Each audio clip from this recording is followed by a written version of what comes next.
Chen Ningye traveled through time. Good news, he is incredibly gifted and a rare villain. He was spotted by the Heavenly Tao, and as long as he finishes playing the villain, he will ascend to immortality and live forever. The bad news, maybe he is too rebellious by nature, and there are too many things that can happen to him. There is no room for two tigers in one mountain.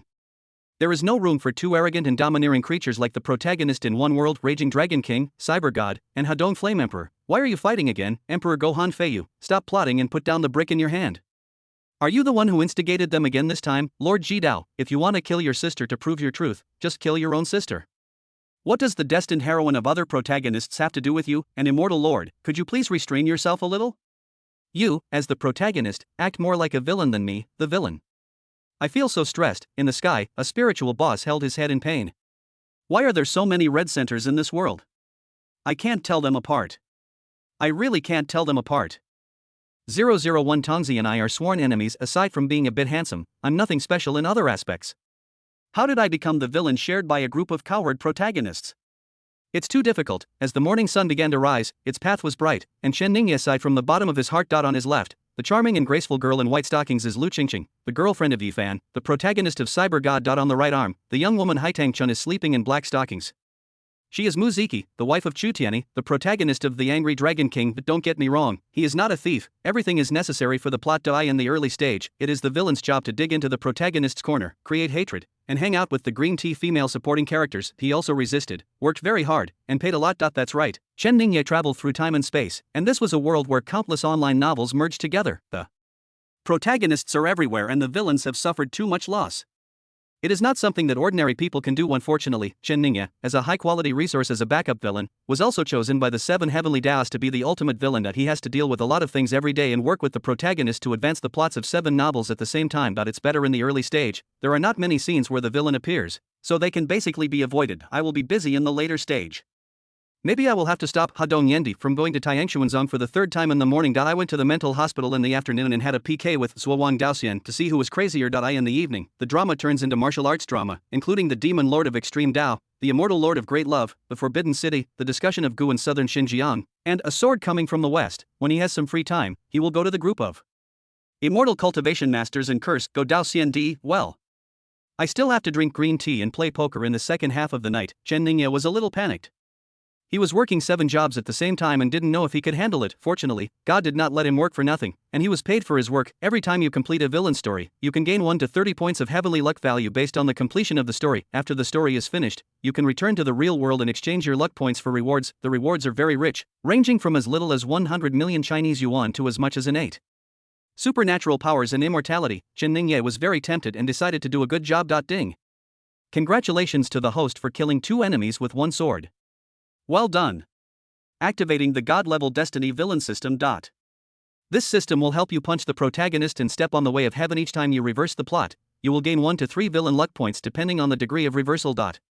This is. Chen Ningye closed his eyes and opened them again, but the text panel did not disappear. I said, what era is it now? How could there be no Tongzi in the time travel? How can I live without you, Tongzi? After Chen Ningye's joy, he gradually calmed down. The way to obtain rewards from the heavenly Tao in the system seems to be opposite. On one side are the 7 Calabash brothers, and on the other side is only 1 Tongzi. There was a glint of justice between Chen Ningye's brows. A good citizen like him who never rebelled would of course choose the righteous way of heaven that worked hard to maintain the operation of heaven and earth, and would be sworn enemies with the evil ruler who would go against heaven at every turn. It has nothing to do with the upper limit of the reward luck value being 10 times lower. Chen Ningye got up and put on his clothes, then slapped Muziki to wake her up. Don't sleep anymore, it's almost time for lunch. Muziki grumbled and woke up quietly. Lu Qingqing sat up sleepily, the thin blanket slipped off, and she pretended to be shy. Brother Yi, didn't you agree to stay with me for a day? I can't bear to leave you. I'm going to a banquet with Ziki later, so I'll spend the afternoon with you. Chen Ningye looked back, his mood calm. Lu Qingqing is fair skin, beautiful looks and abundant capital, but in his eyes, she was just a pretty skeleton. How could she disturb his spiritual heart? Romance is what the protagonist does when you are a villain. Career comes first. In sage mode, you speak with confidence. However, Chen Ningye did have something to do later and had to attend the Mu family banquet. This is his first plot in The Angry Dragon King. The protagonist Chu Tianyi carries the legacy of the Divine Dragon, builds the 5 palaces of Longmen, and is famous, known as the Raging Dragon King. 3 years ago, he was seriously injured in a battle and fainted in front of the Mu family's door. At that time, the Mu family was just a small family. The old man of the Mu family asked a feng shui master to tell his fortune. The feng shui master saw that Chu Tianyi had great luck and asked the Mu family to accept Chu Tianyi as a son-in-law, so that they could use his luck to help the development of the Mu family. In the 3 years that followed, the Mu family prospered and developed into a prominent family in Jiangzhou. The Mu family gradually forgot the words of the feng shui master, and believed that everything they had now was the result of their own hard work and had nothing to do with Chu Tianyi, the son-in. Muziki is a proud and strong-willed person. As she becomes the president of Mu Group and the company continues to grow, she increasingly looks down on her useless husband Chu Tianyi. It just so happens that the young master of the Chen family, one of the top families in Jiangzhou, that is, Chen Ningye, is set in the plot to be madly in love with Muziki. So today, the Mu family held a banquet and invited all the big and small families in Jiangzhou, preparing to let Muziki and Chu Tianyi divorce in public, and then get engaged to Chen Ningye. Of course, the 3-year period has come to an end. The Dragon King has been serving foot-washing water to his wife and mother-in-law for 3 years, and finally he can no longer hold back and has to come out again. At the upcoming Mu family banquet, it will not be difficult for the villain Chen Ningye to play the role. He will be arrogant in the early stage, and then panic after Chu Tianyi proves some of his ability and power, and then cooperate with the protagonist to show off. Chen Ning went out at night and left a consumption card with a limit of 1 million for Lu Qingqing. As the eldest son of the Chen family, he is not a stingy person. Rather than giving it to those arrogant heroines who can't hear a sound, it's better to give it to Cha-Cha. They are available on call, well-behaved and obedient, provide considerate service, and can provide emotional value at any time. As long as you don't get married, it's very pleasant to get along with Muziki, who was standing by, didn't say much about Chen Ningye's behavior. Asat art master who admires the strong, she is good at judging the situation and has a strong tolerance for the strong. It is normal for a young, wealthy, and handsome young man from a wealthy family like Chen Ningye to be tempted by green tea girls outside. After all, she is a married woman and does not have much competitiveness. There are so many green tea lovers these days, and the fact that Chen Ningye is willing to get engaged to her shows that he is sincere. Some things should be turned a blind eye to. Showing her broad mind, however, one thing must be clarified: whether there are other glamorous green tea girls competing with her, so as to prevent any problems before they occur. Mu family manor, banquet scene. Today, almost all the celebrities from various aristocratic families in Jiangzhou have sent people here, under the watchful eyes of the crowd. Chen Ningye and Muziki entered the venue together, and he glanced around the crowd at the guy with his hands in his pockets, tattered clothes, a strange upturned corner of his mouth, and a defiant look on his face. Should be Weizui. Oh no, it's the angry Dragon King Chu Tianyi. Next to Chu Tianyi stood a shy girl with a slightly dark complexion, pockmarked face, and loose clothes that made it impossible to see her figure. Chen Ningye took a look and thought that this person should be Muziki's half-sister Mu Zijin, the real official female lead. Of course, Mu Zijin is definitely not an ugly woman. On the contrary, as the heroine, her appearance, temperament and figure are far superior to those of supporting actresses such as Muziki and Lu Qingqing. Chen Ningye recalled the plot setting of the novel. Mu Zijin was a concubine's daughter. Her mother's lineage contained the blood of the phoenix, but they were generally no different from ordinary people. Only those with great luck and good fortune could return to their ancestors and inherit the bloodline. Mu Zijin was this person with great luck. Her mother was worried that her appearance would arouse the jealousy of the mistress and Muziki, and she was also afraid that she would be used as a tool by the Mu family to marry into a real wealthy family. As a concubine's daughter, she would definitely not be able to become the mistress of a wealthy family. Her mother knew how miserable the situation was for a beautiful concubine who was envied by her mistress. Therefore, Mu Zijin had to lower her head. With her bangs covering her face since she was 10 years old, wear ordinary and conservative clothes, and deliberately put on ugly makeup. In the future, if I can marry into a small family and become the mistress, my life will be much more comfortable than being a concubine in a wealthy family. Therefore, Mu Zijin has had a very low sense of presence since he was a child, whether in the Mu family or outside. Everyone around her was chasing and praising her sister Muziki, and no one noticed her natural beauty. It was not until Chu Tianyi became a son-in-law that he occasionally showed concern for her and encouraged her to be confident, which easily made Mu Zijin have a lot of good feelings towards him. After Chu Tianyi and Muziki divorced, his sister-in-law Mu Zijin always stood by him. She took off her ugly makeup, and her picturesque eyebrows and cold and extraordinary face amazed the audience, helping him to successfully pretend to be cool and get slapped in the face. In the end, the two got together, which made Muziki regret for the rest of her life. Chen Ningye really wanted to complain. It was really a bloody plot of the Mu family, a company with a good reputation, where consumers could directly return or exchange the goods if they were not satisfied. Chu Tianyi looked coldly at Chen Ningye and Muziki standing side by side, and clenched his fists. Seeing this, Mu Zijin behind him mustered up the courage to walk towards Muziki and begged, "Sister, please don't get a divorce. Brother-in-law loves you very much." Muziki glanced at him coldly and said, "Don't you see what kind of occasion this is? Do you have the qualifications to speak?" Chen Ningye, who was secretly observing Mu Zijin from the side, felt a fresh and elegant fragrance like orchid wafting from the opposite side. Is this the breath of orchid? Given Mu Zijin's current Loki style, she probably wouldn't use perfume. Chen Ningye was a little shocked. The novel set Mu Zijin as a beautiful woman with a fragrance like orchid. He originally thought it was just an adjective. In the real world, there were no girls who could really be like this, not even Muziki and Lu Qingqing. All I can say is that it is a perfect work carefully prepared by the creator for the Child of Destiny. Chen Ningye was about to make a move, and he apologized for his previous shallow thoughts. Although cha-cha is good and has a high cost effectiveness, I am used to eating coarse grains and I also want to try fine bran. Chu Tian was so excited about this juicy little cabbage that he decided to take it.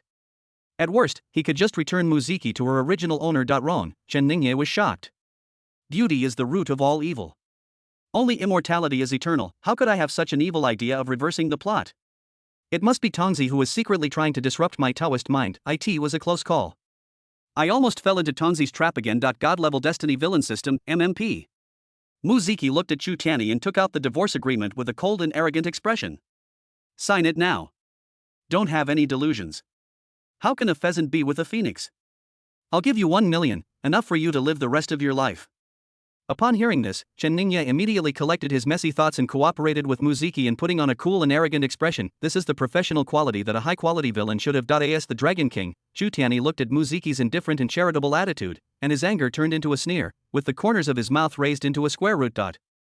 Muziki, is this your choice? The Jiangzhou Chen family is nothing but a joke in my eyes. Muziki's eyes were filled with disappointment and annoyance. Chu Tiani, you are a joke in my eyes.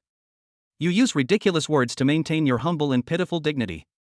How can a frog in a well like you slander the Chen family's power and status? You were useless in the past and spoke outrageously many times. Master Chen, for my sake, will not bother with you. Now that we're divorced, if you don't apologize to Mr. Chen quickly, I won't protect you anymore. Chu Tiani sneered again. He can't bear it if I ask him to apologize. You'll soon find out what you've been missing. I am the fastest way to success for you. You will regret your choice today for the rest of your life. Upon hearing this, everyone present burst into laughter, mocking Chu Tiani one after another. Only Chen Ningye knew that what Chu Tiani said was true of the leading male character. The supporting female character and these snobbish extras all performed very well. Chen Ningye was very satisfied, and it was his turn to come on stage and recite his lines. Finish studying early and leave work early, so that you can have some lunch break later. Cyber God in the afternoon and the ultimate demon lord in the evening. He has 2 jobs to do. 002 It's all my fault for being so handsome. Chen Ningye put his hands behind his back and recited his lines in a rhythmic manner. Chu Tiani, right? Actually, with my status, for Ziki's sake, I don't want to bother with people like you. I know you're angry, but you should also know yourself. You're not worthy of Ziki at all. My Chen family has inherited the title of Zhengzhou Mu. I can find a way to help Ziki realize any wish she has. What about you? What can you give? You're just a useless son-in-law who still has to rely on the Mu family for support. Today is the auspicious day when Ziki and I are getting engaged. I specially spent 100 million to have someone create this jade necklace as a token of our love for Ziki. Upon hearing this, everyone present praised him. As expected of Master Chen, every move he makes is so extravagant. Chu Tiani looked at Chen Ningye with a sneer, and his lips curled up even more happily. The hereditary governor of Jiangzhou, is that impressive? I thought it was a big deal, but it's just a necklace worth 100 million, and you have the nerve to show it off with such a small amount of money. Chu Tiani called his subordinates and said, I'm at the Mu family in Jiangzhou. I want to see you in 10 minutes. By the way, Chu Tiani glanced at Mu Zijin. I remember there's an East China Sea spirit pearl in the Jiangzhou warehouse. Take it with you. Everyone sneered when they heard the conversation between Chu Tiani and his men. This toad is so arrogant, pretending to be the boss when he calls. He's really shameless. There's also the East China Sea spirit pearl. Chu Tiani wouldn't think that none of us recognize it and just talk nonsense about it. And then give it to Miss Ziki later, hoping to win back her feelings, right? The owners of Lingbaochuan and Gulan Pavilion are both here. The Donghai Lingzhu is a rare treasure with a market value of 1 billion and a hard-to-find market. Let's see what he can come up with later. I think they'll call in some extras and bring some cheap, $10 merchandise to play dirty and amuse us. No one believed that Chu Tiani, who was dressed in ordinary clothes and was just the son-in-law of the Mu family, could come up with anything good. Chu Tiani was calm and composed, even a little happy. The more these people mocked him, the more satisfying it would be when he took out the real East China Sea spirit pearl and pretended to be awesome and got slapped in the face. He sneered and shook his head. Whether I have the East Sea spirit pearl or not, everything will be revealed in half an hour. Also, this isn't for Muziki. Today is Z. Chen Ningye was stunned.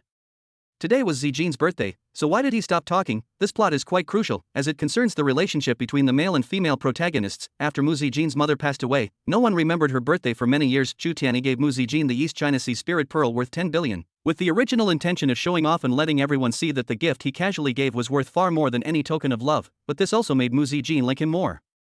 This was the second birthday gift she received from someone other than her mother. The value was secondary, the key was the thought behind it. This is similar to the story of Yanghua, the hero in The Return of the Condor Heroes, giving a gift to the neglected Guo Xiang on her birthday. The reason was to show off, but he accidentally captured the heart of the beauty and fell in love with her from then on. Chen Ningye looked at Chu Tianyi in confusion. The novel describes the Dragon King as a calm and composed powerful man who looks down on the world. Why does he look so distorted and full of resentment now? Following Chu Tianyi's murderous gaze, he turned his head and found that Muziki had approached him and hugged his left arm in her arms, biting her lower lip and looking at him tenderly. Depend on. Chen Ningye quickly added fuel to the fire and pulled his arm back. I was concentrating on advancing the plot and didn't notice Muziki approaching. According to the plot, he and Muziki have not yet reached the point where she shows her affection. In front of her husband, he whispered to Muziki, "We're not engaged yet. Being too close in public will have a bad influence." Muziki rolled her eyes coquettishly and replied in a low voice, "You gave me such a precious gift, I'm touched." It's not Muziki's fault that she was moved. No woman doesn't like jewelry. The jade necklace that Chen Ningye gave was worthy of the 100 million yuan it cost. It had 24 jade beads, and each one was of perfect quality. Most of the women in the audience looked at her with sour envy. This scene is what Cha-Cha has always dreamed of. She couldn't help but want to get close to Chen Ningye. After all, they had reached the depths of his soul many times last night. She didn't resist or even liked physical contact with Chen Ningye. Chen Ningye looked at Muziki, who was too close to him, and began to reflect on his mistakes. My values are determined by my appearance. It's all because of his damn charm that he is dressed in a very handsome manner, which is the biggest stumbling block in his career as a villain. In the original plot, he was set up to be Muziki's bootlicker. Perhaps because he was too active in the bootlicking, Muziki became a little cocky. She was not so close to him in the early stage, and they did not have sex so quickly last night. This resulted in the same gift being given, but with different levels of damage. In the plot, Muziki's reaction was a proud smile. She didn't want to be criticized by others for being involved with other men before getting divorced. She always kept a distance from Chen Ningye so as not to overly stimulate Chu Tianyi. Last night, he made an appointment with Muziki for dinner according to the plot to discuss the business cooperation between the Chen and Luo families. The conversation should have been over in an hour, but maybe it was because he was too handsome, or because it was really difficult to reproduce the dog-licking spirit 100%, which made Muziki feel something was wrong. Anyway, when the story was about to end, she had no intention of leaving. It's time to clock out, and I don't get any overtime pay, plus I have an appointment with Lu Qingqing to follow the storyline later. He urged her several times in a subtle way at first, and then directly and explicitly, but it was already late. But the more she urged, the more Muziki felt something was wrong, and the more she refused to leave. Then he bumped into Lu Qingqing, who was rushing over. Muziki's love for the girl is based on the principle of being a loyal dog licker, but she saw that the dog licker she thought was her exclusive one was actually licking other women. How could they be so angry? Both of them were masters of green tea, so they started competing with each other immediately. As they were practicing tea art, they ended up going all in on the bed. He was also resisting at the time because of the plot. Although his determination to become an immortal was strong, the enemy was so aggressive that he had no energy to care about what would happen in the future. Now that it's done, there's no point regretting it. Chen Ningye checked the subsequent plot. He and Muziki would show their affection in public for the first time in 3 days, but by then Muzi Jin had already taken off her ugly makeup, revealing her peerless beauty. Chu Tianyi showed his affection in return, and it was he and Muziki who had a mental breakdown. Well, it shouldn't matter if it's just a little earlier now, right? If Chu Tianyi is unhappy, he can also show off to Muzi Jin in advance. Chen Ningye looked at Chu Tianyi, who was trembling all over and whose face was becoming increasingly green, and then looked at the Cinderella Muzi Jin, who was shyly lowering her head and had pockmarks on her face, standing next to him, and fell silent. In fact, Chu Tianyi can still force himself to show off. As a villain, he is a professional. No matter whether the heroine is beautiful or ugly, as long as the protagonist dares to show off, he will definitely cooperate and act out the anger and shame after being slapped in the face. Well, I will never laugh unless I can't help it. 003 Dragon King Showdown, 3 chapters finale. Chu Tianyi, who was stimulated at this time, found it difficult to remain calm. With the hatred for having his wife stolen was all over his face, and he was eager to show off and retaliate by slapping someone in the face. Chu Tianyi looked at Muziki coldly. I married you 3 years ago because you were seriously injured and were taken care of by the Mu family. I agree to the divorce. I don't like a woman like you who has an affair and is short-sighted. Muziki couldn't help but said, Chu Tianyi, what's the point of saying such sour words? Look at the whole audience. Is there anyone who would even look up to a loser like you? Chu Tian looked around the room and found that no girl could compare to Muziki. After all, Muziki is a supporting actress after all. If the female lead scores out of 10, the supporting actress would score roughly 7 or 8 points, and the average beauty would score below 5 points. What's even more infuriating is that no matter whether they are beautiful or ugly, they basically look at him as if he is an idiot. Chu Tianyi was furious and said disdainfully, how can these vulgar women like you be worthy of me? This remark offended everyone in the audience, and there were even more mocking and jeers. On the one hand, he flattered Chen Ningye and Mu Ziki by saying that they were a perfect match made in heaven, while on the other hand, he cursed Chu Tianyi as a pile of cow dung that even dung beetles would not bother with. The atmosphere and mood are not right, and the plot is getting more and more off track. Chen Ningye tried to persuade them with a headache. Stop arguing. Divorce is just a matter of personality incompatibility. It's better to part ways amicably. There's no need to belittle each other and speak ill of each other. If you really disliked each other, you wouldn't have gotten married in the first place. Let's continue with the previous topic. Chu Tianyi, you didn't finish what you said before. When the East China Sea Spirit Pearl arrives, if you don't give it to Ziki, who are you going to give it to? At this moment, Chu Tianyi could no longer listen to what Chen Ningye said. It is difficult for others to persuade a couple to divorce and quarrel, let alone if it is a yellow-haired person who persuades them. The more he persuades, the more angry they become. Chen Ningye, don't be so proud. What if you catch her? It's just that I don't want her. Chen Ningye was not angry when he heard this. In the later plot, he and Mu Ziki did not get married. They were just in a test-driving relationship. He didn't care whether the original owner wanted it or not, but Mu Ziki was even more angry, with a face full of sarcasm. Chu Tianyi, no matter how precious the gift is, it depends on who gave it to you. Don't say you don't have the East China Sea Spirit Pearl. Even if you did, who would want a gift from an incompetent man? No one believed that Chu Tianyi really had the East China Sea Spirit Pearl. The female extras took the opportunity to show their pure views on love and expressed their disgust and contempt for Chu Tianyi. Chu Tianyi was furious and subconsciously looked at Mu Ziji. Mu Ziki was sharp-eyed and noticed Chu Tianyi's gaze. She interrupted Chu Tianyi and said, "Oh, I forgot. What I said just now was a bit too absolute. I guess I am the only ugly sister who is young, ignorant and unpopular in the whole audience who would like you and accept your gift. You two are indeed a good match. You can keep each other company and keep each other warm. If I had known earlier, Grandpa shouldn't have listened to the feng shui master so much and insisted on the legitimate daughter finding a husband." Upon hearing this, everyone's eyes focused on Mu Zijin. Strangely, this made Mu Zijin, who was used to staying in the corner and lacking a sense of security like a hedgehog, feel extremely uneasy. She had no ability or support to protect herself and didn't want to be the focus of the audience at all. Mu Zijin's face turned pale and she shook her head repeatedly. "Sister, don't misunderstand me. I don't have any thoughts about my brother-in-law." Mu Ziki laughed. "Huh, Chu Tianyi, look, even my ugly sister doesn't like you." Chen Ningye was speechless. The plot had gone astray again. He glared at Mu Ziki angrily and said, "It's normal for Chu Tianyi to give a gift to Mu Zijin. The East China Sea Spirit Pearl is about to arrive. Stop talking nonsense." Mu Ziki gave Chen Ningye a coquettish look. She thought Chen Ningye was playing a double act with her. "Okay, then I won't say anything more. Let Chu Tianyi tell me. Who is this gift going to be given to? I don't think what I said is right. You talk tough, but in reality you still can't bear to give up the power of the Mu family. Seeing that I want to divorce you, you want to give gifts to Wu, my ugly sister, right?" Chu Tianyi's face darkened as he angrily said, "Today is Zijin's birthday.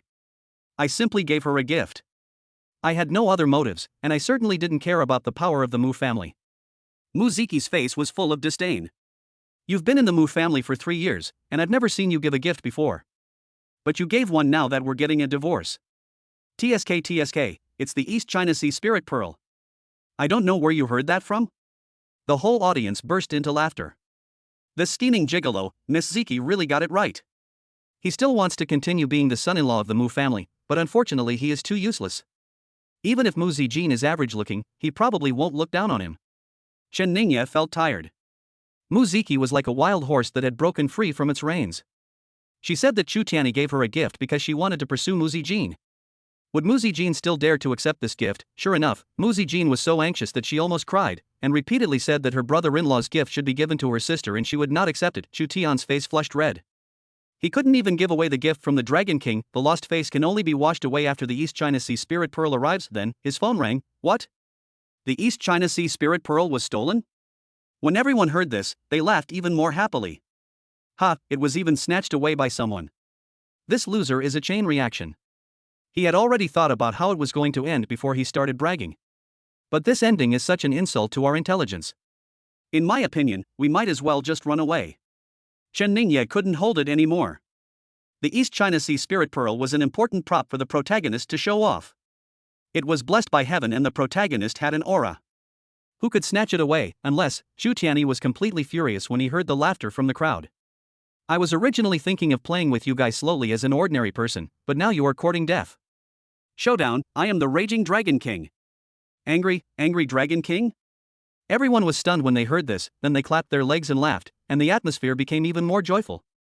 This Shabi actually claims to be the raging Dragon King. It's really asking for death. This loser dares to say anything. Chen Ningye was speechless. He knew that the plot was a little confusing now, but Chu Tianyi couldn't just give up on himself and do whatever he wanted. In the early plot, Chu Tianyi gradually reveals his abilities and power, and will not actively attack the Chen family until the middle stage, when he reveals his identity as the Dragon King. The novel's explanation for this is that Chu Tianyi wants to leave hope for the villains, and every time the villains try their best to plan, they are easily crushed by him. Only by letting the villain's emotions fluctuate between hope and despair and slowly torturing him can the anger in his heart be completely vented. Chen Ningye had read a lot of online novels in his previous life, and he did not agree with this explanation.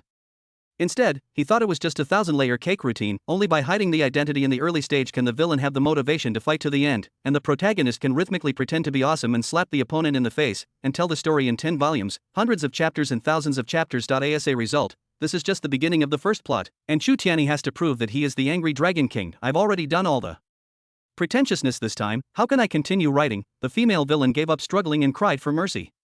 Is this the finale after 3 chapters? So what do readers read and what do online writers eat?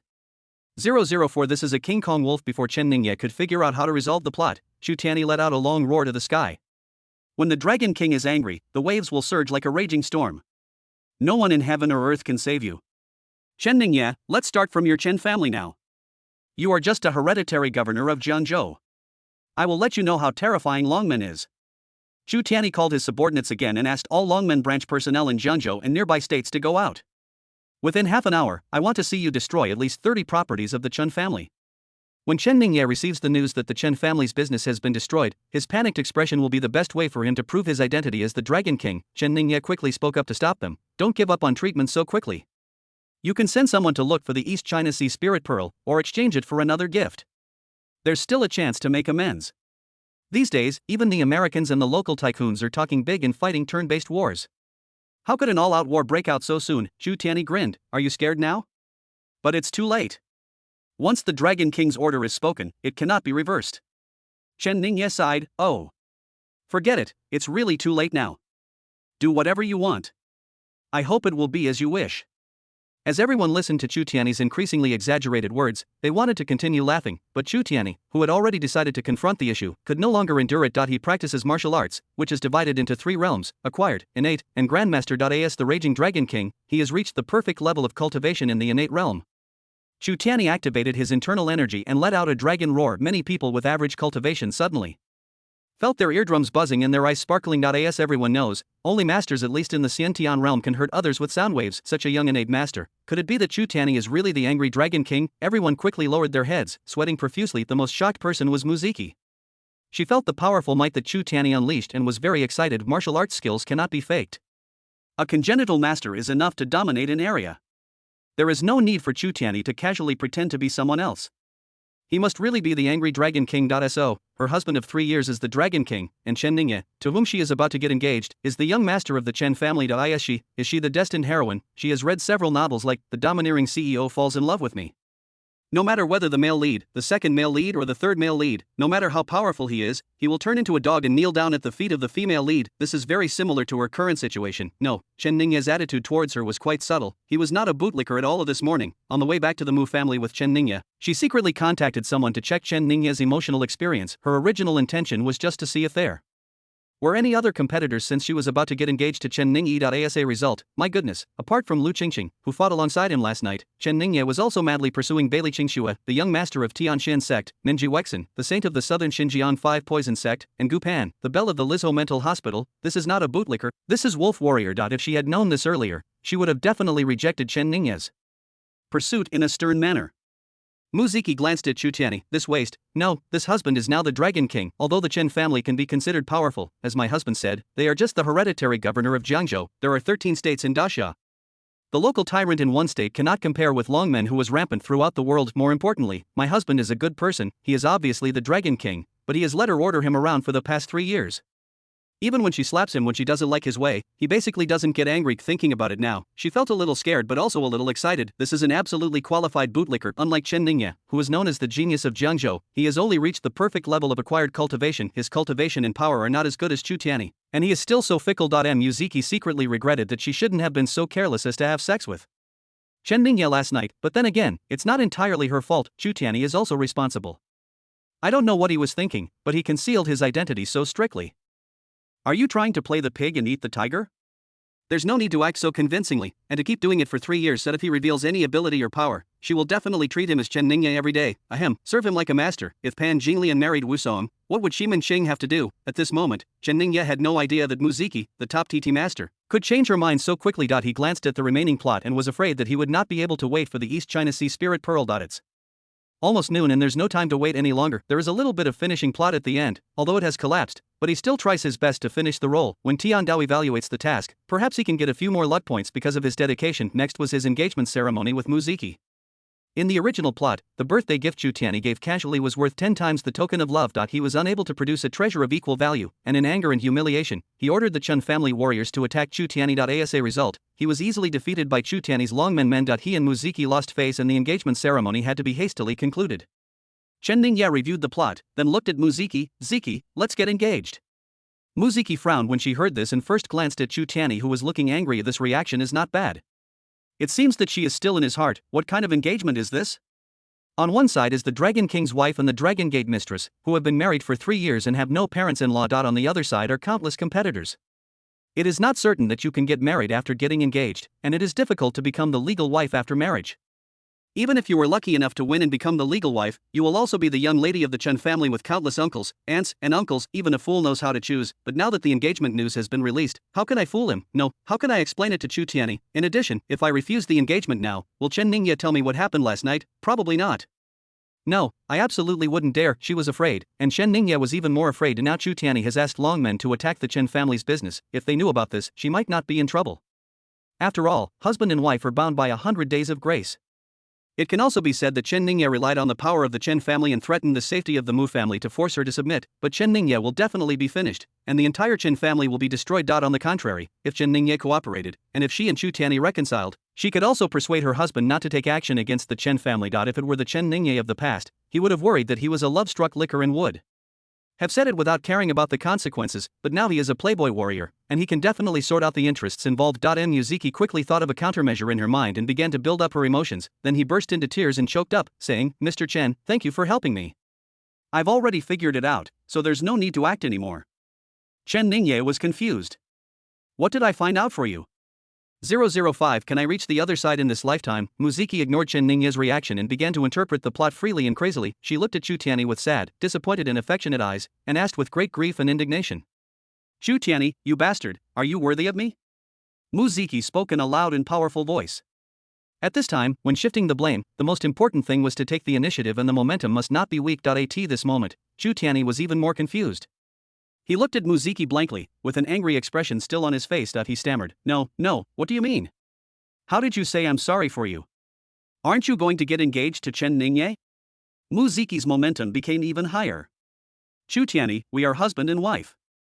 What are the things that cannot be said between husband and wife? Why are you hiding it from me? Why, are you afraid that I will take advantage of you, the Dragon King? After all, Chu Tianyi had been a bootlicker for 3 years. He was intimidated by Muziki's aura and began to explain as usual. I didn't mean to hide it from you.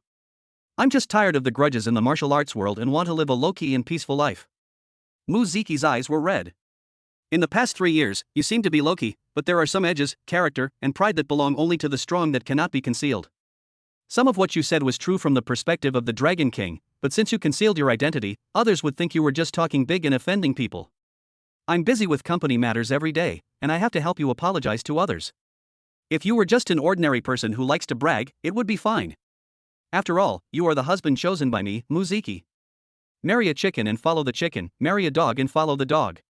As long as we live a simple and happy life, I don't mind being a little tired. But we have slept in the same bed for 3 years. A magic sword with hidden edge is still a magic sword. Your brilliance can be hidden from others, but not from me. I just felt that you were hiding something from me, so I pretended to accept Mr. Chen's pursuit and agreed to get engaged. I just wanted to stimulate you and see if you still loved me. What was more important, your low-key and peaceful life, or me? Fortunately, you didn't let me down.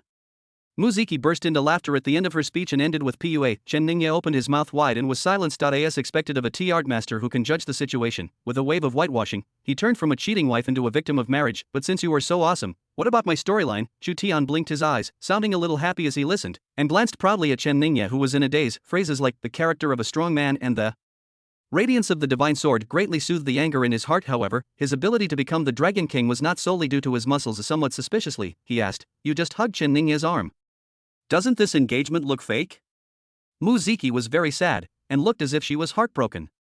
"How ridiculous, Chu Tiani, you still doubt that I will get engaged to someone else? Don't you know what kind of person I am? Could the wife chosen by you, the great Dragon King, be a woman who loves power? You are you.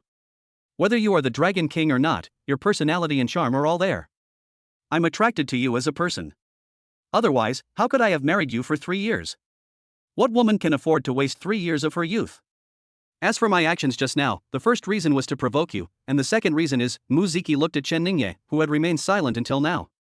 He must have figured out the interests involved and was willing to cooperate with her in acting, then just let him cooperate again and explain things more perfectly, so as not to leave any grudge in Chu Tiani's heart. Muziki pointed at Muzijin and said, "The second reason is that I am very grateful to Mr. Chen for his love for me, but I have already told him clearly that you are the only one in my heart. I recommended my sister to him. Zijin is kind-hearted and a good girl. So this engagement party is real too, but it's just Chen Xiao and Zijin getting engaged. In my eyes, young Master Chen is my future brother-in-law. To piss you off, it doesn't matter if I act a little more intimately. It's your fault for hiding your identity and making me angry for 3 years." Muzijin's face turned red, with shyness, but more of anger. She knew that her sister Muziki had never had any good intentions towards her. She had previously made up a story and said that her brother-in-law sent her a gift because he had feelings for her. Now she suddenly said that she was going to get engaged to Chen Ningye. "I'm not engaged." Before Muzijin could finish her words, she was interrupted by Muziki. "It's your parents' orders and the matchmaker's words. You've enjoyed the glory of the Mu family and have lived a life of luxury since childhood. Naturally, you have to obey the family's decision on this important matter of marriage." Muzijin bit her lower lip with her pearly teeth. When had she ever enjoyed the glory and fine clothes and delicious food of the Mu family? Faced with such a devastating plot, Chen Ningye opened his mouth and wanted to say something, but Muziki had already walked to his side while speaking and raised her cell phone.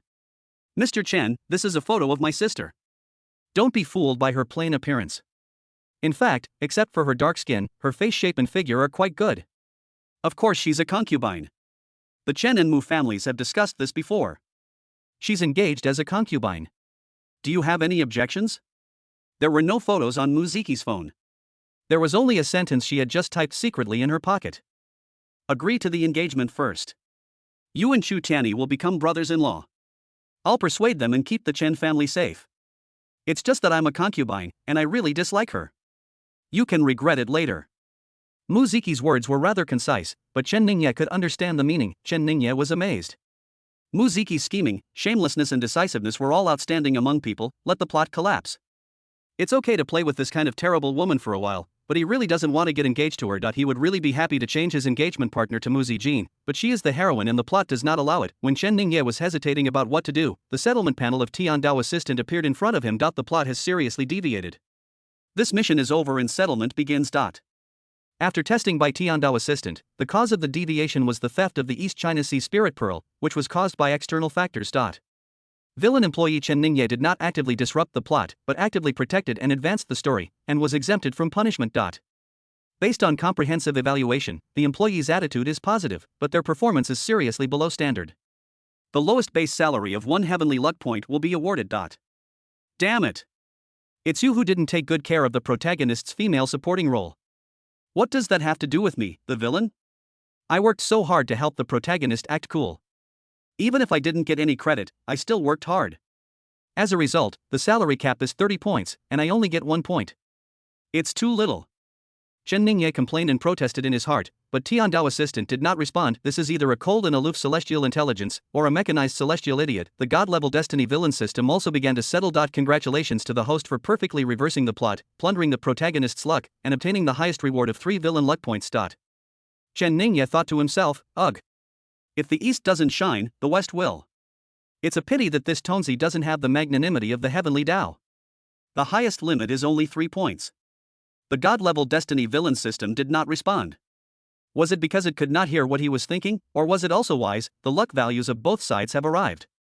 The luck value of heaven is a wisp of white gas, and the luck value of the villain is 3 wisps of black gas. At this time, Chen Ningye discovered that perhaps they were not getting along with each other, and the luck value of heaven and the luck value of the villain actually started fighting. There was only a wisp of white gas, and it was outnumbered and gradually fell into a disadvantage. It was also smart.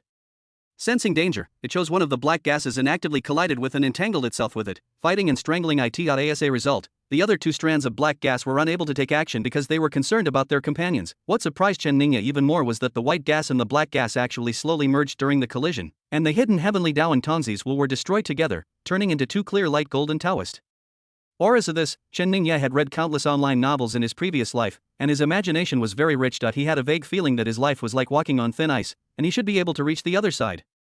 006 The immortal and indestructible Daluo divine treasures of Chuanjin creation. Chen Ningye tried to absorb the light golden gas without any resistance. The whole body feels like soaking in a hot spring in winter, extremely comfortable. He could clearly feel the blood boiling in his body, as if something was about to come out. 3 inches below the navel, the shadow of a golden dragon roared, and a divine gate opened in the void. The blood essence containing traces of golden Dao rhyme circulates throughout the body, greatly improving the aptitude of bones and muscles. Chen Ningye was excited but also a little confused.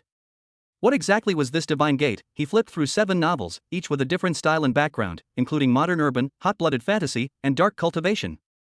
The realm of cultivation was also different, but none of them specifically mentioned the divine gate. Chen Ningye thought about it, opened the system mall, and looked through the dazzling array of martial arts introductions there. Soon, he stopped in front of a martial arts book called The Great Luo Shinzong Immortal and Indestructible Chuanjin Creation Art. The title page of the exercise states that the human body has 7 sacred treasures. All things in the world have the same destination, and tracing back to the source is all about unlocking the divine treasures and tapping into potential to the extreme. The ultimate essence, rebirth from a drop of blood, pure yang that never falls, the ultimate power, the ultimate unity of the Tao, the power to break all laws, the ultimate of Qi, the sea of Qi in the cave of heaven, infinite and complete truth, the ultimate of power, using power to suppress others, being a sage on the outside and a king on the inside, the ultimate of the heart, the heart of great love for the Tao, the way of utmost sincerity, the ultimate spirit, controlling the primordial spirit in the creation of heaven, the ultimate of God, sitting and forgetting to achieve immortality, and making one thought come true. Practice the 7 extremes together, and when the 7 extremes become one, you will attain the great Tao and become immortal. The void divine gate 3 inches below his navel seemed to be the place where the essence, blood, and spirit were stored as described in the martial arts. Chu Tianyi is the Dragon King, with the inheritance of the divine dragon and unparalleled essence, blood, and bones. It's no wonder that after plundering his luck and fusing it, he was able to unlock his essence, blood, and divine treasures. Isn't this a coincidence? The 7 heavenly paths, the 7 protagonists, and the 7 divine treasures all seem to correspond to each other. Chen Ningye was very interested in this book, The Great Luo Shinzong's Immortal and Indestructible Chuanjin Creation Secret, but when he saw the price, wow, just the second half of the skills volume requires 10 points of villain luck. The first half of the outline is more expensive, costing a full 100 points of villain luck. Chen Ningye couldn't help but complain, I'm just buying a technique, not a direct improvement in my cultivation level, and it's so expensive. Other people's masters directly give away their skills and cultivation. The god-level destiny villain system still did not respond to in the system mall. The cultivation techniques of the destined protagonist, such as Proud Dragon God technique, Burning Heaven and Controlling Fire technique, and Poison Immortal Refining Heaven technique, are lit up with highlights. Chen Ningye speculated that this should be the recommended technique for beginners that Tongzi had set in advance. It is much cheaper. The second half of the book only requires 1 point of villain luck value, while the first half requires 10 points. You can also use 2 points to directly purchase the perfect cultivation of the first realm. Chen Ningye no longer cares about these things when there are better martial arts techniques. The martial arts practiced by the protagonist is just SOSO when practiced to the extreme, and it is impossible to transcend the laws of nature. Chen Ningye has always been worried that although the heavenly Tao seems generous, the luck points it distributes cannot be used. He has to wait until all the plots are over and he returns to the real world to redeem the rewards, but when that time comes, according to the ending of the plot, he is killed by the protagonists. Can he really be resurrected and return to the real world to claim his reward? He was too weak before, and thinking too much would only bring trouble to himself, so he could only choose to believe in the will of heaven. But now, there may be a chance to take your destiny into your own hands. After all, even though the 7 Gord brothers claim to be the way of heaven, that doesn't necessarily mean they are. Even if it is the way of heaven in the world of online novels should be much lower than the omniscient and omnipotent way of heaven that he imagined. At least they don't know the existence of the god-level destiny villain system, and the heavenly assistant also looks very wise. Chen Ningye stared at the system page and fell into deep thought. He only had 2 points of villain luck left, which was 8 points short of the 10 points of villain luck required in the second half of the skills. In addition to reversing the plot, you can also gain the villain's luck value by plundering the protagonist's opportunities. There is no upper limit to this. The greater the impact, the more villain luck points you will gain. Even if they are strong enough, they can kill the protagonist directly and clear all the protagonist's luck with the protagonist's halo. He is definitely unkillable at the moment, but the opportunity to plunder. Anyway, the plot of The Angry Dragon King has collapsed inexplicably, so why not add icing on the cake and create some more fun? After all, Muziki had already fed the food to his mouth, and it would be disrespectful for him not to eat it. Muziki deleted the text on her phone and looked at Chen Ningye, who had been silent for a while, and urged, "If there are no problems, let's get engaged." Xu Tianyi, who was standing aside, looked at Chen Ningye's embarrassed and conflicted expression and laughed like a husky. Asa man, he knew very well why Chen Ningye was struggling. Muzijin is so ugly that he rarely goes out except for going to school and basically never attends parties. Chen Ningye probably had never seen him in person before. The reason he agreed to the engagement must be that he had not given up after being rejected by his wife. He wanted to become his brother-in-law so that he could lurk around his wife. Today should be the first time Chen Ningye saw Muzijin. He felt conflicted and embarrassed because he saw how ugly she was. Humph. You still dare to have thoughts about my wife? I must disgust you and force you to marry an ugly woman, so that you will lose more than you gain, Xu Tianyi threatened. Chen Ningye, you agreed to the engagement before, are you thinking of going back on your word now? Do you despise Zijin? Then don't blame me for getting mad and having Longmen launch an all-out attack on the Chen family. Chen Ningye looked at Xu Tianyi in astonishment. Well, since you like your wife so much and insist on giving the female lead role to me, I can only accept it with a smile. God, you all saw it. It was the destined protagonist who threatened me and the heroine to get engaged. You can't blame me. Chen Ningye kept a troubled and conflicted look on his face. He couldn't be too happy at this time. He said, playing hard to get, since I've agreed to the engagement, I definitely won't go back on my word. But I still have to respect Miss Zijin's opinion. I saw she was quite resistant just now. How about we just forget it? Xu Tianyi quickly stopped him. Why forget it? As long as you agree to get engaged, it's fine. In Xu Tianyi's opinion, how could someone like Chen Ningye consider other people's feelings? He must be making excuses deliberately and doesn't want to get married. Muziki followed up and agreed, my sister definitely has no objection. To be honest, with her looks, she's marrying into the Chen family. Even if she's a concubine, she's marrying up. Chen Ningye glanced at Muzijin beside him, looking lost and sad, like a wounded little white rabbit. The good impression that Xu Tianyi had of her because he remembered her birthday was now gone. She always kept her mother's teachings in mind and deliberately made herself look ugly because she didn't want to marry into a wealthy family and become a concubine, but now Xu Tianyi and Muziki are forcing her to be someone's concubine. Xu Tianyi also noticed Muzijin's expression and felt a little embarrassed. After all, he had been planning to give her a birthday present. He thought of a way to humiliate Chen Ningye even more and make amends to Muzijin at the same time. He sneered and said, what concubine? Since I, the Dragon King, am the matchmaker, I must at least marry her, or else don't blame me for getting mad. Zijin, don't worry about marrying me. Don't be afraid. With me here, no one in the Chen family will dare to bully you. Xu Tianyi's words did not provide any comfort to Muzijin, not to mention that Xu Tianyi was just saying it casually, even if he really supported it. So what she wanted was not to make her husband's family afraid of her, but to still have no one care about her after she got married, which was the same situation as when she was in the Mu family. She just wants to marry someone who truly loves her, support each other, and live an ordinary life. 007 successfully intercepted the engagement with the heroine, a concubine's daughter. So ugly, how can she be a concubine? Muziki's mother Zhang Yuerong couldn't help but stand up. She has always been proud of her extraordinary appearance, otherwise she would not have given birth to a female supporting role like Muziki who can get a score of 7. When she entered the family in her early years, she was quite favored by the master, and none of the concubines could shake her status. But things have been different since the master married Muzijin's biological mother. The master even thought of promoting this vixen to be his second wife, but she tried her best to stop him and he gave up the idea. She tried to do it secretly many times, but was stopped by the master every time. It wasn't until 5 years ago when the master's attention was distracted by a new concubine that she found an opportunity. Now, the son-in-law who was originally thought to be a waste turned out to be the raging Dragon King. This is a great thing, but Muzijin must not even think about becoming Chen Ningye's equal wife. Even though the Chen family is weaker than the Longmen family, it is still a powerful family that dominates a region. She doesn't want to see the daughter of a bitch live a good life. When Xu Tian heard someone objecting, he frowned. Someone actually dared to oppose what he, the Dragon King, said. However, when he saw that it was his still charming mother-in-law Zhang Yuerong, half of the slaps he had received in the past 3 years came from her, and his anger dissipated by half. In addition, Muziki snuggled up to him and also agreed that she was indeed not suitable to be a co-wife. Xu Tianyi no longer insisted, seeing that Xu Tianyi was calm. His father-in-law Mu Xing has spoke up, my dear son-in-law. Zijin is indeed not very pretty. Marrying into the Chen family as a concubine would be a perfect fate for her. He didn't want to accompany Xu Tianyi in doing anything stupid. Longmen is indeed strong, and it can be predicted that the Feng Shui master's calculations back then were correct. With this connection, the Mu family's future prosperity is just around the corner. However, forcing a concubine's daughter to marry into the Chen family as a concubine is an offensive act. The Chen family is not a small force, and Longmen is not afraid of it, but it is afraid of the Mu family. It is better not to offend them. It is much better to have one more friend than one more enemy. Mu Zijin was completely heartbroken upon seeing this. No one in the Mu family considered her or cared about her feelings. It would be fine for other people, but even her biological father agreed with her becoming a concubine. Mu Zijin felt hopeless and was about to argue for herself, but she fell silent. Chu Tian gave Mu Zijin an awkward smile and said, "No matter who you are, if the Chen family dares to bully you, come find me anytime." Mu Zijin lowered her head and did not respond. If this were a game, her favorability towards Chu Tianyi would be 0. Chu Tianyi didn't really care about Mu Zijin's reaction. After all, Mu Zijin was indeed an ugly girl. He had planned to send her a birthday present simply to piss off Chen Ningye and Mu Ziki. He didn't have any feelings towards Mu Zijin at all. He urged Chen Ningye, "Hurry up and get engaged. If you delay any longer, I'll get mad." Chen Ningye nodded and smiled at Mu Zijin. "I thought about it, Chu Tianyi is right, the status of a concubine is indeed unfair to Zijin, so let's just make her a co-wife. As long as Zijin has no objection, I have no objection to the engagement. Since he has a legitimate reason to marry the heroine and is not afraid of being held accountable by heaven, then Chen Ningye naturally wants not only the person, but also her heart. If it weren't for the fact that he had other engagements set up in the novel plot and his wife had been reserved in advance, he would have no objection to letting Mu Zijin become his wife directly."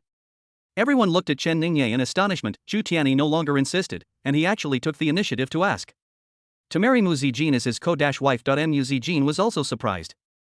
This was the first time she looked at Chen Ningye carefully. Her impression of Chen Ningye was vague and abstract.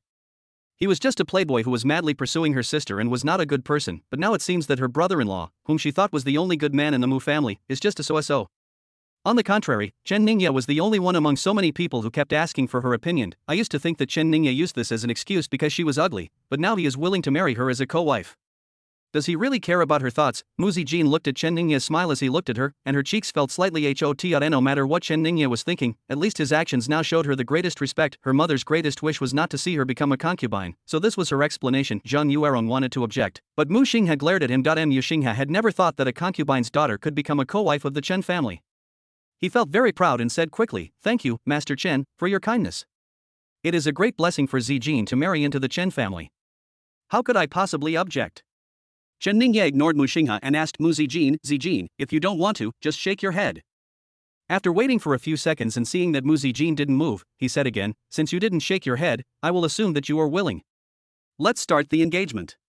Chu Tianyi felt vaguely uneasy. This was the sixth sense of the protagonist's halo. Everything was clearly going according to his wishes, and Chen Ningye also gave in and married the ugly woman. So why did he feel like he had lost something very important? Chen Ningye would not give Chu Tianyi too much time to react. At his request, he simplified the ceremony to the greatest extent and got straight to the point. With everyone watching, he quickly made a marriage contract with Mu Zijin. The god-level destiny villain system result. Congratulations to the host for intercepting the protagonist Chu Tian's opportunity and making a marriage contract with the heroine Mu Zijin. This has a significant impact on Chu Tianyi's fortune, plundering 30 points of the villain's luck. Chen Ningye was in a good mood and immediately spent 10 points of villain luck to get the second volume of the great Luo Shinzong immortal and indestructible Chuanjin creation art. Just getting engaged to the heroine will give you 30 points of luck. How much luck can you get if you win her heart and spend the wedding night with her? Chen Ningye was very tempted. He looked at the system mall and felt that he couldn't get the girl without giving up his child. He spent another 10 points of villain luck to buy a piece of top-grade spiritual jade engraved with an advanced spirit gathering array. This is a truly priceless treasure, which can be regarded as the treasure of an ordinary sect. It is absolutely not available on the market. Those who are qualified to own it will not sell it. It is far more precious than the East China Sea Spirit Pearl, which only has a little spiritual energy but cannot support high-level formations. Chen Ningye gave it directly to Mu Zijin and said, "Happy birthday. We're getting engaged today, and it's also your birthday. This gift is a small token of my appreciation." Chen Ningye's subsequent practice will require the help of a spirit gathering array to gather spiritual energy. Since I'm already engaged to Mu Zijin, I'm planning to treat her as my fiancée and keep her by my side every day. This gift of top-grade spiritual jade can not only increase your favorability, but also does not affect your cultivation. Mu Zijin has a naturally beautiful physique, and can also add a fragrant buff to the spirit gathering array, which is simply a win-win situation. Mu Zijin looked at Chen Ningye with surprise, his expression sincere. He clutched his sleeves tightly with both hands and said hesitantly, "This is very precious, I can't accept it." With her knowledge, she couldn't see that the true value of this top-grade spiritual jade lay in the spirit-gathering formation contained within, but judging from the material of the jade itself, it is full of spirit and naturalness, and the reactions of the people around who secretly exclaimed in surprise, it is clear that it is not an ordinary thing. Chen Ningye smiled and shook his head and said, "It's not expensive. Compared to yours, it's just an ordinary piece of jade. Take it. I even gave your sister a jade necklace. As a brother-in-law, it's a gift from me to them for their 3-year marriage." As Chen Ningye spoke, he took the opportunity to take Muzi Jean's delicate hand and put the top-grade spiritual jade into her palm without giving her a chance to refuse. Muzi Jean's ears turned red. She wanted to secretly pull her hand back, but Chen Ningye seemed to have forgotten.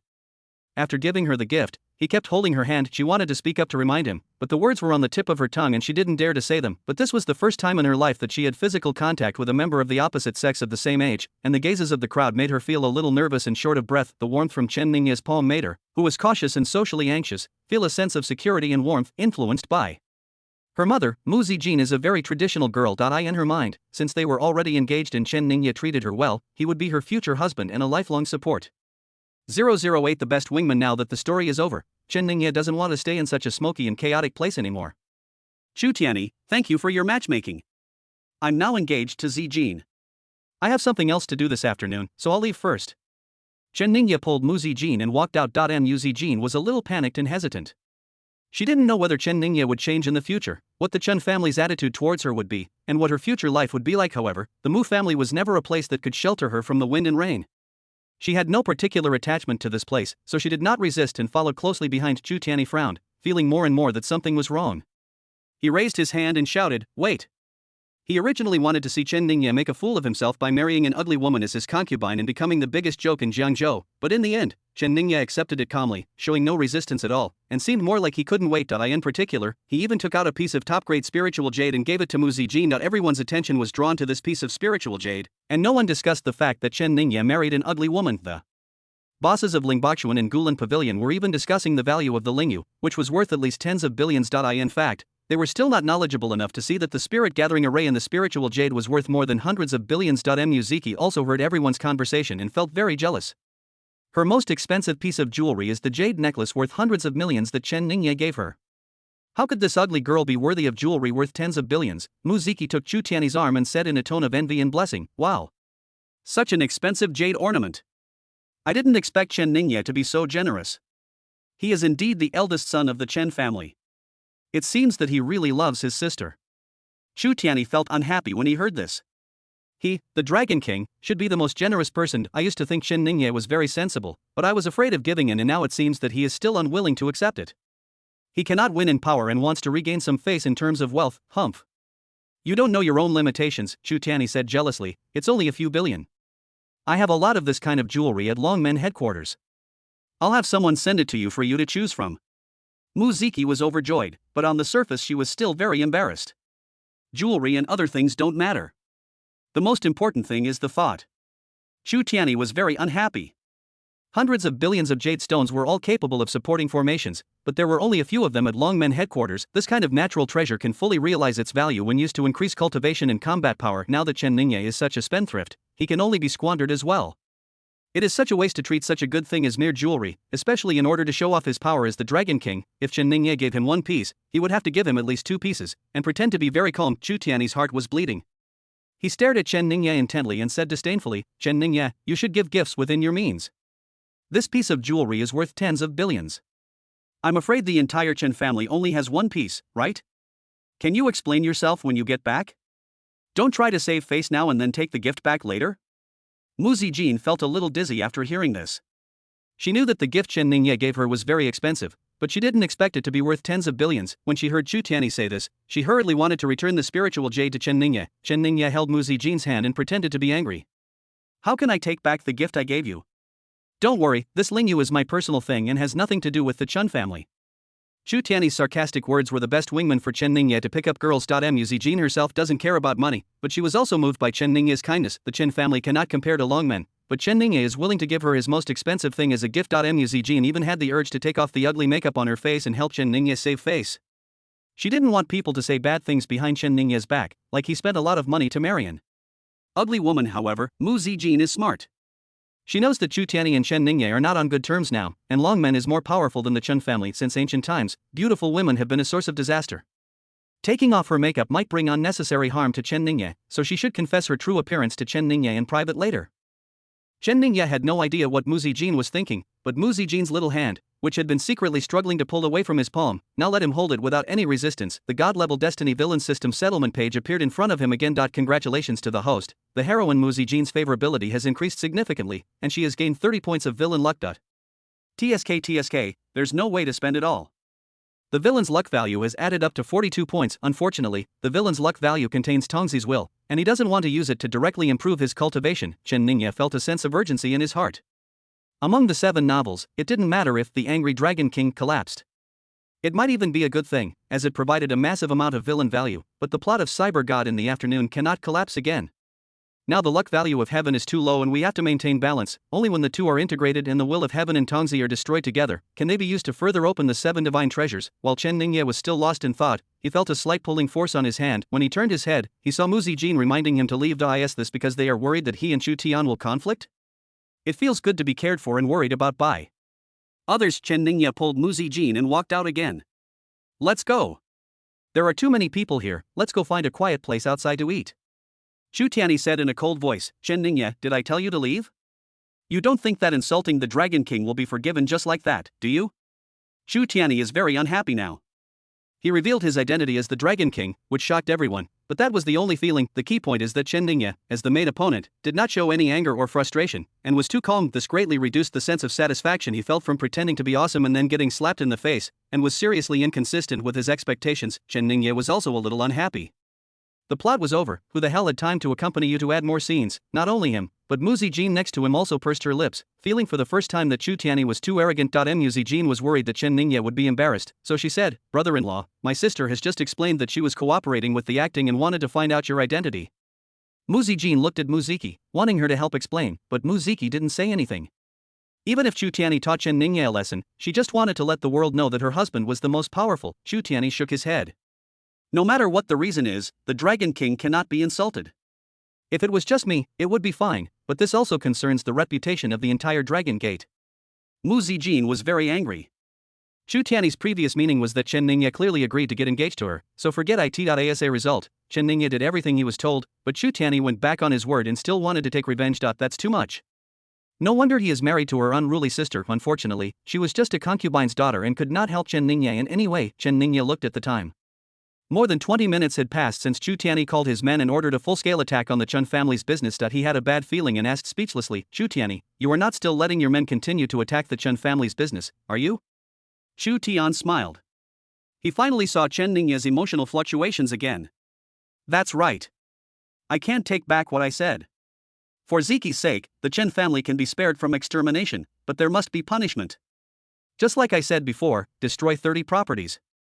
A small punishment, a big warning.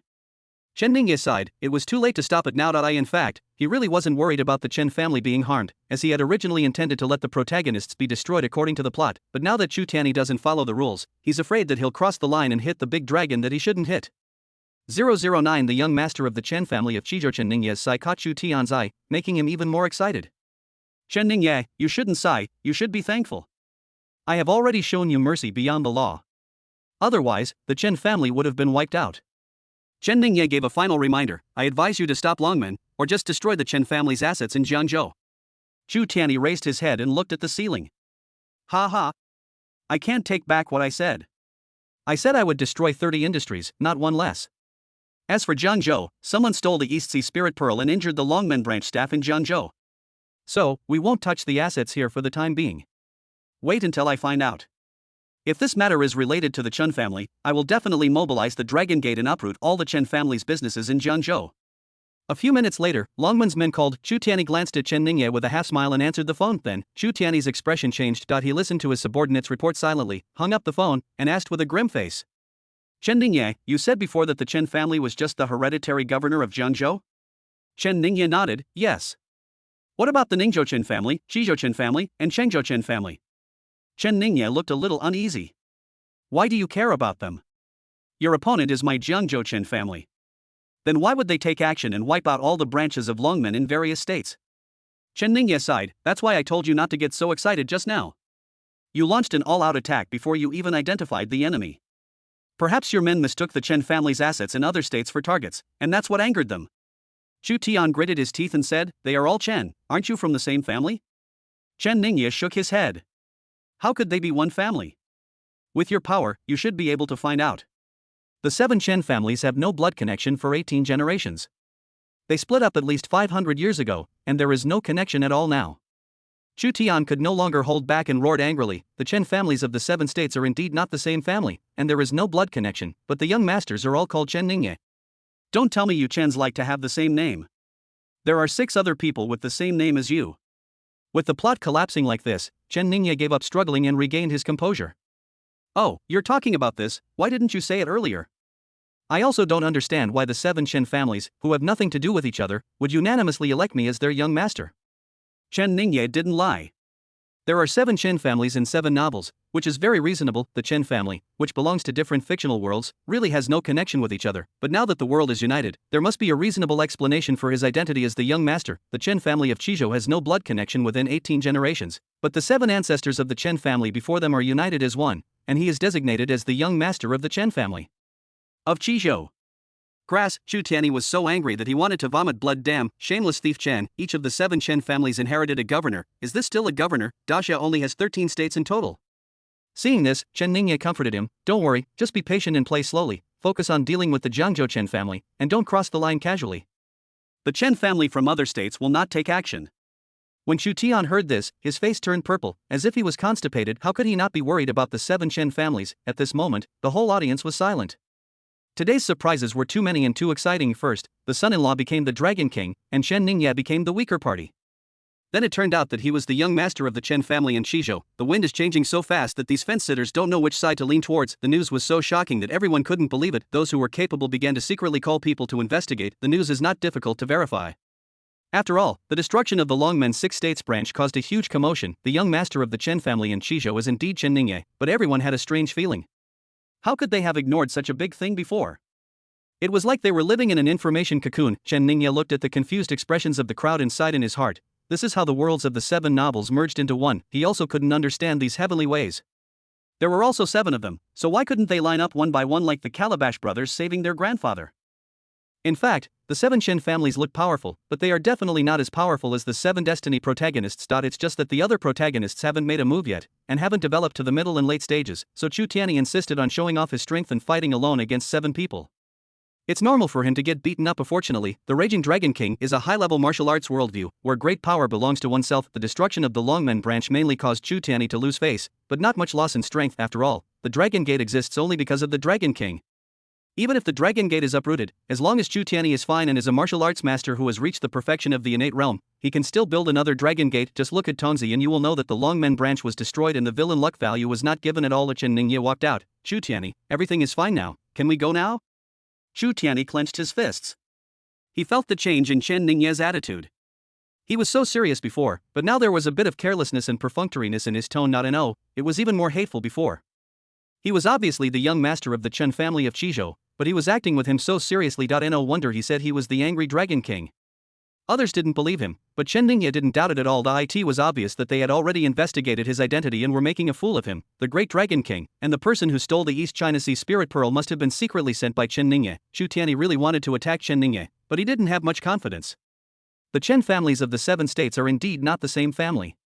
The fact that Chen Ningye can become the young master recommended by the 7 families is definitely not as simple as it seems. He could sense that there were several innate masters lurking in the dark, and they should be Chen Ningye's guards. There might even be a grandmaster level protector secretly, but he just can't sense it. It would be difficult for him to deal with Chen Ningye by himself, so he decided to suppress his anger for the time being and investigate the matter thoroughly.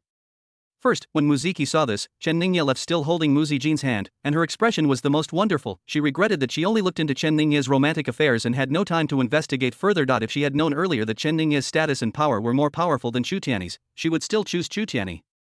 After all, Chen Ningye had too many competitors, but no matter what, she would not force Chen Ningye to get engaged so that Mu Zijin could be on equal footing with her. What puzzled her even more was that Chen Ningye had no need to be afraid of Chu Tianyi, so why would he agree to the engagement? Now that your identity has been exposed, why don't you regret the engagement? Muziki couldn't hold back her jealousy and said, "Mr. Chen, I'm sorry.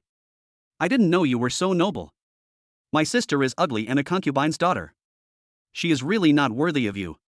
Let's forget about this engagement. It's our Mu family who is marrying up." Chen Ningye angrily scolded, "What nonsense! How can Zijin be unworthy of me? I don't want to hear such words again. I just like Zijin's kindness and temperament, and I really want to marry her. I agreed to act with you to test Chu Tianyi, and it was also to get to know Zijin better through you. Otherwise, with my status and strength, if I didn't like Zijin, there would be no need for me to agree to the engagement before." Chu Tianyi didn't intend to take action, but he didn't dare to even speak. He also took Mu Ziqi's hand and sneered at Chen Ningye triumphantly. Although he didn't say anything, the meaning is self-evident. Even if you are the young master of the Chen family in Qizhou, it doesn't matter. Look at how bad your taste is and how beautiful my wife is. Mu Zijin bit her lower lip lightly. Chu Tian's action made her even more moved by Chen Ningye's words that were tantamount to a confession of love. Chen Ningye looked strange and tried hard to suppress his smile. That he was not angry at all. He knew very well who was losing and who was gaining. Chu Tianyi and Mu Ziqi are both good people. They were willing to help push Mu Zijin into his arms even if it meant their own favorability, and Mu Zijin became negative. When Mu Zijin reveals her true appearance later, Chu Tianyi will probably regret it to death. Let him have some fun for a few days now. Hey, I am such a good person. Chen Ningye angrily pulled Mu Zijin away.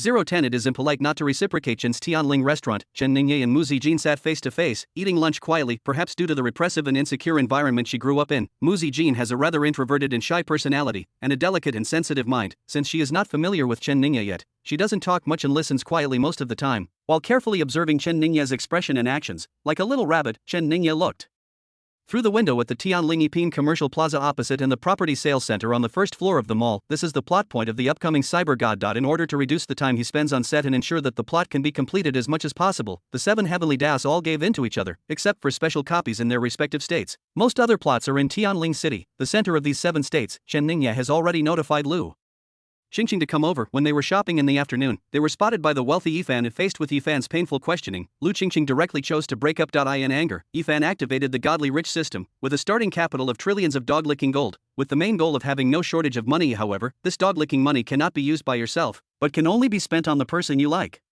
If the favorability increases, you can get a 1% cashback. Yifan can use the cashback money to purchase various cyber technologies in the system. Chen Ningye reviewed the afternoon's plot and said to Mu Zijin apologetically, Zijin, I have something else to do later this afternoon and won't have time to accompany you. Mu Zijin lowered her head and sipped the warm water. It's okay. Go ahead and do your work. I can read a book by myself. Chen Ningye remembered that according to the novel, Mu Zijin had very good aptitude and the bloodline of the phoenix. He asked, have you ever practiced martial arts? Mu Zijin nodded and responded softly. So what's your current level? Mu Zijin replied somewhat embarrassedly, only in the middle stage of the acquired realm. Chen Ningye spent 1 point of villain luck and bought the first half of Ice Phoenix art in the system mall, which was no worse than the martial arts practiced by the protagonists. That's amazing. The Mu family's skills aren't that great, and you probably don't have many resources to cultivate. To be able to cultivate to this level is much better than me. You can take a look at this exercise book this afternoon. I think it might be more suitable for you. I'll have someone arrange a training room for you later. This restaurant belongs to the Chen family. You can ask them to prepare any training resources you need. This world is very chaotic. If your cultivation is stronger, I can feel more at ease. Chen Ningye called his men over. As the young master of the Chen family in Qizhou, he had a strong personal security force with 7 bodyguard teams. The captains are all second-level practitioners, which is equivalent to the innate realm in martial arts. Chen Ningye looked at the 2 female captains and said, you two don't need to follow me. You must protect the young lady. Mu Zijin was flattered and looked at all this in a somewhat bewildered manner. She originally thought that what Chen Ningye said at the Mu family might be just polite talk. Once she leaves the Mu family, he will abandon her and ignore her. But Chen Ningye's current arrangement carefully considered all aspects, including the skills and cultivation resources, as well as the bodyguard of a congenital master. He really treated her as his wife. Her ugly makeup has not been removed yet. Could it be that Chen Ningye knows her true appearance? Mu Zijin secretly denied it in her heart. It was impossible. She was usually very cautious and rarely went out. Even the Mu family, where she grew up, and a master like Chu Tianyi, did not notice her ugly makeup. It is even more unlikely that Chen Ningye would discover it. Mu Zijin was full of doubts, but she mustered up the courage to speak. I'm not good looking, you don't have to arrange it this way. Chen Ningye smiled and replied, of course not, you are my wife. As for your appearance, I've already said this before at the Mu family. I'm speaking from the heart. I like you as a person. You're kind, gentle, and refined. But we didn't know each other before. Chen Ningye's brain was working rapidly, and he brought out the cheesy love words he remembered from his previous life.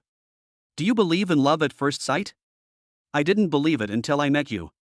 Mu Zijin's heart was pounding, and she lowered her head, not daring to make eye contact with Chen Ningye. This is because she has too little experience. Because of the ugly makeup, she has never been pursued or confessed to by anyone since she was a child, and has even been ridiculed and mocked by the opposite sex. She was suddenly faced with Chen Ningye's fierce attack. How could she resist? Her solid defenses were broken. I'm going to practice. Please be careful. Well, when you come back, I'll give you a surprise. Mu Zijin said shyly that she was kind-hearted and felt that she could no longer face Chen Ningye with ugly makeup. It was a deception and a lack of trust, and she was sorry for Chen Ningye's kindness to her. Chen Ningye looked at Mu Zijin's departing figure, his heart filled with joy. Mu Zijin is like a little hedgehog, and ugly makeup is her thorns to protect herself. When she is willing to pull out her own thorns, it means she has the greatest trust and love for you. Chen Ningye composed himself and asked his man. How's the matter I asked you to investigate going? Who stole the East China Sea Spirit Pearl from Longmen? The subordinate bowed and reported, Young master, we haven't yet investigated the situation. The robbers were invisible throughout the entire process. They poisoned the members of the Longmen Jiangzhou branch and then stole the East China Sea Spirit Pearl. Chen Ningye frowned. He was very concerned about this issue and had to find out who was making trouble in secret. The one who can ignore the plot setting and steal the treasure of the destined protagonist is most likely another destined protagonist. He even used poison as a means of punishment. There are quite a few destined protagonists who are so cautious and ungentlemanly, and more like villains. After the plot of Cyber God is over, Lu Xinlan, the protagonist of The Demon Lord in the first half of tonight's night show, is one of them. Han Feiyu, the protagonist of The Immortal Emperor Go Dao, and Fang Qiling, the protagonist of The Immortal Lord de AI, also like to use poison. It is estimated that it will be difficult for his supporting actors to find any clues, so he can only check them one by one himself. This time, the Mu family banquet had ended hastily. Chu Tianyi also had people tracking down the East China Sea Spirit Pearl, but he focused more of his energy on Chen Ningye, although theoretically, he was the one who first ordered Longmen to attack the Chen family's business. Now it is Longmen that suffered the loss. The 6 state branches were all destroyed by the Chen family. He will have to avenge this hatred sooner or later. There is also the matter of Chen Ningye and Mu Zijin's engagement, which should be an insignificant matter to him, but he is becoming more and more uneasy. Chu Tianyi found out that Chen Ningye had a rich love history and was madly pursuing so many girls. Some girls' photos can be found online, and Chu Tian felt very unhappy when he saw them. None of these girls is worse than his wife, and some of them are even more like fairies from heaven. This made Chu Tianyi conclude that Chen Ningye's aesthetic level was normal, and he definitely looked down on Mu Zijin. The engagement was a temporary measure and his purpose was probably to get closer to his wife. As soon as Chu Tian found out that Chen Ningye was having dinner at Tianling restaurant, he left. He judged that Chen Ningye was just putting on a show at the Mu family, and would definitely leave Mu Zijin aside later. I guess I'll go and have some fun in the afternoon. All he had to do was observe secretly and see if he could intercept them. It is impolite not to reciprocate. He dares to have any thoughts about his wife. As the Dragon King, he is not the one who passively defends himself. 011 Huangmao felt guilty when he saw the victim. Chen Ningye went downstairs and walked towards the shopping mall opposite. Lu Qingqing had already arrived. Mr. Chen, Lu Qingqing smiled brightly when she saw Chen Ningye. Chen Ningye called out, let's go and see if there are any clothes or bags that you like. Lu Qingqing was about to step forward when a discordant voice came from the side. How much are the clothes and bags worth? Just use this to deal with people. Chen Ningye, you're not so shabby when you pick up girls. Chen Ningye was stunned. Yi Fan arrived early? But this didn't seem to be a line in the plot. He turned his head and saw that it was Chu Tianyi. Chen Ningye was shocked. Why are you here? That's funny. Why can't I come? Chu Tianyi raised the corner of his mouth and smiled proudly, ignoring Chen Ningye. He looked at Lu Qingqing with shining eyes. Chen Ningye's vision was indeed good. According to the information he found, this person should be Lu Qingqing, the campus beauty of Tianling University, whose appearance and figure are no worse than his wife, Humph. He has a girlfriend like this, and he still has thoughts about his wife. If you were so greedy, don't blame the Dragon King for fighting back. Chu Tianyi smiled and said to Lu Qingqing, Miss Qingqing, please forgive my rudeness. I am Chu Tianyi, the angry Dragon King. This is our first meeting, and I really want to make friends with you. Lu Qingqing was a little at a loss. If an ordinary person approached her, she would definitely ignore him. No matter how rich he was not as rich as Chen Ningye, but Chu Tianyi was different this time. He had learned his lesson from 3 years of pretending to be a pig to eat the tiger and almost becoming a pig himself. In the past, I was in love with Muziki and wanted to be an ordinary person. Now that he was planning to poach Chen Ningye's players, he naturally had to demonstrate all of his strengths. As soon as Chu Tian came up, he directly pointed out his identity as the Dragon King, and also brought Longmen's men. A row of luxury cars stopped on the side of the road, with hundreds of thugs in black suits. Lu Qingqing is the female supporting character in the novel Cyber God. The 7 worlds have just merged, and what happened to the Mu family this morning has not spread yet, so she doesn't know who the angry Dragon King is or how powerful Longmen is, but she was not blind.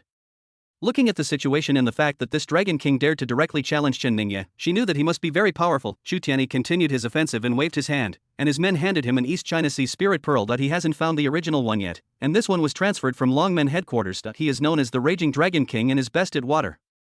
The East China Sea Spirit Pearl is a very precious and rare jewel on the market, but it was okay for him.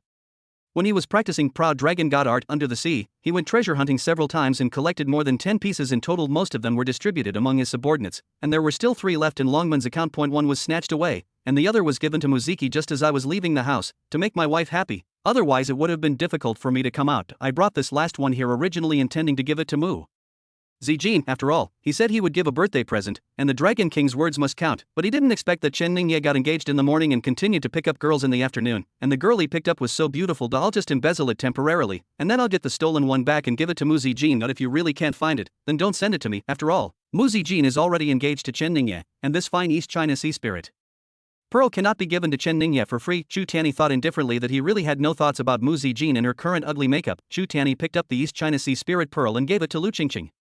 Miss Qingqing, the spirit pearl matches the beauty. This is my first meeting, and this is a small token of my appreciation. The East China Sea spirit pearl is full of spiritual energy and emits a faint blue light.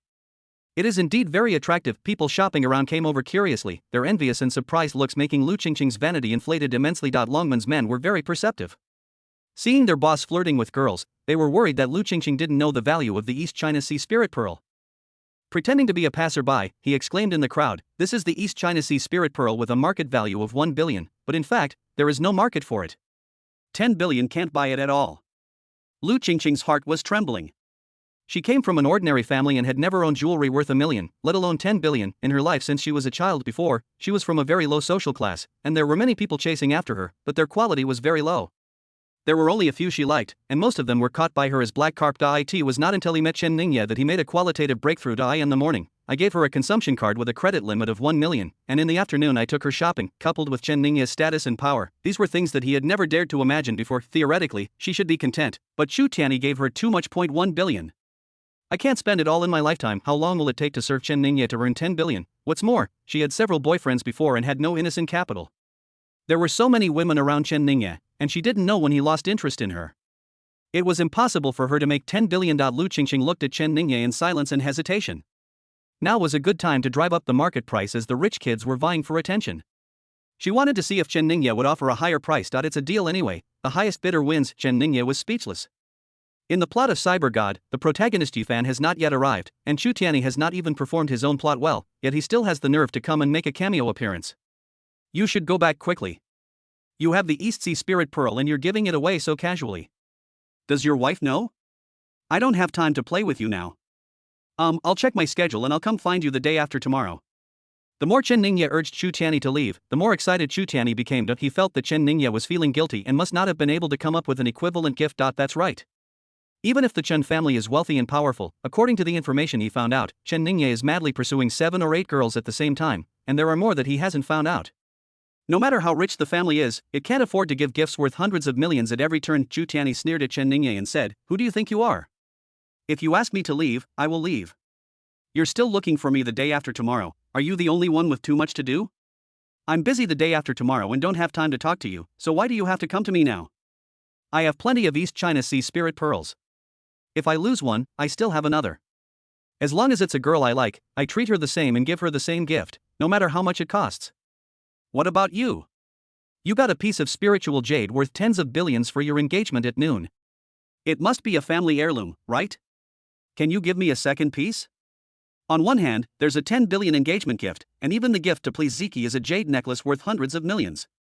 Now he's only bringing Miss Qingqing shopping to buy clothes and bags. TSK, the difference is so big, I can't stand it." Lu Qingqing's face changed. She was very familiar with the name Ziki. She was her comrade in arms last night and had heard Chen Ningye call his name many times. She doesn't compare herself with others, but they are both fairies. The quality of her service last night was no worse than Muziki's. Why was there such a big difference in her treatment afterwards? Lu Qingqing asked, "Is her name Muziki? Did young Master Chen get engaged to her at noon?" Chu Tianyi's smug smile froze. "No, Ziki is my wife. Chen Ningye is engaged to her sister. Do you know my wife?" Lu Qingqing was a little confused, and her eyes, which were originally full of admiration for Chu Tianyi, turned into sympathy. This relationship is quite complicated. Rich people really play around. She originally thought that Chen Xiao was traveling light and had no entourage, while Chu Tianyi had 100 or so burly men who drove away in a luxury car. Chen Xiao was anxious to urge Chu Tianyi to leave, thinking that Chu Tianyi was very powerful. It seems that Chen Xiao is still more skilled. No wonder he looked like he didn't want to see Chu Tianyi. It was because Huang Mao saw his victim and felt guilty. Then the question is, these two people are logically brothers-in-law, but now they are so at odds with each other. Did Chu Tianyi discover some clues? Lu Qingqing's heart was filled with passion. She felt that she might get to taste the big melon up close. At this time, outside the crowd, a young man wearing flip-flops, a vest and shorts, with a casual and unrestrained gait, looked over curiously. "Ha? Why is my girlfriend here?"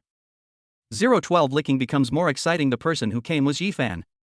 When he was about to call Lu Qingqing, he saw Chu Tianyi walking towards Lu Qingqing. Chu Tianyi said to Lu Qingqing, "I didn't expect you to know Ziki." "What a fate. Then you should accept this gift. Don't worry, I'm not like some people who treat us differently. I treat everyone equally. I gave Ziki the same East Sea Spirit Pearl."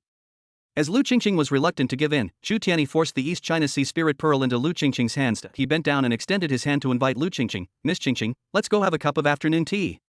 Besides, don't worry about anything else. My dragon clan is no less powerful than the Chun clan, and my title of Raging Dragon King was bestowed upon me by the imperial court." Chu Tianyi looked at Chen Ningye with pride and provocation. Although Longman's wealth might not be as much as the Chen family of the 7 states combined, he was the Dragon King and could make his own decisions. Chen Ningye is only the young master, and his mobilization of resources is inevitably restricted by the family, so how can he compare with him? If you dare to have any ideas about his wife, just watch him poach all the girls one by one. Chen Ningye was having a headache at the moment.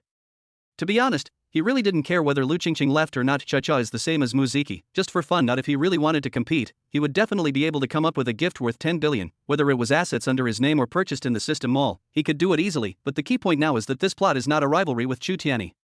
And just like in the morning's Raging Dragon King, the plot setting is that he can only give Muziki a jade necklace worth hundreds of millions. In the plot of Cyber God, the upper limit of his funding is also 100 million. It will be used to buy luxury goods and houses later, paving the way for Yifan, who has activated the Golden Godhouse system, to show off and get slapped in the face. But now Chu Tianyi directly asked for 10 billion East China Sea Spirit Pearls, which far exceeded his budget. Chen Ningye was racking his brains over how to persuade Chu Tianyi to retreat when a loud shout came from outside the crowd. "You're so brave, you wrathful dog king. Let go of your dog paws." Everyone looked back in shock. Seeing Chu Tianyi's pomp and demeanor, they knew that he was most likely the Dragon King. Some of them had just secretly checked online, and Chu Tianyi had already made his photo and information public on the official court website, and everything matched. Now even Chen Ningye, the young master of the Chun family, didn't say anything, but others dared to call Chu Tianyi a dog. Is there another big shot with a prominent family background coming? The crowd in the direction of the cursing spontaneously made way for Yifan, who walked in. The crowd booed a little. Looking at Yifan's cheap clothes, he didn't look like a big shot at all. When Lu Qingqing saw Yifan, her face changed. This is one of the people in her fish pond. Although he is born into an ordinary family, he has pure bloodline of a bootlicker. He eats less and works more. He is always available when needed. He usually eats instant noodles, skips classes, and stays up late to work part-time every day. He can transfer 13,145.20 to her every month, rain or shine. This is more than what the average rich second generation gives, and they don't even need to provide any services. They can order people around at any time. She used to cherish him very much. After all, such a pure-blooded dog is hard to find, so she would give him some sweet treats from time to time to maintain his enthusiasm for making money. But after meeting Chen Ningye, she felt that she had jumped several levels in social class and wanted to break up with Yifan when she saw him buying a consumption card with a limit of 1 million yuan in the morning. Continuing to date a low-class loser like Yifan, even though I can earn some money every month, is too disgusting. She was also worried that if Chen Ningye found out, it might affect her value. Now Chu Tianyi's appearance and the billion-dollar gift have further intensified her thoughts. She is a fairy who was pursued by the Dragon King and the young master of the Chen family at great expense. How could someone like Yifan be able to covet her? Yifan stared at Chu Tianyi angrily, eager to assert his sovereignty. "What do you want to do? This is my girlfriend. Take this broken bead and get out of here immediately."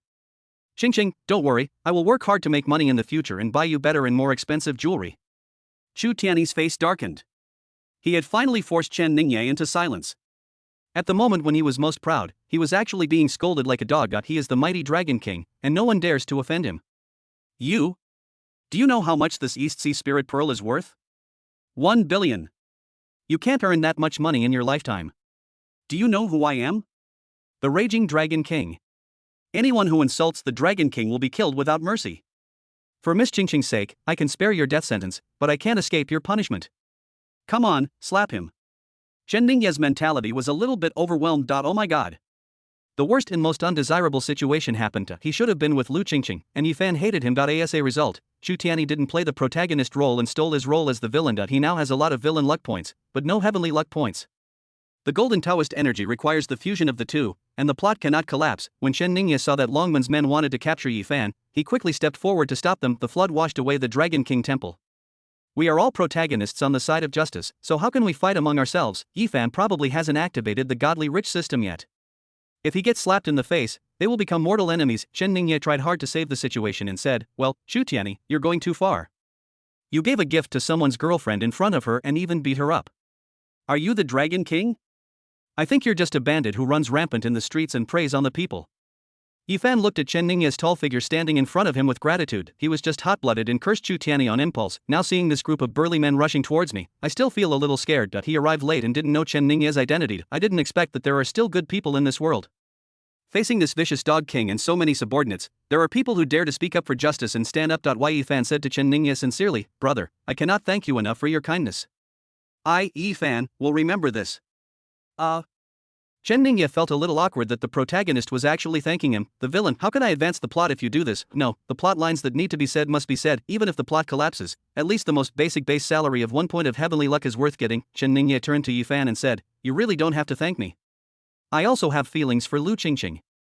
I was the one who asked her out shopping. Yifan was stunned. How come so many competitors suddenly appeared? But this also shows that his girlfriend is really outstanding and he has good taste. This is more exciting when there is a strong opponent to whip and lick. No, it is even more exciting to chase. Yifan spoke again and said, brother, you are really upright. Just based on your frankness, you are much better than that bully. Chen Ningye almost choked. He didn't quite understand Yifan's way of thinking. How could he still have a good impression of him like this? Forget it, let's not worry about this for now. The most urgent thing is to get Chu Tianyi away first. 013 two-way rush. Chen Ningye urged, Chu Tianyi, hurry up and leave. If you don't leave, I'll call Muziki. If she knew you gave the East China Sea Spirit Pearl to someone else's girlfriend, would she be happy or angry? Chu Tianyi's expression changed slightly. Although he thought it was normal for him to marry 3 wives and 4 concubines after his identity as the Dragon King was exposed, his wife might have a little temper at most, so she shouldn't be too angry. But the key is that Chen Ningye, that bastard, has feelings for Ziki. If he interferes in Cao's discord, no, I almost got confused. Besides Muziki, he only pursued one other person. Chen Ningye is pursuing so many people, but he is not afraid. What is he afraid of? Ziki was really angry with him, and she looked down on Chen Ningye, who was also a playboy. Chu Tianyi warned, if you call Ziki, won't I call Zijin? Chen Ningye shrugged and said indifferently, then let's all fight. Chen Ningye picked up the phone. No matter what, he would first notify Muziki and pull Chu Tianyi back, then let's get through the current situation and consider what happens next. As for Muzijin, he was not worried. There were 7 novels to follow, and Muzijin would sooner or later find out that he was still pursuing other girls. Based on his understanding of Muzijin, she was a relatively traditional, self-deprecating and sensitive girl. As long as you are really good to her, she will not change once she makes up her mind. Influenced by her mother, she mainly did not want to be a concubine, and did not think too much about whether her husband would marry only her. When Chu Tian saw Chen Ningye say this and directly picked up the phone, he was a little dumbfounded. He thought of Muzijin's ordinary and ugly appearance. Chen Ningye probably didn't care much about her thoughts, but his wife is beautiful. Chu Tianyi said in a rather timid tone, it's no use beating me. I'm telling you, I found out about all the girls you've pursued, and I've told Ziki everything. Zichi will never fall for a playboy like you. Chen Ningye and Lu Qingqing beside him looked a little strange when they heard this. He still thinks his wife is a treasure. Do you think he has feelings for Muziki? Okay, let's take advantage of this psychology, Chen Ningye said. Really? That's hard to say. Just like men like to persuade prostitutes to become good women and persuade good women to go to the sea, women are the same. I admit that I am a playboy and have pursued many girls. But if you don't leave now and push me too far, I'll just turn over a new leaf, cut off all ties, and focus on pursuing Ziki. On one hand, a playboy becomes devoted and gives up the entire forest for her, and on the other hand, a devoted husband becomes a playboy. Do you think I have a chance of winning Ziki's heart? Chen Ningye's words completely frightened Chu Tianyi. Although it is a fallacy, when you think about it carefully, it does make sense. There is a reason why it is easy for playboys and scumbags to get girls. Girls always think that she will be the special one who can make the bad guy change his ways and be devoted to her from then on. Chen Ningye saw the hesitation on Chu Tianyi's face and breathed a sigh of relief. It was finally done. Once Chu Tian leaves, the plot will return to normal. But what Chen Ningye didn't expect was that Chu Tianyi was beginning to have the idea of backing out. But Lu Qingqing, who was standing beside him, didn't want to see Chu Tianyi leave like that. This is a top-notch wealthy son-in-law who spends billions at a time. In comparison, Chen Ningye was too stingy and too shrewd. He gave her hundreds of billions of spiritual jade as an engagement gift, but when she went out to play, he only gave her a consumption card with a limit of 1 million. Moreover, he had clearly slept with Ziki in private, yet he could now use it to seriously threaten Chu Tianyi and scare him back. If I continue to follow Chen Ningye, I can only make a little money, and there will definitely be no chance of anything else. But looking at Chu Tianyi, he actually believed Chen Ningye's lies, which shows that he either really loves Muziki very much, or he is stupid and has a lot of money. No matter which one it is, Muziki can deceive Chu Tian and win his heart. She is also a fairy, why can't she do it? More importantly, Muziki has something on her. Not only does she want Chu Tian's money, she also wants to go a step further and marry Chu Tian. Muziki not only did not dare to object, but also had to help her to match them up, otherwise she would tell Chu Tian about what happened last night. She didn't suffer any loss, but if Muziki couldn't become the mistress of Longmen, that would be a huge loss. When Lu Qingqing saw how Muziki was treated, her ambition, which she hadn't had much of to begin with, began to swell. She said to Chu Tian, "Can you give me Ziki's phone number? I ran into Ziki yesterday and we hit it off right away. We had a great chat. I was planning to come here as a close friend, but I had something urgent to do and left in a hurry, so I forgot to ask for her contact information. It was such a shame. I didn't think I'd have the chance to meet you again in the future. I didn't expect to meet you today. It's truly fate. Don't worry, I will explain today's events to Ziki. She won't be angry." When Chen Ningye heard this, he felt as if he was stabbed in the back. Damn. You all like to play freely, right? He could roughly guess what Lu Qingqing was thinking. These chachas are horrible, each of them is good at judging the situation, daring to fight and fighting, and they are all masters of palace fighting. They dare to start a fight if they are given a little color. Chen Ningye looked at Lu Qingqing and warned her, "Don't mess around. You can't talk to Muziki on the phone. You shouldn't have such thoughts. Damn it." Chen Ningye started swearing before he could finish his words. Chu Tianyi was still hesitating whether to give his wife's phone number to Lu Qingqing. He wondered if Ziki would really not be angry if she knew what happened today, but when he saw Chen Ningye trying to stop him, he immediately gave out Muziki's contact number at lightning speed. As the saying goes, we must firmly support whatever the enemy opposes. Lu Qingqing took the phone and called directly. She was a little nervous about Chen Ningye's obstruction. But the opportunity to marry into a top wealthy family is right in front of you, and this may be the only chance in your life. Fortune and wealth are achieved through risk. Turning a bicycle into a motorcycle is worth a try. Hello, who are you? Muziki's voice came from the other end of the phone. Ziki, I'm Lu Qingqing. I just met her yesterday. Muziki's voice suddenly became nervous. How did you know my number? Muziki is currently in the hotel lobby where the madness of last night took place. Lu Qingqing thought of her, and she also thought of Lu Qingqing, so it could be said that they were running towards each other in both directions. Chu Tianyi was going out at noon. It was the best time for Muziki to spend more time with Chu Tianyi and deepen their relationship. However, in order to eliminate the only hidden danger, Muziki did not follow Chu Tianyi out. As soon as Chu Tian left, she immediately mobilized people and rushed to the hotel. In order to secure her position as the Dragon King's mistress, Chu Tianyi must not be allowed to know what happened last night. Chen Ningye had gained some benefits and didn't want to completely anger Chu Tianyi, so he would definitely not say anything nonsense. The only hidden danger is Lu Qingqing. If Lu Qingqing knew that her husband was the angry Dragon King, she would probably use this as a handle to threaten her for the rest of her life rather than being passive at that time. It is better to take the initiative now. Therefore, when masters fight, they always plan for the future and know what their opponent will do. What they compete with is hand speed. Muziki learned that Lu Qingqing had left the hotel and was thinking about how to find Lu Qingqing. In her estimation, Lu Qingqing was either out for dinner or shopping, or was called away by Chen Ningye, but Chen Ningye was having lunch with Muzijin at noon. He had given Muzijin hundreds of billions of spiritual jades before, so he must have valued Muzijin very much. This time, before separating from Muzijin, he would most likely not call Lu Qingqing over. Based on her judgment, Muziki asked someone to check Lu Qingqing's personal information and contact information, while also asking someone to carefully check the dining and entertainment venues near the hotel. Unexpectedly, before she found out anything, Lu Qingqing actually called her. First. 014. The water is too deep, you really can't grasp it. Lu Qingqing giggled. Hee, it was Chu Tianyi who gave me your number. Isn't it a coincidence? We got along so well yesterday, and today I actually met your husband. He also gave me an East China Sea Spirit Pearl as a meeting gift. You shouldn't be angry, right? Yesterday you told me that you wanted to be best friends for life, and that your husband was very good and that you felt he didn't have enough time alone. You even joked about trying to match him and me up. On the other end of the phone, Muziki's face turned pale. How could she not understand the meaning behind Lu Qingqing's words? This was to threaten her with what happened last night. The worst-case scenario had happened.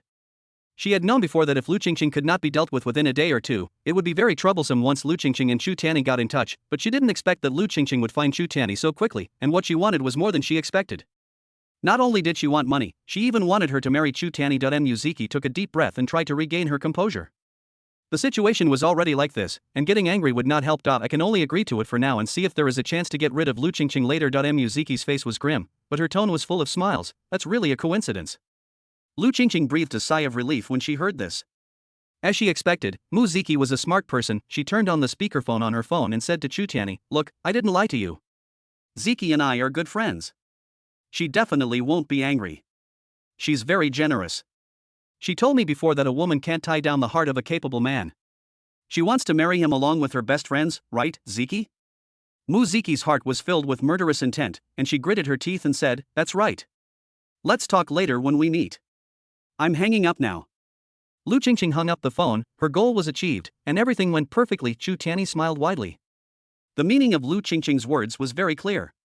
She had a good impression of him and wanted to marry him. The key is that my wife doesn't object, that he is so lucky to have such a generous wife. With a wife like this, what else could a husband ask for? Muziki called Chu Tian again and asked him where he was now, and he told her without hesitation. Muziki rushed over immediately, and she could only find another opportunity to deal with Lu Qingqing on the spot. Fortunately, Lu Qingqing now has the hope of marrying Chu Tianyi, so the threat of what happened last night has been greatly reduced, and she doesn't dare to tell Chu Tianyi about it casually. Chen Ningye looked at Chu Tianyi speechlessly, whose lips curled up with joy. What's there to be happy about? An unvirtuous wife ruins 3 generations of a family. It's not enough to marry one, he also married 2 super green tea girls. Besides, Lu Qingqing herself is not simple either. She is Yifan's girlfriend. Chen Ningye persuaded sincerely. Chu Tianyi, you should just live a good life with Muziki and don't think about anything else. Lu Qingqing is Yifan's girlfriend. The water is too deep here and you can't control it. Chu Tianyi was at his happiest at this moment, so how could he listen to Chen Ningye's advice? He looked at Chen Ningye with disdain, and glanced at Yifan with disdain. Ha, Chen Ningye, are you jealous of me? It's okay, I understand. After all, you've always wanted to pursue Ziki and Qingqing, but unfortunately they both have their eyes on me. Even if you are the young master of the Chen family of Qizhou, power cannot increase personal charm. This is the fundamental difference between you and me. As for this Lasei called Yifan, he is just like his name, so ordinary. How can he be worthy of Qingqing? Why don't you just take a piss and look in the mirror? If it were me, I would have felt ashamed and slipped away long ago. Why are you still standing here embarrassing yourself? Now, as proud as Chu Tianyi is, Yifan is as angry. Chen Ningye looked at Yifan, whose face was ferocious and eyes were bloodshot, and sighed. Chu Tianyi's words were too harsh and decisive, and he had already made a big enemy of Yifan. He no longer had any hope of repairing the plot. Chen Ningye finally advised, since you know that I am the young master of the Chen family of Qizhou, there is no need for me to tell lies. I can guarantee that Yifan is definitely not an ordinary person. He is no worse than you, the Dragon King. You'd better be careful and cautious. There's no need to offend him. Yifan looked at Chen Ningye with gratitude. He thought he was a genius and very awesome, but deep down, he still knew his own limitations. He thinks it is possible to be a white-collar worker, earn $1 million annual salary, and start a business to become a billionaire, and he dares to dream about it, but he himself didn't believe he could go any further, and he didn't even dare to dream of doing so. No one around him, including his parents, would believe it. Only Chen Ningye thought so highly of him that he even said that he was no worse than the angry Dragon King, this brother. He has decided. Even if Chen Ningye was also eyeing his girlfriend, he was convinced. While Yifan was still moved, Chu Tianyi burst into laughter. His laughter suddenly stopped, and he pointed at Yifan. Chen Ningye, I know you are very unhappy now, but you don't need to lower my status in such a roundabout way. If you hadn't stopped him, this guy wouldn't have been able to handle my men alone. He has no martial arts training, no money, no power, and is useless. How dare he compete with me? Yifan lowered his head and clenched his fists. No matter how angry he was as humble as a minion in front of Chu Tianyi. He could only look at Lu Qingqing one last time and said in a hoarse voice, Qingqing, let's go. I will definitely work hard to make you happy in the future. Now that Lu Qingqing has the opportunity to marry Chu Tianyi, she naturally doesn't want to have anything to do with Yifan anymore. Yifan, stop being so sentimental. I have never been your girlfriend. Yifan looked at Lu Qingqing in disbelief. What did you say? We've been together for so many years, and my daily food expenses have not exceeded 20 yuan for more than 3 years. I have never bought clothes that cost more than 20 yuan. I couldn't bear to spend a penny more, and I bought you a gift worth tens of thousands of dollars without blinking an eye. Lu Qingqing said with a serious face, Yifan, I have told you many times that love must be mutual. It is not love if you are moved. If you think you have paid a lot, you can use moral blackmail to force the other party to agree to your confession. I've always just treated you as a classmate. Think about it yourself. Have I always rejected your confession and never agreed to be your girlfriend? We are all adults now. Please stop pestering me.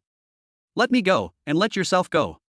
Chen Ningye felt chilled as he listened from the side. The saying, a dog that licks the boot will not die a good death, is indeed a warning to the world. Chu Tianyi walked to Lu Qingqing and said, it turns out that you are not in a boyfriend-girlfriend relationship. Everything is just imagination. It's really like a toad wanting to eat swan meat. Miss Qingqing is kind-hearted and doesn't know how to reject your shameless pursuit. So let me help you. Why don't you get out of here? Do you think Chen Ningye can protect you? Yi Fan smiled bitterly, and the anger in his heart could no longer be suppressed. Amidst the intense emotional fluctuations, the Golden God House system arrived as expected. Yi Fan listened to the system introduction and laughed wildly towards the sky again. Chu Tian frowned. What the hell is wrong with you? If you want to die, get out of here. Yi Fan ignored Chu Tian, laughed hysterically, and took out the dog-licking gold bank card issued by the system. 015 one breath, 3,600 turns. Ha, Chu Tian, do you think you are rich? A mere 10 billion East Sea Spirit Pearls will open your eyes and show you what a truly wealthy person is. Yi Fan glanced around and walked towards the luxury store in the mall. Chu Tian laughed. I really don't understand how a piece of trash like you can have the guts to say such things. You've insulted the Dragon King so many times. It seems I've been too polite to you. Come, slap him in the face until he submits. Chen Ningye, don't try to stop me, or else don't force me to take action. Chu Tian unleashed his innate cultivation power, and his aura locked onto Chen Ningye. Chen Ningye shook his head speechlessly and took 2 steps back. I won't make a move. There's no need for me to make a move.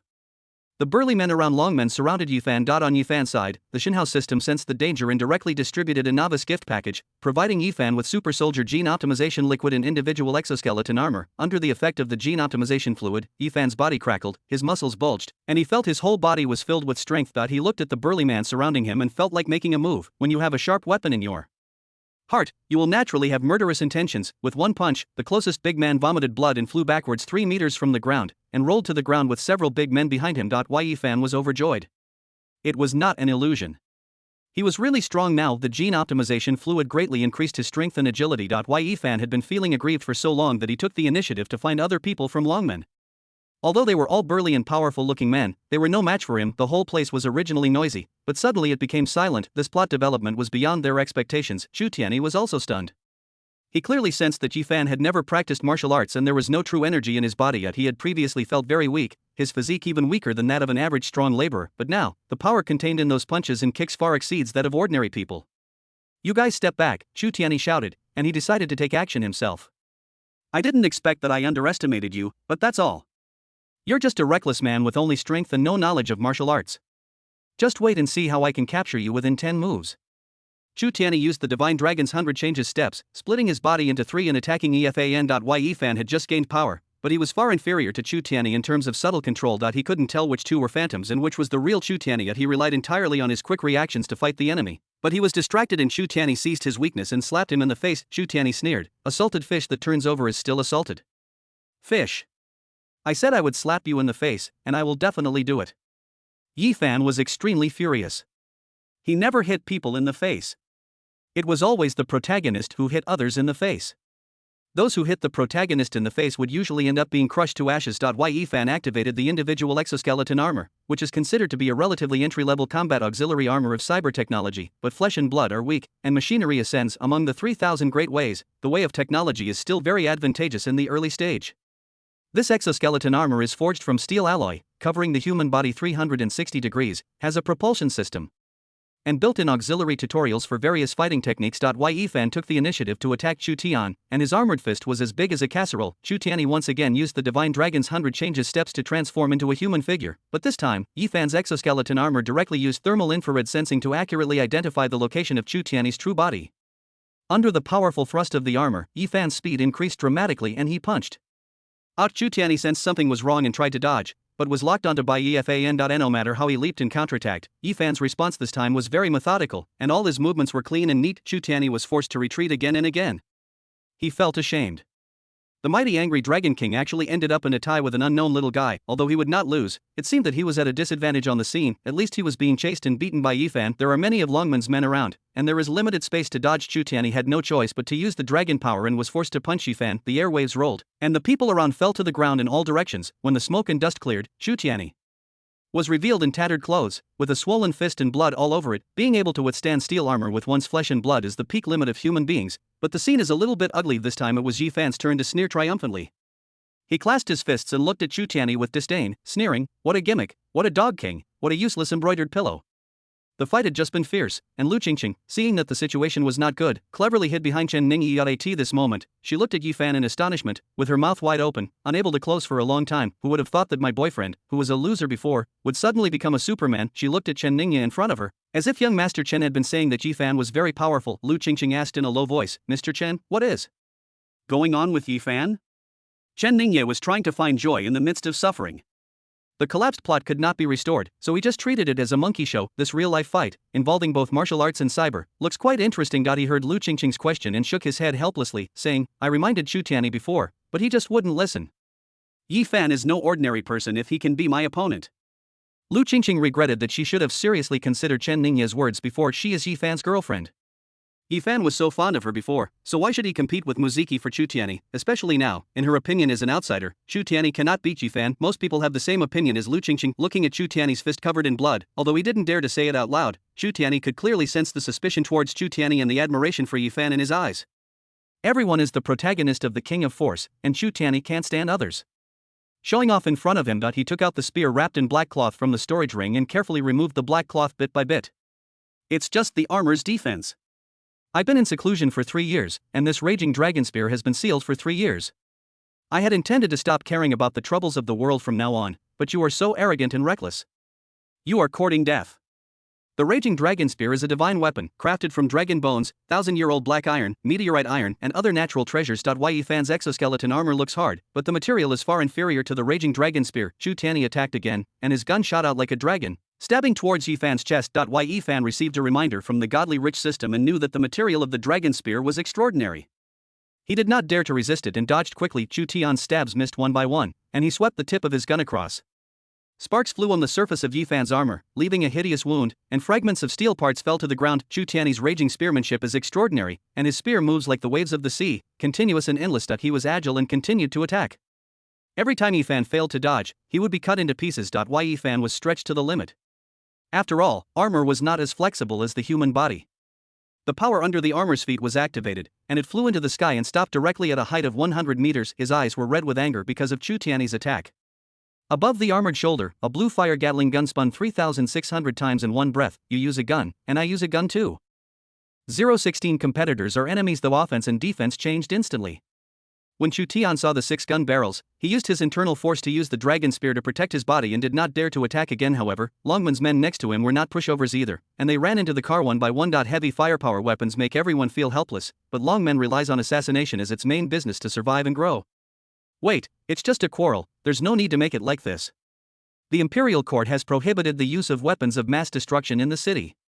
Yi Fan, Chu Tianyi, calm down a little. You don't want to be wanted by the Imperial Court before you can even start enjoying your bright future, do you? Chen Ningye couldn't stand watching the show any longer, so he quickly tried to stop the fight. The plot has just begun. Even if it collapses, it can't collapse directly into a world war. Yi Fan was a little hesitant when he heard this. He still had a good impression of Chen Ningye, and these words really touched his heart. After being a loser for so many years, he just got the system and still wanted to be a good citizen, showing off in front of others and pretending to be cool in a reasonable and legal way. Chu Tianyi did not have such concerns. He glanced at the large-caliber anti-material gun that his men took out of the car, and his confidence increased greatly. He snorted coldly, "Humph! I am the Dragon King appointed by the Imperial Court, and I have the power to suppress bandits and riots." Chen Ningye urged again, "But can you handle Yi Fan? He can fly and run. Are you sure you want to provoke such a powerful enemy? The court won't issue a wanted notice for you, but Yi Fan will be secretly watching you. If he doesn't have a good life, will your life be easy?" The more Chen Ningye spoke, the more he felt something was wrong. He was the villain, so why was he helping the protagonist mediate a dispute? Chu Tianyi was also convinced in his heart. He didn't know Yi Fan's background now, so he didn't want to fight anymore. Yi Fan was the same, but now that the fight had gotten to this point, both of them were stuck in a fight, and neither of them wanted to stop the fight. First point, 2 cars stopped on the side of the road, and a pair of long white legs stretched out. Chen Ningye's eyes lit up. "Chu Tianyi, your wife is here. Ziki, please try to persuade them to live a good life. Fighting and killing will only hurt both sides." After getting off the car, Muziki looked at the scene in front of her in confusion. She hurried here because she was worried that Lu Qingqing would take advantage of her situation, but now Chu Tian was holding a dragon spear in one hand, confronting the armored man in the air, and the atmosphere was solemn and murderous. Chen Ningye quickly told Muziki what had happened. Muziki looked at Chu Tianyi with a normal expression and did not refute, which meant that what Chen Ningye said was true. She was very surprised. She used to think her husband was a waste, but after Chen Ningye provoked him in the morning, he became the raging dragon king. Lu Qingqing is actually in the same situation. When her ex-boyfriend Yi Fan gets angry, she suddenly turns from an ordinary person into a Superman. Is it the fashion for these powerful people nowadays to play the pig and eat the tiger? Do they have to wait until the green grassland is above their heads before they explode? However, fortune and misfortune go hand in hand. The current development of the situation is actually a good thing for Muziki. Lu Qingqing's ex-boyfriend suddenly became so powerful. If she still wanted to get back together, he would keep what happened last night to himself and would not be able to use it to threaten her. Muziki certainly didn't want Chu Tianyi and Yi Fan to continue fighting. She had been feeling depressed for 3 years because she had to marry into the family and had to fawn over Chen Ningya. She finally found out that she was the mistress of Longmen, but she hadn't enjoyed much of the glory yet. She didn't want it to end like this. She began to persuade Chu Tianyi that now is not the past. If one person is full, the whole family will not be hungry, and he can do whatever he wants now that he has a big family and a big business, with her and the entire Longmen. So many people are counting on Chu Tianyi. He can no longer provoke strong enemies at will, especially in this kind of dispute of pride. It would be best if he could turn swords into plowshares. As Muziki spoke, she naturally began to wipe away her tears. Chu Tianyi now had a suitable opportunity and hurried forward to comfort Muziki. He really didn't want to fight anymore. If he and Yi Fan both suffered losses, wouldn't that be a good thing for Chen Ningye? He would never forget that this guy had a lot of feelings for his wife. Chu Tian pointed at Yi Fan and said coldly, "If my wife hadn't come here today and tried to persuade me so bitterly, this matter would never have ended." Yi Fan fell from the sky. He looked at Muziki, who was a good wife and mother, and his heart was eager to make a move. After all, lick dogs just like green tea fairies. Lu Qingqing's previous decisive behavior made him extremely sad, and he felt that he had seen through this person, but he had never met Muziki before, and the way she wiped away her tears and advised Chu Tianyi not to fight made him sink quickly. Dogs always lick things. If they don't lick this, they will lick that. It's their nature, and more importantly, Muziki's identity is that she is Chu Tianyi's wife. If the enemy can go there, I can go there too. My girlfriend Lu Qingqing was kidnapped, and I must get back at her. Yi Fan removed his exoskeleton armor, looked at Muziki with a polite smile, and praised her sincerely. Ziki is a very nice name, and she is just as beautiful as her name. Miss Ziki is so beautiful. I had no intention of letting this go, but for Miss Ziki's sake, I'll forgive my mistakes. There's a real estate sale over there, and I want to buy a house. Yi Fan waved towards the Tianlingping sales center in the shopping mall. The fight had been intense before, and it was human nature to watch the excitement, and the sales staff at the sales center were no exception. Although they had to close their doors in a hurry for fear of being affected, they all crowded behind the floor-to-ceiling windows, looking outside with great interest. Seeing Yi Fan waving at this moment, after what happened just now, no one dared to underestimate Yi Fan anymore. The sales manager gritted his teeth and thought that fortune and wealth must be achieved through risk. This big boss must be very rich, so it is worth taking a little risk. He forced a professional smile, opened the door and trotted over. Yi Fan took out his gold bank card and asked, "How much is the most expensive apartment in your building?" The sales manager immediately replied, "Our building is located in the center of Tianling City. It's the most prestigious building in the entire Xia Kingdom. Currently, the most expensive villa features over 10 types of formations, including spirit gathering, dust repelling, and defensive formations. The asking price is 1 billion. If you pay in full, you can get a discount." Yi Fan frowned and interrupted, "Do I need a discount when buying things? The asking price is only 1 billion, that's too cheap. Give me 10 sets and give them to Miss Ziki." The sales manager's heart started pounding, and he suspected he had heard it wrongly. "Is it a set?" Yi Fan emphasized, 10 sets. "I gave Miss Ziki a gift, how could it be only a mere 10 billion? Chu Tianyi was furious. "Yi Fan, do you want to die? Ziki is my wife, I don't need your gifts." Yi Fan sneered, "Ha, you are so polite to give a gift to my girlfriend, of course I have to return the favor." Muziki's heart was filled with excitement.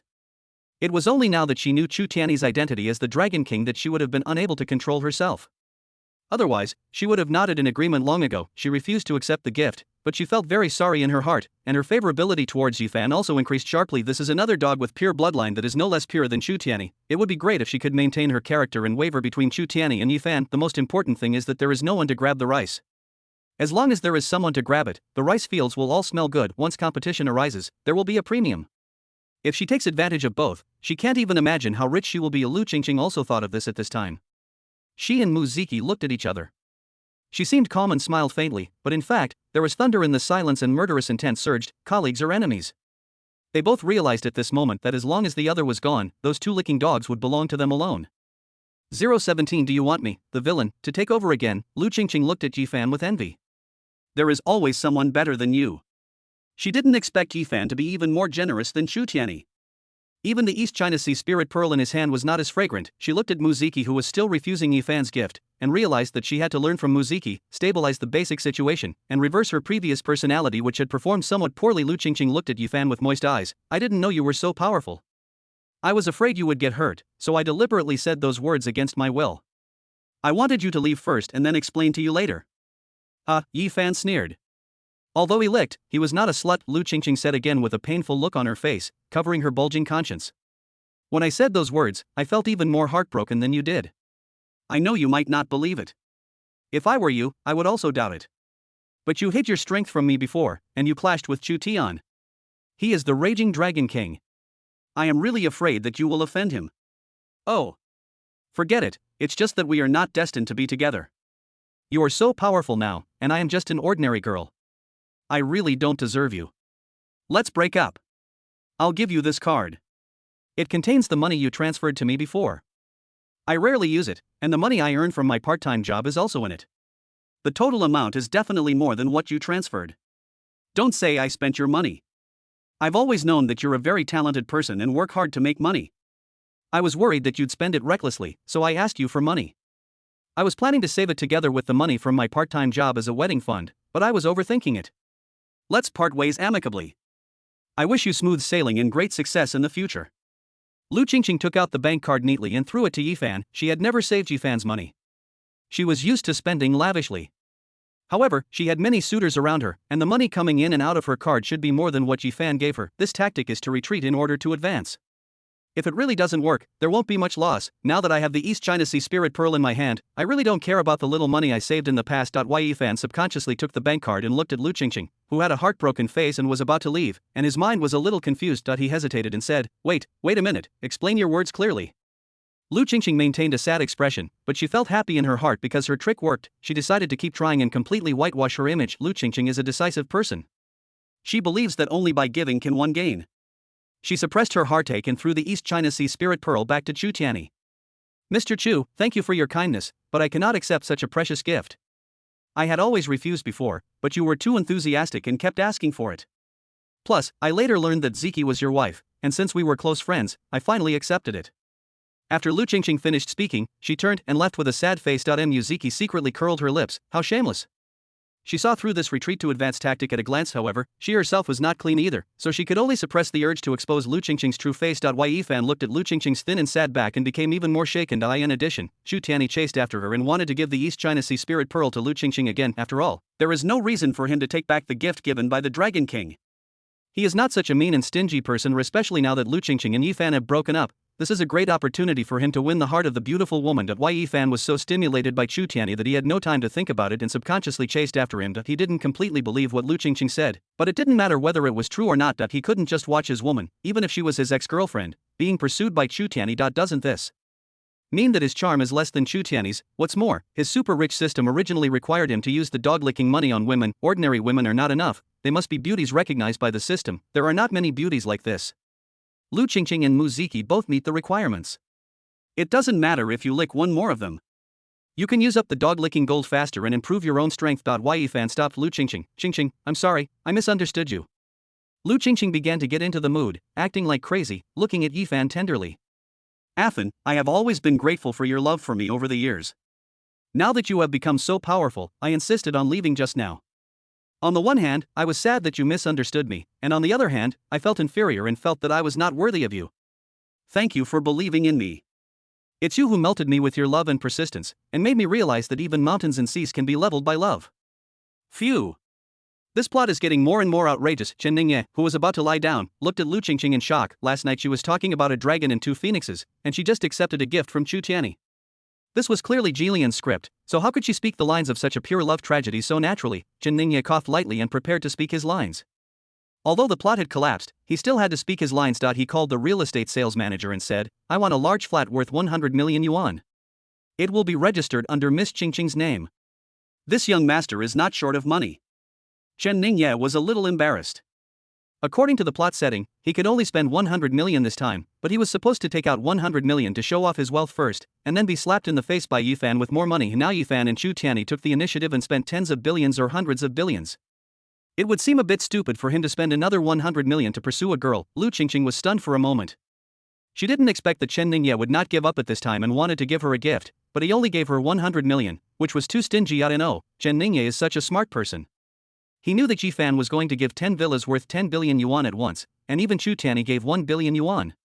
Why would he only give a house worth 100 million yuan and humiliate himself? This was him helping himself to establish his own image, while at the same time reminding Yifan to send a gift. Yes. This must be the only way to explain it. Lu Qingqing looked at Chen Ningye with secret gratitude. It seemed that her service last night was not in vain. There was a cold and noble expression on her face, and she flatly rejected Chen Ningye's gift. Mr. Chen, I've told you before that it's impossible for us to be together. I already have someone in my heart. Yi Fan smiled. Chen Ningye's previous behavior of defending him made him have a good impression of Chen Ningye. In addition, Chen Ningye only spent 100 million, which was not a threat at all. Therefore, Yi Fan did not feel any hostility and said with a smile, "Brother, if you want to chase girls, your money is not enough. It's normal for a hero to love a beautiful woman, but you really can't grasp a beauty like Qingqing." Chen Ningye was speechless. Yes, you can handle this big green tea. But brother, you also reminded me." Yi Fan waved his hand and asked the real estate sales manager to bring 10 more villas and register them under Lu Qingqing's name. Lu Qingqing was reserved and refused it, maintaining her image of not liking money. After Yi Fan's repeated insistence, he finally accepted the villa with a reluctant look on his face. Muziki looked at Lu Qingqing with envy. When she saw Chu Tianyi handing the East China Sea Spirit Pearl to Lu Qingqing again, she also reported her identity information to the real estate sales manager and accepted Yi Fan's gift. Chu Tianyi was unhappy and questioned Muziki, "Wife, how could you accept his things? If I like the house, I can buy it easily." Muziki deliberately said with jealousy, "You can give my best friend a gift, and her boyfriend returns the gift, how can I not accept it? That's right, it's just a little gift. Qingqing, Ziki, if you like anything else, just mention it. I'll cover all the expenses today. I'm a rich man with plenty of money." Yi Fan spoke up. He was in a very good mood at the moment. Muziki and Lu Qingqing both had a better impression of him. He spent 20 billion in dog-licking money and received a cashback of 200 million in his personal account. He looked at Chu Tianyi with disdain. Comparing financial resources with him was like looking for death by holding a lantern in a toilet. Let this guy be arrogant in front of him before he has already poached this girl. He can get cash back and pick up girls at the same time. This kind of good thing, the more the better. Muziki and Lu Qingqing looked at each other. Although they didn't say anything, they could guess each other's thoughts, and the hostility in their eyes weakened. A lot of people here are stupid and rich, so there is no need for them to compete with each other and sabotage each other. Just accepting a few gifts is enough to make them rich and prosperous for the rest of their lives. The two walked towards the mall arm in arm, like real best friends. Yi Fan and Chu Tianyi hurriedly followed, both clamoring to pay the bill and saying they had plenty of money. Chen Ningye looked at Yi Fan's departing back with a strange expression. The opening plot of Cyber God is over. The following plot has nothing to do with him being a villain. It is the plot of Yi Fan and the heroine Luoyi's initial encounter. Luoyi is the only real campus belle of Tianling University. Not only is she stunningly beautiful, but she also comes from a prominent family. When gossipers rank the so-called top 10 campus beauties, they only dare to rank the likes of Lu Qingqing, and do not dare to arbitrarily rank Luoyi. Her name is not among the top 10 campus beauties, but she is recognized as the most beautiful campus beauties since the founding of Tianling University. At the same time, the Luo family also married into the Chen family, and Luoyi was his fiancée after Yi Fan successfully pretended to be cool when buying a house in the mall and got slapped in the face. He returned to school to pack his luggage and prepare to move. On the way back, he happened to meet Luoyi, who was being kidnapped by kidnappers, so he heroically saved her. But now, looking at Yi Fan's happy face as he accompanied Lu Qingqing and Muziki shopping, I'm afraid he won't go back to school for a while. What about Luoyi? The protagonist quit his job again, stopped playing with the heroine, and went after the green tea girl. Do I have to be the villain again? 018 Opening the Secret of Destiny. Chen Ningye politely stopped Yi Fan, pulled him aside, and whispered a reminder that Lu Qingqing was not a good match and he should not go shopping with her. There might be a better girl waiting for him on the way back to school. Yi Fan laughed and patted Chen Ningye on the shoulder. Brother, if you can't eat grapes, you say they're sour. That's not a good mentality. As for the better girls, I'll leave them to you, brother. Yi Fan didn't think he could meet girls better than Lu Qingqing and Muziki when he returned to school. It was not that easy, and now is the critical period to compete with Chu Tianyi for the right to mate, and more importantly, the person in front of him. After he finished speaking, he smiled and strode away, chasing after Lu Qingqing and the others. Chen Ningye smiled in his heart and looked up at the sky. He said that he knew Yi Fan's reaction before the heroine appeared or revealed her true appearance. These supporting actresses were considered the top beauties among ordinary humans. How could these bootlickers give up easily? He reminded Yi Fan of these things out of politeness, not because he really wanted to persuade Yi Fan to give up Lu Qingqing, but because he was doing it for the sake of heaven. He had already tried his best. With the departure of Yi Fan and others, the plot ended and Tiandao assistant began to settle accounts. This mission is over, settlement begins. The plot has deviated somewhat. The destined protagonist, Yi Fan, has not broken up with Lu Qingqing, and the dog money spent has seriously exceeded the budget. According to Tiandao assistant's monitoring, the deviation was caused by the interference of people outside the plot. Villain employee Chen Ningye had no subjective intention to disrupt the plot and tried to correct it, so he was exempted from punishment. Based on the overall evaluation, Chen Ningye's positive attitude and satisfactory performance are considered acceptable. He will be awarded 18 points of heavenly luck points in salary. The performance is passing. Chen Ningye rubbed his eyes in surprise, suspecting that he had seen it wrong. He had already lost hope. With the plot falling apart like this, he estimated that it would be the same as this morning, and he could only get 1 point of heavenly luck point as a base salary. However, he did not expect that this would be considered a passing performance. Chen Ningye thought about it carefully and realized that the performance of the villain must be judged based on the performance of the protagonist. Although the plot has changed, Yi Fan's pretense was successful. He was able to tie with the angry Dragon King in terms of martial arts, and he could spend billions of dollars.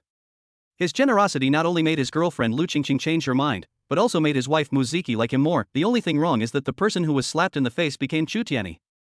This is probably the reason why his performance was only passing and he could not get the full salary of 30 points of heavenly luck value. Chen Ningye's eyes lit up. It turns out there's a way to play it. Tongzi also started to settle accounts, perfectly reversing the plot and rewarding 3 points of villain luck value. Now he has 44 points of villain luck, of which 18 points of villain luck and the newly issued heavenly luck collide and merge, condensing into 18 strands of golden Taoist energy. This time, the heavenly luck value came from Yi Fan, which was different from Chu Tianyi's luck. The golden Taoist energy surged to the soles of his feet, and a divine gate opened. The shadows of auspicious clouds and stars appeared faintly, forming a destiny of stepping on 7 stars, opening the divine treasure of destiny. The essence, blood, and divine treasure that was opened before was to improve Chen Ningye's bone aptitude, which was beneficial in the long run but had no obvious increase in strength in the short term. The destiny and divine hidden are different. Yi Fan is a super rich protagonist who is good at using money and power to suppress others. He condenses all his power, status, and wealth into the destiny trend, just like the domineering aura of a king, and can rely on his own courage and pressure to intimidate the enemy. As the Destiny Treasure House was opened, Chen Ningye followed the Great Destiny chapter in the second volume of the Great Luo Divine Treasure of Immortality and Indestructibility, the complete true creation art to gradually condense the Destiny Treasure House that was originally loose and independent of each other. The second volume is divided into 7 chapters, and you must open the corresponding divine treasure before you can practice. At present, Chen Ningye can practice 2 chapters. In addition to the Great Trend and Fate chapter, there is also the Yi Jin Shi Sui chapter, which corresponds to the essence, blood, and spirit. Only after all 7 chapters have been cultivated to perfection will one be qualified to practice the general outline of the first volume, unify the 7 great divine treasures into one, and attain the great Tao. Chen Ningye returned to Tianling restaurant as quickly as possible and carefully studied the Great Trend and Fate chapter. Wait for the right moment and act accordingly. The great trends of heaven cannot be violated, but the small trends can be altered. Outwardly a sage, and inwardly a king, I control the great forces of heaven, earth, man, the sun, moon, stars, and all living things and use them for my own benefit. The great trends and fate is closer to the Taoist method of incense and fire, but its intention is much more lofty than the Taoist method of incense and fire. The incense and fire Shinto method collects the faith of believers and gathers the power of all living beings to condense the divinity. The Great Trends and Fate chapter is about first refining the fate, accumulating strength, changing small trends bit by bit, and strengthening one's own fate. Finally, all the great trends of heaven, earth, and man are restrained to nourish oneself. Like the Emperor of Man, Chen Ningye's fate is very complicated. He is a time traveler, has the fate of a villain, holds the power and status of the young master of the Chen family in the 7 states, and is also a worker for the heavenly Tao and the host of a god-level destiny villain system. There are so many destiny forces, many of which conflict with each other, and they cannot work without internal friction. For example, the villain fate set for him by heaven is dark clouds covering the sky, bad luck in everything, broken family and death, colorful darkness. The destiny of a villain that Tongzi brought to him was a black and gold destiny that was despised by heaven but had a glimmer of hope. If he succeeded, he would be eaten by 5 tripods, and if he failed, he would be cooked by 5 tripods. What Chen Ningye needs to do is to continuously practice and tap into the potential of the destiny, harmonize these conflicting destinies into one, and make their common goal to help him grow. Before, there was only 1 strand of golden Tao Qi in the essence, blood, and spirit storehouse that was barely opened, and the effect was not very obvious. Now, there are 18 strands of golden Tao Qi, and the effect is remarkable even in the first practice. The black bad luck in the fate has faded a lot. The true energy in Chen Ningye's body vibrated, and his acquired cultivation level began to break through. In the past, cultivation was limited by the fate set by heaven and could only be improved according to the plot. Now the destiny has arrived, the breakthrough is very smooth, and I have successfully advanced to the innate realm. The acquired true Qi opens the run and do meridians, merges with the innate essence, and condenses into innate true Qi.as. The 18 strands of golden Taoist energy were all integrated into the divine treasure. The innate true energy and the life force were blessed and began to non-stop attack the other 6 meridians of the 8 extraordinary meridians except the Ren and Du meridians. His cultivation level continued to rise, and he opened up the 4 meridians until he reached the late innate realm. Chen Ningye felt more confident. In the past, when he faced the protagonist, he could only rely on the protection of his family guards for his own safety, and his peak acquired cultivation was not enough. Theoretically, in the early stages of the plot, he is safe as a villain, and the protagonists will not kill him until the later stages, but now the plot often falls apart, and he feels insecure if the protagonists decide to kill him in advance. Although his cultivation level is now in the late stage of the innate realm, there is still a little gap between him and Chu Tianyi's perfect innate realm, but he opened up 2 great magical treasures. In addition to his martial arts skills, every move he made was also enhanced by his life force. Even if he couldn't defeat Chu Tianyi, at least he would have no problem protecting himself. Chen Ningye was very satisfied with the progress. It had only been one day, and as he gained more and more luck points, he would soon catch up with the protagonist. He gave up the urge to continue practicing and went out to take a bus to Tianling University. The car stopped at a street on the way. According to the plot setting, in 5 minutes, the car Luoyi was riding in would pass by here and be blocked by the kidnappers. These kidnappers are quite powerful. With a surprise attack, they will quickly take out the innate masters who are protecting Luoyi. Time passed bit by bit, and Chen Ningye waited silently in the car. If Yifan hadn't arrived, he would have had to take action. He couldn't just watch the heroine being kidnapped by the kidnappers. After all, she was his nominal fiancée. 5 minutes later, Chen Ningye saw the Luo family's car driving towards him from afar. The seemingly peaceful streets are filled with danger. When the Luo family car passed through the sewer, the cover exploded and a black shadow holding a cold sword rushed out. At the same time, 2 passers-by rushed out together, and the 4 of them took out guns, cleared the area and provided support at any time. Luoyi's car is bulletproof, but it cannot defend against the magic weapon blessed with innate true energy. The kidnappers wanted to kidnap Luoyi and extort her, but her bodyguards were not treated so well that he was injured by a sneak attack at the beginning, and his weapon was smeared with poison. After a dozen breaths, he was killed by the plot. Chen Ningye looked around and saw that Yifan did not appear, so he was the only one who could take action. "Let's do it," Chen Ningye said softly, and his bodyguards began to act. The mantis stalks the cicada, unaware of the oriole behind it. This group of kidnappers is quite powerful, and their leader is a congenital warrior. But Chen Ningye had 7 bodyguard teams, 2 of which were given to Mu Zijin, and there were also 5 innate warriors. The ordinary kidnappers were killed instantly, and the leader realized that something was wrong. He rushed towards Luoyi, wanting to take her hostage, but Chen Ningye had already appeared in front of Luoyi. 019 Weeds should have the awareness of being weeds. Luoyi looked at Chen Ningye, who suddenly appeared, and a look of suspicion flashed in her eyes. The assassination was too sudden, and Chen Ningye's appearance was too coincidental. In the plot setting, although the Chen family and the Luo family are married, Luoyi has always hated this arranged marriage, and she also hates Chen Ningye, who has a bad reputation and bullies men and women. Chen Ningye pursued her madly, and in order to change Luoyi's impression of him, he even directed and acted in a hero saving a beauty drama. Luoyi pointed at the bodyguard who had fallen to the ground and asked through gritted teeth, "Chen Ningye, were you the one who arranged these kidnappers?" Chen Ningye frowned and looked at Luoyi in confusion, and immediately understood what she meant. Damn. Is this what villain discrimination is? When the protagonist saves the beauty, he pledges his love to her. When the villain comes to save her, he doesn't even say thank you, but instead questions her. Chen Ningye also knew that he had done similar things in the background setting of the novel. Given his villain character, it was normal for Luoyi to be suspicious, but he was still very unhappy that he was just wearing it, and what happened before had nothing to do with him. Chen Ningye did not explain. He made this trip on purpose mainly because he did not want to see Luoyi suffer unnecessary harm after Yifan's absence. The plot was too broken. I really don't have any other ideas like being a hero saving a beauty and then picking up girls. After all, beauty is a disaster and possession of a treasure is a crime.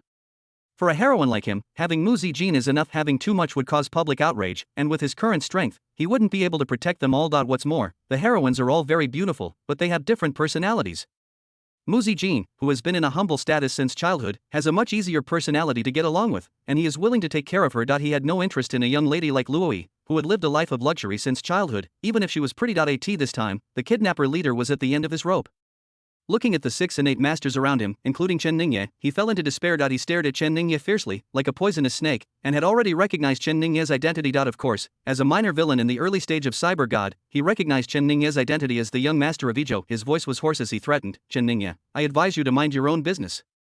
The Chen family of Ningzhou was nothing but a lowly creature in the eyes of the god. Chen Ningye was not interested in listening to his nagging and took action directly. As the ultimate villain, he becomes indecisive and talks too much when facing the protagonist. As for these extras, they must be dealt a heavy blow. Who has time to listen to their lines? Chen Ningye knew that the leader of the kidnappers was backed by the celestial god cult, a sect founded by aliens. It was very powerful, but no matter how powerful it was just a villain that Yifan could deal with in his middle stage, not as powerful as him. But he didn't even care about the god's sect, let alone this little leader. Weeds should have the awareness of being weeds. Chen Ningye's life force was so powerful that the kidnapper's leader suddenly stopped moving, as if he was stuck in a quagmire, and his every move was restricted by the powerful pressure. Although he is an innate warrior and has reached the innate perfection realm, in terms of fate, he is just a villain who dies after 3 minutes of appearance. When facing a destined villain like Chen Ningye, the boss halo has a significant effect. Chen Ningye took the sword of the subordinate next to him, threw it casually, and the sword pierced his throat. The kidnapper leader watched the long sword coming at him. He wanted to dodge, but his body was restricted. He wanted to use his internal force to defend himself, but he only had ordinary innate true chi, and its quality and purity were far inferior to Chen Ningye's. Whether the essence, blood, and spirit storage is opened has an essential impact on the innate essence, and powerful innate essence can give the innate true chi special properties. For example, Chu Tianyi's innate true chi contains dragon power, which allows him to kill enemies of higher levels than ordinary extras. Chen Ningye has just opened up his essence, blood, and spirit storage. Its characteristics are still in the process of development and growth, and have not yet been fully formed, but they are far superior to ordinary innate true chi. Luoyi was stunned as she looked at the kidnapper leader who died with his eyes open. She suspected that the deaths of other kidnappers of ordinary cultivation might have been arranged by Chen Ningye, but now even the leader is dead. This is the realm of innate perfection. And no matter how extravagant the Chen family is, they would not allow Chen Ningye to act so recklessly as to kill such a powerful warrior just to play the role of a hero saving a beauty. And what the kidnapper leader said just now, the title god, the kidnapper leader died, and as if some device had been activated, black flames burned all over his body, and soon no trace of his body remained. Luoyi comes from a family of scholars, and she knows that some evil sects hiding in the dark seem to act in this way. Their followers act outside, and if they fail, they burn themselves to death, which can greatly avoid the leakage of sect information. It seems that she misunderstood Chen Ningye. Luoyi's face showed apology. I'm sorry, I misunderstood you. Chen Ningye didn't want to deal with Luoyi too much. The more bonds there were, the greater the constraints would be. The most urgent thing was to practice and improve his strength. He said calmly, be careful later. The kidnapper leader is from the celestial god cult. You are their chosen tribute to the gods, and they won't let you off easily. After Chen Ningye finished speaking, he left and waved goodbye casually. Luoyi stared blankly at Chen Ningye's back as he walked away. Chen Ningye today gave her a very different feeling, as if he were two different people from before. In the past, Chen Ningye pursued her madly, like a fly that could not be driven away no matter how hard she tried, which made her very annoyed. But now, Chen Ningye helped her and then left without even looking at her, and the celestial god cult. Luoyi was a little worried. This was a notorious but extremely powerful evil sect that acted very crazily. Could Chen Ningye actually say that he had received the news before and rushed to save her? Yes. It must be, otherwise it wouldn't be such a coincidence. There is also Chen Ningye's cultivation level. The kidnapper leader was at the innate perfection realm, but was killed instantly by Chen Ningye. Chen Ningye has always said to others that he is at the peak of the acquired realm, but he is hiding it a bit too deeply, so Chen Ningye's previous behavior was all pretense. If it wasn't for saving her today, I'm afraid I would have kept it a secret forever. Also, the heavenly god cult is not easy to deal with. This was originally a matter between the heavenly god cult and her, but Chen Ningye stepped into this muddy water without hesitation. Luoyi is considered to be relatively smart, and smart people often like to use their imaginations the most. As she thought about it, she felt more touched. Luoyi quickly started to run and caught up with Chen Ningye. She lowered her head a little embarrassedly and thanked him. Chen Ningye, I'm sorry, thank you for saving me. It's getting late now, why don't we have dinner together? Luoyi invited her to dinner, firstly to express her apology and gratitude, and secondly to ask her in detail about the Tianqian religion and why she was chosen as a tribute. Chen Ningye looked at the somewhat shy Luoyi and said, "You're blushing like a bubble teapot." Sure enough, he had said before that his overly handsome appearance was the biggest stumbling block that seriously hindered his career as a villain. And if he follows the setting in the novel, with triangular venomous snake eyes and a pale face, a standard villain face, and it is obvious that he is not a good person, then Luoyi's attitude towards him would not have changed so much. Chen Ningye declined. Forget about dinner, I already have an appointment with someone else. Luoyi was a little bit unbelievable. This was the first time in her life that she invited a boy to dinner, and she was rejected. Chen Ningye continued, "You don't have to worry too much about the heavenly god cult. There will be a destined noble person to help you through this disaster. A benefactor in your destiny." Luoyi glanced at Chen Ningye secretly. Was he talking about himself? Chen Ningye noticed Luoyi's gaze and said, "Don't think too much. It's not me.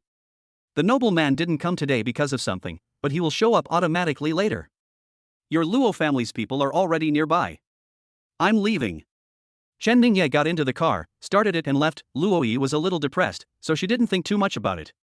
020 Lord of the ancient forbidden land. Luoyi lowered her head in confusion and didn't see her toes. She usually doesn't pay much attention to her appearance and focuses most of her energy on practice and study, but she knew that she should be considered a beauty. It was not that she thought too highly of herself, but at least from childhood to adulthood, she had never seen anyone more beautiful than her. "Miss, are you okay? We are late."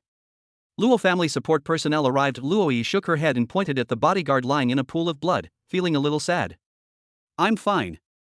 Let's save Aunt Qin and the others first. Also, check out the celestial god cult and Chen Ningye's recent situation." Chen Ningye suppressed the slight ripples in his heart. Muzi Jin's appearance is still hidden under the ugly makeup, and Luoyi is the first heroine with real beauty he has ever seen. The proportions of his entire body were so perfect that it seemed as if he had cheated on her. Her eyebrows are like distant mountains covered with dark clouds, her eyes are like rippling autumn water, and her changes of anger and joy are breathtaking. This kind of foul creature only exists in the two-dimensional world. It would be a lie to say that I wasn't moved at all. Asa man, what's good if he's not lustful? Just look at the villain's luck value, which is only 26 points left, while the other side has the heaven's luck value of 0 points. No, it should be 56 points of villain luck value. Having just changed Luoyi's perception of him from disgust to curiosity and a little affection, Tongzi rewarded her with another 30 points. Chen Ningye suppressed the urge to use the villain's luck value too directly. Improve his cultivation. With so many villain luck points, he can definitely reach the realm of innate perfection. With the blessing of the 2 divine treasures, he can suppress and defeat the protagonist, but the villain's luck value has Tonzi's restriction, and he has seen better golden Taoist energy. There is no danger now, so he should continue to endure it, try to conform to the plot as much as possible, and try not to do things that villains shouldn't do, such as flirting with the heroine. Well, try to do less, so as to gain more heavenly luck value and balance it out so that you can grow faster. Chen Ningye rubbed his temples. It was the turn of the plot of the Demon Lord to be broadcast in the evening. There really can't be any mistakes this time. As long as you can advance the plot perfectly once, you can get 30 points of heavenly luck. Fortunately, the evening's plot takes place in Shizhou, involving a strange secret place. Unlike Tianling City, which is so small, it is basically unlikely that other protagonists will appear. This strange secret realm is a huge pit, and inside it is the heroine of the Demon Lord, the red-dressed lady. Unlike ordinary ghosts, this is a regular monster that has obtained fragments of Dao Rhyme. The lady in red's real name was Li Hongyang. She had a miserable life. She was an innocent and beautiful woman, but was deceived by her relatives at the age of 16. In order to curry favor with the powerful, her family agreed to a ghost marriage, and made her wear a wedding dress without knowing the truth. She was then locked up alive in the tomb of a prince who had indulged in pleasure and had died young, and died in despair. Fear and resentment, good and bad fortune are interdependent. There is a fragment of Tao Rhyme in the burial objects of the prince. Li Hongyang's understanding, talent and resentment are all among the best. After going through the test of heaven's punishment, she finally became weird. She couldn't leave the secret realm, couldn't use force, and could only kill people using the rules. There are many restrictions, but at the same time it is also extremely powerful. Once you enter the secret realm, unless you are a truly powerful person who has also mastered the laws of heaven, any master in the ordinary sense will have to lose his life here if he breaks the rules. Li Hongyang hates money-worshipping villains who curry favor with the powerful first, rich and powerful people who bully the good and fear the evil second, and people who are unfaithful in love who are playboys third. This is also the rule of her secret realm. As her strength increased, the scope of the secret realm continued to expand, and it incorporated many monsters and ghosts in the surrounding area. She would create illusions and make ghosts and monsters transform into handsome men and beautiful women. In the secret realm, she controls everything, and no one can see through her illusions. Only those who do not fawn on the powerful, do not bully the good and fear the evil, and are loyal in their feelings can leave the secret realm. Since the birth of the secret realm, many things have changed. Countless people have mistakenly entered the secret realm, and no one has ever come out. Gradually, its reputation grew and it became an ancient forbidden place. Thousands of years ago, the forces of good and evil worked together and tried every possible means, but they could not break into this mysterious realm. They are coveting the countless secret manuals and magical weapons left behind by the senior masters who died in the secret realm. In the end, they ended up losing more than they gained. And they added to the vast wealth of the mysterious realm. The forces of good and evil had no choice but to give up. In order to prevent the secret realm from continuing to expand, they used the 9 heavens and 10 earths forbidden array to seal the secret realm and exiled it to the turbulent void. Until now, 1,000 years have passed and the secret realm has not appeared again. The real horror events that once happened have also become ghost stories that people talk about after dinner. No one believes anymore that a weak ghost can be immortal and indestructible, and that both good and evil can do nothing about it. With the continuous impact on the secret realm, the forbidden formation loosened. Tonight, a corner of the mysterious and strange realm will break through the restrictions of the formation and reappear in the world from the turbulence of the void. The place where the secret realm reappeared was no longer the original place, nor even the same world, but a newly discovered small spirit stone mine in Shizhou. Before this, signs of strange phenomena in heaven and earth had already appeared. There are many blessed places and secret landscapes in this world that are hidden by formations. They will be unveiled one day, containing countless natural treasures. The largest local tyrant in Shizhou, the Chen family of Shizhou, thought this was another great blessing from heaven. The news was deliberately blocked for this purpose. Shizhou Mu was also a member of the Chen family and was ready to directly purchase this small spirit stone mine at an internal transaction price. But the scope of the strange phenomenon in heaven and earth was too wide, and the news was eventually leaked. With the imperial court intervening and the aristocratic families and sects opposing, the Chen family of Shizhou had no choice but to give in. The governor of Shizhou will hold a bidding auction tonight. The highest bidder will get this small spirit stone mine and the accompanying secret realm development rights. The Chen family of Shizhou is determined to acquire it.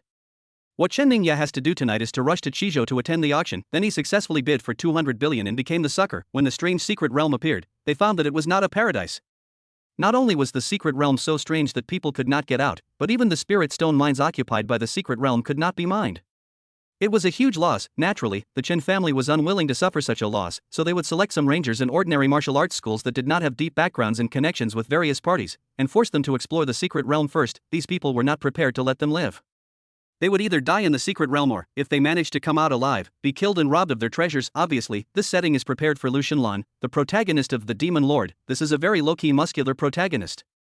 On the surface, he is an ordinary martial arts apprentice, but in fact he is a humanoid beast that can add points to the deep blue. This person is already deep blue, so he naturally won't curry favor with the powerful, nor will he bully the good and fear the evil. He is even worse than the evil ones. His brain is all brawn, he is decisive in killing, and he loves to kill his sisters to prove his truth. So there is no need to test whether the relationship is loyal or not.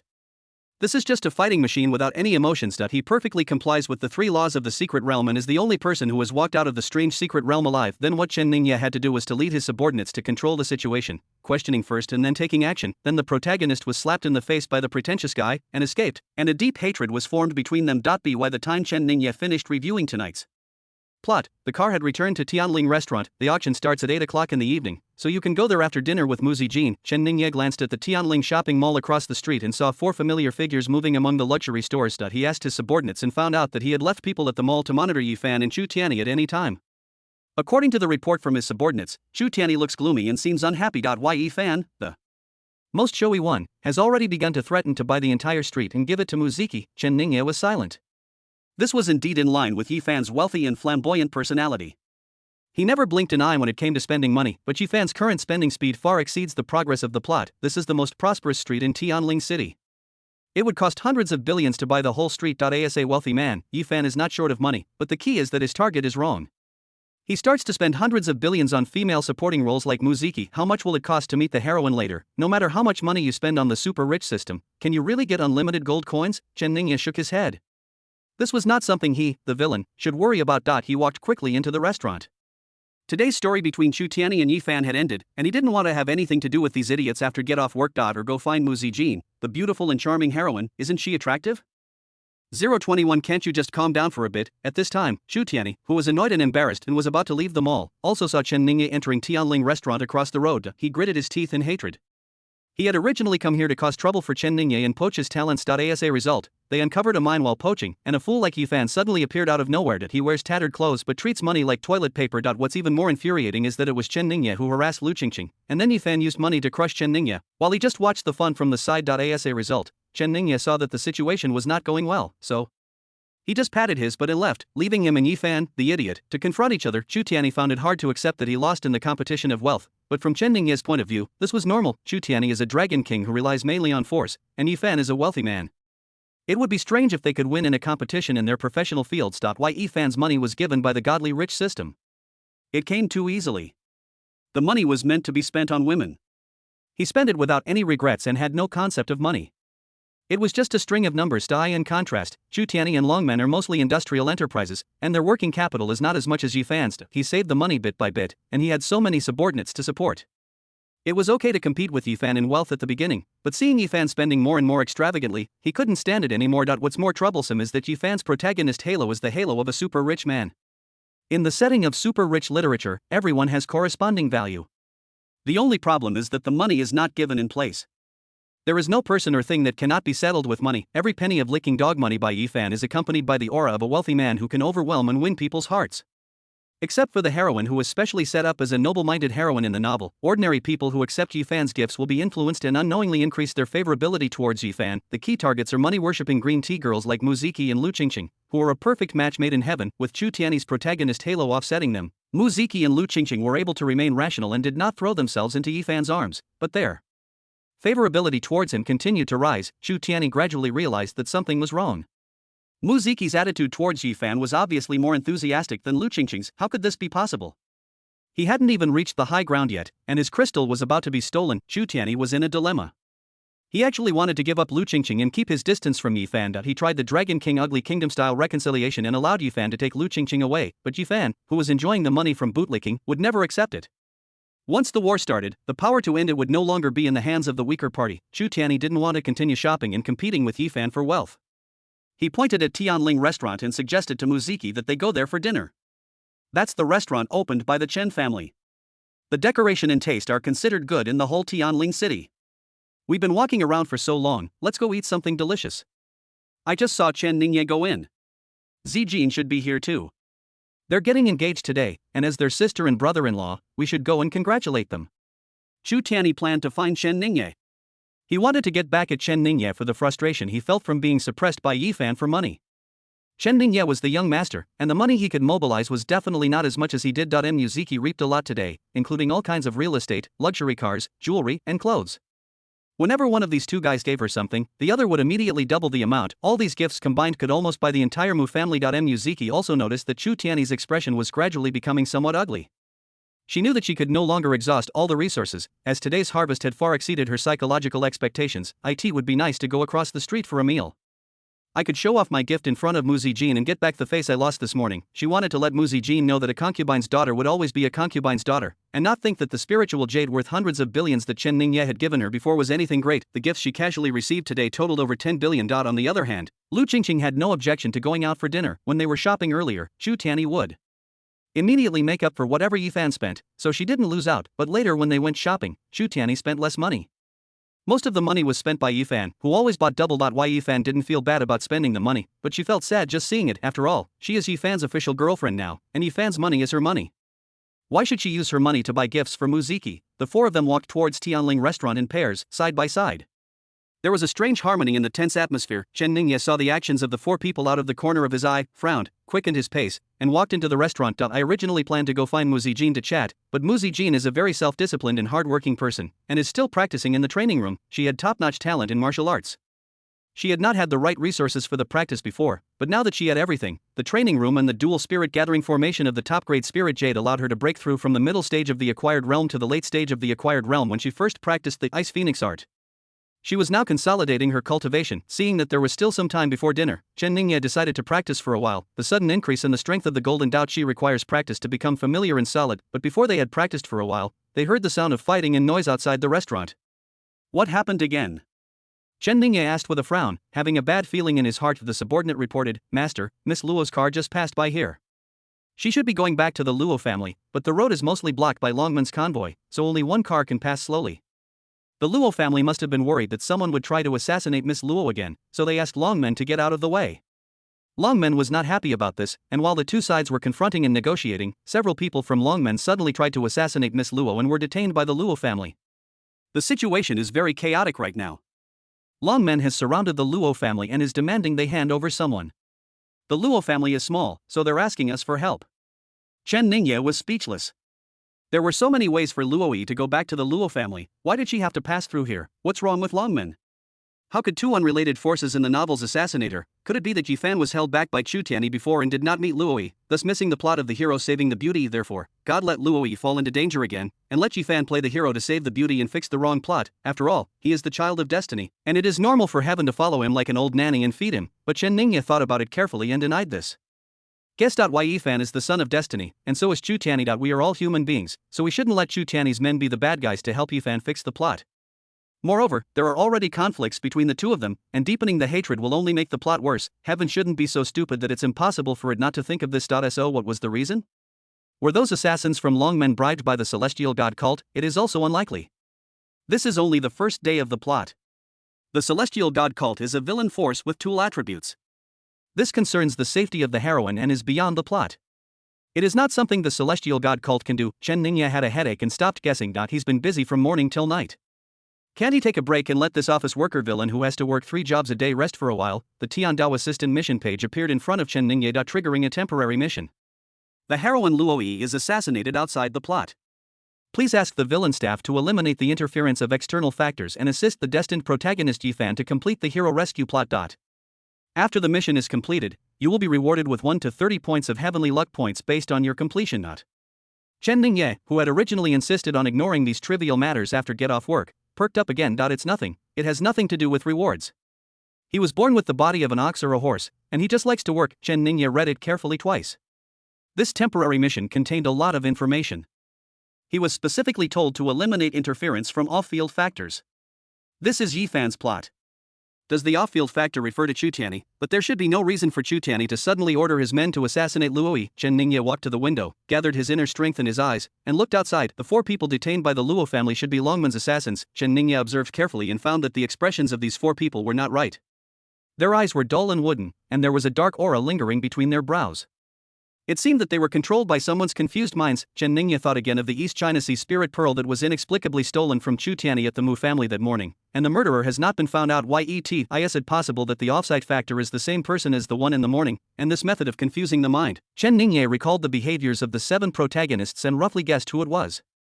022 The perfect fusion of technology and cultivation metaphysics. Things are becoming increasingly difficult to handle, and the person secretly causing the trouble is most likely another protagonist. Chen Ningye pushed open the window and jumped down. He didn't have much hope of completing the task, but as long as he had a positive attitude, he could at least get a basic salary, which was still a lot. I previously joked that this assistant of heaven was mentally retarded, but that was a bit too much. Now it seems that he still has some intelligence and can take advantage of the situation and turn disadvantages into advantages. Someone is causing trouble, so let's take advantage of this crisis to see if we can make up for the plot that Jifan missed. He even knew to pay him overtime and mobilize this villain to help Yifan. Outside the Tianling restaurant, everyone's attention was attracted by Chu Tianyi. Only a few people noticed Chen Ningye's appearance, including Luoyi, who had been sitting in the car and had not shown up. When she saw Chen Ningye's figure, a hint of fluctuation flashed in her eyes. Chu Tianyi walked towards the Luo family with the gait of a dragon and a tiger, not recognizing any relatives. Luo family, right? I'll give you a chance and release the person. I will find out why they took action. The Luo family was led by an elder of the Luo family, so naturally they were not convinced. Luoyi was assassinated twice in one day. This time, we finally caught her alive. How could we let her go just like that? He also sent people to investigate. Longmen was indeed a powerful force, but the Luo family was not someone to be trifled with. Chu Tianyi's destiny as the protagonist is unknown. On the surface, Longmen's power is not as great as Luo's. The elder of the Luo family was very confident and he was in the right. Longmen was the murderer. He said, if I ask you, what else can you ask? Don't think you're so great just because the imperial court appointed a dragon king. My young lady was just assassinated by the celestial god cult. Now let's bring her back for interrogation. Perhaps after we get to the bottom of the matter, we can clear your name. If you insist on covering up, then I'm afraid your Longmen is inseparable from the Tianqian cult. Chu Tianyi laughed. I don't need you to tell me whether Longmen is innocent or not. Even if my people are wrong, I should be in charge. It is not the turn of outsiders to interrogate them. The Luo family elders were furious when they heard this. How arrogant of you youngsters. Chu Tianyi had just gone shopping and was suppressed by Yifan in spending money, which made him very angry. It's a good opportunity to vent my anger and regain my face through force. He attacked directly. The elder of the Luo family also had the perfect cultivation in the Xiantian realm. He boasted that after so many years of practice, the Luo family's swordsmanship had already been perfected. Naturally, he was not at a disadvantage and rushed forward to meet the enemy with the same level of cultivation. How could an ordinary supporting actor compare to the protagonist? Just after the fight, the confident elder of the Luo family immediately fell into a disadvantage and was suppressed by Chu Tianyi in all directions. He could only defend and parry, without any room to fight back. A fool is a fool. You've lived 100 years in vain. If I can't defeat you within 10 moves, I lose.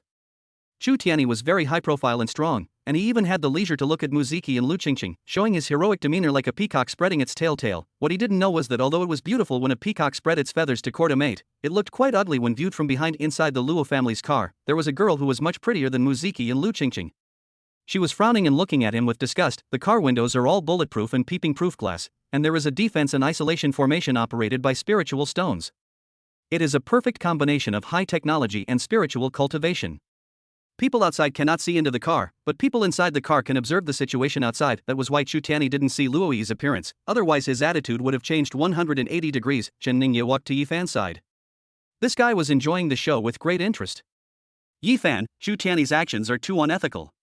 It was clearly Longmen who assassinated him, but he was so domineering as to want to bring the murderer back. You can stop him and establish an image of justice. Take action? Yifan looked at the old man of the Luo family elder and a group of burly bodyguards, not very happy if fighting with Chu Tianyi is risky.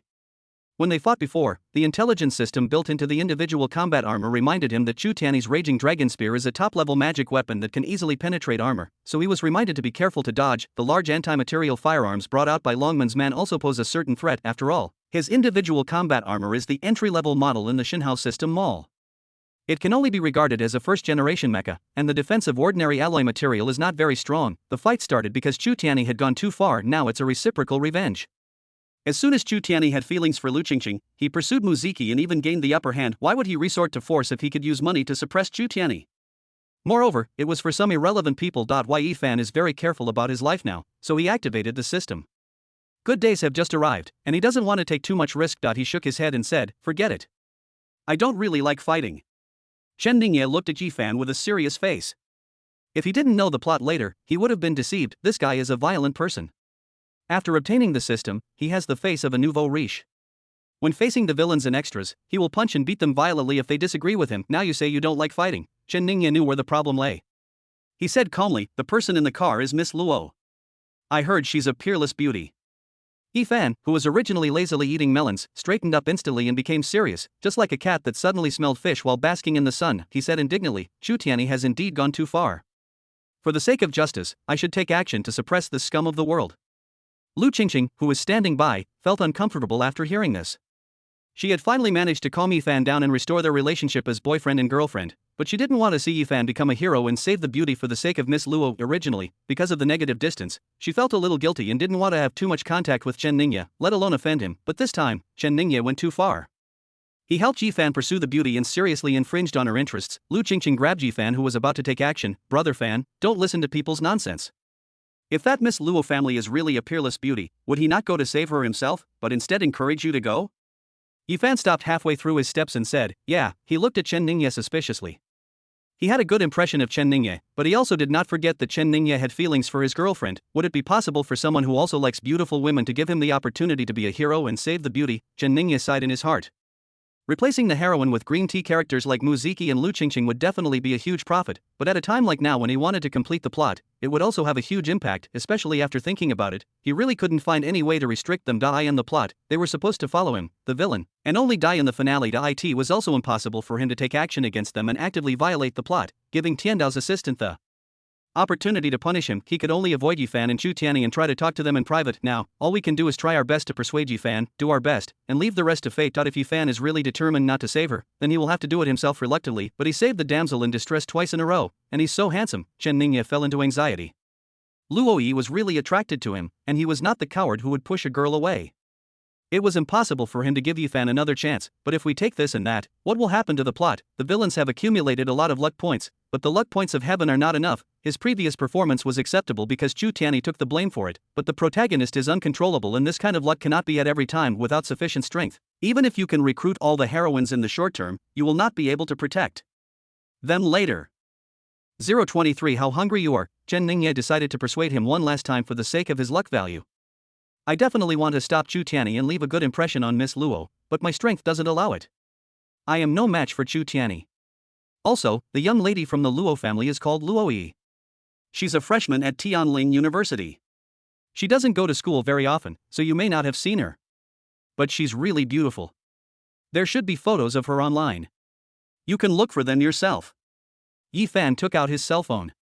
He and Lu Qingqing were senior students at Tianling University and had no connection with Luo Yi. He checked and quickly found photos of Luo Yi attending activities at school. Yifan was shocked, and his favorability towards Chen Ningye soared. With such a beautiful woman, even though Chen Ningye himself is not strong enough, he can still generously reveal the information to him. Is this what a close brother should do? Lu Qingqing was speechless for a moment.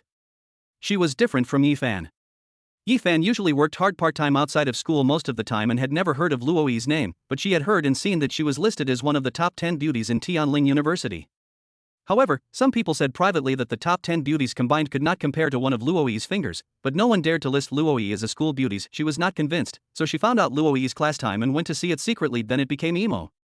Since there is youth, why is there a? Chen Ningye looked at the silent Lu Qingqing and just felt relieved when Muziki on the other side spoke again. Are photos these days even acceptable? All sorts of beautification filters. If she were really beautiful, why wouldn't she be among the top 10 beauties at Tianling University? Also, young Master Chen is the young master of the Chen family of Qizhou. He is very powerful. He is not afraid of long men. There's a lot of hidden reasons behind this. Muziki was not helping Lu Qingqing, she spoke for her own benefit. It's good for two lickers to have healthy competition through literary battles, and she can get double the gifts. However, Chen Ningye instigated a fight between them. She had previously sent people to investigate Chen Ningye's romantic history and had seen Luo Yi's photos. She didn't know if the real person was as beautiful as in the photo. If she was, Yifan and Chu Tianyi would probably beat their dog brains out. All his energy was focused on the fight, so how could he think of giving her a gift? If things got more serious and one person died or another was injured, the loss of profits would be even greater. Muziki glanced at Chen Ningye secretly. The only thing she was afraid of was that Chen Ningye would get angry and tell her what happened last night. Seeing that he showed no signs of anger, she continued, but I heard that Luo Yi is Mr. Chen's fiancé. Also, young Master Chen really likes my sister.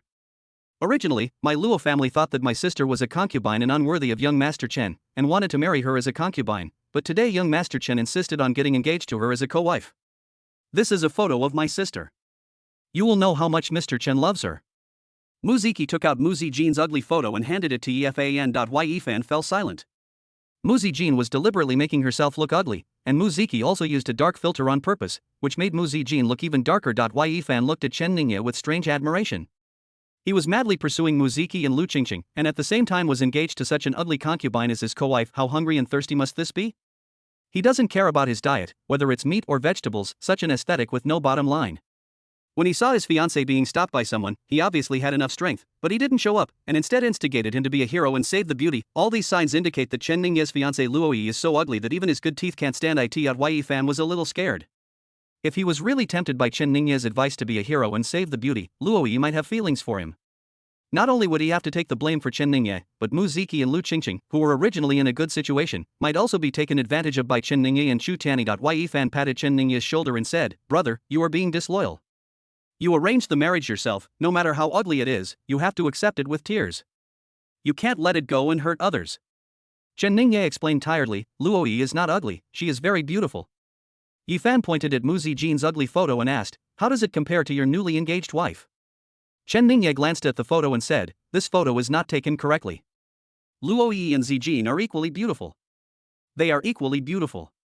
What Chen Ningye said was the truth, but the more sincere he was, the weirder Yifan's expression became. It's just as ugly, so forget it, let Chen Ningye deal with it himself. Yifan shook his head and said, "A gentleman does not take away someone else's love. A friend's wife should not be played with. Since she is so beautiful, you should go and save her yourself.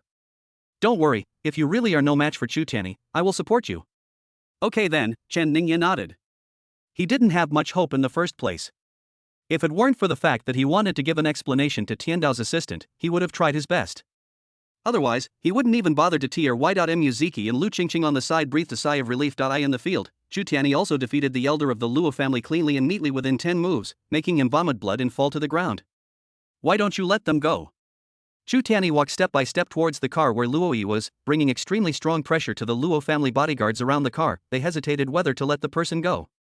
In the current situation, Luoyi's safety was definitely the most important thing. However, letting the assassin go would greatly damage the dignity of the Luo family. The leading bodyguard walked to the side of the car and whispered to Luoyi, "Miss, this man's strength is far beyond imagination. I guess only a martial arts master can defeat him. I have already contacted the clan, and the great elder is coming here personally, but it will take some time. Why don't we release him first? I'm afraid he might hurt the young lady. We can settle the matter together after the great elder arrives." Inside the car, Luoyi clenched her fists angrily. She was assassinated by Longmen, and it was Longmen who was wrong in the first place. Now he is so arrogant and has injured the elder of the Luo family. She has never seen such a bully in her life. The assassin must not be let go just like that. As a descendant of the Luo family, we must uphold the dignity of the family, which is much more important than personal life. Just watching the bodyguards blocking the way in front being beaten seriously to the ground one by Chu Tian, Luoyi gritted her teeth and prepared to push the door and get out of the car. Her cultivation was insufficient, only at the initial stage of the innate realm, and she was ready to activate the secret technique to forcibly increase her strength so that she could fight with everyone else. When Luoyi was about to make up her mind, Chen Ningye flew over and blocked Chu Tianyi's attack. Chu Tianyi's eyes focused. His prediction was correct. Chen Ningye was indeed not as simple as he seemed. He said that he only had the peak acquired cultivation level, but from this first fight it was obvious that he had the late innate cultivation level, and not just an ordinary late innate level. It was too much for him to pretend to be a pig and eat the tiger. "Chen Ningye, do you have to go against me?" Chu Tianyi asked in a deep voice. There were many Chen family masters around, secretly surrounding Longmen's men. Chen Ningye pointed at the detained Longmen people and said calmly, "I'm here to mediate. These people have been confused. Someone must be causing trouble in secret." As Chen Ningye spoke, he secretly observed the expressions of the people around him, but he didn't notice anyone with a strange expression. He knew that if the person secretly making trouble was really the protagonist he guessed, it was normal for him to be so cautious now. 024 I have no sympathy for evil. Chu Tianyi stopped and defeated the elder of the Luo family who was also at the peak of the innate realm with a crushing attitude. His purpose of establishing his authority and venting his anger had been achieved. He also didn't want to continue and become a mortal enemy with the Luo family. Now that Chen Ningye was trying to mediate, it was a good opportunity for him to step aside. Chu Tianyi agreed with Chen Ningye's judgment. Longman's men had not accepted the task of assassinating Luoyi, nor had they received his order, so how could they act at will? When the incident first happened, he took a look at the 4 assassins from a distance and found that something was wrong with them, but as the Dragon King, he didn't want to explain the misunderstanding to the Luo family. He just wanted to beat them up first and then talk to them. Chu Tianyi stared at Chen Ningye and said, since it's a misunderstanding, then ask the Luo family to release him. Chen Ningye shook his head. Although the main reason was instigated by outsiders, Longmen launched the assassination attempt first, and you injured the Luo family elders. It is reasonable that you should apologize and compensate first. Only when the Luo family forgives you can you release him. Chu Tianyi sneered, Hana, let me apologize. He got stuck in the middle of his laugh. Because Luoyi walked out of the car, she walked to Chen Ningye's side and thanked him. Chen Ningye, I'm sorry to bother you again. Thank you. She secretly glanced at Chen Ningye's profile. She had said before that he was not her destined benefactor, but he saved her twice in one day. The first time was the Tianqian sect, and the second time was the Longmen sect. Both were extremely powerful forces that were not weaker than the Chun family and the Luo family. Chen Ningye offended them without hesitation in order to save her. Luoyi had picturesque features and skin as white as cream. Everyone in the audience was silent, stunned. Each heroine has her own unique characteristics in addition to her perfect appearance. Muzijin is of the Ice Phoenix bloodline and has a fragrant body, while Luoyi has a childlike face like a snow-capped mountain and is extremely wealthy at a young age. She usually wears loose clothes and has a slender figure, so the thin branches and large fruits are not easily noticeable. When the Tianli sect assassinated her before, she took action to defend herself, and Chen Ningye accidentally caught a glimpse of her and saw the towering bulge after the clothes were tightened. This is the second time Chen Ningye has met Luoyi. When there is no fighting, the cloak covering the whole body can conceal the biggest feature. Just by looking at that charming face, Chen Ningye, who had witnessed Luoyi's peak charm, was able to remain calm, but others could not. After Chu Tian was stunned for a moment, he felt that he had fallen in love at first sight and that the first half of his life had been lived in vain. I didn't expect that there is such a pure and beautiful girl in this world. In this whole world, only he, the Dragon King, is worthy of her and has the ability to protect her from any harm. Chu Tianyi's sneer quickly turned into an attentive smile.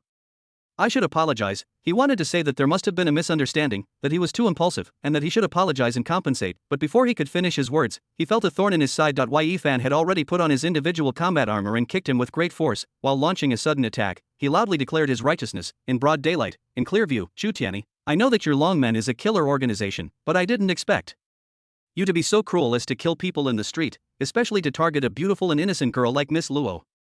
I will never reconcile with evil. Even if I die, I will never allow a villain like you to succeed.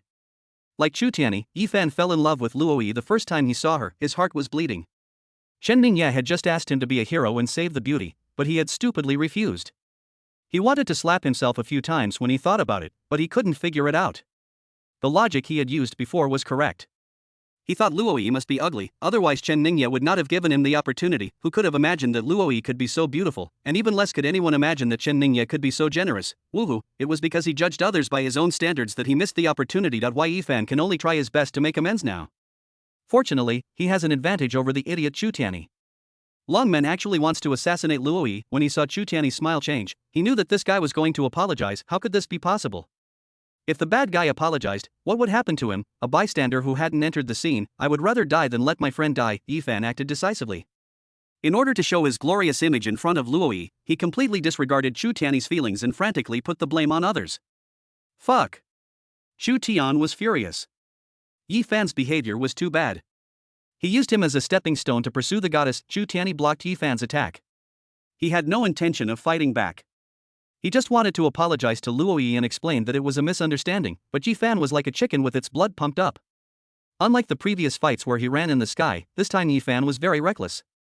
He fought in close combat and even specifically hit Chu Tian in the face, blocking him and Luoyi to prevent him from getting around. Chu Tianyi tried his best to avoid Yi Fan's attack and shouted to Luoyi, I was too impulsive. I apologize. He had barely uttered half a sentence when Yi Fan's iron fist, as big as a casserole, came whistling towards him. Yi Fan became more and more excited as he fought, and sneered, if you don't cry until you see the coffin, what were you doing?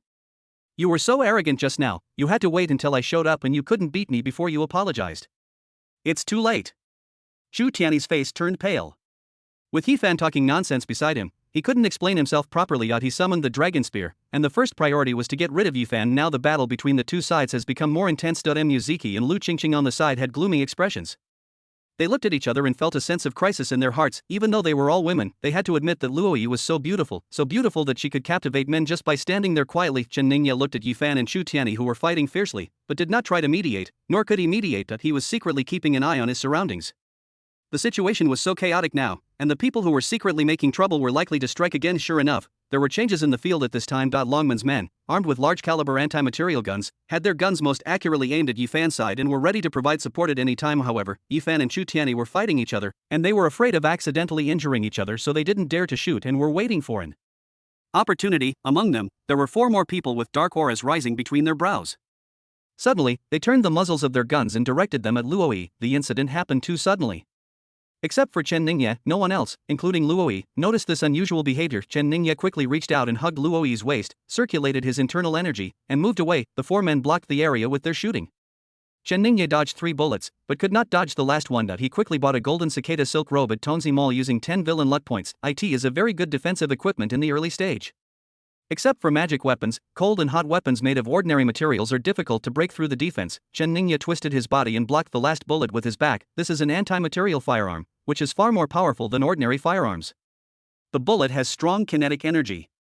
Although it did not break the golden cicada silk clothes, the huge explosion impact also made Chen Ningye feel a little pained. If his cultivation had not broken through to the late stage of the innate realm, and was still at the peak of the acquired realm, even with the golden cicada silk robe, he would have been seriously injured if he had taken it head-on. The incident happened so quickly that Luoyi was confused throughout the whole process. She lay in Chen Ningye's arms, staring blankly at Chen Ningye, who was frowning slightly because of the pain. After waiting for several seconds, the 4 assassins from Longmen were captured by the Chen family bodyguards. Luoyi finally came to her senses and quickly stood up with a red face. Her heart was pounding. Why was she so unlucky today? She had been assassinated 3 times, and it was Chen Ningye who saved her every time. 025 The real villain kills decisively. Chen Ningye asked the Chen family guards to protect Luoyi, and he walked straight to an alley on the side of the road. Chen Ningye, are you hurt? Luoyi looked at Chen Ningye's back nervously, wanting to check his injuries. Chen Ningye waved his hand and said, I'm fine. Be careful. There are people secretly controlling others, and there may be assassinations. The elder of the Luo family calmed down his injuries and was very frightened when he saw that there was a 3rd wave of assassinations. Anti-material firearms are extremely powerful. If it weren't for Chen Ningye, it would have been difficult for Luoyi to dodge them with her early innate cultivation level. He stood up with the help of the Luo family bodyguards, bowed to Chen Ningye and thanked him. Thank you for your help, son-in-law. The Chen and Luo families have been friends for generations, and Chen Ningye and Luoyi are engaged. In the past, Luoyi was extremely resistant, and the Luo family did not dare to address Chen Ningye too intimately, but now, the elders of the Luo family have become more experienced and shrewd. From Luoyi's expression, it can be seen that it should be okay to call her son-in-law now. Chu Tianyi is very powerful and may have other enemies in secret. The elders of the Luo family need to emphasize their relationship with the Chen family to deter the enemies. Sure enough, Luoyi was stunned when she heard the name, turned her head away embarrassedly, but did not say anything. Chen Ningye nodded slightly in response to the elders of the Luo family, asked the Chen family guards to protect Luoyi, and then walked quickly towards an alley on the side of the road. Just now, someone from Longmen suddenly turned his gun around and attacked, and he sensed the fluctuation of divine thoughts here. There was no one in the alley, and it was obvious that the person in the dark had left. There is a faint sweet fragrance in the air, which is difficult for most people to detect.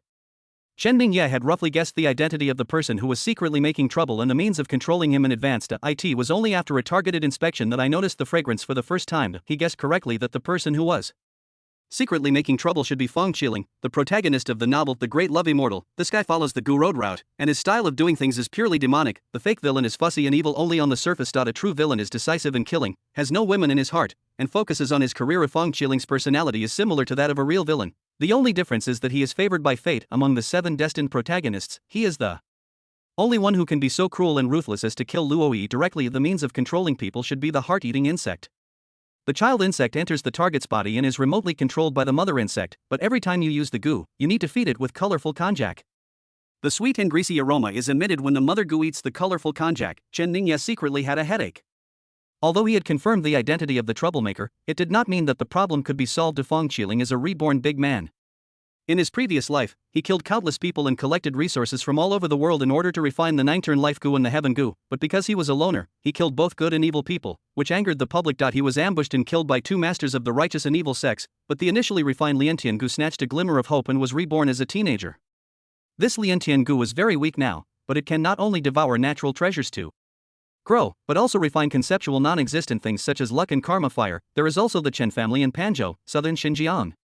The overall plot summary of The Great Love Immortal is that Feng Qiling learned the lessons of his previous life, grew up step by step in secret, devoured and refined the resources and luck of the entire Qin family and even the good and evil paths, and finally refined the heavenly goo to the 9th level and achieved eternal life. Logically speaking, the plot is just at the beginning stage, and Feng Qiling should be dormant and developing in southern Xinjiang. How could he suddenly run to Tianling City and cause such a big fuss? Moreover, if there is any trouble, it should be directed at him as the villain. The East China Sea Spirit Pearl that Chu Tianyi asked Longmen to send was stolen before. The only one who could do it is the destined protagonist, and that must be Feng Qiling. Now he is secretly manipulating Longmen's men to assassinate Luo Yi. What does he want to do? Chen Ningye had some vague guesses. Could it be that Feng Qiling's refining heavenly goo could also refine the treasures and luck of other destiny protagonists? But there was no need.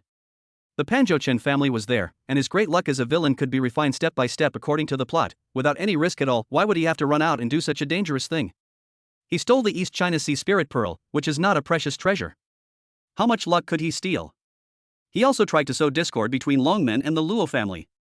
Once Chu Tian found out, he would definitely be retaliated. The risk-reward ratio was 2LOW.AT this time, several thousand meters away, on the rooftop of a high-rise building.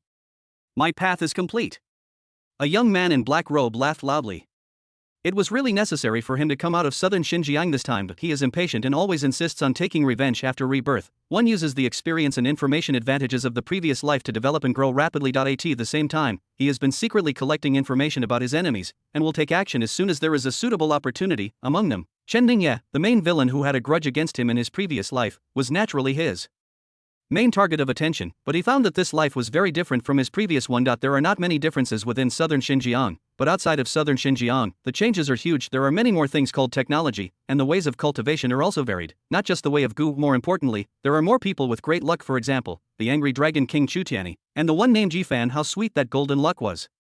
Compared with it, the black luck of Chen Ningye, who was originally his target, was a bit disgusting. Feng Qiling was flipping through his phone. He adapted quickly and bought one as soon as he left southern Xinjiang. He was able to understand the overall picture of technology in the world at a very fast speed. The mobile phone contained the live video of the Tianling restaurant, and many onlookers secretly filmed and broadcasted live. Feng Qiling looked at Chen Ningye standing at the alley entrance in the video with disgust. He was able to find his previous hiding place so quickly. This Chen Ningye was much stronger than in his previous life. It's not that he's afraid of being stronger, but his strength has increased, and his brain seems to be smarter than in his previous life, but his luck has not changed much. His Liantian Gu can sense luck. Chen Ningye's luck in his previous life was from black to colorful. It was still as black in this life, but there was a bit of gold in the black. Black luck is bad luck, it is karma.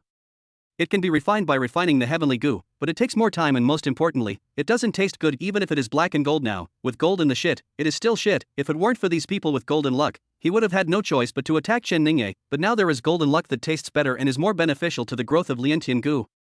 Before eating it all, only a fool would be interested in bad luck and karma. More importantly, Chen Ningye was very smart and his tracks were discovered as soon as he took action. It's difficult to deal with, and there aren't many benefits, just like a stone in a pit. On the other side, Feng Qiling was watching Chu Tianyi and Yifan, who were still fighting each other in the video. This idiot is much cuter, has good luck, and is not as smart as Chen Ningye.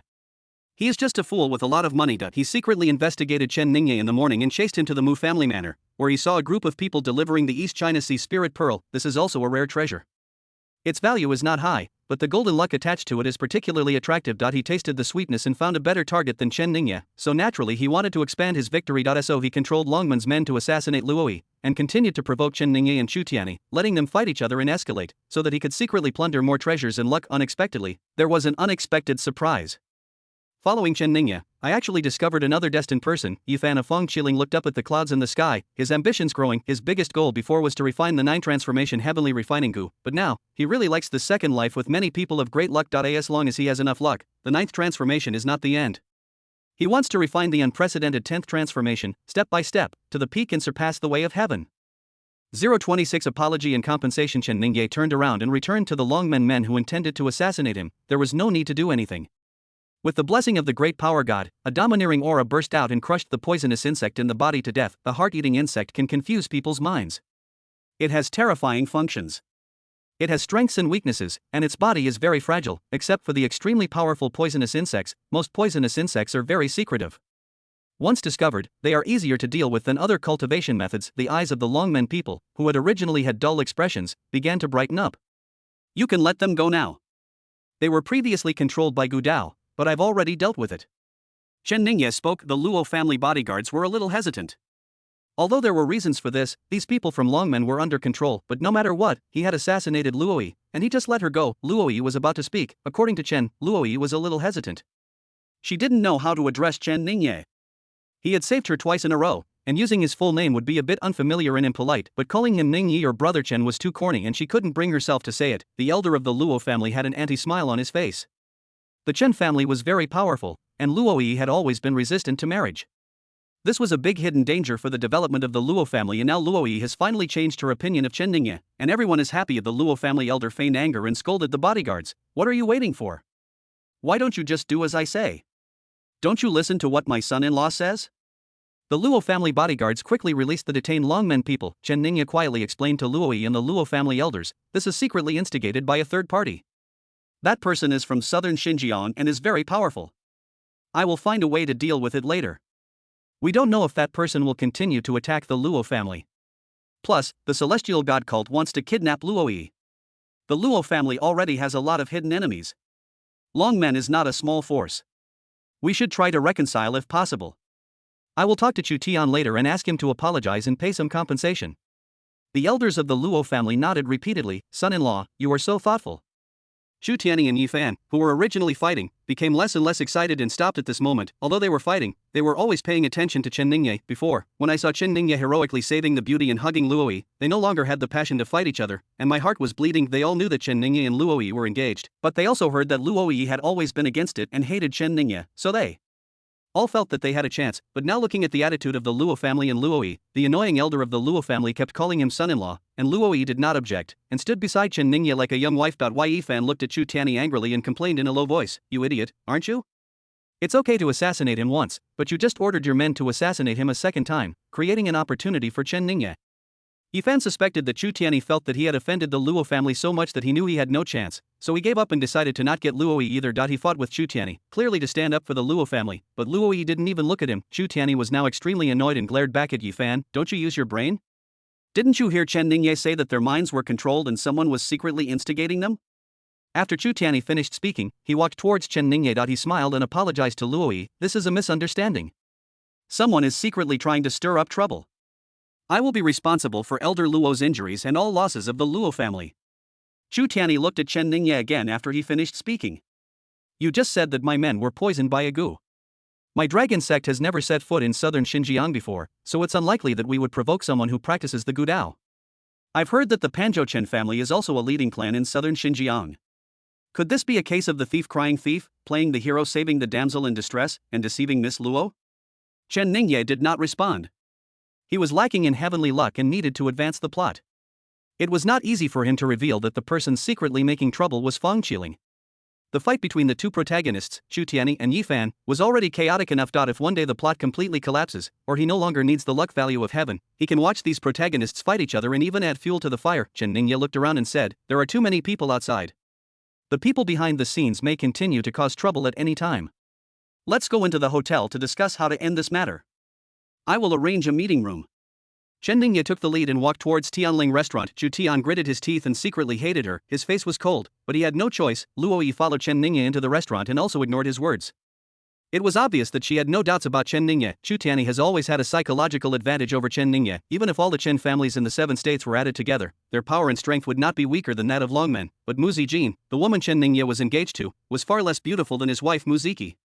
But only now did I know that Chen Ningye's fiancée Luoyi was so beautiful that she completely overwhelmed Mu Ziki. A playboy like Chen Ningye is not worthy of having such a stunning beauty. In the conference room on the top floor of Tianling restaurant, Chen Ningye and the Luo family, Chu Tianyi and Mu Ziki, Yifan and Lu Qingqing, the 3 groups each took their own seat. Chu Tianyi and Yifan looked at Luoyi sitting next to Chen Ningye, feeling jealous and unhappy. In comparison, Mu Ziki and Lu Qingqing, who were sitting next to them and had been chasing and licking them crazily before, were just so.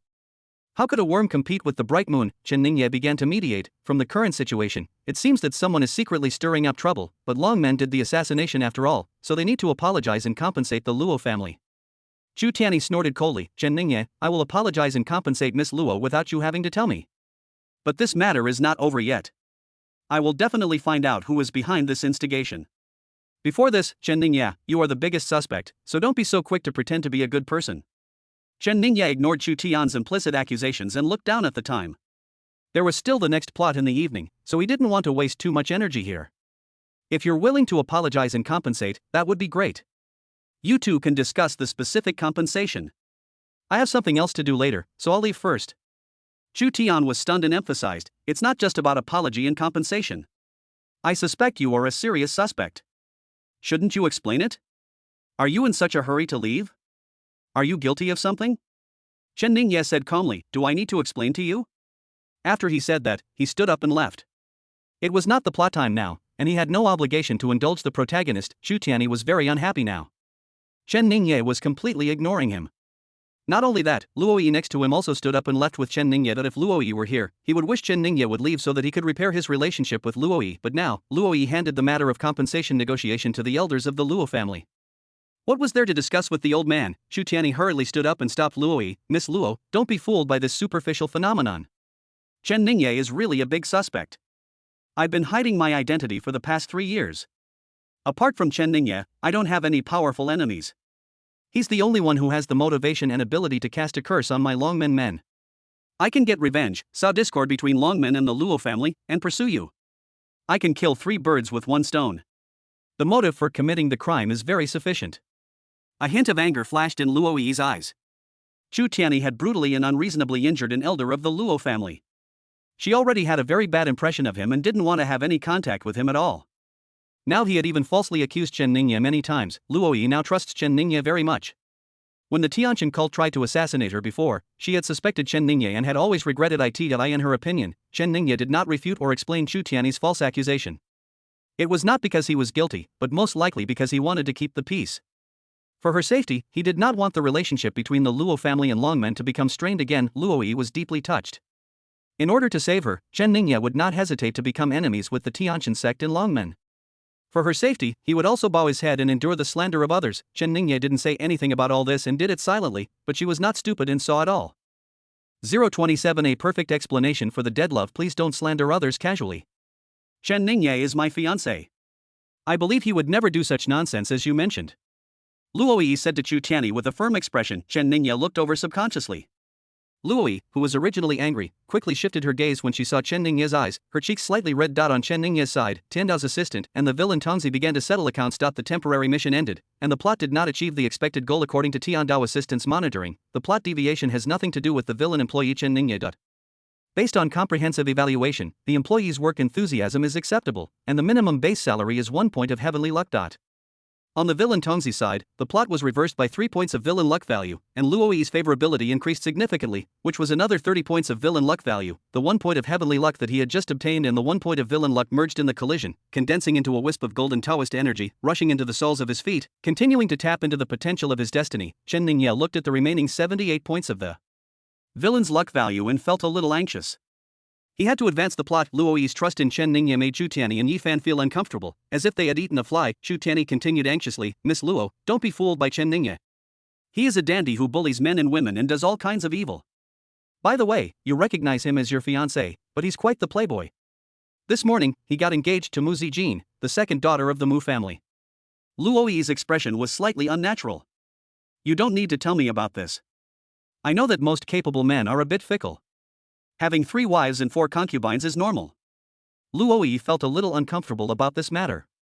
As a young girl just beginning to fall in love, she didn't know why she felt uncomfortable. If she had known this before, she would have just laughed it off and would have been glad that Chen Ningye finally stopped bothering her, and she would have a reason to cancel the engagement. Now, there was confusion in Luo Yi's eyes. Chu Tianyi didn't know what to say now. Luo Yi didn't even mind that Chen Ningye and Mu Zijin were engaged. He said unwillingly, Miss Luo is so beautiful and generous. If it were me, I would definitely not be unfaithful. I only have Miss Luo in my heart. Chen Ningye is really too ungrateful. When Mu Ziki heard this, her face changed and she quickly stood up and stood beside Chu Tianyi. Husband, what do you mean by this? You and I have been married for 3 years, and you said you loved me this morning. I even introduced my best friend to you before. As long as Qingqing is willing, I will support you in marrying her. You are also happy to pursue her and give her gifts. Isn't what I've done enough? And yet you still change your mind. If you want a divorce, I'm not the type to pester you. Mu Ziki burst into tears as she spoke. she was retreating to advance, using softness to overcome hardness, and she was declaring her sovereignty after 3 years of marriage, while at the same time describing herself as very humble. The more humble she is, the more fickle Chu Tianyi seems. Sure enough, Luo Yi showed contempt on her face. Chu Tianyi was furious, but this was definitely not the right situation to get angry. He suppressed his anger, frowned and said impatiently, "That's all I said." Mu Ziqi's face froze, and she felt a little angry. It was the first time that Chu Tianyi spoke to her in such an impatient tone. Mu Ziqi found it a little hard to accept. In the past, Chu Tianyi would never retaliate when scolded or beaten, and would slap people when he was unhappy, without getting angry at all. But now, she was so good to Chu Tianyi and generously let him pursue Lu Qingqing.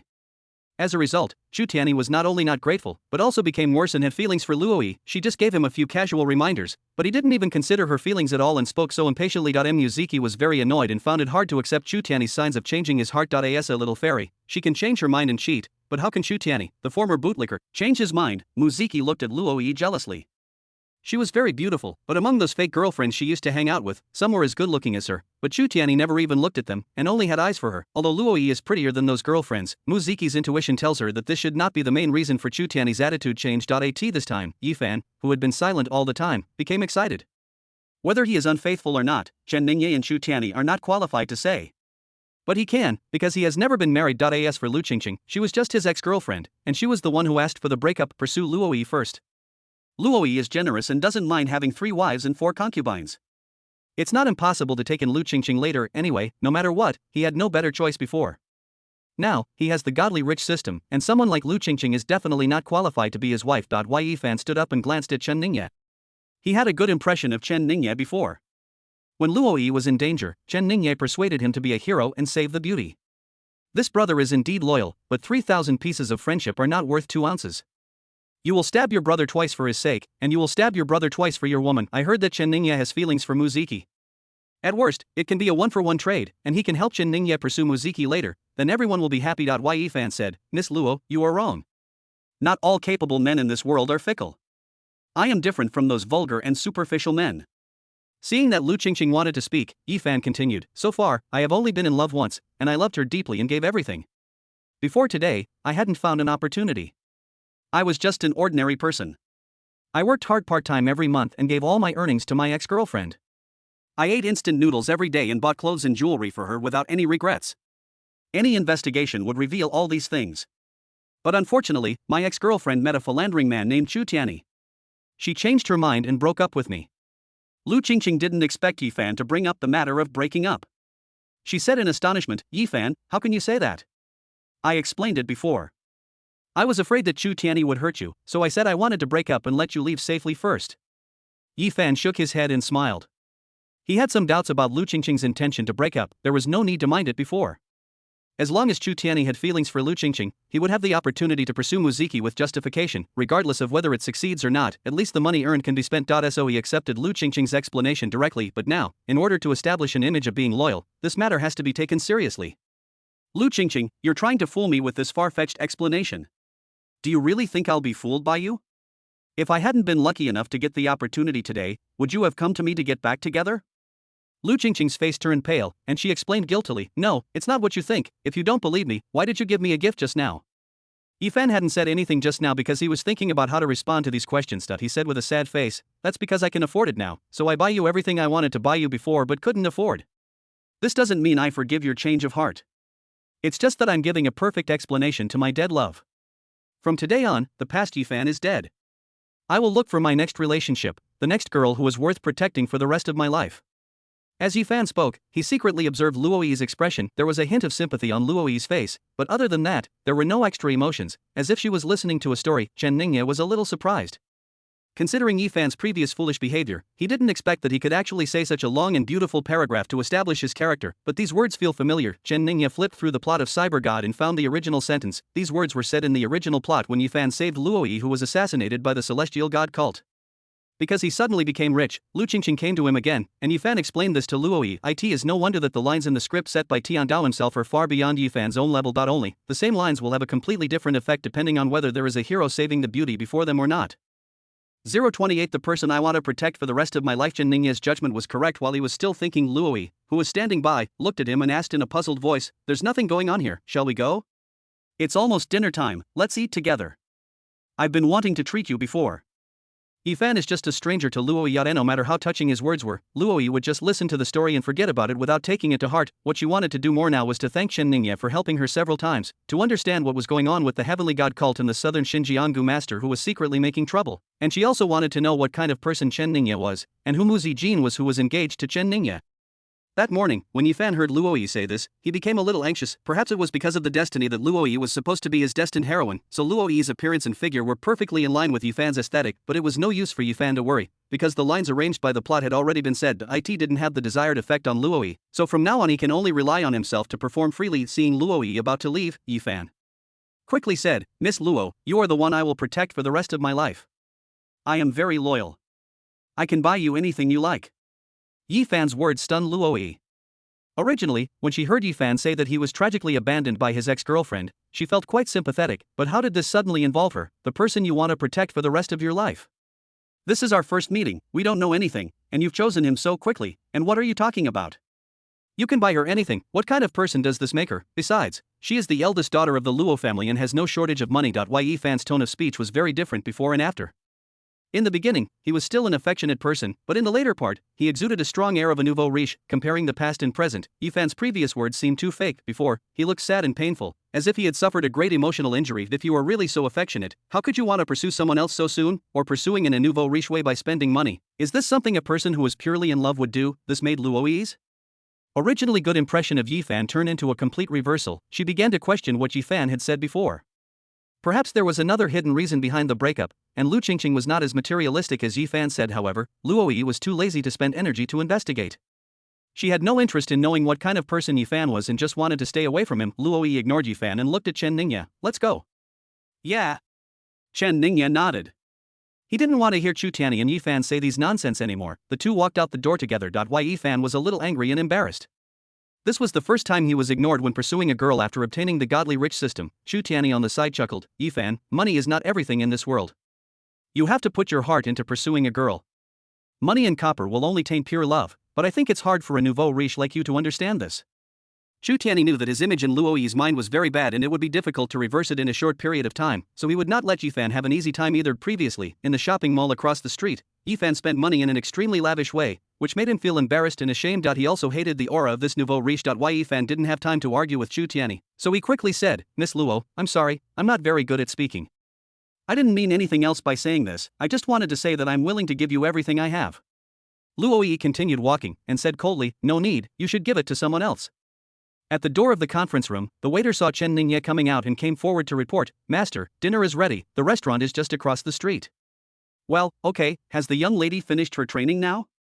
Chen Ningye asked. The waiter was stunned and subconsciously glanced at Luo Yi next to him. However, when the young master mentioned cultivation, the waiter quickly realized that the young master was talking about Mu Zijin. "It should be over. I just saw the young lady in the corridor." Chen Ningye nodded, took out his cell phone and prepared to send a message to Mu Zijin, asking her to come for dinner together, as they had agreed to do at noon. In the room next to the restaurant opposite, the door was not closed tightly. Behind the crack, Mu Zijin stood there with inferiority complex. She had already taken off her ugly makeup, wanting to give Chen Ningye a surprise, but no one expected that Chen Ningye would bring back so many people, especially one of them was his legal fiancée Luo Yi. Luo Yi is the eldest daughter of the top aristocratic family, the Luo family, while she is just the second daughter of an ordinary family. The Mu family. Luo Yi is not only beautiful, but her clothes are also extremely expensive and exquisite. Mu Zijin looked down at herself. The ugly makeup on her face was washed off, but she was still wearing clothes of ordinary material, plain style, and looseness. She was no match for Luo Yi, the daughter of a wealthy family. Mu Zijin has an inferiority complex due to her growing up environment, but in fact her appearance and figure are comparable to Luo Yi, with their stunning looks. Clothes and jewelry are just embellishments and have no effect on their looks. The only difference between Snow White and Cinderella is their clothes. It's hard to say who is prettier. Mu Zijin was originally planning to wait for Chen Ningye in the restaurant to have dinner together, but when she heard the waiters chatting privately, she found out that Luo Yi was Chen Ningye's fiancée. I heard the waiters speculate that since Luo Yi came at this time, the young master must want to keep her for dinner. Mu Zijin subconsciously left the restaurant.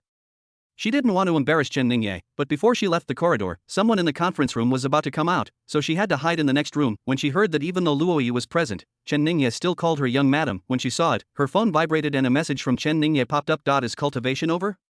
Come and eat. Mu Zijin raised her hand to cover her mouth, her eyes a little red. Chen Ningye still doesn't know her true appearance. Before, when Chen Ningye was at the Mu family, he said that he liked her inner qualities and temperament. Later, she returned to Tianling restaurant and was given a bodyguard team according to the standards of a young lady, but because of her low self-esteem, she still couldn't believe that Chen Ningye really cared about her so much. She was obviously an ugly girl with her ugly makeup on, and she was always worried that Chen Ningye was deliberately playing tricks on her. It was also for this reason that she still had one last concern and did not dare to devote herself wholeheartedly to liking Chen Ningye. Having suffered so much hardship and grievance since childhood, it was really hard for her to believe the story of the prince and Cinderella. Even if this story existed in this world, she couldn't believe that she would be lucky enough to become Cinderella. But now, Mu Zijin believed it. She wiped away her tears, trying to calm down before coming out, not wanting anyone to notice anything unusual. But the more I wiped away the tears, the more they came. The sense of security she had lacked since childhood was now filled in her heart, as she now had someone she could rely on for the rest of her life. 029 Chen Ningye, you have a big problem in the conference room. Yifan, who had originally rejected Luo Yi coldly and fell into an emo state, suddenly became excited again after hearing the conversation between Chen Ningye and the waiter. He remembered what Chen Ningye had said when he had advised him to be a hero and save the beauty. Yifan said excitedly, Chen Ningye, you told me before that in your eyes, your co-wife Mu Zijin is just as beautiful and equal to Luo Yi. Really? Don't deny it, my combat armor has a portable recording function. Chen Ningye glanced at Yifan meaningfully. These destined protagonists were indeed two-faced and could turn against each other at any time. Especially when fighting for power, sex, and interests, they would act insidiously and viciously. Chen Ningye immediately realized that Yifan had tampered with his words. He only said that in his eyes, Mu Zijin and Luo Yi were equally beautiful, but he did not say that they were equal. However, Chen Ningye did not intend to refute. It was indeed impossible for him to treat Luo Yi and Mu Zijin differently based on their status as the main wife and the co-wife. Yifan was lowering his head, embarrassed to make eye contact with Chen Ningye. He framed her, but there was nothing he could do. The field of love is like a battlefield. Luo Yi was the woman he fell in love with at first sight and the only woman he loved in his life. He could only do whatever he could to get her. Chen Ningye responded in a deep voice, well, I did say it, is there any problem? Yifan was stunned. He had been looking for the recording of the combat armor and was secretly thinking that the AI could only synthesize the sound of the last 4 words, but he didn't expect Chen Ningye to admit it directly. Yifan originally planned to use the recording to confirm Chen Ningye's guilt through his words, and now Chen Ningye's direct admission disrupted his thinking. Yifan stuttered and said, what's the problem? I'm telling you, you have a big problem. You are engaged to Miss Luo, but you are not satisfied and want to get engaged to Mu Zijin. That's fine. But Miss Luo is so beautiful, and comes from a distinguished family. Her engagement with you is as your legal wife, while Mu Zijin is plain-looking and a concubine's daughter. How can you say that in your eyes, Miss Luo and Mu Zijin are equally beautiful and equal? You are insulting and blaspheming Miss Luo. Yifan spoke in a loud voice, with a righteous tone, as if he was standing up for Luo Yi. His words also reached the ears of Mu Zijin in the opposite room. Mu Zijin was already moved when she heard Chen Ningye publicly admit that he placed her on the same level as Luo Yi. She has been a transparent person since she was a child, and her status has always been far below that of her sister Muziki. Except for her mother, no one cares about her feelings. Chen Ningye was the second person in her entire life who cared about her so much. Zhu Tianyi took out his cell phone and found Mu Zijin's personal photo, and now it is a Three Kingdoms competition. Chen Ningye is from Wei State and clearly has the advantage. If he still wants to win Luo Yi's heart, he has to temporarily put aside the conflict with Yifan, and the two of them will join forces to destroy Luo Yi's good impression of Chen Ningye. Zhu Tian walked towards Luo Yi, raised his phone and enlarged the photo to show her. Although Zijin is my sister-in-law, I can't lie against my conscience. Compared to Miss Luo, the two are not from the same world at all. Simply comparing Zijin to Miss Luo is a blasphemy to Miss Luo. What's more, Chen Ningye is so blind that he said that Zijin is as beautiful as Miss Luo. This behavior is really too much. Luo Yi glanced at the photo and frowned slightly.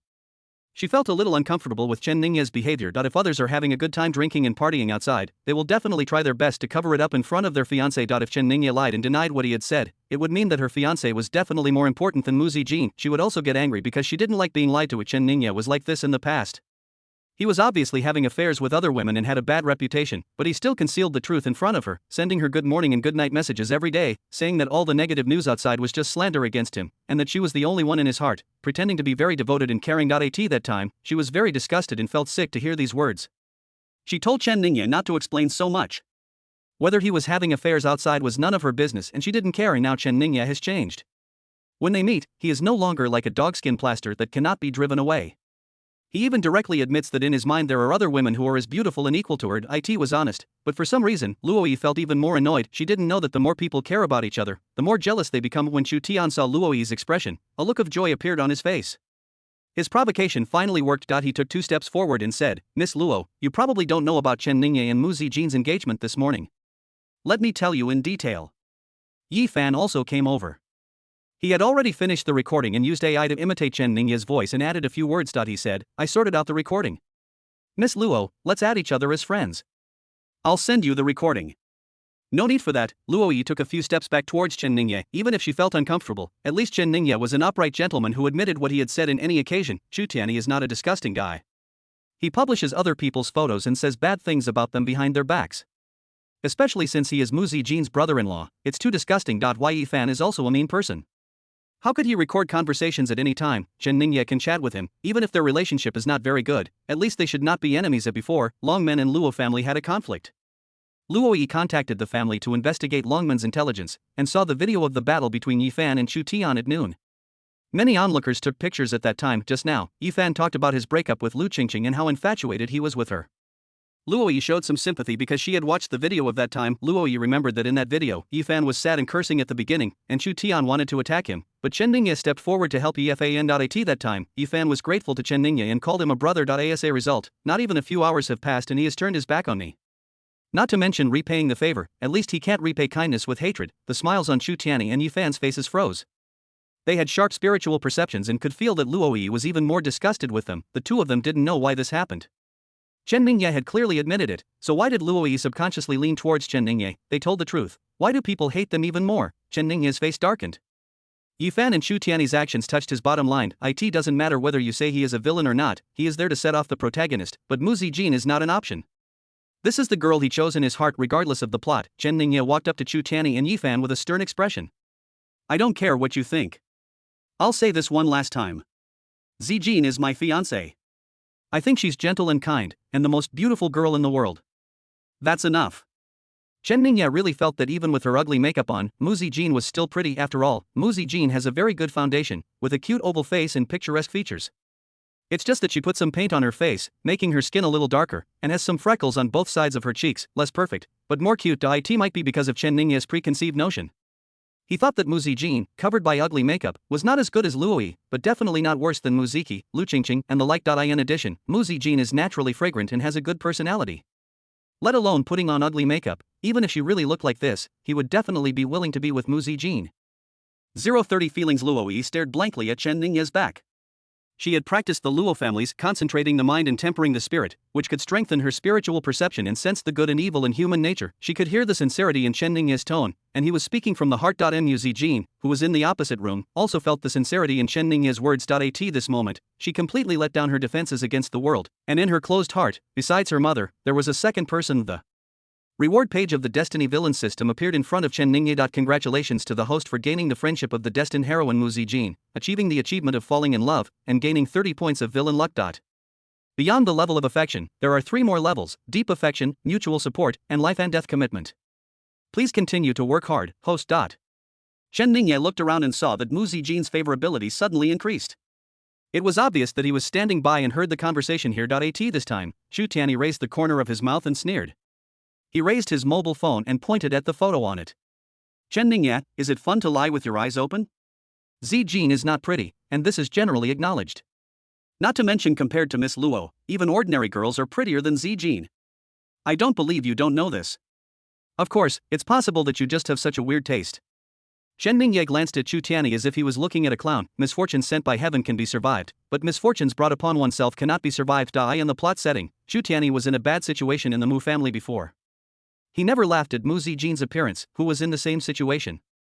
The few times they had contact, they were also relatively equal exchanges. Mu Zijin originally had a good impression of Chu Tianyi. Otherwise, when Mu Ziki wanted to divorce Chu Tianyi in the morning, Mu Zijin would not speak up for Chu Tianyi, but now, Chu Tianyi's words have cut off his own emotional ties. This is good. Chen Ningye has already completely given up on the plot of The Angry Dragon King. Anyway, there are 6 other novels, so I can advance the plot. On the side of Raging Dragon King, he can let go and plan carefully later on how to go all out to increase the villain's luck value without alarming the heavens. Chen Ningye's eyes focused as he saw the door of the room diagonally opposite slowly opening. Everyone saw Chen Ningye's actions and followed his gaze. Then I saw a girl wearing an ordinary long dress, with long black hair hanging down to her shoulders, skin as white as snow, bright eyes, and white teeth walking out of the room.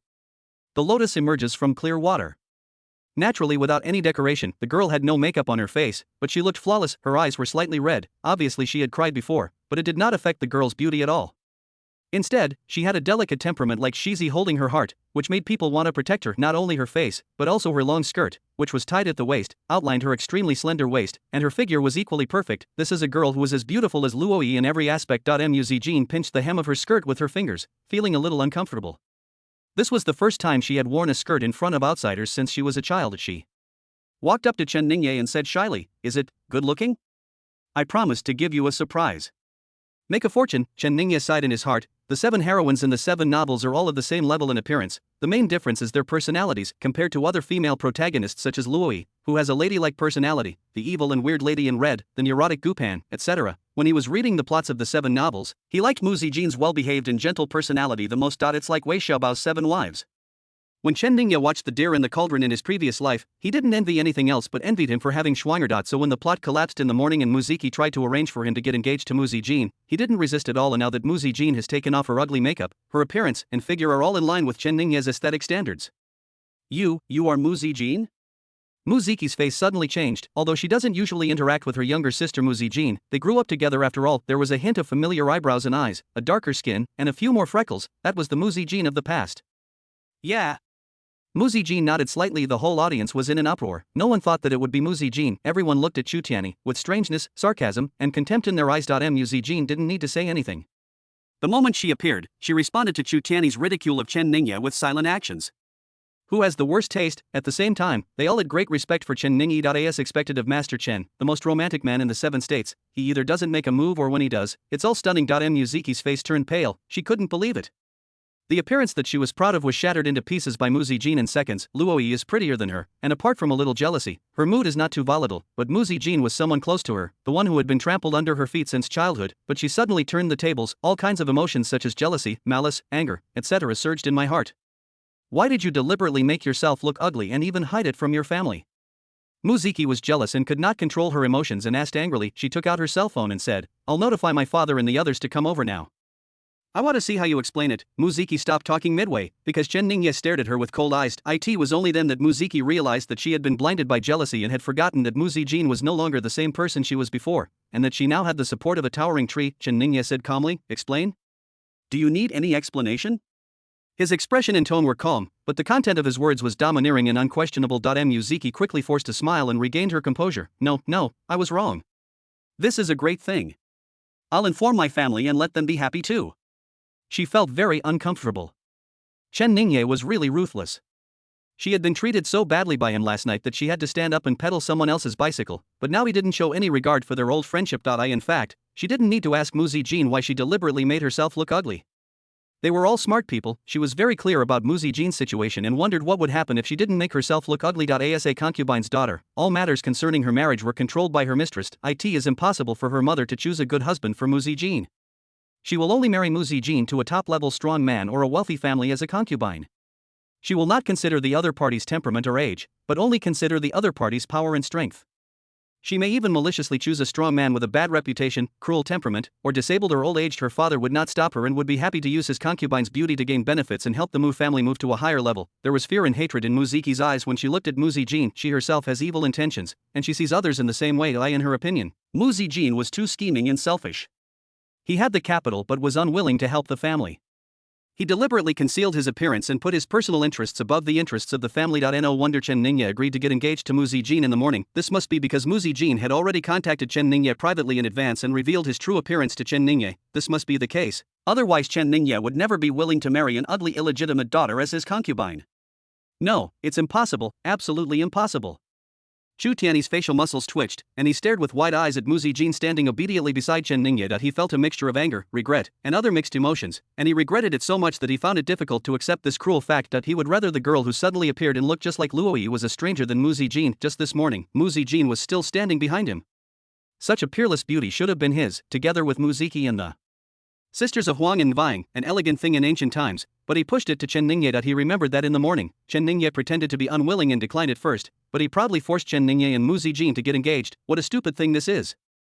In addition, if it weren't for the subsequent events, he could have made amends based on his previous good relationship with Mu Zijin, and there would still be a chance, but in order to pursue Luo Yi, he said a lot of excessive words, which completely consumed the little good impression Mu Zijin had for him. It was a completely stupid thing, like picking up a watermelon and losing a sesame seed. No, I didn't even pick up a watermelon. Looking back now, these words pushed Mu Zijin into Chen Ningye's arms again. Chen Ningye must know Mu Zijin's true appearance. Otherwise he would not have expressed his opinion like that just now, without considering Luo Yi's feelings at all.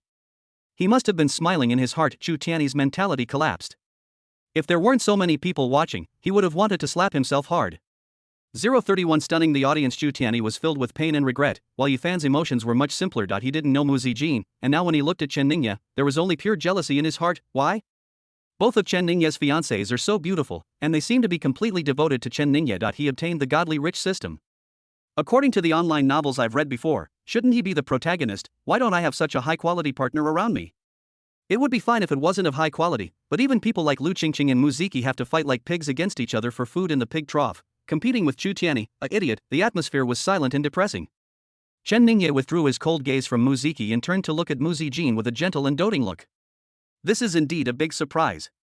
In fact, in my mind, you looked cute and pretty before with makeup on, and of course you were even more beautiful now. Mu Zijin smiled sweetly. Now she believed everything Chen Ningye said. Bah! Chu Tiany and Yifan spat in their hearts. Men understand men best. In their opinion, Chen Ningye was telling a lie. The makeup that Mu Zijin used to wear had nothing to do with being pretty and cute, but there is no way. One is willing to fight and the other is willing to be beaten. Mu Zijin is willing to believe that they have no choice. Chen Ningye sighed. Which girl doesn't want to show her most beautiful side? Life is not easy for a concubine's daughter. Mu Zijin was forced to put on ugly makeup and suffered a lot of grievances over the years. Let's go eat. I'll talk about your childhood later. I'm quite interested. Well, okay. Mu Zijin looked at Luo Yi and took the initiative to greet her with a smile. Hello, Sister Luo. She had no intention of competing for favor. Chen Ningye was so good to her, and she didn't want to make things difficult for Chen Ningye. Luo Yi nodded. She looked at Mu Zijin with a complicated look that contained both hostility and curiosity. Chen Ningye has a good eye. I don't know if he knew the appearance in advance or if he has a sharp eye that can see the essence through the ugly makeup. This is indeed a girl as beautiful as her, qualified to be Chen Ningye's co-wife. Judging from their looks, the quality of Chen Ningye's wives and concubines can be the best in the entire daxia, right? Pooh. Luo Yi spat inwardly. How could she come up with such a messed up idea? Chen Ningye is not as enthusiastic towards her as before, so she will never marry Chen Ningye. Luo Yi thought so, but her steps were honest. She walked towards the restaurant opposite with Mu Zijin on her left and Chen Ningye on her right. This made Chu Tiany and Yifan even more jealous. The two fiancés were so beautiful, but they didn't quarrel when they met. Is there any justice in the world and any law in the world? Chu Tiany became anxious when he saw the three people leaving. He knew that Mu Zijin probably had a rather ordinary impression of him, but he couldn't care less. He said anxiously, Zijin, don't be fooled by Chen Ningye. He must have known your true appearance in advance. Otherwise, how could a playboy like him, who always judges people by appearance, insist on marrying a... When Chu Tian said this, he realized something was wrong. Mu Zijin didn't hesitate at all. Could it be impossible for him to insist on marrying an ugly woman? It wasn't her husband who judged people by appearance, but Chu Tiany himself. Mu Zijin was not even angry. She was happily eating and chatting with her husband. There was no need to be angry with an outsider. Chu Tiany was just a stranger to her now. Chu Tiany saw that Mu Zijin ignored him and continued quickly. Zijin, and Miss Luo, I've done some research. Chen Ningye has a rich love history. He's the young master of the Chun family in 7 states, and he has suitors in all 7 states, even patients in mental hospitals. This is true. If you don't believe it, you can go and investigate. Not to mention those far away, he even pursued Miss Lu Qingqing and my wife Mu Ziki madly. It's just that Ziki definitely doesn't like him and has always rejected him sternly. Chen Ningye has no choice. Plus, for some unknown reason, he knows Zijin's true appearance, so he deliberately set a trap and let Ziki match him and Zijin together. Family disgrace should not be made public. If Chu Tiany gets to know that his wife is being pursued by someone else, his own image will be damaged.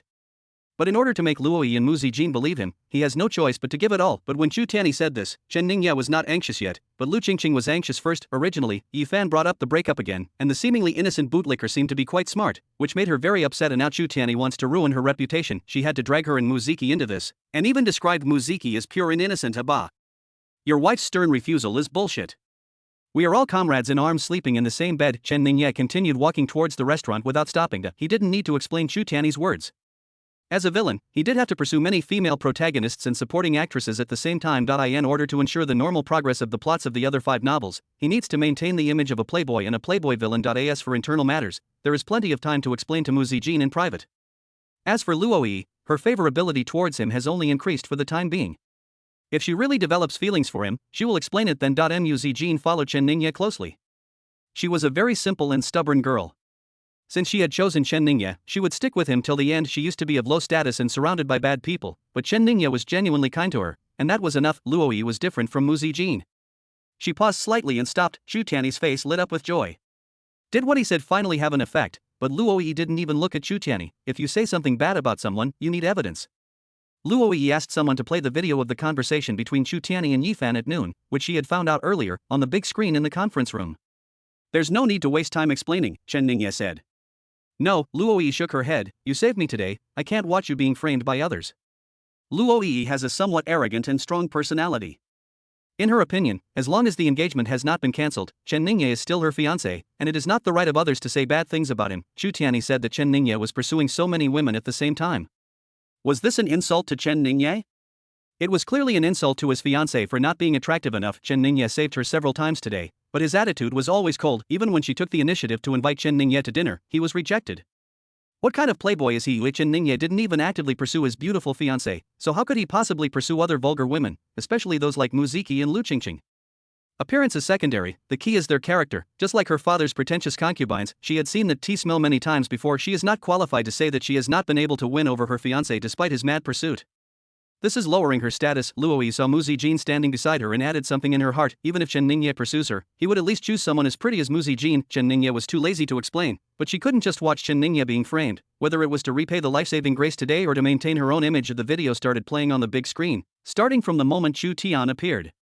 More than 100 luxury cars of Longmen were parked on the roadside, which naturally attracted many people to take out their mobile phones to take pictures. Then Chu Tiany gave the East China Sea Spirit Pearl to Lu Qingqing, and then Yifan came in, and Chen Ningye said a few words for Yifan. After Yifan exploded and finished fighting with Chu Tiany, Chen Ningye left.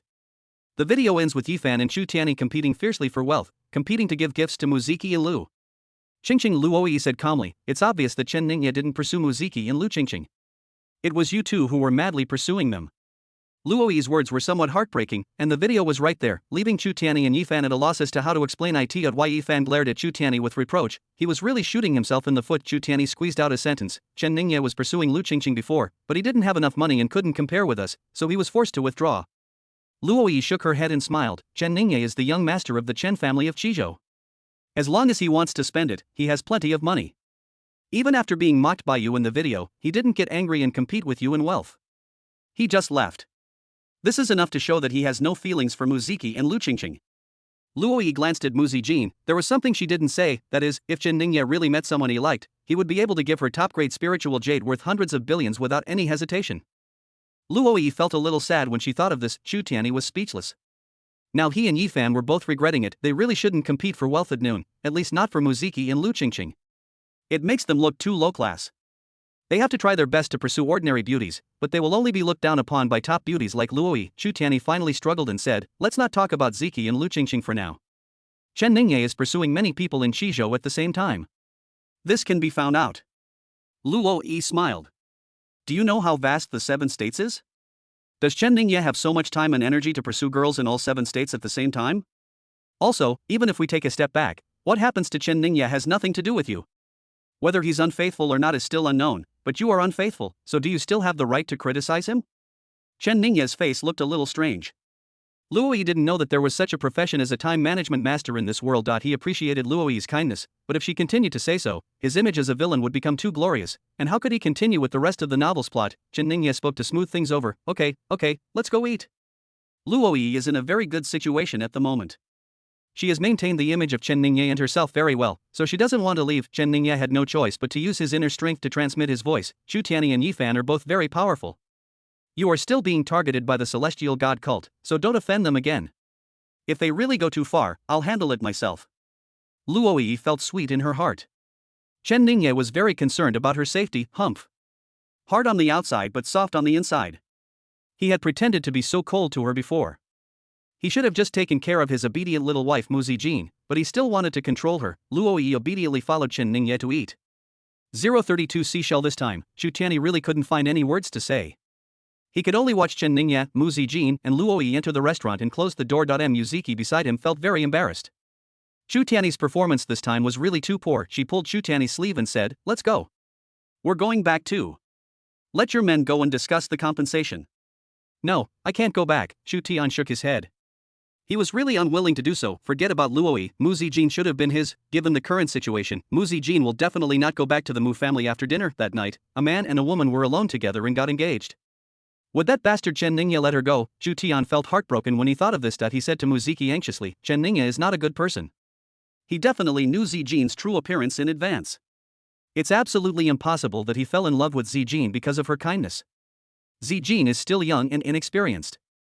We can't just watch her get deceived by Chen Ningye.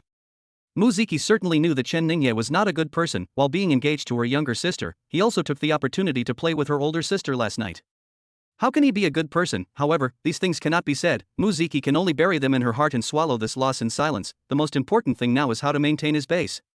Chu Tiani, this bootlicker, is becoming increasingly difficult to control. Not only was she confident in dealing with Lu Qingqing who had appeared before, she also planned to snatch Yi Fan, the opponent's bootlicker, but now that Luo Yi appeared and Mu Zijin had recovered her appearance, she really had no confidence. The hardware gap is too big and cannot be made up by relying on some T-art software. Muziki suppressed her inner anger and patiently said to Chu Tiani, I also feel that Chen Ningye may have known Zijin's true appearance in advance, but it's useless to tell Zijin about this now. It will only backfire. After all, it was you who forced them to get engaged. Chen Ningye gave her such an expensive spiritual jade and just stated that in his mind, Zijin and Luoyi are equally beautiful and equal. Do you think Zijin will believe you or Chen Ningye? Chu Tiani lowered his head in dejection. He knew all this, but he was unwilling to accept this cruel fact. Muziki's T-art was performing steadily. She knew that the more she had to show her caring side at this moment, the more she said softly, we can't rush this matter. Fortunately, it's just an engagement now, so there's still time. I'm her sister after all. I'll explain this to my dad later and ask him to help persuade her. Only then will Zijin be able to see Chen Ningye's true colors. In the end, it's all your fault. You had to hide your identity. Were you afraid that I or the Mu family would get affected by your fame as the Dragon King? There are so many powerful people these days. Look at Chen Ningye, he was so open and honest, and ended up getting engaged to Zijin very smoothly. If you didn't hide your identity, I would help you matchmake more, and maybe both of us sisters would be married to you now. Muziki uses the buff of sisters to tie herself and Mu Zijin together to enhance her self-worth. Chen Ningye was using this to warn Chu Tiani, telling him not to think he was so great just because he was the Dragon King. At the same time, it also demonstrates her magnanimity and usefulness, and her ability to help Chu Tiani pursue Mu Zijin. After hearing this set of words, Chu Tiani was indeed very moved and regretful. Wife, you are so kind. It's my fault. I shouldn't have concealed my identity. But things are urgent now, and there is no time to persuade you slowly. Well, you can notify my parents and ask them to come over. It would be best if Zijin can cancel the engagement. If that doesn't work, at least take Zijin back to the Mu family. Don't let her spend the night outside alone. Muziki secretly rolled her eyes and became more and more angry as she listened. She didn't want Mu Zijin to go home. She wished Mu Zijin and Chen Ningye could be together. It would be even better if she could get pregnant so that she could completely put Chu Tiani off her thoughts. Muziki nodded perfunctorily. She felt more and more unhappy. Chu Tiani used to be very obedient, but now it was almost the opposite. Chu Tiani didn't care about her feelings at all, and she had become an obedient bootlicker. Chu Tiani's attitude changed. His identity as the Dragon King was one of the reasons, but her intuition told her that there must be something she had not dealt with properly. What was it? Chu Tiani continued. I'm fully committed to investigating Chen Ningye's love history. He's been pursuing so many girls in Shizhou at the same time, and there's so much gossip surrounding him, it's impossible not to find evidence. Chu Tiani looked at Yi Fan with a complicated expression and said, let's join forces first, investigate and deal with Chen Ningye together, and then pursue him based on our abilities, otherwise no one will have a chance. Yi Fan nodded. He had the same idea. Then let's go out and talk. Chu Tiani asked Longman's men to stay and discuss the apology and compensation. In order to express his sincere apology, he specifically instructed his subordinates that as long as the Luo family's request was not excessive, they would agree to it. The four of them left the meeting room and booked a private room next to it. Muziki was very anxious at the moment. It was because of Chen Ningye's cleverness and the fact that he was the young master of the Chen family in Shizhou and had great power that Mu Zijin and Luoyi were so devoted to him. She didn't know how powerful the Chen family of Shizhou was, but since Chu Tiani still dared to continue to deal with Chen Ningye, it meant that even if Longmen was a little weaker than the Chen family of Shizhou, the gap should not be that big. Yi Fan can fight Chu Tiani to a draw. If the two of them join forces, can Chen Ningye stop them? If the Chen family of Shizhou were destroyed or its strength was greatly reduced, Luoyi and Mu Zijin would definitely not be so devoted to Chen Ningye anymore. In addition, since Chen Ningye could play with her and Lu Qingqing at the same time, it was enough to show that he was a very fickle person. Most of the gossip about him in the 7 states is true. Once Chu Tiani and Yi Fan find evidence and put it in front of Luoyi and Mu Zijin, how will Chen Ningye explain it? This is a good excuse.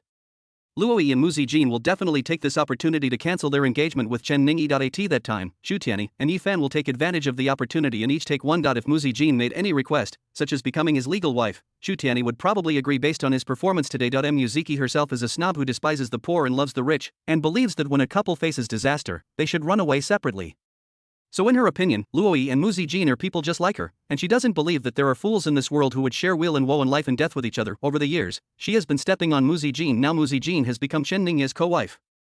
Although she is angry and jealous, she can accept it with gritted teeth and will just turn a blind eye to it from now on. But she really couldn't accept that one day in the future, she would live under the same roof with Mu Zijin as the legal wife and she as the equal wife or concubine, or even fall out of favor and be driven away by Xu Tianyi. Mu Zijin looked anxiously in the direction of the restaurant where Chen Ningye was. She had to find a time to tell Chen Ningye about Yi Fan and Xu Tianyi's collaboration. By the way, I also have to persuade him to quickly make things a fait accompli with Mu Zijin and Luoyi. She shouldn't have to worry about this. With Chen Ningye's decisiveness last night, he would definitely not miss this opportunity. She just needs to help Chen Ningye by a few days, and that should be all. Muziki turned around and saw Lu Qingqing sitting opposite her with the same anxious look in her eyes. The two of them were stunned for a moment, then tentatively nodded slightly at each other. Although they were silent, they had a tacit understanding.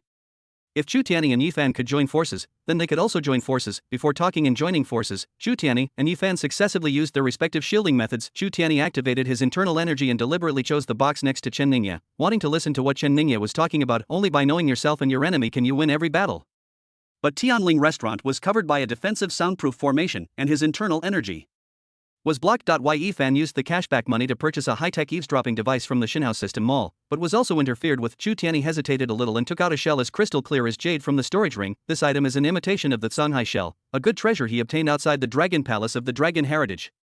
It can ignore the restrictions of the formation and listen to all sounds within a radius of 10 miles. It has powerful functions, but the only pity is that it is a disposable imitation. The shell material cannot withstand it and will be damaged after use. The real Kanghai is deep in the Dragon Palace.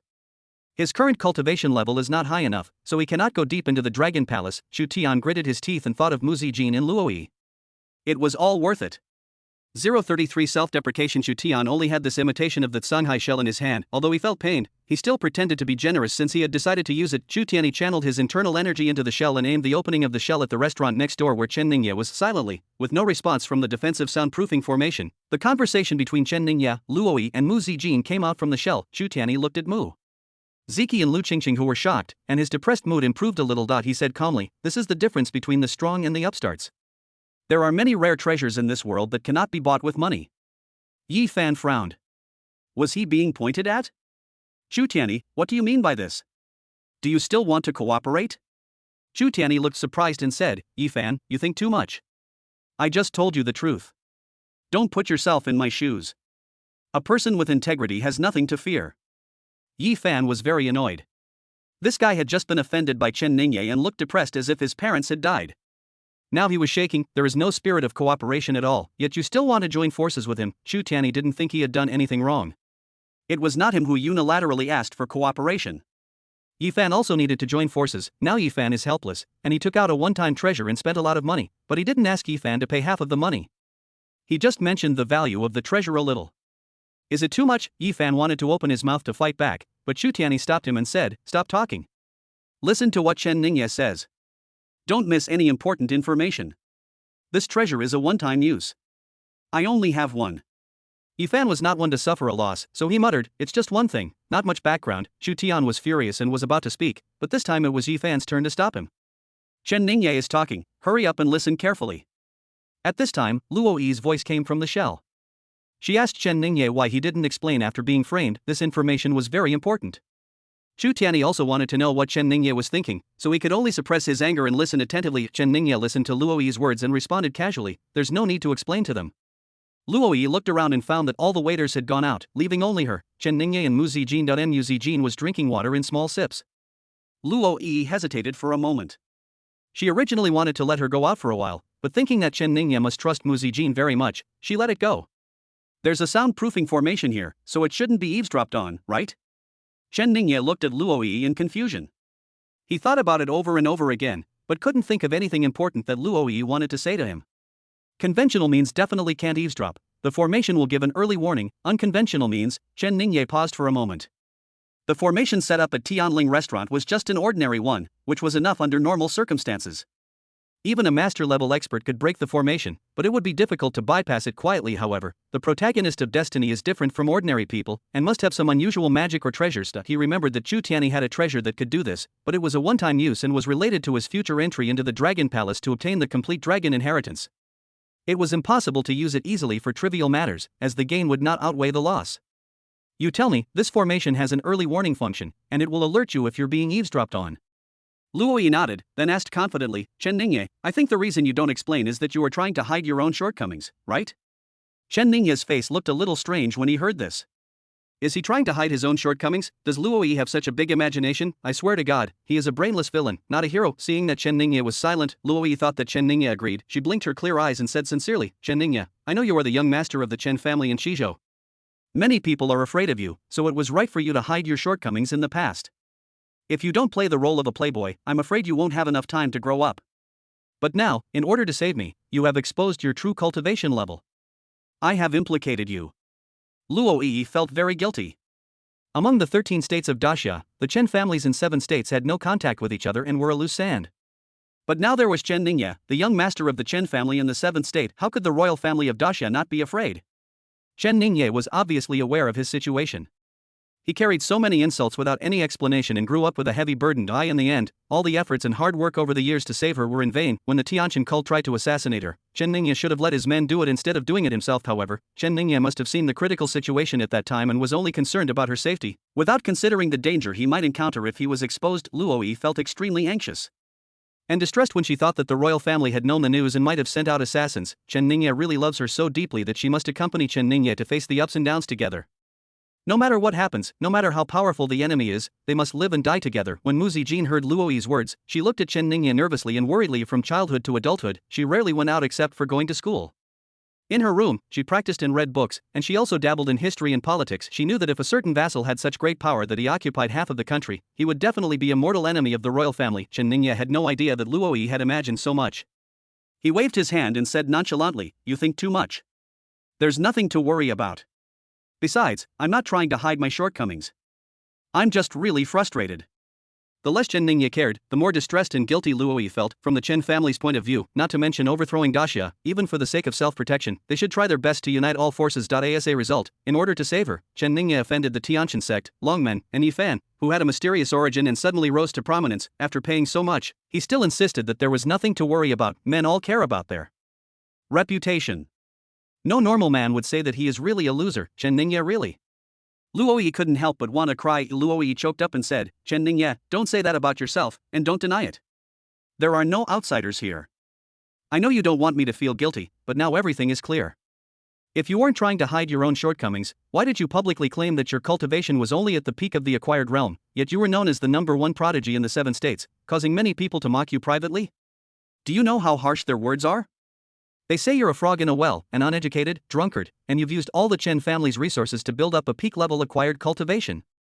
Yet you dare to call yourself a genius.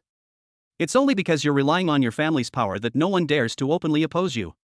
These are just the nice things I said. There are many more harsh words. I believe you are aware of this. In fact, your cultivation level is probably at the peak of the Xiantian realm. You are well deserved to be the #1 genius in the 7 states, but you never refute it.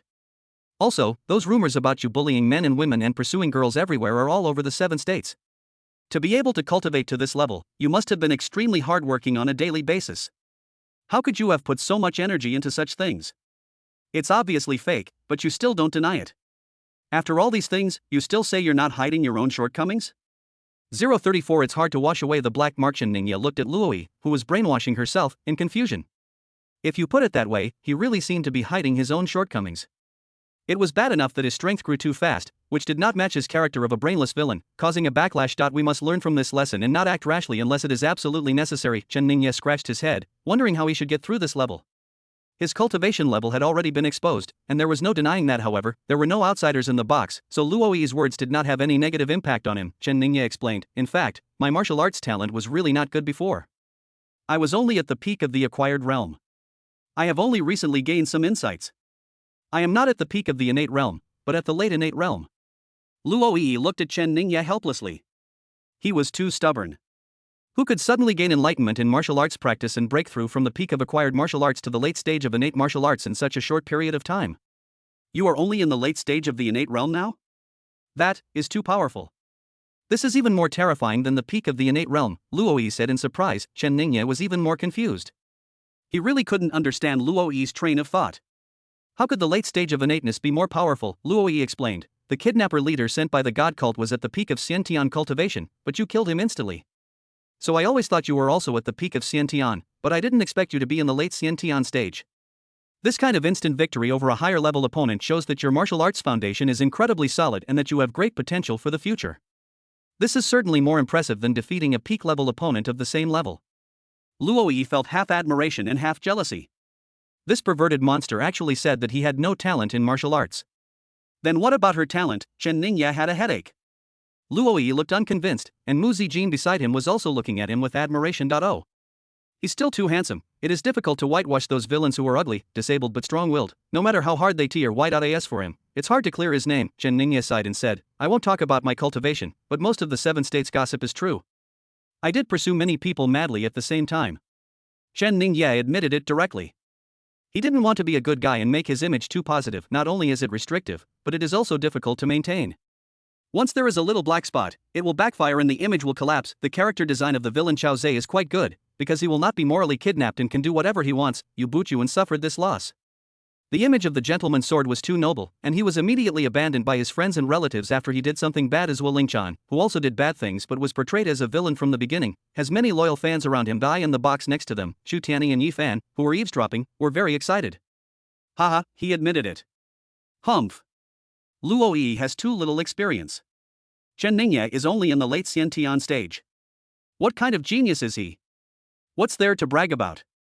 I'm at the peak of the Xiantian stage. Xu Tianyi was excited at first, then spoke with jealousy that he is obviously much better than Chen Ningye. Luoyi and Mu Zijin should admire him. Yi Fan didn't want Xu Tianyi to show off in front of him, so he said directly, yes, you are better than Chen Ningye. He just killed the kidnapper who was at the peak of the Tianqian sect in seconds and saved Luoyi. It's nothing special. You can do the same easily. Xu Tianyi looked at Yi Fan in surprise. After knowing Yi Fan for so long, this was the first time he heard this guy speak human language. Yi Fan smiled teasingly and continued, right? For example, you easily defeated the elder of the Luo family who was also at the peak of the Xiantian realm. Luoyi should really praise you. Xu Tianyi's surprised expression froze instantly. They both easily crushed powerful opponents, but Chen Ningye was saving Luoyi, attacking the Luo family, and even wanted Luoyi to praise him. I knew you couldn't spit out ivory from your dog's mouth. Xu Tian gritted his teeth and cursed. Yi Fan was not someone to be trifled with, so he immediately cursed back. The two men shouted and cursed for a while, then heard new movements coming from the shell, so they stopped fighting temporarily and listened. On Chen Ningye's side, Luoyi smiled, picked up her phone, opened the message page, and showed it to Chen Ningye and Mu Zijin. This is the chat message record that Chen Ningye sent to her. He sent messages on time at 8 o'clock in the morning, 12 o'clock in the afternoon, and 10 o'clock in the evening every day. Rain or shine, Luoyi pointed at the message and said jokingly, every day, good morning, good afternoon, and good night, plus a cheesy love message. I never replied before, but you kept sending it. It seemed like you were really attentive and infatuated. But this afternoon, I sent you a message, but you didn't reply. You saved me before, and I invited you to dinner, but you were in a hurry to leave, saying that there were other benefactors who would protect me, as if you were afraid of having more contact with me. Is this how you chase girls? You said those gossips about Qizhou are true. I think you are indeed pursuing many people at the same time. But I am afraid that they are all like me. They seem to be sending messages constantly, but in fact they are not serious at all. If possible, could you show me the messages you sent to other people? I think the content is the same every day and it's sent to a group. As for why they do this, it's just to sully their own shortcomings. Luoyi glanced at Mu Zijin and said, if you really want to pursue a girl, you should be like Miss Mu. Mu Zijin pursed her lips and looked at Chen Ningye with emotion. Chen Ningye is so perfunctory to his fiancée Luoyi, and Luoyi's appearance is no worse than hers. This once again strongly proves that Chen Ningye really doesn't care about appearance. What he said before about liking her kindness and temperament, although it was illogical and sounded like a fairy tale, the facts were there.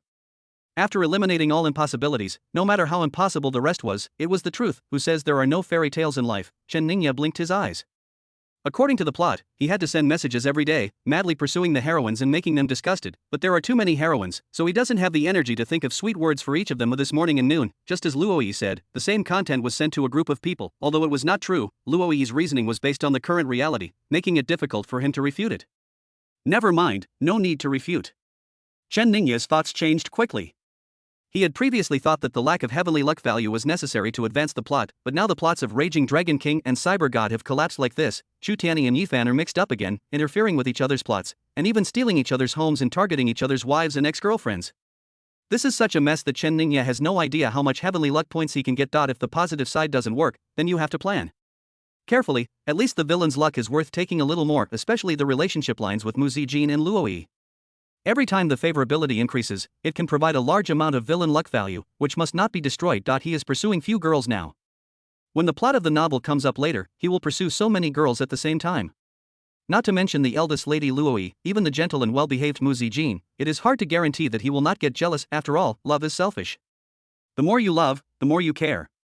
He is a villain, unlike the protagonist, who has the halo of the protagonist and can make the harem live in harmony like tools. Luoyi's self-deprecation is very good now, so that when they find out, he won't have to make up other excuses to deceive them. Anyway, he has always told the truth and denied any wrongdoing. It was just that they refused to believe him and fought wrongly, so there was nothing he could do. 035 Dihua genius girl Luoyi didn't believe it and actually said that Chen Ningya, that bastard, was hiding his own shortcomings. In the next box, Chu Tianyi and Yifan were mentally broken. They were originally very interested in investigating and confirming the gossip about Chen Ningya, but now, Chen Ningya himself has admitted it, but Luoyi doesn't believe it. Then there is not much point in them continuing the investigation. General evidence is useless. We need substantial photographic evidence such as Chen Ningya having sex with other people, but Chen Ningya is so cunning and is always secretly protected by Chen family bodyguards, so it is not easy to take such private photos. What's even more ridiculous is that Chu Tianyi and Yifan looked at each other. They also felt that Luoyi's statement made sense.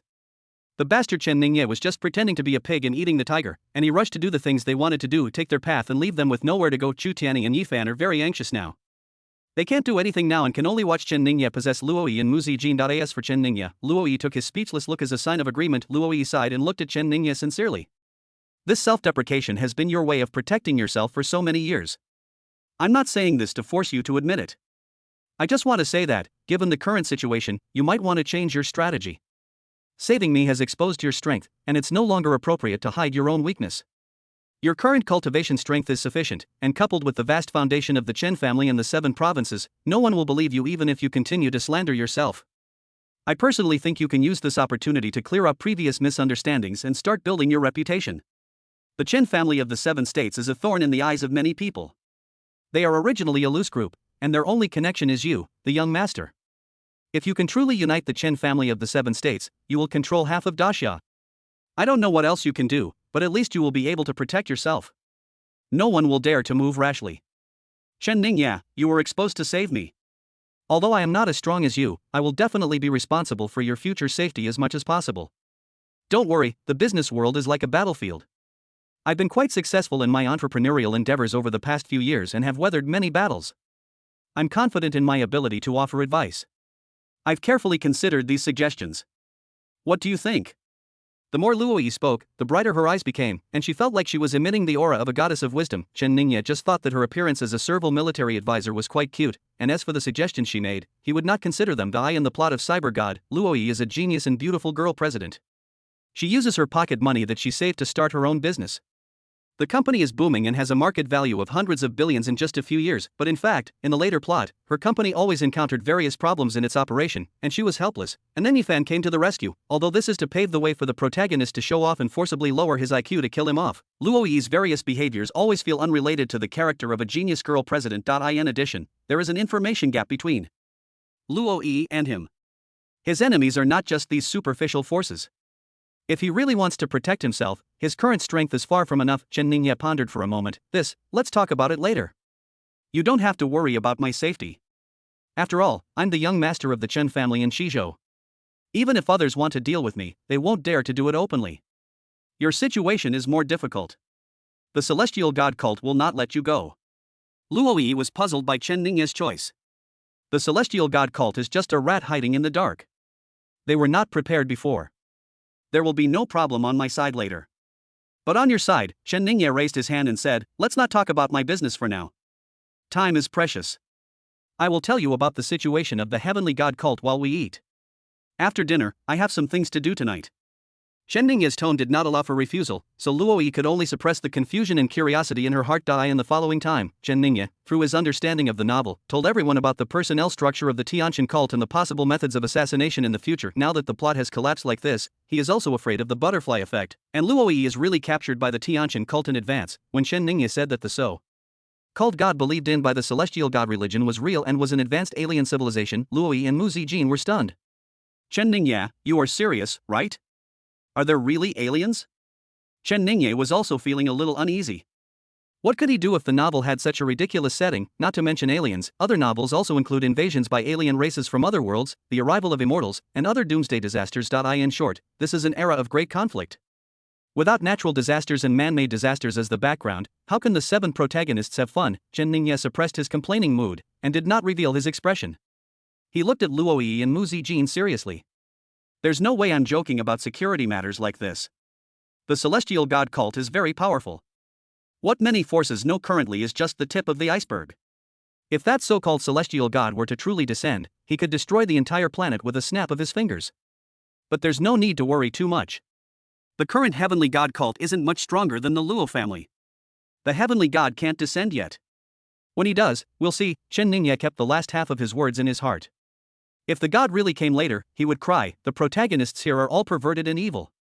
No matter how strong the villain is, he is just a wild monster experience pack in front of them. The villain system settlement page appeared again in front of Chen Ningye. The destined heroine Luoyi has developed feelings for the host and successfully plundered the protagonist's luck, rewarding the villain with 30 points of luck.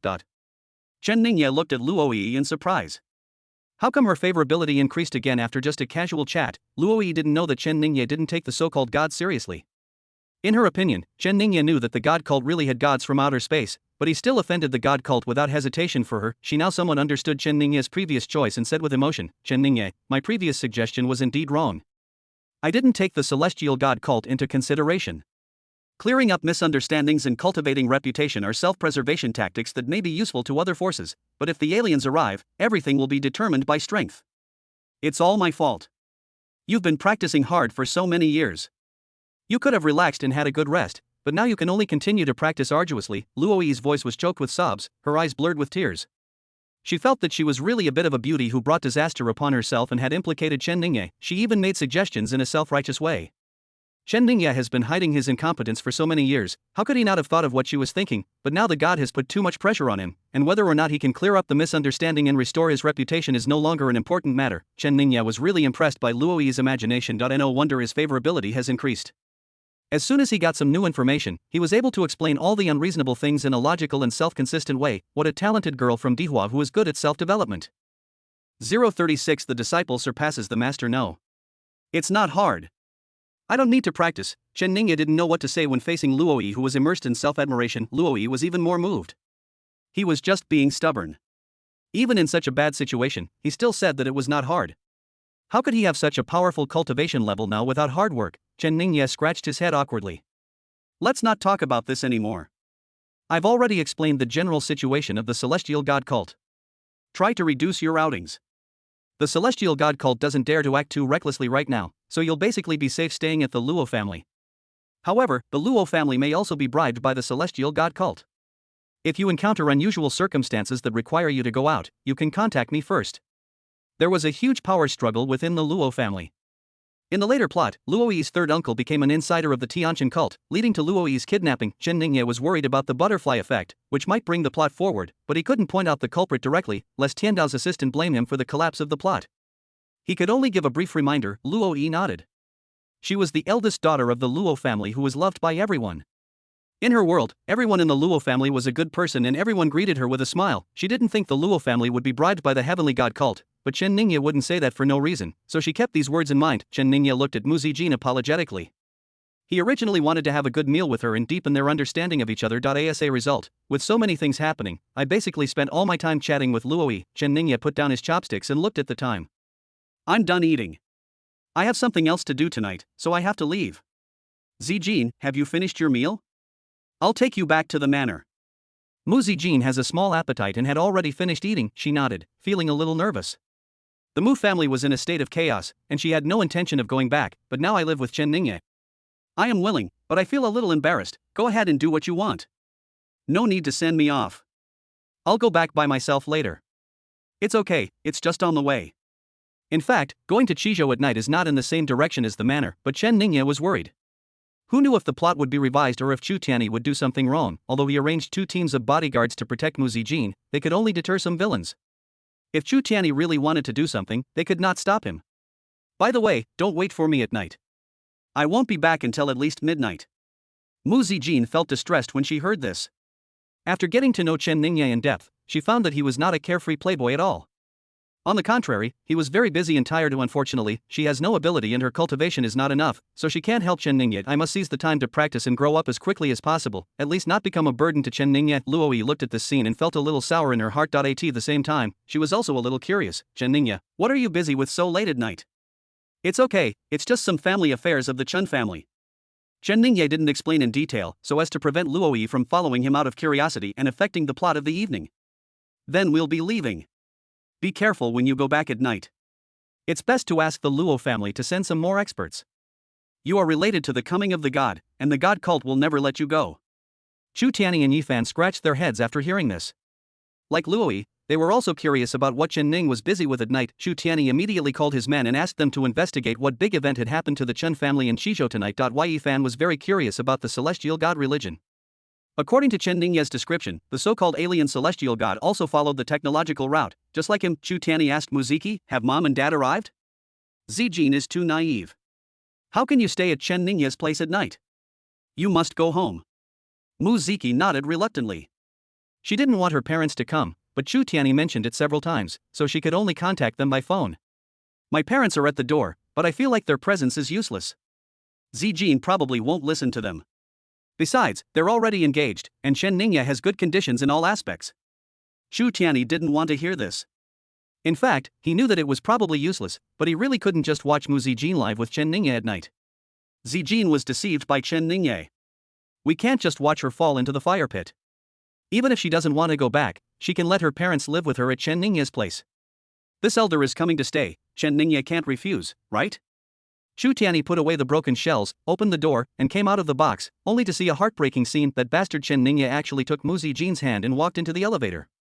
He even leaned close to her ear and whispered something in a very hateful way. Mu Zijin's face flushed red, probably because she was shy, but her face was always filled with smiles, and it could be seen that she was happy from the heart, which was something she had never seen before in the Mu family. Chu Tianyi clenched his fists. He knew that he didn't have much time left. With the character of a womanizer like Chen Ningye, Mu Zijin would definitely not be able to defend himself for long. No, to be precise, Mu Zijin had no defense at all. Chu Tianyi, Yifan, and others followed him into the elevator. Ha! Zijin, do you know that my parents are here? Chu Tianyi asked in surprise. He felt a little guilty and worried that he would be suspected if he came out with Chen Ningye and the others. Mu Zijin frowned slightly, with some annoyance in her eyes. It must be Chu Tianyi or Muziki who notified them to come. It's okay. As for her father Muxinghe, after all, he is her biological father, and there is some blood relationship between them, but she really didn't want to see the mistress Zhang Yuerong. Chu Tianyi continued to talk to himself. My parents were very happy when they heard the news about your appearance. They rushed here as soon as they received the call and are now at the hotel entrance. The elevator went down to the first floor and everyone met in the lobby. Zijin. Muxinghe shouted excitedly as he looked at Mu Zijin, who had regained her original appearance. He vaguely remembered what his mother looked like in the past from Mu Zijin's eyes and eyebrows, and she was even better than her mother. Zhang Yuerong beside him had a stiff expression on her face.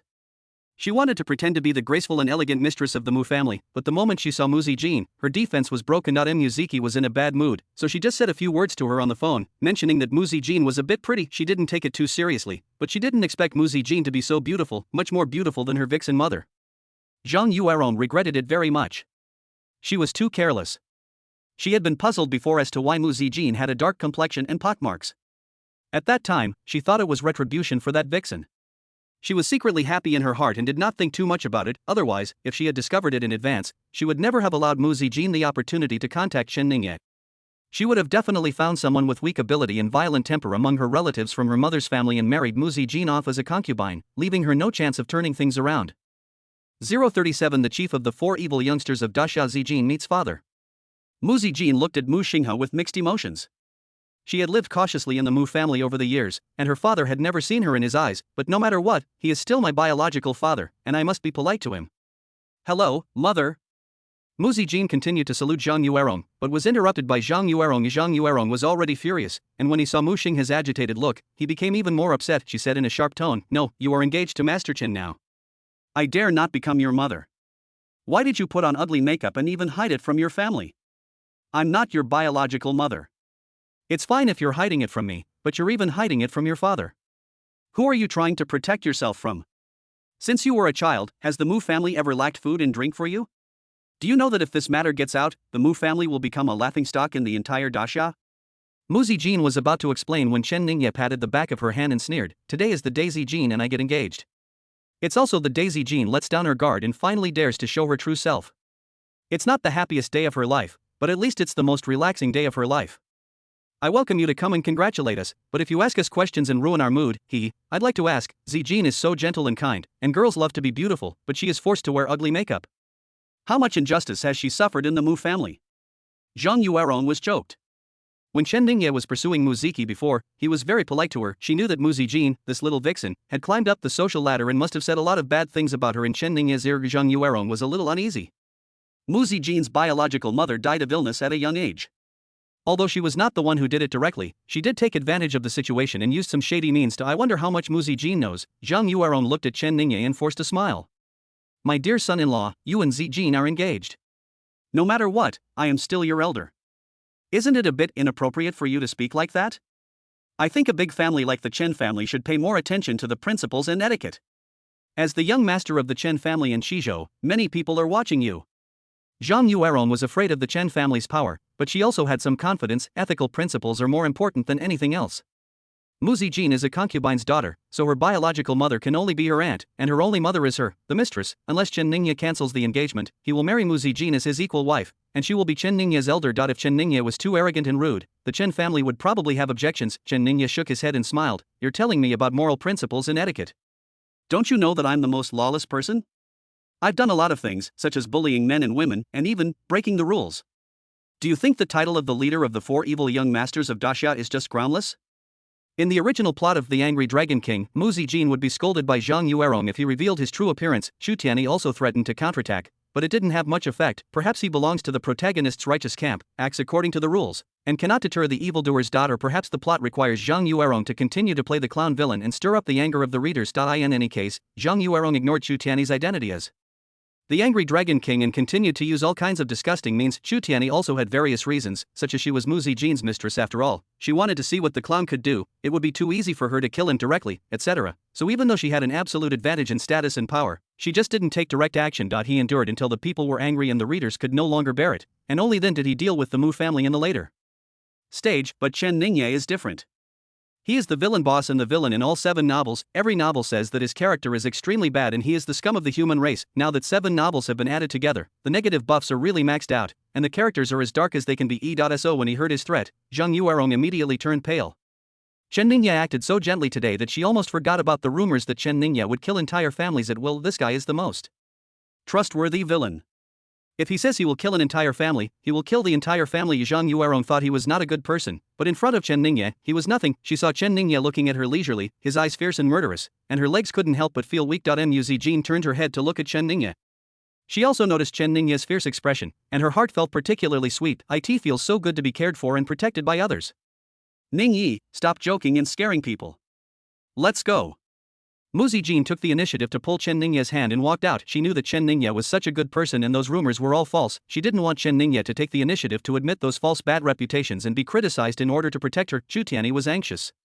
He couldn't let Chen Ningye take Mu Zijin away like this and make her spend the night outside. He tried to smooth things over, saying, "Zijin, we're all family, we can have a good chat. Mom and Dad were very happy to know that you had put on ugly makeup before. Now they are just a little angry that you hid it from everyone in the family. Now that everything is over, this is not the place to chat. Let's go home and talk. Also, there were so many unexpected things happening during this morning's engagement that I forgot to ask for your opinion. At that time, you were wearing ugly makeup, and I thought it was okay for you to marry Chen Ningye as his equal wife, so I agreed. But now, with your true appearance, being a concubine is too unfair to you. Although you are a concubine's daughter, your brother-in-law is the mighty wrathful Dragon King. With my backing, you are absolutely qualified to be the legal wife of any noble family you marry. I know you're shy and embarrassed to say some things. I'll be the villain. Others are afraid of the Chen family, but I'm not. I must fight for what I should fight for you. As long as Chen Ningye is unwilling to marry you as his legal wife, this engagement will be null and void. A desperate dog will jump over the wall. In his anxiety, Zhu Tianyi came up with such a high-sounding and legitimate reason to keep Mu Zijin. He was very satisfied with his performance and used the excuse of getting better treatment for Mu Zijin to ruin the engagement. Today was the first day that Mu Zijin and Chen Ningye met. Chen Ningye was busy outside in the afternoon, so they didn't have much time to spend together, so there was definitely no relationship between them. As his brother-in-law, he now requires Chen Ningye to get engaged as his legal wife. This is the best thing for Mu Zijin, and she has no reason to object. At the same time, this is also an open conspiracy. If Chen Ningye disagrees, Mu Zijin will definitely be disappointed. If he instigates again, the marriage will definitely fall through. If Chen Ningye agreed, the Chen and Luo families would not let him do whatever he wanted, and Luo Yi would definitely be angry. This is killing two birds with one stone. It depends on what Chen Ningye chooses. A humph. A dandy boy who only relies on his family's power is not worthy of having such peerless beauties as Luo Yi and Mu Zijin. 038 Farewell to the past. Yifan seized the opportunity and said, "That's right. If it were me, I would definitely marry Miss Zijin as my legal wife. Otherwise, it would be an insult to her." Also, Yifan looked at Mu Xinghe. "If the Mu family is willing to marry Miss Zijin to me, I am willing to offer a betrothal gift of 1 trillion. I'm not just talking nonsense. There are trillions of yuan in this card. I used a small amount today. I can verify the funds at any time. Miss Ziki knows my strength." Yifan took out the $1 trillion gold card. This money was used to pursue girls, and it would only be considered his money if he got the cash back. For Mu Zijin, he spent all the initial amount of dog-licking money without any regret. When Mu Xinghe heard the word wani, he swallowed and felt a little dry in the mouth. Before coming to Tianling restaurant, he had a general understanding of the situation here and knew that Yifan could go head-to-head with Zhu Tianyi, the Dragon King, and he definitely had the strength to come up with trillions. He hesitated for a moment, not daring to offend the Chen family, but money was tempting, especially such an exaggerated amount as $1 trillion betrothal gift. He is Zhu Tianyi, the Dragon King's son-in-law, so he doesn't need to be too afraid of the Chen family. To be honest, Zhu Tianyi had offended Chen Ningye a long time ago because he had been in conflict with him many times. Since Zhu Tianyi is not afraid, it means that the Chen family is not much stronger than Longmen, and there is also Yifan, a guy who is not inferior to Zhu Tianyi. If Zijin marries Yifan, he will have two such powerful sons-in-law, so the Chen family should be afraid of him. The more Mu Xinghe thought about it, the more it made sense. When Chen Ningye and Mu Zijin got engaged, they didn't mention how much the betrothal gift would be. That spiritual jade worth hundreds of billions was also a gift for Mu Zijin. The Mu family didn't get any benefits. When Mu Xinghe thought of Yifan's $1 trillion betrothal gift, he felt that if Mu Zijin followed Chen Ningye, he would lose trillions. How could it be so easy for Chen Ningye to marry off his daughter, whom he had raised with great difficulty and was so beautiful and worth a fortune? Mu Xinghe looked at Chen Ningye hesitantly, waiting for Chen Ningye to express his opinion. Why Yifan directly proposed a betrothal gift of 1 trillion yuan. Chen Ningye is the eldest son of the Chen family, so he can't be too shabby, right? A treasure in the house is a rare commodity and will be bought by the highest bidder. He is not blinded by money. The higher the betrothal gift, the more he cares about Zijin. This will not only help Mu Zijin find a better home, but also allow the Mu family to move to a higher level. It is a win-win situation. Chen Ningye knew Mu Xinghe's thoughts clearly. Money is very attractive, and it's trillions of dollars at that. There is no way a rich man like Yifan who has a gold system for licking dogs is a landslide in the licking dog world, driving up the market price like a nouveau riche. Chen Ningye did a rough calculation and figured out that with trillions of assets, if the Chen families of the 7 states each contributed a little, they could make up the difference. Or you can spend hundreds of luck points to buy treasures worth trillions, but there is no need. He has a suitable treasure and can give it directly to Mu Zijin. As for the Mu family, he could give a betrothal gift that was in line with the Chen family's status and slightly higher than the normal gift of marrying a wife. I can spend hundreds of billions or even trillions of dollars to hold the wedding of the century, but it is impossible to promise a ridiculous $1 trillion betrothal gift like Yifan did. If he wants to compete in wealth, he can compete with Chu Tian, or he can compete with other Destiny protagonists, but Yifan, who is a hanger-on in the world of wealth competition, can only compete with him in terms of strength and power. Mu Zijin did not respond at all. As if she did not hear what Zhu Tianyi and Yifan said, she pulled Chen Ningye and continued to walk out, her steps firm and without any hesitation. Her actions showed her attitude. Mu Xinghe hesitated a little, and Zhang Yuerong beside him pushed him anxiously. Mu Xinghe thought of the $1 trillion betrothal gift, and stopped Mu Zijin with a loving look in his eyes. "Zijin, what do you think? The engagement this morning was indeed hasty. Although the Mu family is small, Dad also wants to fight for the title of legal wife for you." Mu Zijin gritted her teeth and pursed her lips. She didn't care at all what others thought. In the entire Mu family, the only person she still cared about was her father Mu Xinghe, but she was still disappointed. The fatherly love she once longed for was not there before and will never be there now. When they got engaged in the morning, only Chen Ningye asked about her thoughts and cared about her. Now that they are engaged, these people come to ask her opinion just because Yifan threw out a ridiculous $1 trillion betrothal gift. What a disgusting and despicable group of people. Mu Zijin now has no attachment to the Mu family at all. She walked around Mu Xinghe without stopping, and said in a cold tone. It's fine now. I don't need you to fight for anything for me. Chen Ningye was mentally prepared for Mu Zijin's reaction. He knew very well what kind of person Mu Zijin was, but he still couldn't help but feel happy that he glanced at Yifan indifferently. If it were in the real world, money would indeed be almost omnipotent. Few people's performance can stand the test of money, but this is a novel world, and like the unreasonable and stupid protagonist, the destined heroine is also not an ordinary person. Spending money like crazy is useful for the supporting actress, but for the heroine, you should at least package it and show your feelings, and use the money to exchange for things the heroine likes. If you just throw money at it, it will only backfire. Mu Xinghe's loving gaze froze. He forced a smile and said, Zijin, you may be too impulsive right now. Dad is doing this for your own good. Let's go home and have a good chat as a family. If you still stick to your current thinking, then Dad will definitely respect you. No matter what, let's coax Mu Zijin back first. Once the matter is settled, it's too late to say anything. Mu Zijin has experienced the warmth and coldness of human nature over the years. She looks pure and sweet, but she is not a naive person. She knew very well what Mu Xinghe was thinking. The Mu family was full of people with ulterior motives. It was impossible for her to go back alone. If she had to go back, she would go back with Chen Ningyi. Mu Zijin replied casually, let's talk about it later. Ningyi and I have something else to do today. She used her Qinggong skills, pulled Chen Ningyi out of the door without looking back, got straight into the car, and drove away. Mu Zijin looked back at his father's figure as a farewell to the past. After the sadness subsided, my heart started beating again when I looked at Chen Ningyi driving next to me. Her behavior seems a bit like eloping. This incident happened too quickly.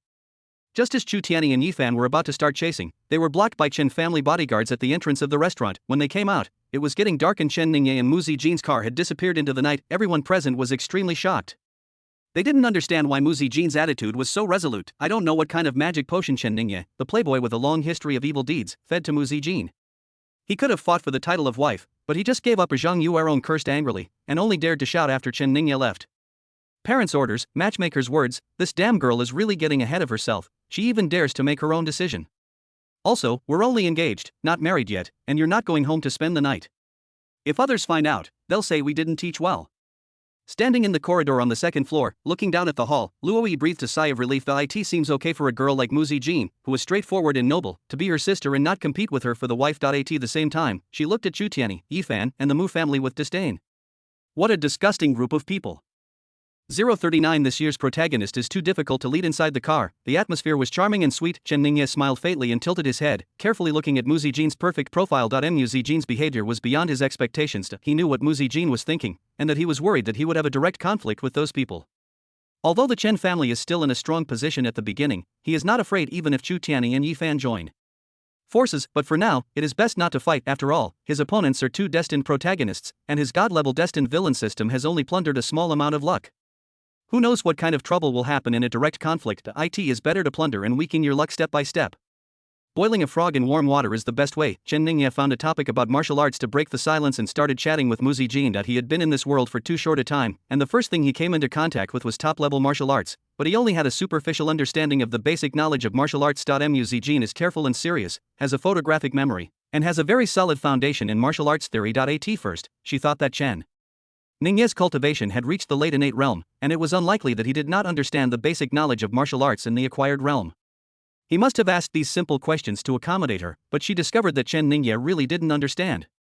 Even as she systematically explained the basics of martial arts, Chen Ningye's cultivation and momentum were actually breaking through and rising. She didn't understand why this happened, so Chen Ningye made up an excuse. He had started from a very high level, had been exposed to top-level skills, and had progressed too quickly in the acquired realm. Now that I have reached the late stage of innate cultivation, I have discovered the problem of unstable foundation. However, there are so many books on basic martial arts that he doesn't have the energy or time to read them one by one. Mu Zijin's eyes lit up. She was very happy to be able to help Chen Ningye. She slowly opened up and forgot her shyness. Afterwards, they talked about their insights into martial arts and their views on life. Before they knew it, the last trace of strangeness between them was completely eliminated and they felt like close friends. Happy times always pass quickly. Chen Ningye felt that it didn't take long before the car arrived at his personal estate. After watching Mu Zijin enter the manor, he looked at the villain's luck value, which was as high as 138 points, and used 30 points to purchase a set of advanced defense formations at Tongzi Mall. The manor itself has a defensive formation, but it can only defend against masters of the innate realm. Tongzi's products are different.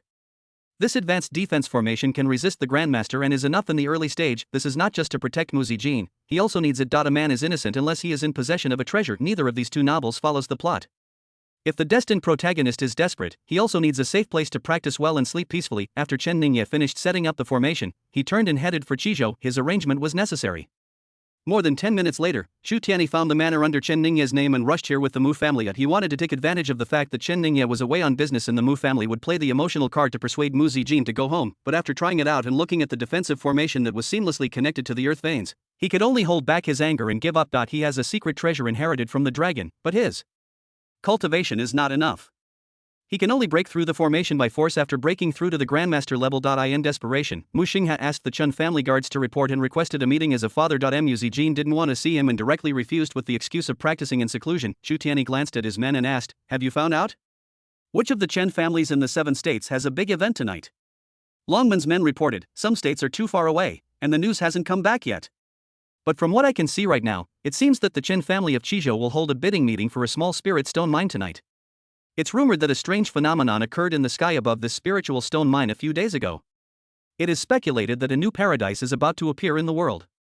Xu Tianyi's expression brightened. "That must be it. Chen Ningye has just set out now, it's impossible for him to go to a state too far away." Yi Fan, who came along, laughed. "Ha, a bidding meeting? Isn't this tailor-made for this rich man? Anything that can be settled with money is not a big deal. The Chen families of the 7 states may have more money than him, but most of it is fixed assets.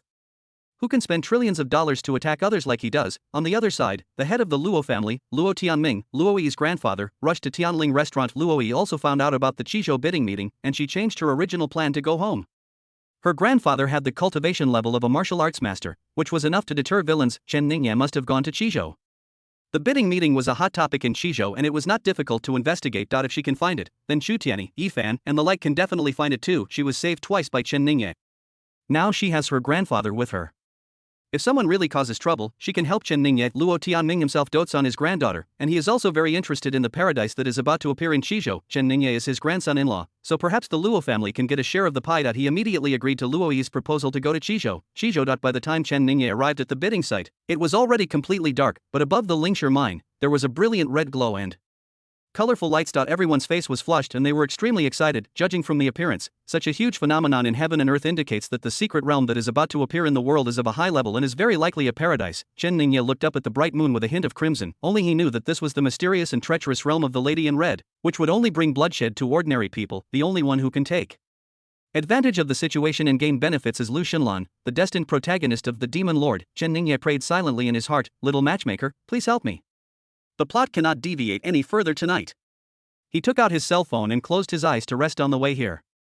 The phone vibrated several times. He received 3 messages in total. The latest one was just received, a greeting from Mu Zijin, asking if he had arrived and also mentioning that the Mu family had found the manor and asked to come in. The other 2 messages were a bit interesting.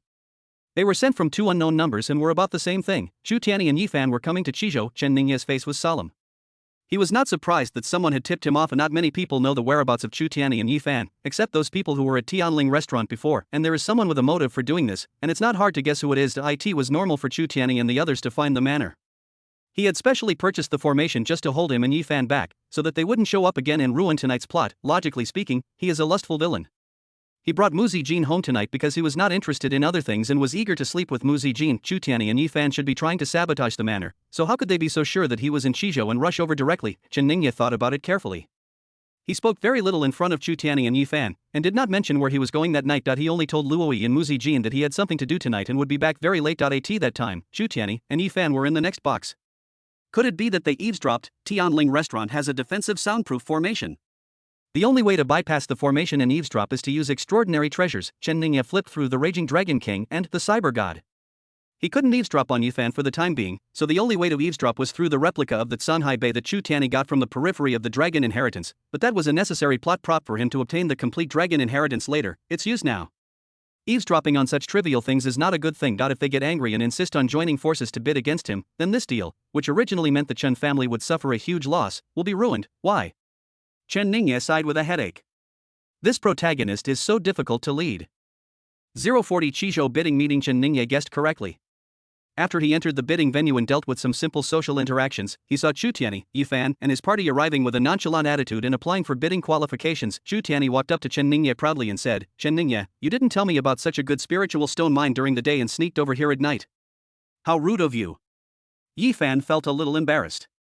Chu Tianyi had mocked him before, and Chen Ningye had helped him out. As a result, he stabbed Chen Ningye in the back and joined forces with Chu Tianyi instead. He explained, "Brother Chen, the friendship between you and me is as pure as water. Since ancient times, treasures have belonged to those with virtue.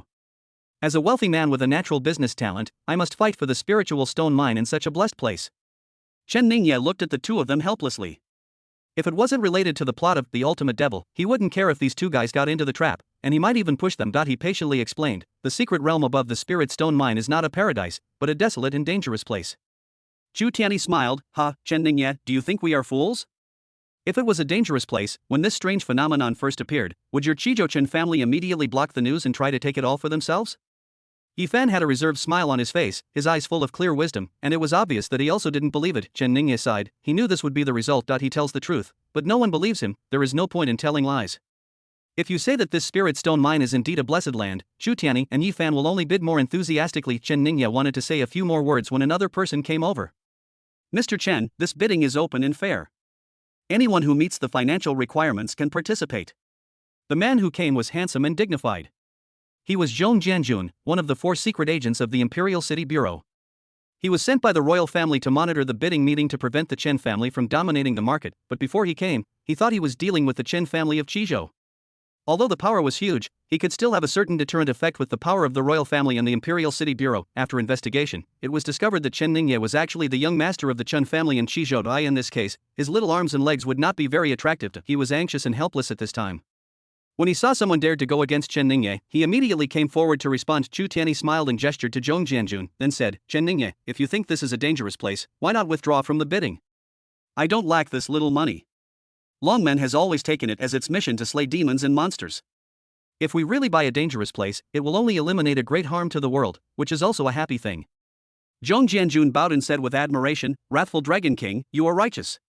If all warriors in the world could be like you, the world would have been prosperous long ago, and there would be no place for evildoers to hide." Chen Ningye withdrew his gaze, turned and walked towards the main seat. It was impossible to persuade the damned Gui with kind words, and he had given up trying. Zhong Jianjun represents the royal power. Chu Tianyi and Yi Fan received his help and felt that the situation was very good, so it was even more impossible to persuade them. Chu Tianyi looked at Chen Ningye's back sarcastically, he was nothing. He can't even lie. He won't even withdraw from the bidding meeting, and still says it's a dangerous place. If he was so afraid that they would participate in the bidding, then he would definitely grab the bid. Yi Fan on the side had the same idea. This kind of bidding meeting where whoever has more money speaks louder is the perfect opportunity for him to show off his skills, and it is a technical event that should not be missed. Forces of all sizes in Qizhou, including independent practitioners from martial arts schools, arrived one after another. Chen Ningye's gaze fell on the team of Tianyuan Martial Arts School. Among them is Lu Xinlan, the protagonist of The Demonic Evil, who is an inconspicuous one among the more than 10 disciples of the master of Tianyuan Martial Arts School. On the surface, his cultivation level is an ordinary late acquired level, but in fact, with the help of the point adding system, his actual cultivation level is late innate level. Coupled with the realm-breaking martial arts after the point adding, his actual combat power is no weaker than Chu Tianyi and Yi Fan. In front of Lu Xinlan, there was a girl who was about 20 years old, tall, and with long legs. This is his junior sister, Han Ning, the daughter of the owner of Tianyuan Martial Arts School. Chen Ningye stepped forward, ready to talk to Han Ning according to the plot. Han Ning is the female supporting role, and her personality is not as materialistic as Muziki. And Lu Qingqing, she is a warrior who is obsessed with breaking through her cultivation level and revitalizing and expanding her martial arts school. She had some feelings for Lu Xinlan, but it was more of a calculation after weighing the pros and cons. It's just that his vision is limited and he didn't realize that Lu Xinlan is the child of destiny. In the later plot, his repeated choices only made him drift further and further away from Lu Xinlan. By the time she learned of Lu Xinlan's true strength that could crush everything, it was too late to regret. After feeling ashamed, she went all the way to the end, stood on Chen Ningye's side, and became the opposite of Lu Xinlan. In the end, Lu Xinlan killed his sister to prove his truth, completely severing all ties with the past. Swish. Chen Ningye walked up to Han Ning and unfolded a folding fan, which was the standard equipment of a gentleman. "Ninger, I haven't seen you for a while. You've become even more beautiful." Han Ning frowned slightly. She always disliked Chen Ningye. She took a few steps back and kept a distance of 1 meter from Chen Ningye. Han Ning has a very high opinion of herself and she hates Chen Ningye's bad reputation. At the same time, she knew that she was of humble origin in the eyes of the great families, and it was impossible for her to marry Chen Ningye as a legal wife, and she was also unwilling to be a concubine, but she is not the heroine.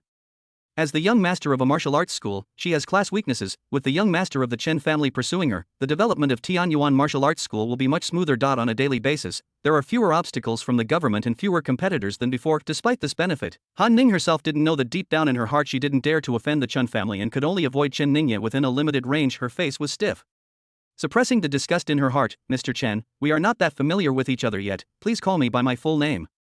Lu Xinlan, who was standing behind Han Ning, had his muscles tensed and a fierce light flashing in his eyes. Han Ning was the first person he had a crush on, so it could be considered his first love. He secretly took note of Chen Ningye and considered him an enemy in his heart, but his action was a little premature, and there were more people who were about to target Han Ning than just Chen Ningye. Xu Tianyi and Yi Fan, who had been keeping a close eye on Chen Ningye's movements, came over. Chen Ningye, you already have a fiancé, but you're still flirting with other women? Xu Tianyi said jealously. He looked at Han Ning, a bright light flashed in his eyes. Chen Ningye has a good eye and the people he pursues are all of high quality. Although Han Ning's appearance is not as good as Mu Zijin and Luo Yi, she is far better than the average girls and is not inferior to Mu Ziki and Lu Qingqing. Xu Tianyi smiled and introduced himself to Han Ning. I am the leader of Longmen, the raging dragon king Xu Tianyi. I've always heard that Miss Han is one of the most beautiful women in Shizhou, and she's as capable as any man. Seeing her today, I'm sure she's quite heroic. Yi Fan was more direct. From the private discussions among the crowd, he had a general understanding of Han Ning's identity and background. He said, my name is Yi Fan. I have a small fortune and have always wanted to invest in a martial arts school. If Miss Han is free later, we can talk about investment. Hundreds of billions is just a small amount of money to me. Lu Xinlan frowned and memorized the appearance of Xu Tianyi and Yi Fan. Why are so many random guys eyeing Han Ning? 041 This world is filthy again. What happens next gradually deviates from the plot. Chen Ningye was courting Han Ning according to the plot, but Xu Tianyi and Yi Fan, two professional bootlickers, were beside him, and their courtesy was much greater than Chen Ningye's. As a spy from the Imperial City Bureau, Zhong Jianjun has obtained the latest intelligence. Anyone who is capable and willing to fight against the Chen family is his best helper. He solemnly introduced Xu Tianyi and Yi Fan to everyone, especially mentioning what happened today. There was only one meaning in his words, that Xu Tianyi and Yi Fan's power and strength were not weaker than Chen Ningye. Han Ning's eyes flickered when she heard this. She had originally wanted to keep a certain distance from Chen Ningye, but in the past, Shizhou was dominated by the Chen family, and she could not find any other help, and now she began to maintain her balance, politely responding to Chen Ningye and the other two's advances one by one, maintaining the same lukewarm attitude. As time passed, the strange phenomena in the sky above the Lingxi mine became more and more obvious, and the bidding officially began. In the original plot, Chen Ningye should have been the only one to win the bid with a price of 200 billion. Zhong Jianjun himself could not mobilize so much money, nor could he find help, so he was completely powerless to stop it. But now, Chen Ningye quoted a price of 200 billion according to the plot, and Xu Tianyi directly quoted 201 billion. What? The great Chen family has no money left with only 200 billion? Xu Tianyi looked at Chen Ningye complacently, wanting to see Chen Ningye's angry look. There was no expression on Chen Ningye's face. He had expected Xu Tianyi to compete with him. He has done everything he can. 200 billion is the price of the plot. It is not easy for him to take the initiative to change the plot and then increase the price. Xu Tianyi became the focus of the whole audience. In Shizhou, the Chen family was the king, and they had never heard of Longmen on weekdays. But now, this raging dragon king who suddenly appeared was not afraid of Chen Ningye or the Chen family at all. They looked at each other, and the sky in Shizhou seemed to be changing. Xu Tianyi looked at the astonished eyes of the crowd, his expression excited and immersed in it. Today is the day when the 3-year period has come to an end. It should have been the most dazzling day for the Dragon King to come out of the mountain, but he felt extremely depressed the whole day. Now he finally surpassed Chen Ningye. Xu Tianyi became the most handsome guy in the whole audience, which made Yi Fan unhappy. He has plenty of money, but he has to use it to buy things for himself, not girls. Yi Fan glanced around and found that there were only 3 most beautiful people in the whole audience. Mu Ziki and Lu Qingqing came with them and were 2 of them. The last one was Han Ning, who should be given the bid for the Spirit Stone Mine. The price of over 200 billion made Yi Fan feel a little distressed. The initial amount of dog-licking gold is 1 trillion. If you want to unlock the next amount of dog-licking gold, the rich system has task indicators. Only when the target's favorability is improved can the licking dog Genoa go out and get a 1% cashback. Before spending trillions of yuan, you need to win the heart of a perfect goddess with a perfect appearance score of 10 to unlock the next level of dog-licking gold. It is not easy to conquer a perfect goddess. If you cannot fall in love with her, you can make up for it with quantity if the quality is not enough. If you fall in love with more beauties with a beauty score of 6 or above, you can also start the next stage. In Chen Ningye's opinion, this is just a formality to get points. Compared with the trillions of starting capital, this task requirement is not difficult at all. Yi Fan has currently met 2 people with perfect looks, but Mu Zijin and Luo Yi both had a rather average initial impression of him, which is unlikely to change in a short period of time. If you want to achieve your goal, you have to win the hearts of more beauties of a slightly lower grade. Mu Ziki, Lu Qingqing, and Han Ning all scored above 6 points in appearance, and Yi Fan's gaze finally stopped on Han Ning. New was worse than old. After spending a lot of money during the day, Mu Ziki and Lu Qingqing both had a lot of good feelings towards him. Such a high price of 200 billion was spent on Han Ning, a newcomer. After Yi Fan finished thinking, he smiled and said to Han Ning, Miss Han, are you interested in this Spirit Stone Mine? Since this is our first meeting, I don't have any gifts prepared. How about I buy this Spirit Stone Mine and give it to Miss Han? Everyone in the audience gasped when they heard this, which accelerated the process of global warming. All the astonished glances at Chu Tianyi turned to Yi Fan, and he instantly became the new focus of the entire audience. If ordinary people said this, they would definitely not believe it and would just think that the person was a lunatic who was bragging to an outrageous degree. But Yi Fan had the identity introduced by Zhong Jianjun, so he was indeed able to come up with 200 billion. If such a person makes a promise in public, he will definitely not go back on his word. Everyone couldn't understand Yi Fan's thoughts and could only sigh that he was so rich and inhumane.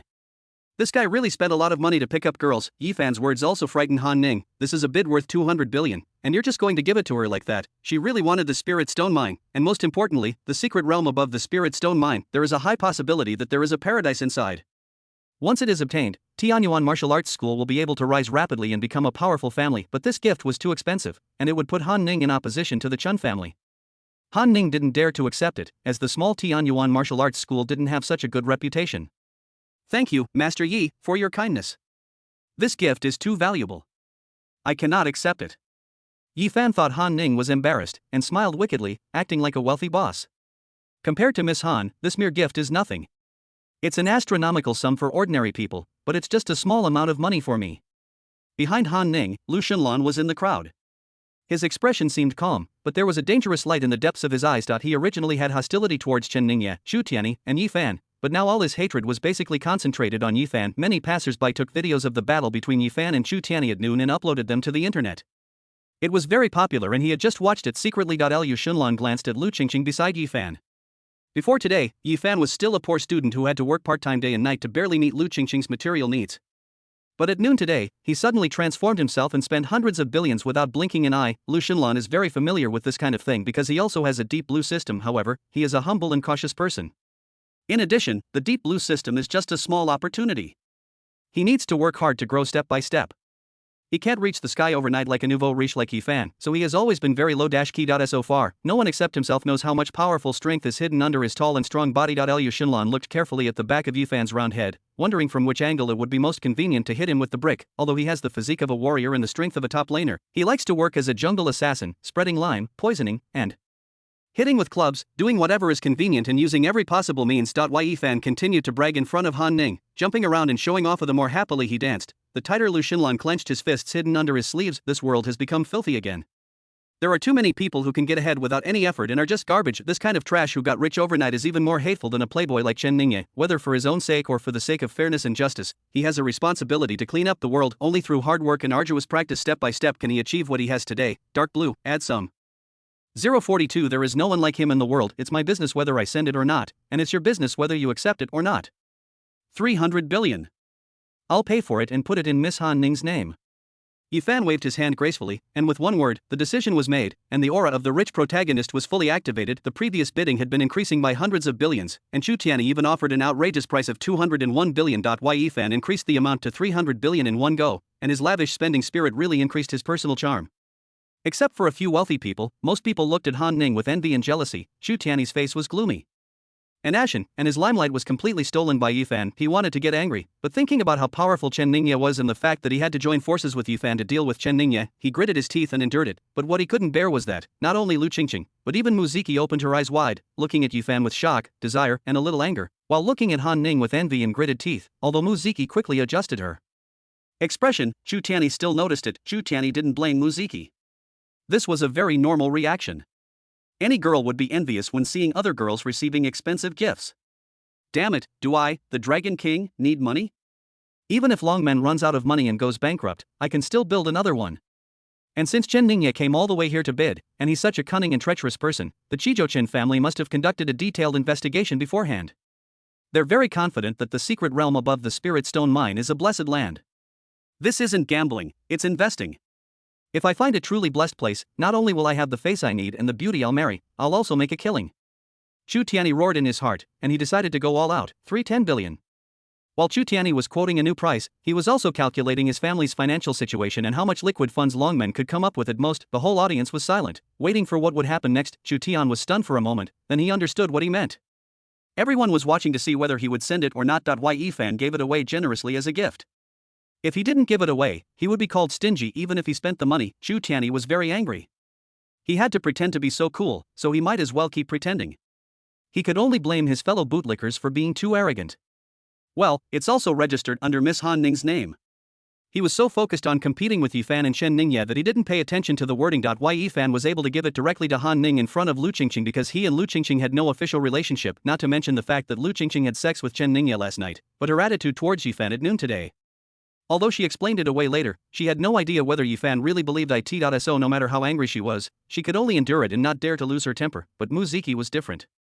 When she saw Chu Tianyi raising the price in the bid, she thought he would definitely give it to her and was looking forward to a surprise. Result, this is 300 billion. Chu Tianyi has been courting so many girls today, forget about Lu Qingqing. After all, she also accepted Yifan's gift, so it was considered an equal offset, but Chen Ningye didn't give her any gifts except working hard, and he was ruthless when he drew his sword. Chu Tianyi said in front of her that if Luoyi and Mu Zijin didn't look down on him, he would be willing to give away his family fortune, and just now, he was being attentive to Han Ning again, and she was very generous and turned a blind eye to it. Now it has even gotten worse. Instead of giving the 300 billion gift to her, he gave it to some vixen outside. Mu Ziki has always been calm and rational, but faced with the huge amount of 300 billion, she could no longer remain rational. She was furious, and looking at Chu Tianyi's familiar face, she couldn't help but make familiar moves. Bang! A loud slap shocked the whole audience. Mu Ziki regretted it after the fight. Chu Tianyi is no longer the same person he used to be. She was too impulsive, but we can't blame her entirely. He has been a son-in-law for 3 years and has been slapping people in the face for 3 years. He is used to it. Chu Tianyi's identity was only revealed today. It's hard to change his habits so quickly in such a short time. Chu Tianyi covered the slap mark on his face and was furious at first. Who dared to hit him? The Dragon King. When he looked up and saw that it was Mu Ziki, he was stunned. Such a familiar feeling. It turns out that only his wife can do it. In fact, it's no big deal to get hit. He has profound skills and it doesn't hurt at all. As for whether this was too humiliating or whether it would be embarrassing, Chu Tianyi didn't really care. His way of thinking is different from that of ordinary men. Outsiders are not allowed to hit him or even scold him, but his wife and mother-in-law are allowed. After all, many people want to be slapped by their wives or mothers-in-law, but they don't even have a wife. Chu Tianyi was even a little happy in his heart. Why was he, a young man and the dignified Dragon King, willing to be a son-in-law? He was seriously injured after winning a great battle 3 years ago, but that was just the superficial reason. The most fundamental reason was that he had been so smooth along the way, his cultivation was smooth sailing, and he was able to build longmen whenever he wanted, without any challenge at all. Everyone was fawning over him, and he couldn't tell whether the people around him were sincere about him as a person or about his identity and strength. He felt so lonely and confused inside. Instead, he became a son-in-law in the Mu family and was no longer a Dragon King. His wife still married him, although her attitude was sometimes bad, but those loud slaps in the face made him feel that he was living a real life. Now it seems that he was right. He has regained his identity as the Dragon King and other people's attitudes towards him have changed. During the day, his wife's attitude changed a little, and he was actually a little disappointed in his heart. Fortunately, his wife hasn't changed and still treats him the same as before. What does this mean? This means that his wife loves him as a person, not his identity as the raging Dragon King. Most people cannot understand this mentality. Although it sounds ridiculous, there are other examples, such as the useless Aji. Chu Tianyi lowered his head and reflected. His wife hit him. It must be his fault. What went wrong? It seems like I made a lot of mistakes today. It's really not easy for my wife to tolerate it until now. Chu Tianyi took Mu Ziki's hand as usual and used his internal energy to massage her. His face is protected by his internal force, so his wife's hand must be very painful. Mu Ziki was stunned. She thought it would be a storm, but unexpectedly, seeing Chu Tianyi's actions the same as before, she also felt the familiar feeling. Why is this happening? Men have to save face in public. Chu Tianyi is the Dragon King now, shouldn't he be angry? Mu Ziki is a smart person. Although she can't understand Tianyi's mentality and logic, she understands one thing: she was wrong before. She regarded Chu Tianyi as an ordinary man, an ordinary bootlicker, but Chu Tianyi is different from Yifan. Yifan was an ordinary person before, but he suddenly became rich today. Yifan used to fawn over Lu Qingqing in a humble and humiliating manner, which was a normal behavior of a bootlicker. Chu Tianyi was the Dragon King before, but he was able to be a son-in-law for 3 years. Could he be an ordinary bootlicker, holding the stars and picking the sun and the moon? There is no one like him in the world. I've been slapped for 3 years. If I cared, I would have been angry a long time ago. Why would I wait until now? Mu Ziki had always felt that something was wrong, but she couldn't figure out what the problem was. She watched Chu Tianyi escape from her control and become more and more unscrupulous. Now she completely understood. Humph. Mu Ziki pulled her hand back from Chu Tianyi's palm and slapped him again. She was still a little nervous in her heart, and although her eyes seemed casual, she was actually staring at Chu Tianyi's expression. Seeing that Chu Tianyi was still not angry and looked deeply reflective, she was completely relieved. 043 The week have big taboos. Mu Ziki asked coldly. Do you know why I hit you? Chu Tian nodded. I know, wife. I was led astray by Yifan and said the wrong thing. This spirit stone mine is definitely given to you and will be registered in your name. Snap. Snap. Mu Ziki slapped him twice more. The first time is new, the second time is familiar. She quickly regained her old touch. After all, things are different now than before. Muziki still has some concerns in her heart and has not let go completely to eye on the past, let alone Chu Tianyi making such a big mistake. Even if he didn't make any mistake, she would still hit him if she was in a bad mood, and each time she would slap him several times. After 2 slaps, it was much more exciting than before.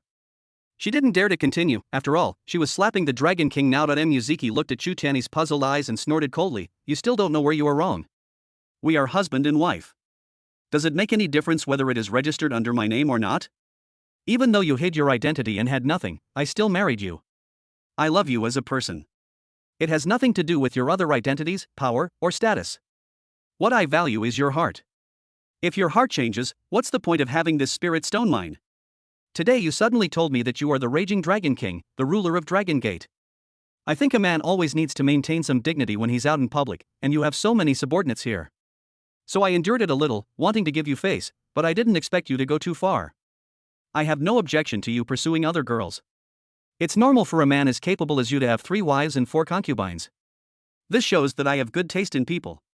But these 300 billion were painstakingly accumulated bit by you and your men, through thick and thin, on the brink of death and painstaking effort. You're just going to give it to a woman you've only known for less than half an hour? Muziki's tears flowed without hesitation, and her words gave a reasonable explanation for her change of attitude during the day. Chu Tianyi was a little anxious. "Wife, I was really led astray by Yifan. This spirit stone mine is definitely for you. I know we are husband and wife, so it doesn't matter whose name it is registered under, but this is a gift from me to you." Muziki turned around and wiped her tears. "You can't give it to me, this is what you worked so hard to save, it hurts me to spend it like this." Chu Tianyi also knows some sweet talk, so he said it without hesitation, "That's not hard at all, I make money to spend on my wife." "Humph. Forget it this time, but don't spend money like this again. I don't want you to go on missions just to make money when you're broke. That's too dangerous." Muziki knew when to stop and did not refuse again. She was also afraid that if she went too far, Chu Tianyi would really not give her the spirit stone mine. The whole audience was silent, staring at the two in amazement, especially the look they gave Chu Tianyi, which was very strange. Lu Qingqing's eyes turned red with envy. She secretly glanced at Yifan's big face and felt itchy and eager to try, but she was still rational and knew that the situation was different. It would be difficult to find another weirdo like Chu Tianyi in the world compared to other people. Chen Ningye didn't feel anything. The protagonists are not ordinary people, or not normal people, especially the protagonist, the Dragon King, who is willing to serve foot washing water for 3 years and receive slaps in the face for 3 years. Now he can only be a passerby and watch coldly. There's no way to persuade them anyway. The more you persuade them, the more excited they become. Just watch them rush into the trap. In the end, no matter whether Yifan or Chu Tianyi won the bid, when the strange secret realm appeared and even the spirit stone mine could not be mined, the tears they cried were all the water that had entered their brains. Yifan was very angry at the moment. The focus of everyone's attention that he had just regained was snatched back by Chu Tianyi with this despicable operation. He really couldn't help it and felt ashamed to be a partner with Chu Tianyi. He sneered and said, "Chu Tianyi, you are the Dragon King after all, a master of the innate realm, how dare you be so afraid of your wife?" Chu Tianyi immediately disdainfully refuted, "What do you know? There are no men who are afraid of their wives in this world, only men who love their wives. You think that bowing to the one you love is something a strong and skilled person would never do. If you do, you will lose your dignity and prestige. But I want to tell you that only the weak have taboos. The truly strong have no taboos for love." The whole audience was in an uproar. They wanted to stand in awe, but they felt something was wrong. This is the highest level of being a bootlicker. Chu Tianyi's words were very effective, leaving men speechless and women in tears. The men were contemptuous, while the women were very excited. They secretly pinched the men next to them. "Look at him, but what about the Dragon King? It's nothing to be slapped in public. I just scolded you a few times, and you still have the nerve to sulk." Many fairies cast admiring glances at Chu Tianyi. A man who is powerful and capable of licking like this is the most suitable for their appetites. Yifan was stuck at Chu Tianyi's words, and he didn't know how to respond for a moment. As a wealthy man, if you are undecided, just spend money. Humph. The bid only increased by 10 billion, and you're still talking about giving gifts. Can you give them? I'm not that stingy. One price, 400 billion. Ms. Han Ning, don't worry, I will definitely do what I said. This spiritual stone mine must be yours. Even if Jesus comes, it will be useless. I say so. The fairies turned their gazes to Yifan again, full of interest. Although Yifan was not as flattering as Chu Tianyi, he was not just an ordinary young and rich man. The way he spent money so generously was very much like the domineering president in their minds. Chu Tian's face was extremely ugly. He approached Yifan and whispered, "Do you really want to go against me? Don't forget, we agreed before we came here to join forces to deal with Chen Ningye."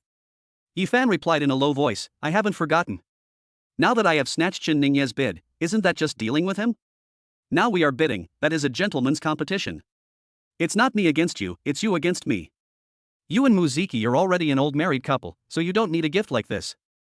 On the contrary, this bid is very important to me. It is the key to pursuing Han Ning. Didn't you say you love your wife? Don't worry, as long as I catch up with Han Ning, if you don't have any thoughts about Qingqing, I won't have any thoughts about Ziki either. I'm not afraid to tell you, I have trillions in this account. It doesn't matter if I spend it all. Can you come up with so much liquid funds to bid with me? Chu Tianyi felt unbalanced. In this case, he still only had Muziki, while Yifan had Lu Qingqing and Han Ning. This was not fair, however. Muziki's attitude has changed now, and her position in his heart is different. It's good news that Yifan can promise not to have any thoughts about his wife, otherwise, with the way he spends money without blinking an eye, he would have to worry every day about whether he would wear a hat, which is so annoying. Then if I meet another girl I like later, I will chase her first, and you can't compete with me. Well, okay. Yifan agreed first. Otherwise, if Chu Tianyi forced him to raise the price, he would feel uncomfortable and would have to spend a lot of money in vain. As for the future, I'll talk about it when I meet a girl I like. 400 billion for the first time, 400 billion for the second time, 400 billion for the third time. Congratulations to Mr. Yifan for his successful bid. The Spirit Stone Mine is now registered under the name of Ms. Han Ning. Chu Tianyi stopped bidding and no one else was competing for the spot, so Yifan finally won the bid. Chu Tianyi lowered his head to explain to Muziki and promised to buy a larger Spirit Stone Mine for Muziki after returning. Muziki's expression remained unchanged. Her current personality was that she didn't love money but only loved Chu Tianyi. Naturally, she couldn't get angry, but her heart was bleeding. How could an ordinary Spirit Stone Mine be worth so much money? The key is that blessed land. Even if Chu Tianyi buys a larger Spirit Stone Mine later, it is estimated that it will only cost 100 billion at most. Originally, 100 billion was an astronomical figure for her, but compared with the current 400 billion, she always felt that she had lost 300 billion. At the same time, Yifan laughed, listening to Han Ning's sweet voice of thanks, and feeling the admiring eyes of everyone who were shocked by his generosity. I used to feel a little sad about the spending of 400 billion, but now I just feel that it is totally worth it. But what he hasn't noticed yet is that on the favorability page of the godly rich system, Lu Qingqing and Muziki's favorability towards him is rapidly declining. There's no way around it. Human nature is afraid of comparison. During the day, he spent tens of billions on gifts for Muziki and Lu Qingqing, which greatly improved their favorability towards each other, but now 400 billion has been spent on Han Ning. Han Ning's favorability improved, but Muziki and Lu Qingqing felt insulted. They didn't think they were worse than Han Ning, but in Yifan's eyes, was the difference so big? A mere 10 billion, or giving it to the two of them, was like sending away beggars. 044. What a good person. The bidding was over, but the crowd did not disperse. They all wanted to see whether the secret realm above the Spirit Stone Mine was a paradise. Zhong Jianjun looked at Chen Ningye with some confusion. The small spiritual stone mine has low reserves and is difficult to mine. The mining rights themselves are only worth 50 to 60 billion. After all, it requires manual labor and equipment, and mining takes time. There will be no profit if it exceeds 60 billion. The key is the secret realm above the Spirit Stone Mine. The Chen family is the local tyrant in Shizhou. The royal family received the news too late, and the Chen family secretly obstructed them, so they had no time to explore the secret realm. Zhong Jianjun could only infer the value of the secret realm based on the Chen family's reaction. The Chen family blocked the news and offered a premium of 200 billion. This shows that they are quite confident that the secret realm is a paradise. But now Yifan intervened and snatched away the Spirit Stone Mine, but Chen Ningye did not feel any anger, really. Not. Asa detective, Zhong Jianjun has full confidence in observing micro-expressions and details, and he will not be wrong. Could it be that the Chen family was not very confident and was taking a gamble by preparing to spend 200 billion? Or is there a trick, a deliberate setup to lure people into a trap? But no matter which one it is, it doesn't matter, the royal family is invincible. If there is really a trap, Yifan will be the one to be trapped. This will only make Yifan more hostile to the Chen family and give the royal family another useful chess piece. Han Ning was also confused. While responding to Yifan politely, she couldn't help but look at Chen Ningye in the past. Chen Ningye pursued her madly and regarded her as his own. Chen Ningye would get furious if someone got a little closer to her, but now it is so calm, she feels a little lost, and at the same time she is worried whether Chen Ningye is preparing for revenge. This is the calm before the storm. Luo Tianming, who had been in the darkness for a while, looked up at the secret realm floating in the sky. With his cultivation at the Grandmaster level, he sensed a hint of strange evil aura. Be careful later, there's something wrong with this secret realm. Luo Yi, who was standing by, was stunned. Looking at Chen Ningye with a serious expression on his face, she burst out laughing. No wonder when she was bidding just now, she thought Chen Ningye didn't have enough working capital, so she sent him a message asking if he needed it and that she could provide some, but was rejected by Chen Ningye. It turns out that this is a trap set for people to jump into, and they pretend to be so serious. As time went by, the movement in the secret realm became more and more intense. The bright moon hung high in the sky in the middle of the night, gradually turning scarlet. From time to time, a woman's silver bell-like laughter could be heard from the secret realm. Everyone reacted and realized that something was wrong. Judging from the situation, it is definitely not a paradise, it is most likely a bad omen. There was not much fear in the hearts of the people. The world had been peaceful for a long time, and there had not been any serious dangerous places in the world for many years. What's more, if the sky falls, there is someone higher to hold it up.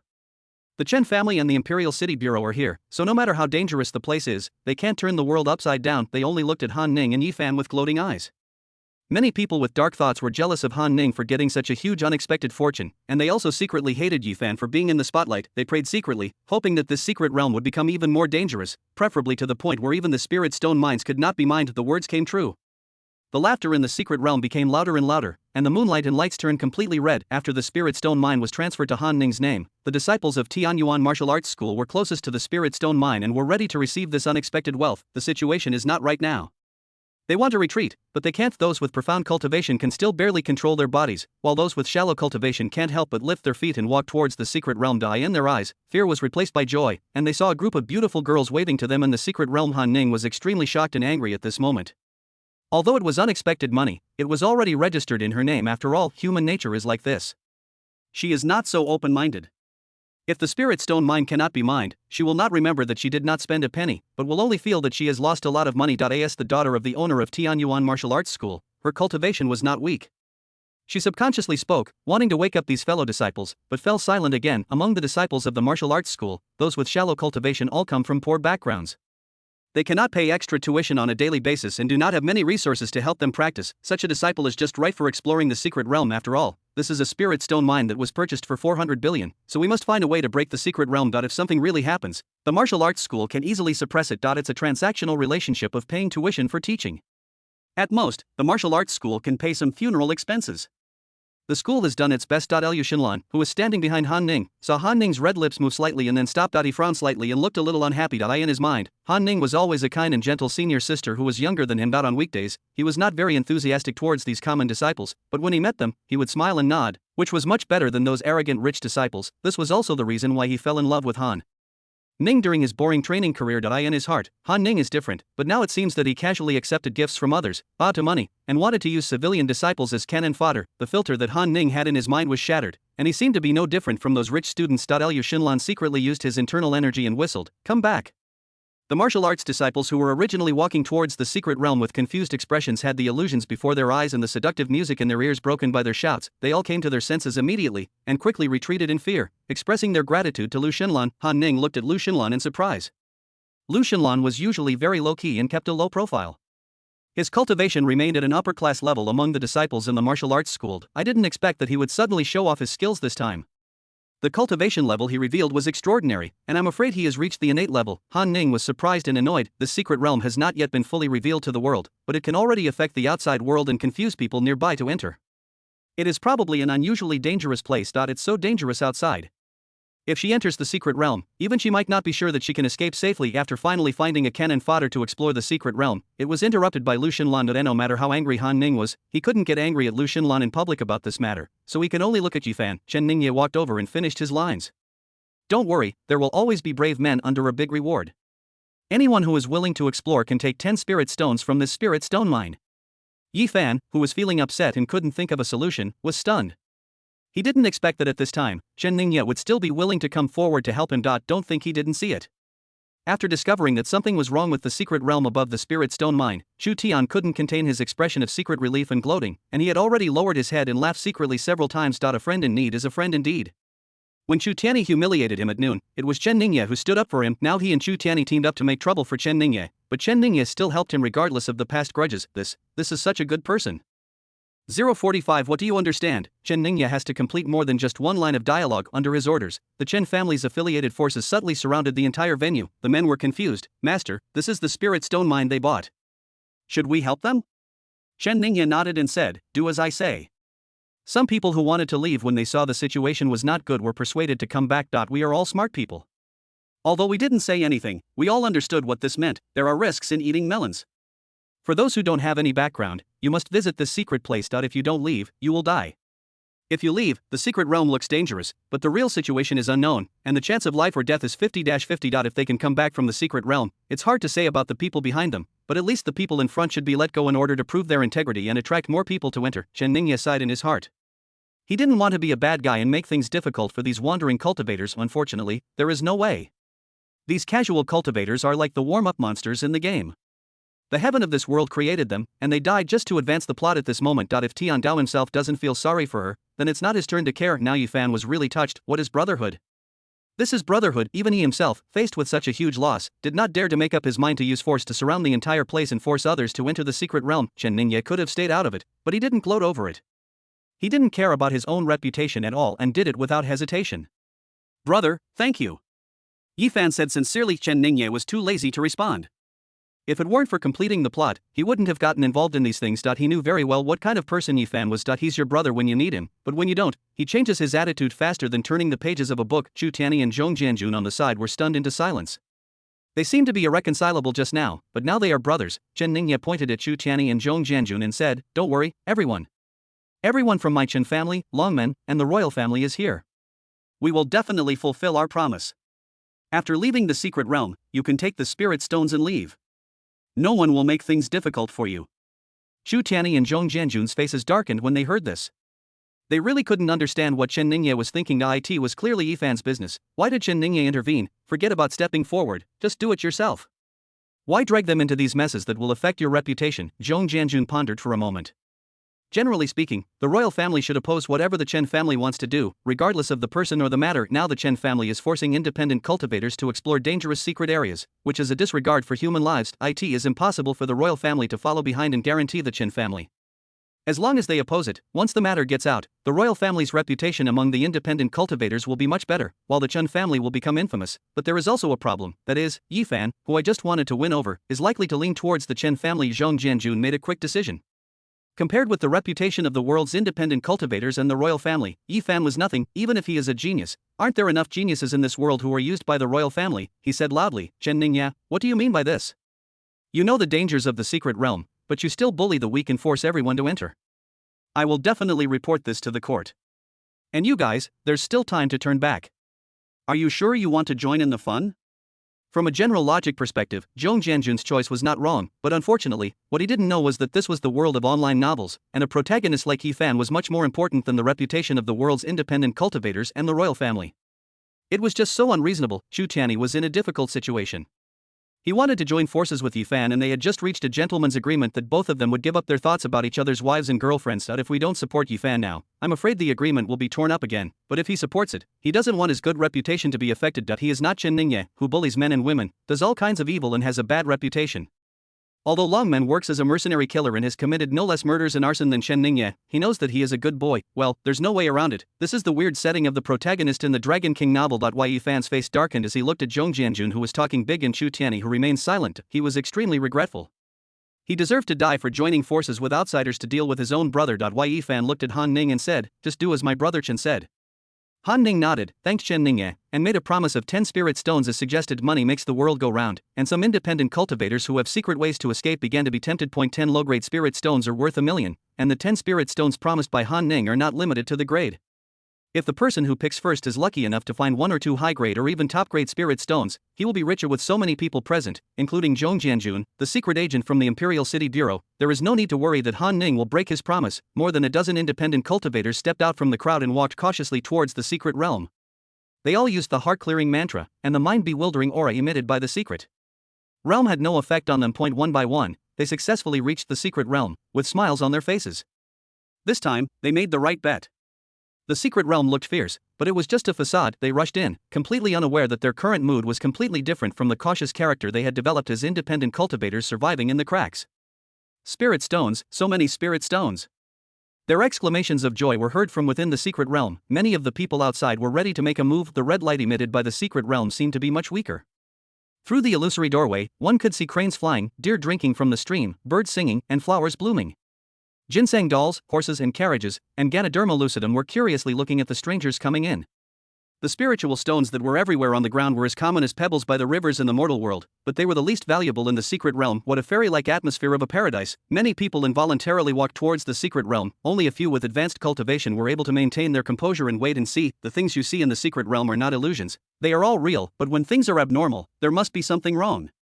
The more true it is, the more cautious you should be. Anyway, these independent cultivators can't escape even if they take it, so let them test the waters first. In silence, they communicated with each other and won over allies. People are tempted by interests. If it is really an ordinary secret realm, it is not worth them breaking the rules. Now that the Spirit Stone Mine is under Han Ning's name, the export of the secret realm attached to the Spirit Stone Mine is also Han Ning's by default, but now if it really is a blessed land, then we have to talk about it.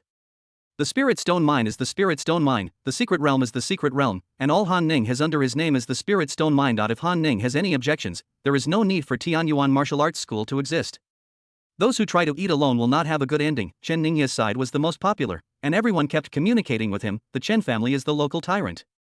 Most people who have ideas about the secret realm want to cooperate with the Chen family first and then reap the benefits. Chen Ningye accepted everything and quickly finalized the agreement on dividing the spoils. In the plot, the Chen family united most of the families, suppressed the royal forces represented by Zhong Jianjun, and forced the independent cultivators to enter the secret realm.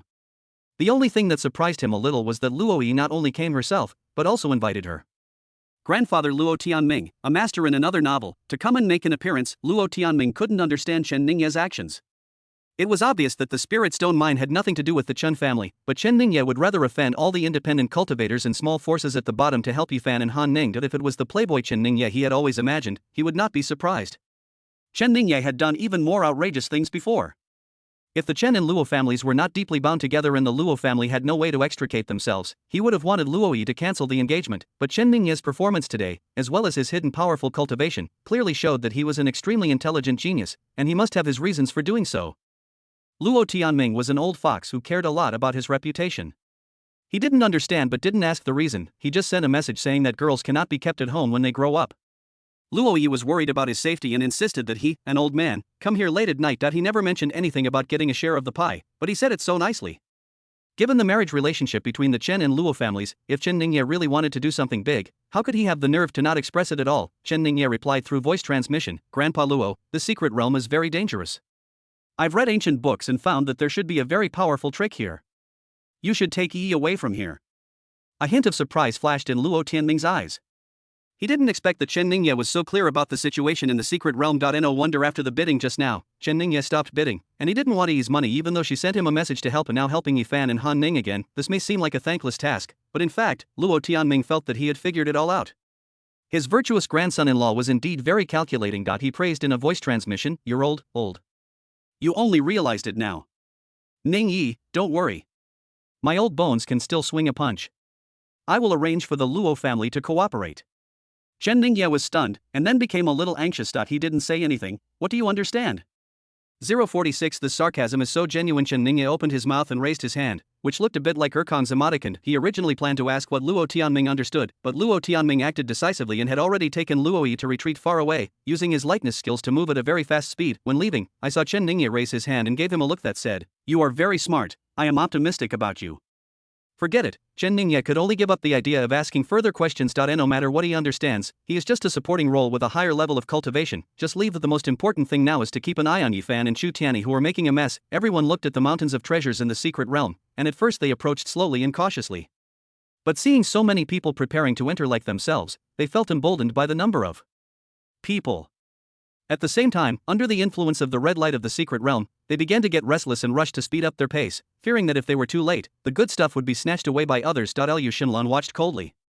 He could see that something was wrong with the secret realm, but this time he didn't speak out to warn them. He is not a pushover. He gave the reminder before because the people from Tianyuan Martial Arts School were tempted to enter the secret realm, and two of them had a good relationship with him. Han Ning had been keeping an eye on Liu Xinlan, and felt relieved when he saw that he had no intention of reminding her again. As long as it doesn't harm her business, she is happy to show kindness to Liu Xinlan. Junior brother Liu, this bottle contains a top-grade Qingxin pill. After taking it, you can resist most illusions in the world. It is also a gift from me, your senior sister, to congratulate you on breaking through the Xiantian realm. Liu Xinlan's personality tended to be aloof, so he subconsciously refused. Thank you, senior sister. I appreciate your kindness, but I really can't accept this heart purification pill. He hesitated for a moment, then moved closer to Han Ning and said in a low voice, there's something wrong with this secret realm. Senior sister, keep it for yourself. Don't worry about me, senior sister. This illusion has no effect on me. Han Ning stuffed the pill bottle into Liu Xinlan's hand and said, senior sister gave you a gift, there's no reason to take it back. I still have this Qingxin pill. Take it for self-defense. Safety is the most important thing. Liu Xinlan looked at the jade bottle in his hand, and his heart warmed. Most of his previous resentment towards Han Ning disappeared. After all, she is his secret love and also his first love, and is one of the few colorful spiritual comforts in his usual black and white life of hardship. It's just that the two of them are pushing each other here, but Yifan doesn't think so. He spent hundreds of billions to give gifts to Han Ning, but Han Ning was giving gifts to other men here. Even the Minotaur is not as cuckolded by him. Han Ning was careful and careful. When she saw that Yi Fan's face looked strange, she immediately moved away from Lu Xinlan and moved closer to Yifan. At the same time, she sent a message to Yi Fan on her mobile phone, quickly explaining Lu Xinlan's background and strength. She just wanted to help Yi Fan Shuren and win him over, so that she could become Yi Fan's most capable subordinate in the future. Han Ning positioned herself as Yi Fan's good wife, and there was nothing wrong with her explanation, but Yi Fan didn't like it. He just got the godly rich system today, and instantly he went from being an ordinary person to having a powerful combat power that could be on par with Chu Tianyi, the raging dragon king. He even thought Chu Tianyi was not that good, as he had practiced for so many years but to no avail. Not to mention Lu Xinlan, a guy who had no status or power except for his cultivation, whom he looked down upon even more. With Yi Fan's current mentality and strength, a nobody like Lu Xinlan should bow down to him. Then he can accept him as a younger brother. Since his cultivation is pretty good, he can let Lu Xinlan be responsible for developing his power in the future, instead of what is happening now. He still needs his woman to show favor and win him over. In Yi Fan's opinion, Han Ning's behavior was not only not virtuous, but also humiliating him. Only incompetent men needed women to help them subdue their subordinates. Moreover, the intuition of a bootlicker is the most sensitive. Yi Fan can clearly feel that there is something wrong with the way Lu Xinlan looks at Han Ning. They are from the same industry. How could he allow Han Ning to help him win over Lu Xinlan? If Lu Xinlan stayed with Han Ning, he wouldn't be able to sleep well. Yi Fan thought about it and replied to Han Ning, there are so many talented people in this world, and when flowers bloom, butterflies will come. With his strength, there will be no shortage of talents in the future. The most important thing at the moment is not future development, but how to develop the secret place. Those who are now blinded by the illusion and enter the secret realm are basically people with low cultivation. It is estimated that it is difficult for them to test the true danger of the secret realm. We still need an expert to go, preferably an expert in the innate realm. Lu Xinlan has sufficient cultivation and no background or power, making him the most suitable candidate. Han Ning was a little hesitant when she saw the message. Lu Xinlan has potential and he has feelings for her, so it's a pity to give up on her just like that. She didn't want to become Yi Fan's complete vassal. As long as she could subdue Lu Xinlan, she was confident that with the help of Yi Fan's resources, she could develop Tianyuan martial arts school into a powerful force. But if you don't listen to Yi Fan and make him angry, you will also lose Yi Fan. Hey! She has to choose between the two. She is not a little girl anymore and doesn't want to choose. Is there any way to have them all? When Han Ning was having trouble making a decision, Chen Ningye, the ruthless reader, came. According to the plot progress, it is now time to force Lu Xinlan into the strange secret realm. Chen Ningye prepared to recite the plot lines with an expressionless face. Ninger, but Yi Fan interrupted him directly. He was grateful for Chen Ningye's help, but calling him Ninger was so tactless. Don't cheat on your friend's wife. He didn't want to have a conflict with Chen Ningye, so he decided to hint at Chen Ningye indirectly. Brother, thanks to you this time. Ninger and I will treat you later. Thank you very much. Yi Fan deliberately emphasized the tone of his tone when addressing Ninger. After giving away hundreds of billions, the address changed from Miss Han to Ninger. This should also become his exclusive address for Han Ning. Chen Ningye frowned. What a mess. He wanted to continue reciting his lines. Ninger, your junior brother. Yi Fan's face darkened and he was angry, but he still needed the Chen family's help to fence off the field, so he couldn't turn against them. He still calls me Ninger, and what junior brother he is.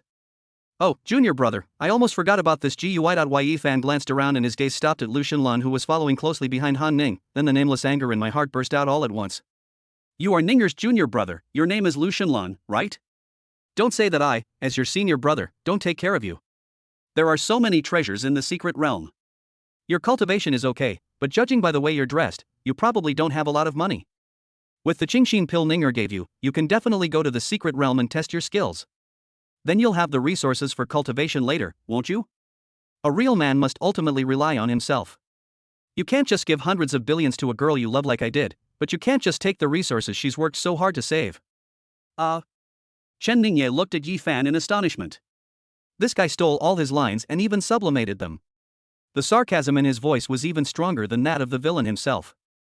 047 Everyone goes back to their own home and finds their own mother. Since Yi Fan had snatched all his lines, Chen Ningye could only keep silent. He couldn't just repeat himself or say yes, that's what I thought too. Lu Xinlan, who had already realized the danger of the secret realm, ignored Yi Fan's words and stood there unmoved, with no intention of going in. Murderous intent surged under his seemingly calm eyes. Han Ning quickly made a choice in her heart. Although she wanted to show some kindness to Lu Xinlan, Yi Fan was unwilling to do so because the Qingxin pill he gave her clearly showed that he was very unhappy with Lu Xinlan and even wanted to kill her. Comparing the two, Lu Xinlan is okay in terms of cultivation, but not necessarily as good as Yi Fan, and he is far behind in other aspects. Junior brother Lu, what senior brother Yi said may not sound pleasant, but it is all true. Especially now that you have broken through to the Xiantian realm, it is time to cultivate resources. A great opportunity is right in front of you. If you are afraid of death and don't even dare to go in and explore, I will be very disappointed. Looking at Han Ning, who was standing obediently beside Yi Fan while talking to him, Lucian Bluetooth almost bit her to pieces. At the same time, he glanced at Chen Ningye beside him. Judging from the current situation, Yi Fan has the support of the Chen family. No matter how dangerous this secret realm is, he must enter it today. He didn't say a word, but just glanced at Han Ning indifferently.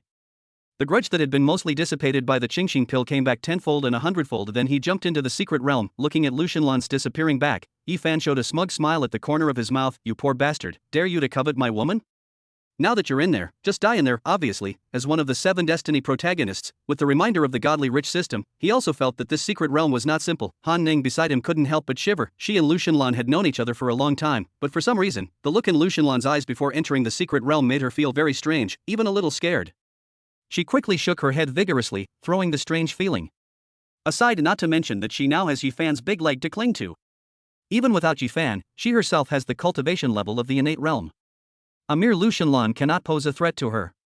Is he provoked and planning to kill his sister to prove his truth? Yi Fan is acting like himself. He stole my plot and did a better job than me, the real villain. In the original plot, Lu Xinlan didn't have the killing intent so quickly. Chen Ningye sighed in his heart. Han Ning didn't know what Lu Xinlan's look just now meant to her, but he knew it very well from the moment Han Ning didn't take Lu Xinlan's life seriously and forced him into the secret realm together with Yi Fan. In Lu Xinlan's eyes, Han Ning, the woman he had liked for a long time, was regarded as a dead person. Not it's just that cruel. A bootlicker? Not a thing, since Han Ning, who doesn't have long legs, can't get it, he will kill her to prove his way. This is the character of Lu Xinlan, the protagonist of this extremely muscular film. This mission is over, settlement begins. The plot has some deviations. The Chen family failed to purchase the ownership of the Lingshi mine as scheduled. According to Tiandao Assistance Inspection, the deviation is caused by the interference of people outside the plot. The villain employees have no subjective intention to disrupt the plot and are working hard to correct it. But by some strange coincidence, the protagonist's story progresses smoothly. Lu Xinlan enters the secret realm and cuts off his feelings for Han Ning. Comprehensive evaluation, performance passed, salary 18 points of heavenly luck points. Chen Ningye was somewhat happy.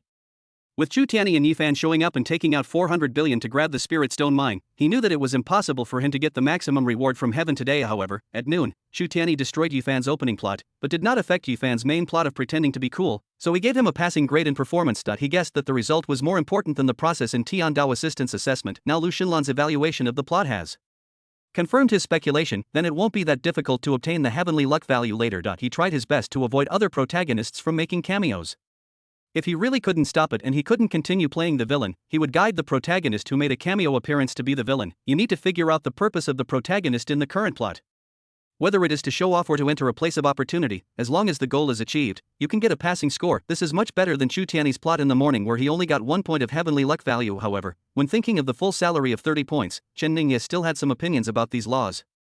Can you Calabash brothers manage these protagonists well next time and not let them cause trouble again? It's just a pity that no matter how big his opinion was, the 7 heavenly Daos did not respond. The joke was right, it's just like Calabash brothers, who were sleeping in the gourd and haven't been born yet, right? Chen Ningye still has 108 points of villain luck, but no heavenly luck at all. At this moment, as soon as the 18 points of heavenly luck value arrived, they collided violently with the 18 points of villain luck value, converging into 18 strands of golden Dao Qi. At the moment these golden Taoist energies entered his body, Chen Ningye knew that after his essence, blood, and life force, he had a new divine treasure to unlock. However, he currently did not have much time to activate these golden Dao Qis and open the divine treasure, as the scene was already in chaos. Almost at the same time when Lu Xinlan's figure disappeared into the phantom door of the secret realm, the phantom door that was a mixture of reality and illusion, appearing and disappearing, and constantly emitting bursts of red light, suddenly disappeared. Those who, after Lu Xinlan, were also preparing to enter the secret realm through the magic gate, looked at each other, all with confused expressions. There is no door, how can I get in? What's going on? The phantom gate has disappeared, so has the secret realm also disappeared? With the disappearance of the phantom door, apart from a hint of the eerie aura of a secret realm still lingering around, there was no trace of any secret realm left. Everyone suddenly became anxious. With so many natural treasures and cultivation resources in the secret realm, who wouldn't be envious? As for those who entered the secret realm to explore, whether voluntarily or forced, no one cared about their life or death. Han Ning's mentality was fine. Without the secret realm, fewer people would pay attention to this place, and she would be able to mine spirit stones more easily. Although the value of the spirit stone mine is far less than those treasures in the secret realm, it is precisely because of this that the Tianyuan martial arts school can afford it. With He-Fan as a backer, those who are capable of robbing it look down on the spirit stone mine, and those who are interested in it dare not even think about it. Instead of trying to grab chestnuts from the fire, it is not certain that you can get much by competing with so many powerful forces for the treasures in the secret realm. It would be better to just mine this spirit stone mine honestly, which would be enough to feed the Tianyuan martial arts school. Ye Fan and Chu Tianyi looked calm. Ye Fan has a system, and Chu Tianyi has the remnant soul of the ancient dragon god in his body. They know very well that the secret realm has not really disappeared, but is hidden by an extremely powerful concealment formation. Chen Ningye yawned and said nonchalantly, "It seems that what we just saw was just an illusion. There is no secret realm. We worked in vain. Let's all go home and sleep. We have to get up early for work tomorrow." Everyone couldn't help but roll their eyes. There are people like him who lie with their eyes open. Hallucination. Just now, hundreds of living people entered the secret realm, and now they have disappeared along with the secret realm. You call this an illusion? Chen Ningye didn't care what these people thought and walked straight outside. It's time to get off work. Who would need to find an excuse? It's already very good that he can come up with one. The salary has been received, and the best thing to do is to go back and comprehend and absorb the golden Taoist energy. He really has to go to work early tomorrow morning, and there is also a broken engagement plot waiting for him in Yenzhou. Of course, Chen Ningye knew that the secret realm had not disappeared. 2 days later, Lu Xinlan, who had obtained a great opportunity, would bring the secret realm back. At that time, he would lead people to surround and kill Lu Xinlan, forcing him to hand over the secret treasure. Of course, the result would be that Lu Xinlan would kill many people, successfully show off and leave. As for now, today's plot has ended. Let the Chen family send people to continue to surround this place, and everyone else will go back home and look for their mothers. Neither the secret realm itself nor the female ghost, namely Hong Yang inside, is easy to deal with. If I continue to stay here, not only will I not earn any luck points from the Heavenly Tao, but if I am judged by the Heavenly Tao assistant for deliberately destroying the plot and punished, I will lose a lot. Are you really leaving like this? Everyone looked at Chen Ningye with very strange eyes. At least wait a little longer. Ye Fan now had a very good impression of Chen Ningye and quickly stopped him. Brother, don't go. This secret realm hasn't disappeared, it's just been covered by a hidden formation. Chu Tianyi frowned. He didn't expect that Yi Fan, the nouveau riche, had also noticed the clues. It would have been fine if he just noticed it, but he also stopped Chen Ningye. Now there was one more person who had to share a piece of this great secret realm, but from this perspective, Chen Ningye is nothing special. Chu Tianyi looked at Chen Ningye with disdain. He had been intimidated by this guy's identity as the young master of the Chen family of the 7 states. A playboy is a playboy. After all, his vision and knowledge are not on the same level as him, the genius Dragon King. He couldn't even see through a mere hidden formation. 048. Is it necessary to be so lively? As long as there are no beautiful women involved, we are all good friends. This is how Yi Fan gets along with Chen Ningye now. At least in his heart, Chen Ningye is much more reliable than Chu Tianyi, who is always trying to compete with him and looks like a useless and servile dog. He spoke out this reminder partly out of gratitude for Chen Ningye's help. As for the other half, he also knows his own limitations. Although he is very powerful in combat, he has only recently obtained the godly rich system. Many families present here have master-level experts, so it is absolutely impossible for him to have this secret realm to himself. He persuaded Chen Ningye to stay, and if necessary, he didn't mind giving up some of the profits to cooperate with Chen Ningye. Whether it's gone or not, this thing seems to be full of weirdness. I guess the good stuff inside is not so easy to get. It might even be life-threatening. I think we'd better leave quickly. Chen Ningye also reciprocated by reminding Yi Fan. Not only Yi Fan, he also said this to the people around him. That was all he had to say. Whether these people listened or not was none of his business. Before Yi Fan could say anything, Chu Tianyi beside him said sarcastically, "He is indeed a cowardly playboy who is greedy for life and afraid of death. It is difficult for him to achieve great things." Ha! Chen Ningye was too lazy to respond and walked away without looking back. These destiny protagonists are really funny. They themselves are the chosen ones of God. No matter how dangerous the situation is, they can rely on the golden finger or various coincidences to escape danger. Not only will they not die, but they can often turn disaster into blessing. In the end, it is easy to laugh at others for being afraid of death. Ning Yi, what on earth is going on? Luo Tianming, who had retreated to a distance, saw this and quickly sent a message to ask. He always felt that his grandson-in-law, was not really going to leave. Chen Ningye sent a voice message, "Grandpa Luo, the secret realm has indeed not disappeared. It will reappear sooner or later, bringing with it a huge crisis. There is no benefit in staying here." A huge crisis? Although Luo Tianming was very optimistic about his grandson-in-law, and he himself could see that something was wrong with the secret realm, but with so many big families present, he still felt that Chen Ningye was exaggerating about just a secret realm. It's not that serious, is it? Luo Yi, who was beside Luo Tianming, reached out and pulled him. "Grandpa, listen to Chen Ningye, let's go quickly. The Chen family was the first to know about the secret realm, so they definitely know more information than us. Luo Yi really hated the aura in the secret realm that had just appeared and disappeared, regardless of whether there was danger or not. She didn't want to stay here any longer. The reason they stayed here was because they were worried about Chen Ningye. Now that Chen Ningye was gone, why should they stay? Luo Tianming was slightly startled. His precious granddaughter and her son had always been arrogant and sometimes wouldn't even listen to him, her grandfather. Now Chen Ningye believed her without even explaining the reason. Just as he was about to take Yan and Luo Yi away, he found that Chen Ningye was stopped by someone. Chen Ningye, after causing such a huge disaster, are you just going to walk away like this? The one who stopped Chen Ningye was none other than Zhong Jianjun, the spy from the Imperial City Bureau. Chen Ningye looked at him speechlessly. What trouble have I gotten myself into? You bullied the weak and forced so many independent cultivators into the secret realm. Now the secret realm has disappeared, and hundreds of cultivators are now in danger of death. How can you leave? Although if it weren't for Yi Fan, according to the original plot, those people should have been forced in by Chen Ningye, but now that things have developed to this point, he can only take half the blame. Inspector Zhong, don't say anything careless. I just made a suggestion. They went in for the spirit stones and cultivation resources promised by Miss Han. What does it have to do with me? That's right. Yi Fan was quite righteous and took the initiative to stand up to help Chen Ningye. Those people went in for their own opportunities. Even if something unexpected happened, it has nothing to do with Chen Ningye. Besides, as I just said, the secret realm hasn't disappeared. It's just been temporarily hidden by a concealing formation. Those people may not be in real danger. Perhaps they have now found a great opportunity. Chu Tianyi, who was standing aside, was holding a grudge, and he had just reached a cooperation with Yi Fan. However, Chen Ningye just stepped forward to help and said a few words, and Yi Fan, who was a fence-sitter, changed sides. Zhong Jianjun looked at Yi Fan deeply and said nothing more. He came out to question Chen Ningye just to show his presence, to express the position of the Royal Imperial City Bureau, and to win over the hearts of the people. Master Zhong, I advise you not to stay here anymore. Take your people and leave immediately. When Chen Ningye walked past Zhong Jianjun, he also advised him. Although Zhong Jianjun was on the opposite side of him, Chen Ningye didn't take it seriously. It was reasonable for him, a spy from the Imperial City Bureau with a sense of justice, to dislike this notorious dandy villain. Zhong Jianjun will have some more scenes later on, and he can be considered a big supporting role. He will become both an enemy and a friend to Lu Shunlan in the future.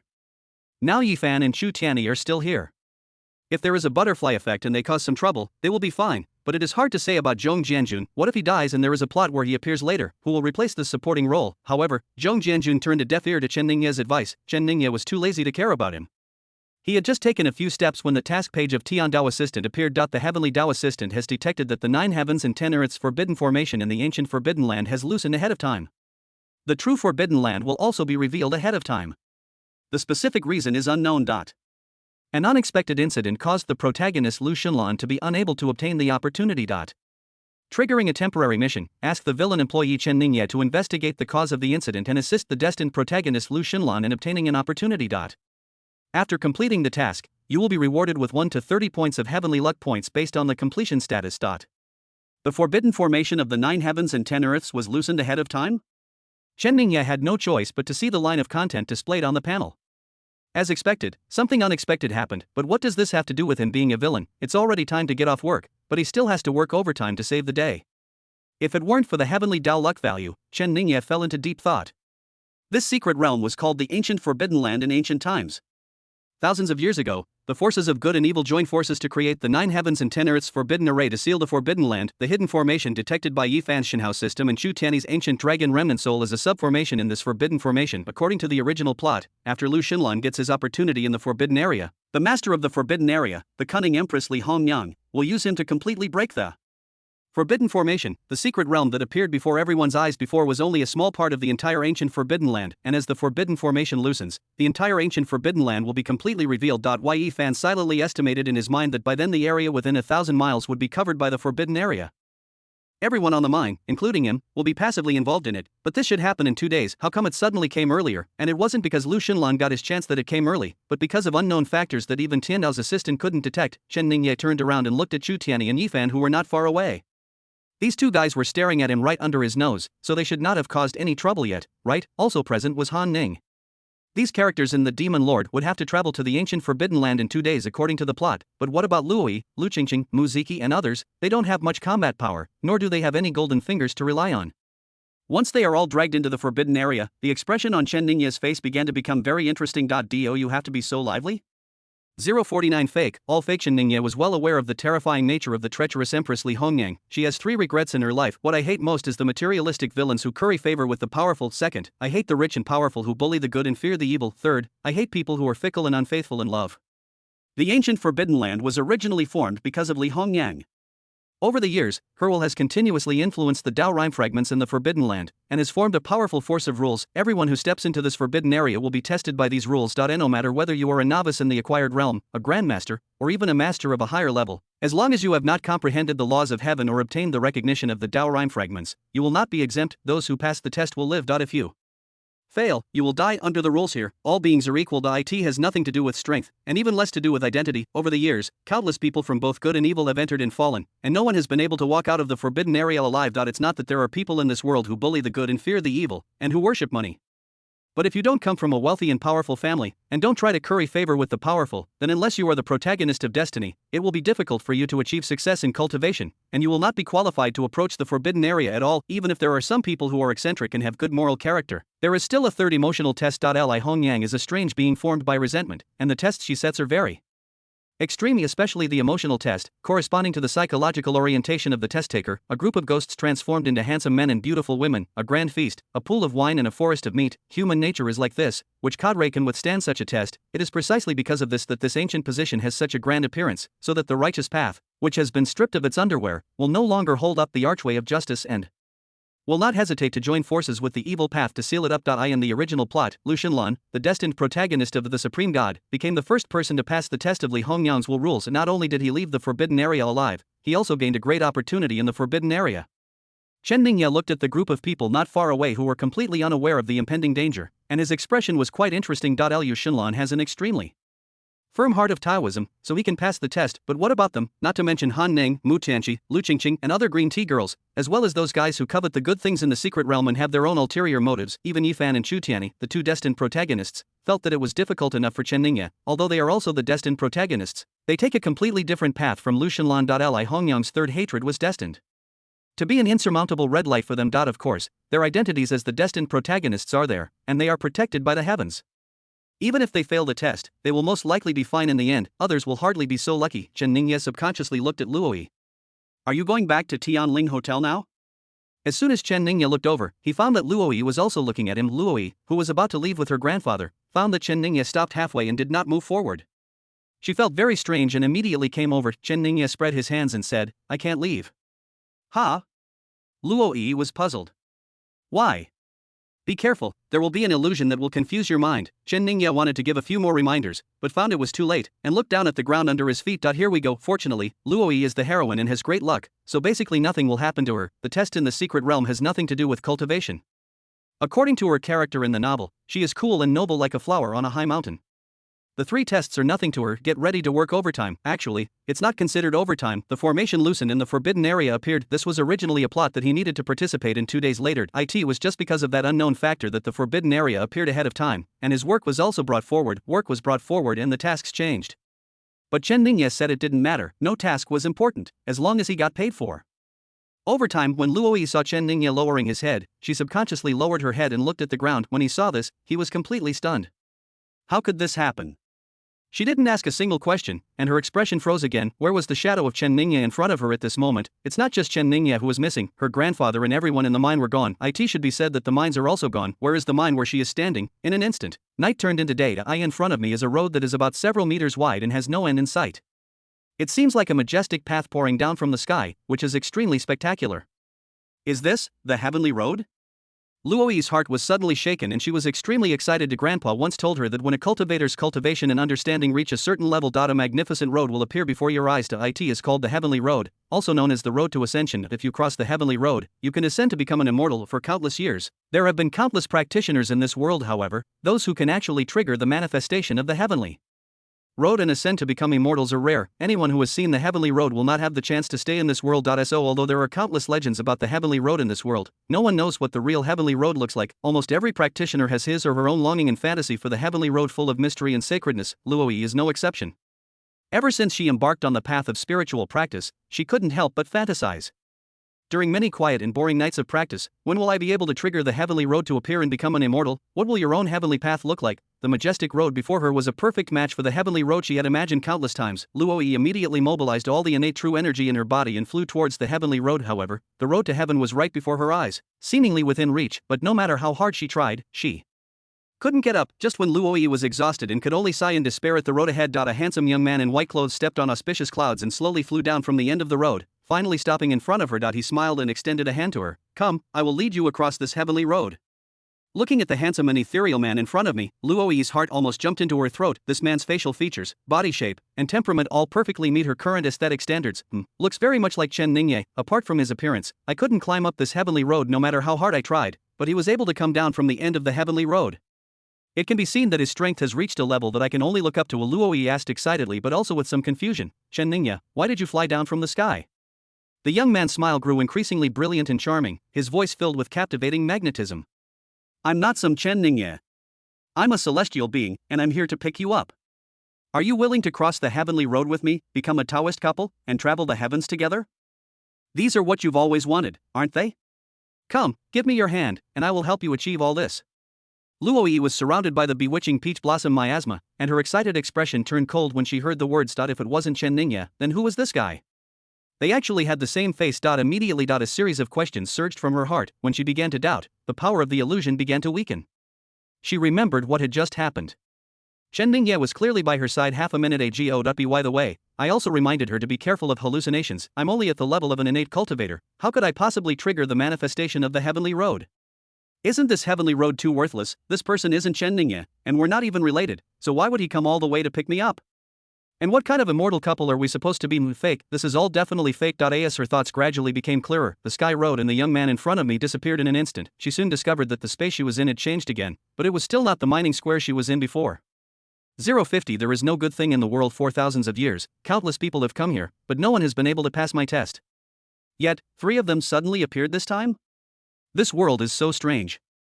On the roof of an ancient building filled with a mysterious atmosphere, a barefoot girl stands gracefully under the hazy moonlight. Her waist-length hair and her dazzling scarlet robe swayed in the wind. She is the owner of this ancient forbidden land, Li Hongyang. Although she is just a strange soul, with the foundation of thousands of years of practice, she can condense a physical body anytime and anywhere in this forbidden area. Her almond-shaped eyes, which always seemed to reveal a hint of sadness, had not experienced any major emotional fluctuations for a long time, and tonight. In just one stick of incense, her emotions had fluctuated several times. Just now, among the hundreds of people who entered the forbidden area, 2 men with extremely firm Taoism hearts appeared for the first time. They survived the many tests created by the ghosts under her command and both entered the depths of the forbidden area. This surprised her very much. Unexpectedly, not long after that, another one appeared. The difference from before was that this time it was a woman, an extremely beautiful woman.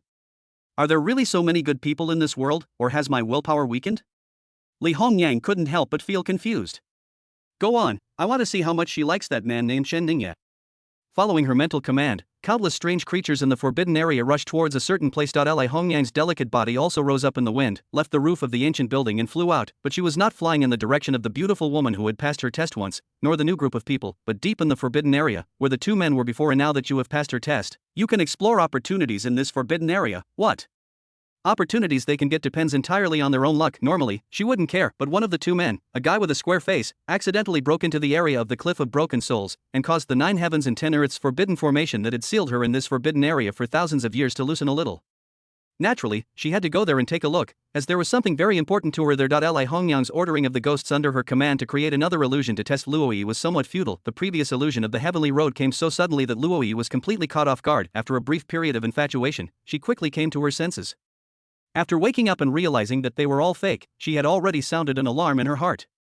Although the subsequent illusions could still confuse her and make her forget that she was in a secret place, she could react quickly. Those extremely handsome men who seemed to possess endless charm transformed by the ghosts approached her actively, but she ignored them. All of those ghosts were still unwilling to give up, and finally transformed into the god who controlled the Tianqian sect. He displayed many terrifying powers in front of her that she had never heard of or seen before, which amazed her, and asked her to cooperate to do something. After the matter is accomplished, the heavenly god cult will no longer trouble her, and at the same time she will obtain countless top-level cultivation resources, countless powerful cultivation techniques, and supreme power. Luoyi still refused without any hesitation. At the same time, he was full of fear towards those who created these things to deceive his existence. He can conjure up the heavenly road in his heart and the heavenly god religion.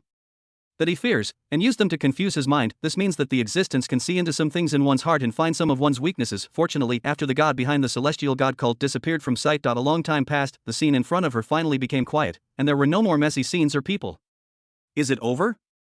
She exhaled softly, not daring to let her guard down. Carefully look around. This time she was basically certain that the scenes around her were real and no longer an illusion, but this was still not the mining square they were in before, but a quiet canyon filled with the eerie atmosphere that she had always hated. This place must be related to the secret place that suddenly disappeared in front of them before. Or rather, they are already in it. There was no one around her, but there were pools of scarlet blood.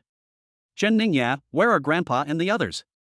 Thinking about what she had experienced before, she began to worry, but soon, she saw Chen Ningye and her grandfather. That's not all. Yifan, Chu Tianyi, Zhong Jianjun. She saw most of the people who had been standing with them in the mine. Her mind began to feel a little confused, because the scene she saw at this moment was already very messy, even a little unbearable to look at. The men in front of them were surrounded by a group of beautiful women, and they had no aversion to this at all. They were all hugging women left and right, enjoying it, including Chen Ningye, even including her grandfather who was nearly 60 years old. She clenched her fists, bit her red lips, and stamped her feet heavily. Humph, Grandma is right. There is not a single good man in the world. Forehead, Luoyi soon realized that her grandmother's conclusion was not wrong, but it seemed unfair, because it's not just men. On the other side, a little further away, those women, under the temptation of high-quality men, some had rippling eyes, reluctant to refuse, while others even took the initiative to throw themselves into his arms. Not only is her performance no better than those of the men in front of her, it's even worse. Although Chen Ningye's performance at this time made her extremely disappointed, she was still the first to rush towards him and try to wake him up, but she soon discovered that although she could see Chen Ningye, she could not touch him at all, let alone wake him up. She rushed over to her grandfather and tried again, but the result was the same. Gradually she understood outsiders have no influence on these illusions at all, and they can only rely on themselves. Just when Luoyi began to wonder in her heart what the consequences would be if she indulged in the illusion, she saw a woman in revealing clothes suddenly put her hand into the heart of the middle-aged man in front of her who was impatiently touching her. He ripped out her heart and stuffed it into his mouth. Luoyi knew this middle-aged man. Not long ago, she was standing behind Han Ning. She was from Tianyuan martial arts school. The middle-aged man let out a scream and fell heavily to the ground. The woman who dug out her heart and ate it in one bite, along with the house and bed around him, disappeared. He was the only one left there, writhing in agony. Soon, several ferocious beasts suddenly rushed over from all directions and devoured his body, and nothing was left except a pool of blood. Luoyi's gaze subconsciously turned to the pools of blood that she had already seen around her. My scalp suddenly felt numb. 051 The powerful protagonists halo. Everything that the middle-aged man from Tianyuan martial arts school had just seen, heard, and experienced was fake. The only thing that is true is his tragic death. Luoyi witnessed this scene and was lost in the illusion, allowing the man in the illusion who looked like Chen Ningye to lead her into the heavenly road. I'm afraid that at this moment, there is also a pool of blood in the canyon that belongs to me. Luoyi couldn't help but feel a chill on her back, and cold sweat kept coming out of her palms. What kind of hell was this place? She remembered what Chen Ningye had said not long ago, reminding her and her grandfather to leave quickly. It seems that he had already seen through some things, but he clearly knew it a long time ago and even reminded himself, but when the illusion really came, he still fell into it.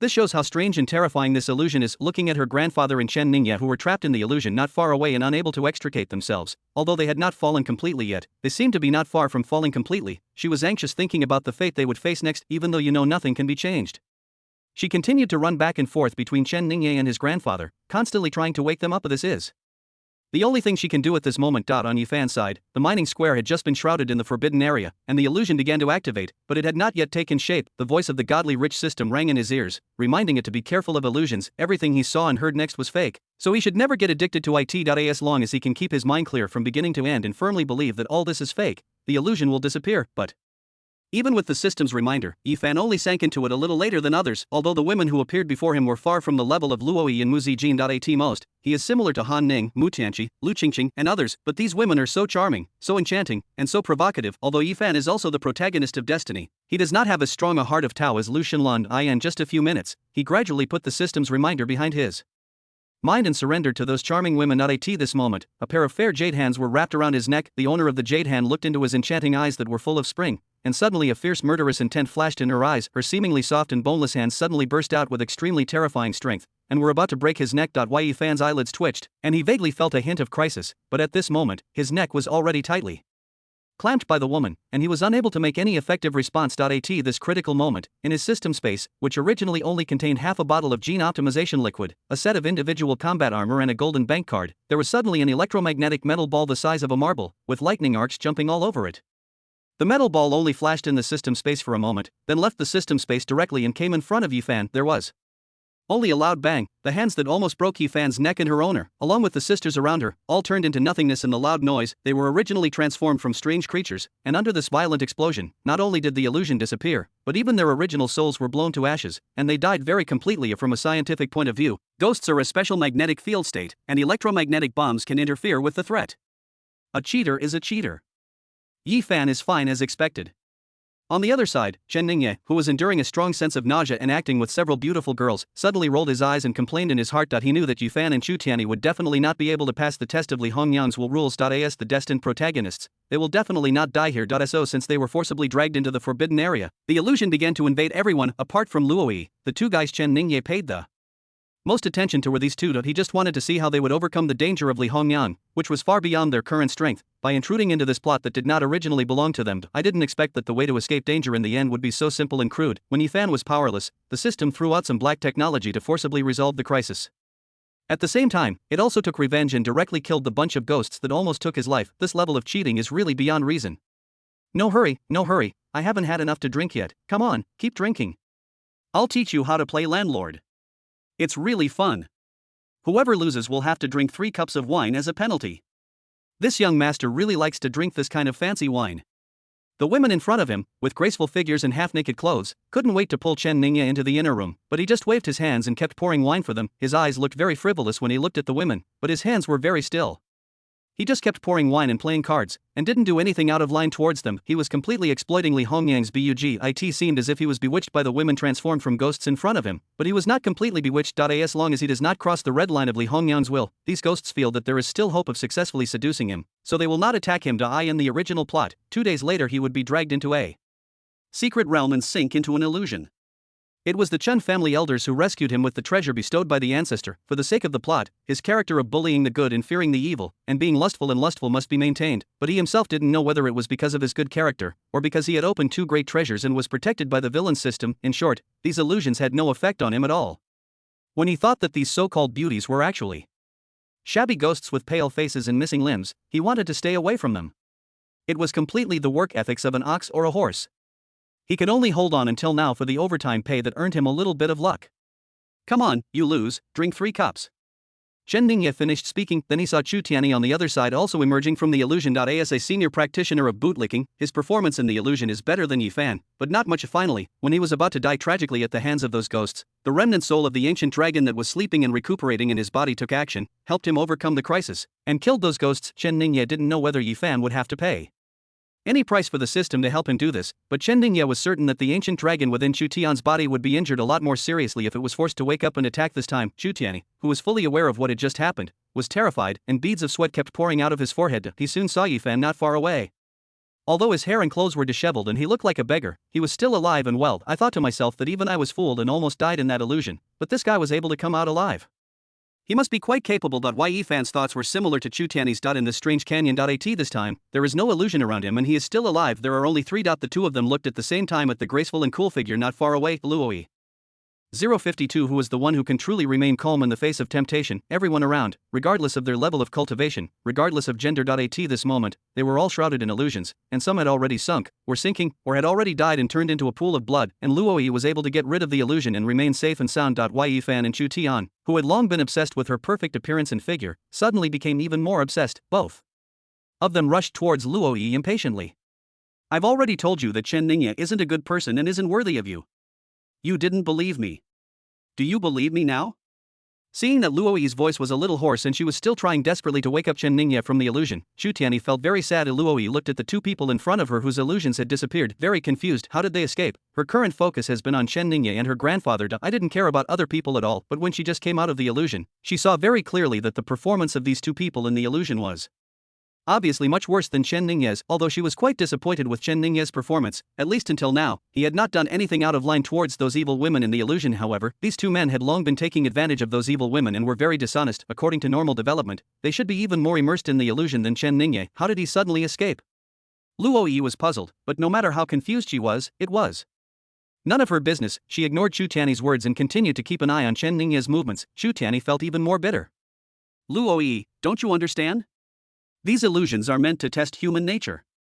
The fact that you're standing here unharmed proves that you're a good girl who can't even be harmed by illusions. And Chen Ningye, on the other hand, is just a piece of trash from a spoiled brat who can't even handle the slightest test. Is it worth it for you to treat him like this? Luo Yi ignored him. Chen Ningye was indeed immersed in the illusion, leaving her speechless. She became a little angry when she thought of this. She and Mu Zijin were much more beautiful than these women transformed by ghosts. Why was Chen Ningye so disappointing? He had clearly never been so enthusiastic about her before, and even deliberately distanced himself from her. But these coquettish ones, is it that Chen Ningye just likes this style, or is there another reason? Luo Yi began to feel doubtful, especially when she saw that Chen Ningye did not have any contact with these ghosts and was even playing landlord. Her suspicions grew more and more. Chu Tianyi naturally couldn't guess Luo Yi's thoughts. He felt that this was the best time to dig into her, so he continued, the woman who appeared in my previous illusion was even more beautiful than the vulgar women in front of Chen Ningye. But no matter how hard they tried to seduce me, I remained calm and passed the test easily. This illusion is very real. At the beginning, I actually didn't realize it was an illusion at all. Do you know why I was able to remain calm the whole time?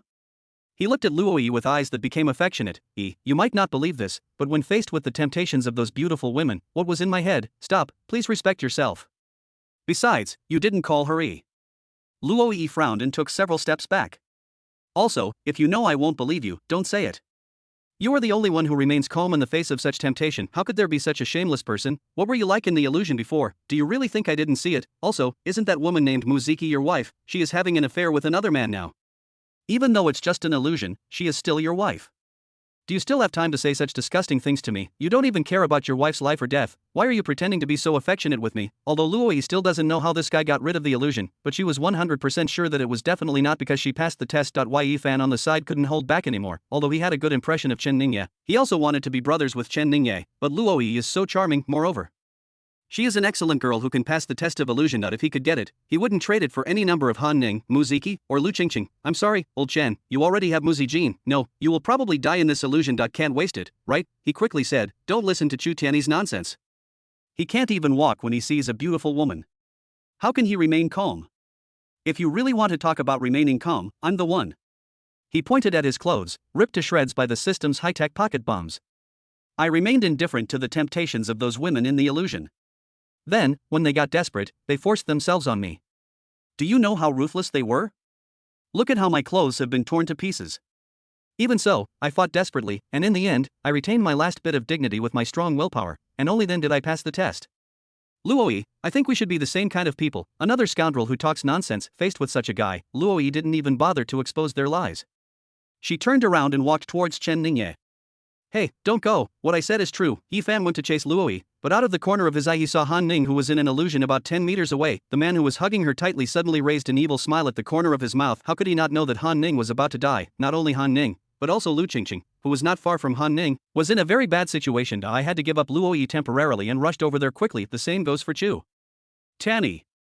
He had already seen the scene of his wife Muziki hugging and kissing several men in the illusion. It was only because I was so greedy for Luo Yi that I didn't go over for the time being. Now that he didn't get Luo Yi's favorable response, he naturally had to rush over to put out the fire immediately, and neither Yi Fan nor Chu Tianyi had the confidence that they could wake those women up. They had tried it before, but in this damn place, they couldn't display their full strength at all. They were able to save their lives by using the golden finger to cheat. The Shenhao system directly borrowed a huge sum of money in the name of Yi Fan to purchase the black technology electromagnetic metal beads. Chu Tianyi's ancient dragon soul also fell into a deep sleep after taking action. Without these actions, they didn't feel they had the ability to rescue others from the illusion, but they soon discovered a big surprise. Yi Fan had not yet reached Han Ning and was still more than 1 meter away from her. Before he could say a word, he saw the man who was about to twist Han Ning's head off suddenly change his expression. He quickly stopped what he was doing and disappeared into a wisp of smoke. Not only that man, but all the other men around Han Ning, including the illusion she was in, disappeared in an instant. She was left standing there alone. Yi Fan's mouth formed a no shape in shock. What is going on? 053, the most handsome guy in the whole canyon. What Yi Fan didn't know was that those ghosts that transformed into handsome men and beautiful women were all conscious and afraid of death. Long before, Yi Fan and Chu Tianyi were able to forcibly escape from the illusion without passing the test, which had already surprised them. This has never happened since the rules in this secret realm were formed. They soon saw those of their kind who had transformed themselves into beautiful women to seduce. These two people, when they came out of the illusion, they all died tragically. Yi Fan and Chu Tianyi both have the Dao Rime left over from the divine rich system and the dragon god's residual soul. This made the remaining ghosts full of fear towards these two people. So as Yi Fan gradually walked towards Han Ning and got closer and closer to her, how could those ghosts that bewitched Han Ning dare to stay any longer? The lady in red is considered a good-natured leader in the strange world. They would rather be punished by the lady afterwards than continue to provoke these two guys here. The moment the illusion disappeared, Han Ning realized what had just happened and his hair stood on end thinking of his ugly appearance in the illusion. He couldn't help but blush and feel ashamed and nervous. However, she saw Lu Qingqing and Mu Tianqi not far away, who were still immersed in the illusion and enjoying themselves, and her sense of shame was immediately relieved. A lot, not just me, but them too. Thank you. The look in her eyes when she looked at Yifan was filled with gratitude and endless worship. Although she didn't know where they were at the moment, she could tell from the surrounding situation everyone has this strange illusion. Why Yifan was not only able to escape from his own illusion, but also able to rescue her from the illusion. It can be seen that he is not a simple person. However, Yifan should have seen her ugly appearance in the illusion. I wonder if it will affect her image in his mind. It's just a small favor. Yifan's expression at this moment was very frivolous. Those evil things that created these illusions may be very powerful in front of others, but to me, they are just SOSO. Stand here for a while and let me rescue them all. He wasn't just talking as he spoke, he just took a few steps towards Lu Qingqing. Those ghosts that had been successfully bewitched and were about to attack Lu Qingqing fled away. This allowed Lu Qingqing to escape successfully. After witnessing this scene with his own eyes, Yifan's position in Han Ning's heart became even more glorious and great. Just go save others. My wife doesn't need you to save her. After driving away the ghost beside Lu Qingqing and rescuing her from the illusion, Yifan prepared to walk towards Muziki again. Chu Tianyi stopped him with a sullen face. He didn't pay attention and his pussy was almost completely filled by this guy. He was not stupid.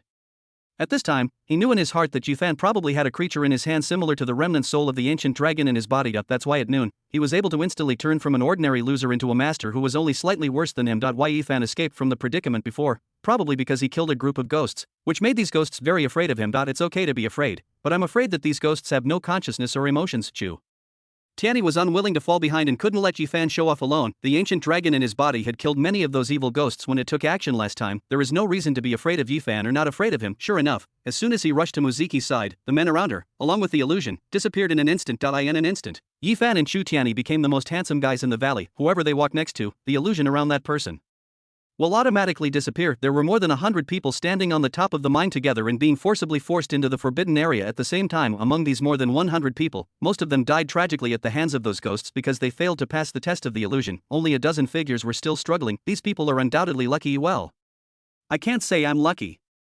It all depends on my luck. The one who dies right at the beginning is a background character who is not even described in the novel.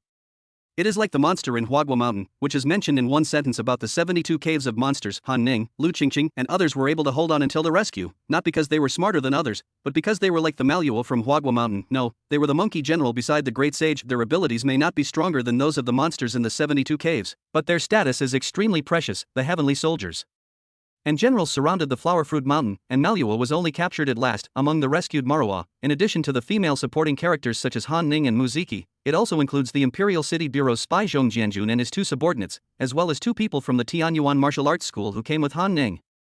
They are all extras with 2 lines in the novel. After being rescued, everyone was filled with fear. Looking at the pools of blood around, I sighed. They all came forward to thank Yifan and Chu Tianyi. The expressions on Yifan and the other man's faces were more smug and showy than the other. Everyone asked them why they were able to get rid of the illusion and why they were able to drive away those ghosts without blushing or beating their hearts. They repeated the same remaining calm rhetoric they had said to Luoyi before. Luoyi did not believe their nonsense. These people looked at each other. Whether they believed it or not, they were still in the secret realm and they did not dare to say it directly like Luoyi. In an instant, Chu Tianyi and Yifan were overwhelmed by countless compliments and praises. This time, there were still 2 people in the valley who were still in the illusion. They are Luoyi's grandfather and Chen Ningye. While Yifan and Chu Tianyi were enjoying the flattery from the people around them, they were also competing over who would save Luoyi's grandfather. This is a great opportunity to gain Luoyi's favor and neither of them wanted to miss it. Grandpa Luoyi seemed to be able to hold on for a while, so they were not too anxious. Finally, an agreement was reached quietly. Whoever Luoyi asks for help first will be the one to save her. As for Chen Ningyi, Yifan felt a little conflicted. If he doesn't save him, he has always thought that Chen Ningyi is a good person and doesn't want to see him die here. Save him. Luoyi seems to be very obsessed with him now. Helping him out of trouble was almost like pushing Luoyi into his arms, and he really couldn't bear to do so. Chu Tianyi didn't have this dilemma at all. Chen Ningye had long been regarded as a thorn in his side. Not only would he not go to rescue her himself, but if Yifan wanted to rescue her, he would stop her. Boom! Suddenly, there was a loud noise. The entire canyon began to shake and tremble, as if there was an 8.0 magnitude earthquake. What's going to happen? Everyone be careful and don't get separated. Having arrived at this ghost place inexplicably and having barely managed to escape from the illusion, everyone's nerves were tense again. Li Hongyang was doing something extremely important to her, and she had no intention of caring about the group of people outside, but at this moment, her beautiful face was filled with anger. She couldn't remember how many years it had been since she had been this angry. What kind of day is today? Why are so many outrageous things happening? 3 people appeared one after another and passed the test of her will rules, and that was it. There were actually 2 more people who had clearly failed the test but still managed to force their way out of the illusion. That was fine, those 2 guys actually killed quite a few of her men and forcibly destroyed the illusion test for others. As the absolute master of this ancient forbidden land, this is something that the lady in red cannot tolerate. 054 You're already pretending to be awesome before you tell me no. The place where Li Hongyang is now is the place where she lost her soul, many years ago. This was a complete mountain. There is a large-scale tomb of a prince on the mountain. When she was 16, her family arranged a ghost marriage for her without her knowledge. The living piston entered the prince's tomb and died in despair with endless resentment. It was also her chance. After her death, her soul was able to attach itself to a fragment in the tomb that contained endless Dao rhyme. After countless years of comprehension and hard training, it finally became a strange thing. The prince's tomb that trapped her to death, along with most of the mountain, was razed to the ground by those people of both good and evil who entered that year. What remains is the soul-breaking cliff in front of us, which is also the base of the 9 heavens and 10 earths forbidden array set up by those people of both good and evil. The forbidden formation not only sealed the entire ancient forbidden land in the void all year round, but also sealed the crystallization of most of her soul and the fragments of Dao Raimanid for thousands of years. Li Hongyang has tried countless times to break this forbidden formation and take out the crystal, but unfortunately all efforts were in vain, and today one of the young men who passed her test of the rules chased her pet green fox all the way to the cliff of broken souls, and suddenly caused the formation to loosen. Everything that happened in this ancient forbidden land could not escape Li Hongyang's eyes, whether it was the square-faced young man or the young man in blue who passed the test with him. She knew every move of them. After they entered the depths of the forbidden area, the square-faced young man came to the cliff of broken souls. Apart from continuing to chase the green fox madly, he did not do anything else, let alone attack the forbidden formation. However, this forbidden formation suddenly loosened inexplicably, causing drastic changes in the entire forbidden area. This left Li Hongyang puzzled. The formation did not loosen early or late, but it loosened just when the square-faced young man entered the cliff of broken souls. Li Hongyang found it hard to believe that there was no connection between the two. But she couldn't figure out what the connection was, but this is not that important to her. No matter why the formation loosened, it was a great thing for her. Faced with a rock-solid forbidden formation, she was unable to break it, but now that the formation has loosened, her chance has come. The most important thing she was doing at this moment was to break through the formation and take out her crystal that had been sealed for thousands of years. Therefore, even though she was very angry about what was happening in the canyon on the edge of the forbidden area outside, she was unable to extricate herself for the time being. However, this is not a difficult task for her. The master who dominates this forbidden area, although she didn't have time to go there in person, she controlled the laws of this small world and could easily bring those people to her. Now that you have entered this forbidden area, those who can pass her 3 hate test can survive. If you fail, you must die. She would not allow any exceptions. The violent tremor lasted for less than a minute, but it shocked the group of people in the canyon. When the shaking subsided, the group gradually came to their senses.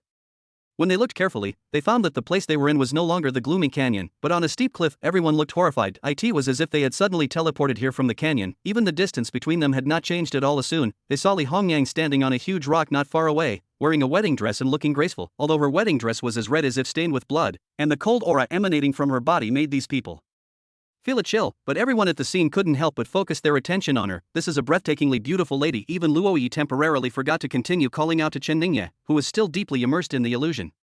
She couldn't help but look at him a few more times and marveled at his beauty. Strictly speaking, Luo Yi's appearance may not necessarily be worse than Li Hongyang's, but this is Li Hongyang's home turf. In this forbidden area, in addition to her own beauty, she also possesses an unparalleled transcendent temperament. Li Hongyang's pair of crystal clear and deep almond-shaped eyes first glanced at Yifan, then he moved to Chu Tianyi. And you?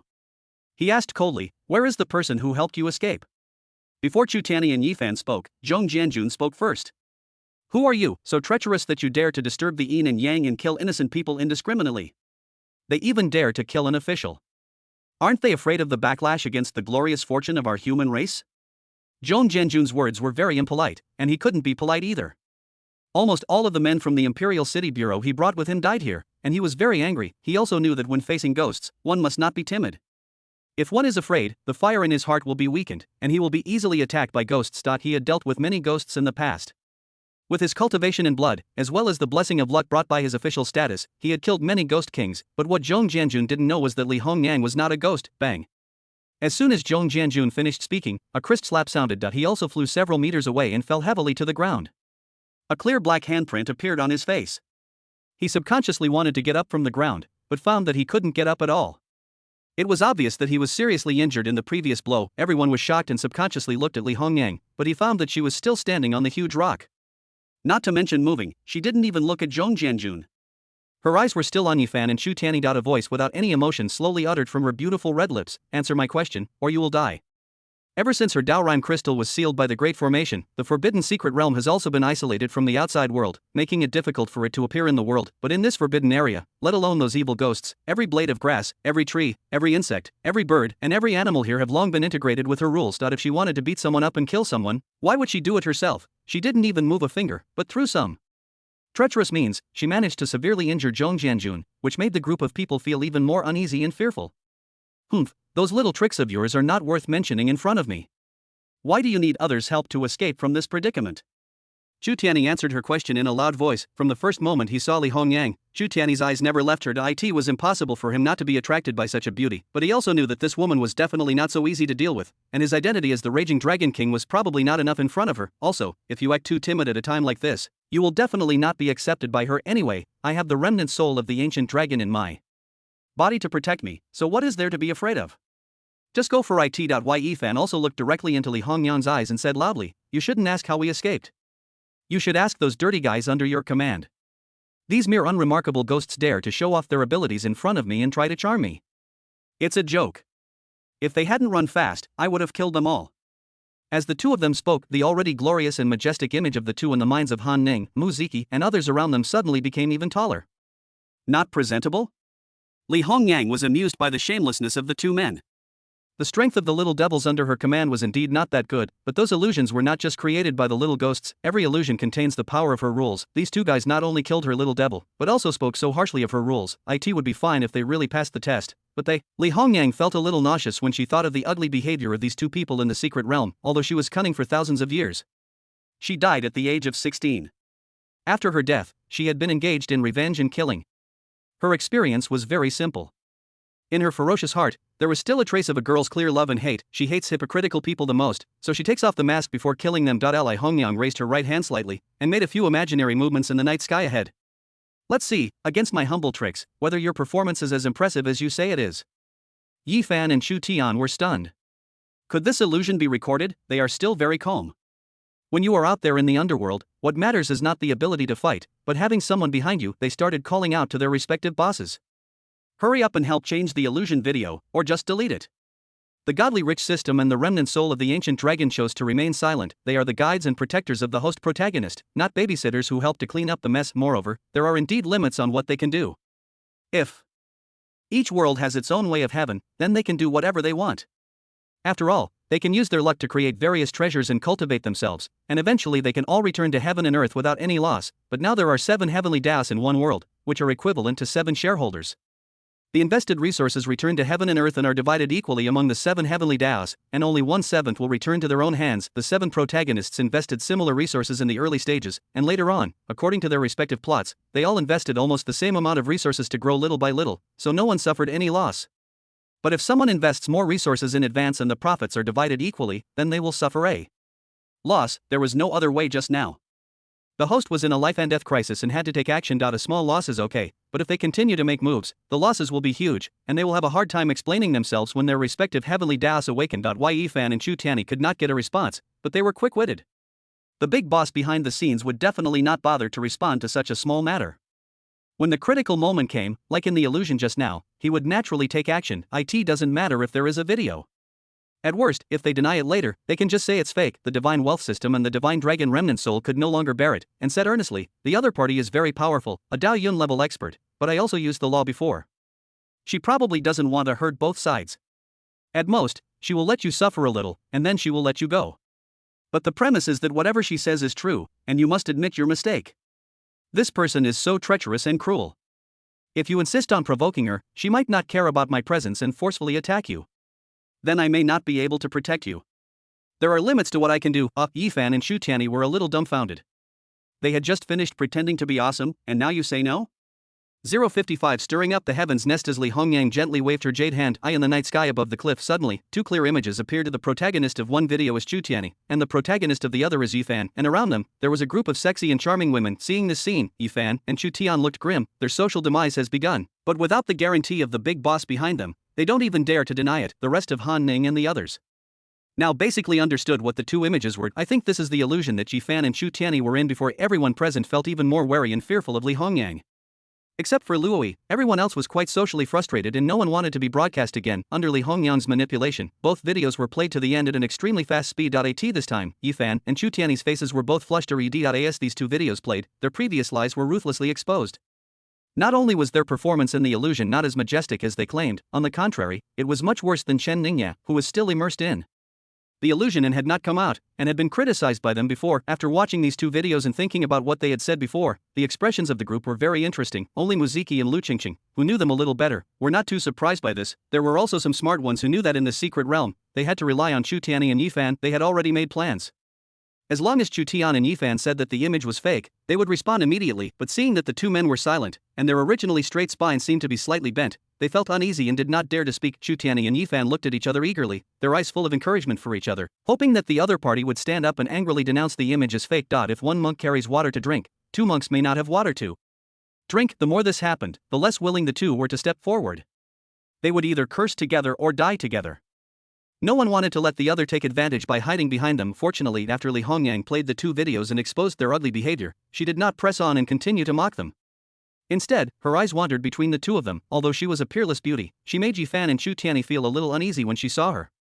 I see. At this moment, Li Hongyang's heart was already in turmoil. Ordinary people can't see it, but she can see that there is a powerful destiny from heaven in Yifan and Chu Tianyi. She finally understood why these two people, who clearly failed her test of rules, were still able to escape from the illusion intact. These two guys are actually people with heavenly fortune. They themselves do not have the ability to pass the illusion test and escape from it, but their respective destiny saved them. This discovery shocked Li Hongyang and her worldview suffered a severe impact. When did destiny become so worthless? In a certain world, people with such great luck are called children of destiny. Shouldn't they be unparalleled and unique? How could two people come into my forbidden area at once? Wait, it seems there are more than just two. Thinking of the two young men who had passed the test of rules before and had already entered the depths of the cliff of broken souls. Li Hongyang immediately separated a part of her mind and soul to observe them carefully. Her delicate body trembled violently. No wonder. No wonder after they came in, they clearly didn't attack the forbidden formation at all, but the formation was loosened. She frowned, held her forehead, and felt a little confused. What kind of world is this? Have I disturbed the destiny of heaven? Snort. She looked at Yifan and Chu Tianyi coldly. People who have the fortune of heaven basically have powerful protectors, and their power of rules is difficult to kill. But these two people not only disobeyed her rules themselves, and help others to disobey, she had to teach them a lesson, otherwise she would never be able to let go of the hatred in her heart. The practice of cunning is to have an open mind. This, sister, just when Li Hongyang was about to use her power of rules to teach Yifan and Chu Tianyi a lesson, she suddenly heard a voice and immediately turned her head to look over. Elder sister?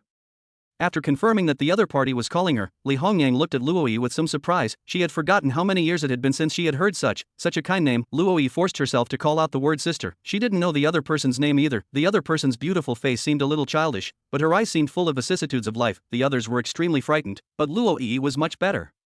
She now understood that these illusions were a test of one's character. Although a bit extreme and failure would result in death, it also showed that the woman in red had principles and a sense of justice, but her sense of justice was too extreme. So after thinking about it, I called her sister. Are you calling me? Li Hongyang's tone when speaking to Luoyi was emotionless, but compared to when he spoke to Yifan and the others before, he was obviously not as cold and harsh. Of course, this is not just because Luoyi called her sister, the main reason is that she passed the test of the rules here. Yeah, my name is Luoyi. Luoyi nodded quickly, then glanced at Chen Ningye and her grandfather Luo Tianming beside her, then looked at Li Hongyang with sincere eyes. They are my grandfather and my fiancé respectively. Can you let them go? Please. Upon hearing this, Li Hongyang hesitated slightly, then, with just a thought, the illusion surrounding Luoyi's grandfather disappeared instantly. Since you're a nice girl, I'll make an exception and let him go. Seeing her grandfather out of trouble, Luoyi couldn't help but feel happy. She was originally at her wit's end and had to give it a try. I didn't expect this sister to be so easy to talk to. He quickly pointed at Chen Ningye and said weakly, Can you let him go too? Unfortunately, this time, Li Hongyang was no longer so easy to talk to. She did not help Chen Ningye to dispel the illusion, but just asked her, is he that Chen Ningye? Luoyi's heart tightened, and she quickly said, yes, he is my fiancé. Chen Ningye, please. Don't beg. Li Hongyang waved her hands and said, there's no way I'll let him go. Don't push your luck. Since you call me sister, I have to remind you that he is not your ideal man and is not worthy of your trust. Li Hongyang did not feel any resistance to Luoyi's calling her sister. Instead, she felt a sense of long-lost intimacy, although her soul has lived for more than 1,000 years, but her real age was forever frozen at the age of 16. Of course, in other words, she didn't object to Luoyi calling her that. If the remaining filthy women at the scene dared to call her that, she would not be so pleasant. 056 I personally acted with him. Li Hongyang's face was cold and her aura began to shake. Think carefully. If you say anything I don't like or save someone you shouldn't save, I'll kill you too. Luoyi did not hesitate and continued to plead. She could not give up, otherwise Chen Ningye would be in real danger. During the day, she was assassinated by the Tianqian cult, and Chen Ningye saved her without hesitation. If she really died this time, it would be considered as repaying Chen Ningye's kindness. Li Hongyang's expression became increasingly stern. Although she looked very angry on the surface, she liked Luoyi even more in her heart. As expected of someone who passed her illusion test, his character is so pure and firm. She saw a hint of her own past self in Luoyi. She was so innocent when she was a girl. No matter how hypocritical and shameless the people around her were, she believed them without a doubt. Her family kept the news secret from her in the early stages, only telling her that she had married into a prominent family. As for a girl, she has to get married when she reaches a certain age. It is her parents' order in the matchmaker's words, so she has no objection to it. Was not until she was delivered to the prince's tomb that she realized it was a ghost marriage. For the sake of money and to establish a relationship with the royal family, her parents and relatives cruelly pushed her into the fire pit. The same is true for Luoyi now. She must be helped to cut off her emotional ties with this bad love relationship. Chu Tianyi and Yi Fan, who were standing by, felt even more upset than if they had eaten 10 pounds of lemons. For Chen Ningye, Luoyi ignored her own danger and begged again and again. Chen Ningye, who was sinking in the illusion, was also moved when he saw Luoyi like this, and he couldn't bear to continue acting. Unfortunately, even though he felt nauseous looking at the group of women transformed from ghosts around him, he had to act. Yi Fan, Chu Tianyi, and other upright protagonists were all lost in the illusion that he is a villain, but he is not tainted by the mud. Wouldn't the character be ruined? By then, Calabash Brothers will probably take the opportunity to deduct his salary. After bringing this group of people here, Li Hongyang never looked at Chen Ningye directly from beginning to end. In her mind, he was just the same kind of scumbag as the countless others who had died under her rules. There was nothing good about him at all, but at this time, because of Luoyi, she felt a slight interest in this man. She wanted to see what kind of ability this Chen Ningye had that could make a woman like Luoyi fall in love with him so desperately. It was fine when I wasn't paying attention to Chen Ningye just now. When Li Hongyang carefully observed Chen Ningye in the illusion, her cheeks twitched suddenly, and a hint of anger appeared on her face again. Acting, this guy is actually acting as the absolute ruler of this ancient forbidden land. Li Hongyang can now be 100% sure that Chen Ningye has definitely not sunk into the illusion. From beginning to end, he was cooperating with the little devils under his command. This made her very angry. How many freaks came in tonight? The 3 of them passed the test directly due to their strong character. The 2 clearly failed the test, but were safe and sound under the protection of fate. This time, there came another guy who was obviously completely unaffected by the illusion, but kept acting there. Li Hongyang, who has controlled this forbidden land for thousands of years, suddenly feels that the rule she has formed over the years and the power accumulated by killing countless masters of both good and evil are beginning to crumble. Chen Ningye was teasing the little devils under her command at this time. In her opinion, this was also a teasing of her. He's not like those other men. In addition to Li Hongyang, Luoyi, whose eyes never left Chen Ningye, also began to discover some clues. Although I don't know why you brought these things here to test us, I know you're not a bad person. You must have a reason for doing this. After sympathizing with Li Hongyang, she turned her gaze to Chen Ningye and continued, take a good look at him. Although he can't remain indifferent to the women in the illusion, he is able to remain polite. He always takes the initiative to avoid them and basically avoids any physical contact. To be fair, his performance is much better than those other men. What a bullshit. Li Hongyang, who discovered that Chen Ningye was acting from beginning to end, interrupted Luoyi in anger. At this moment, the anger in her eyes when she looked at Chen Ningye was even greater than that in Yi Fan and Chu Tianyi. Since you are not troubled by the illusion, just come out directly. Why are you pretending here and playing tricks on me? Show off your ability. Luoyi was frightened by Li Hongyang's sudden anger and was at a loss as to what to do. I don't know why Li Hongyang suddenly got so angry. It's not impossible for me to let him go. Li Hongyang suddenly looked at Luoyi seriously. After hearing this, Luoyi not only did not relax, but became even more nervous, waiting anxiously for Li Hongyang's next words. Doesn't he like acting? I'll go and act with him myself. Acting? Luoyi and the people around her were all confused when they heard this. What was going on? Li Hongyang snorted softly. He was completely lucid from beginning to end. He wasn't affected at all by the illusion. Everything you see now is his act. When Li Hongyang said this, everyone was shocked. Is this true? Isn't that possible? Anyway, I don't believe it. Given the Chen family's past reputation, it doesn't look like he's acting. That illusion was so terrifying and so real. They had just experienced it firsthand and were still feeling the fear. In their opinion, it is as difficult as climbing to heaven to maintain a clear mind and not be deceived in such an illusion. In this situation, it is even more impossible to have the energy to act. Others expressed their categorical disbelief, only Luoyi believed it. She was the first among all the people here to escape from the illusion and regain her freedom. Since then, she has been keeping an eye on Chen Ningye and trying to wake him up. Although she was unable to wake him up, she still vaguely discovered some strange behavior of Chen Ningye when she called him. I was worried about their safety before, but since I had never thought about acting, I didn't pay much attention to it. After being reminded by Li Hongyang, and thinking about her previous discoveries, she finally understood. Acting, this guy is definitely acting. After realizing this, Luoyi felt both happy and angry. What makes me happy is that Chen Ningye is indeed different from others. The illusion just now was so real that even I was immersed in it at the beginning and almost got into trouble. However, Chen Ningye not only did not sink into it, but was able to act in it. Obviously, he was in the atmosphere from the beginning. The state of mind is extremely strong. I was right about him. This guy is really annoying. If nothing happens, then nothing happens. Why put on a show? Don't you know it will make people worry? But she soon had no time to argue with Chen Ningye. She remembered what Li Hongyang had just said. Go and perform with him in person. What does this mean? Li Hongyang quickly answered Luoyi's question with her actions. Of the white bare feet slowly left the cliff where she was standing and flew towards the direction where Chen Ningye was. At the same time, she said to Luoyi, "This time, I will use myself as a guide and create another illusion for her. If he can still remain unmoved, he will pass the test. I will not care about what he did last time. I will let him go, and you can live with him forever. On the contrary, death." Ah? Luoyi was shocked. Stop it. Can't I just tell him to stop acting? It's too late. Li Hongyang was not discussing this with Luoyi. While talking, her graceful body had already flown above Chen Ningye and slowly descended. As an idea arose in her mind, the little ghosts around Chen Ningye who had transformed into beautiful girls disappeared instantly. Although the illusion disappeared, Chen Ningye still could not return to the real world, because he was soon enveloped by a completely new illusion. 057 You don't even give me a little bit of face. Luoyi's face turned pale. This sister in red was obviously the leader of those ghosts that had appeared in their fantasy world before. The strength must be far beyond those ghosts in the previous game. She personally attacked Chen Ningye at this time, and the scale of the illusion she created was naturally not comparable to those illusions they faced. That's it. The worst thing is that this woman is so beautiful, especially her face, which is completely a disaster. Of this, how can Chen Ningye withstand it? Chen Ningye, you are going to die under the peony flowers. Even as a ghost, you will be romantic. Seeing the new illusion created by Li Hongyang around Chen Ningye gradually taking shape, Yi Fan sighed with some regret. Obviously, in his opinion, facing Li Hongyang's personal test, even a gifted child like him could not withstand it, let alone Chen Ningye. No normal man could resist such a stunning beauty. Humph. This bastard is going to get the advantage again. Chu Tianyi snorted lightly. Even though Li Hongyang was aiming for Chen Ningye's life at this time, he still couldn't help feeling a little jealous. Why is it that every stunning woman they meet has some connection with Chen Ningye? Fortunately, this kind of thing will never happen again.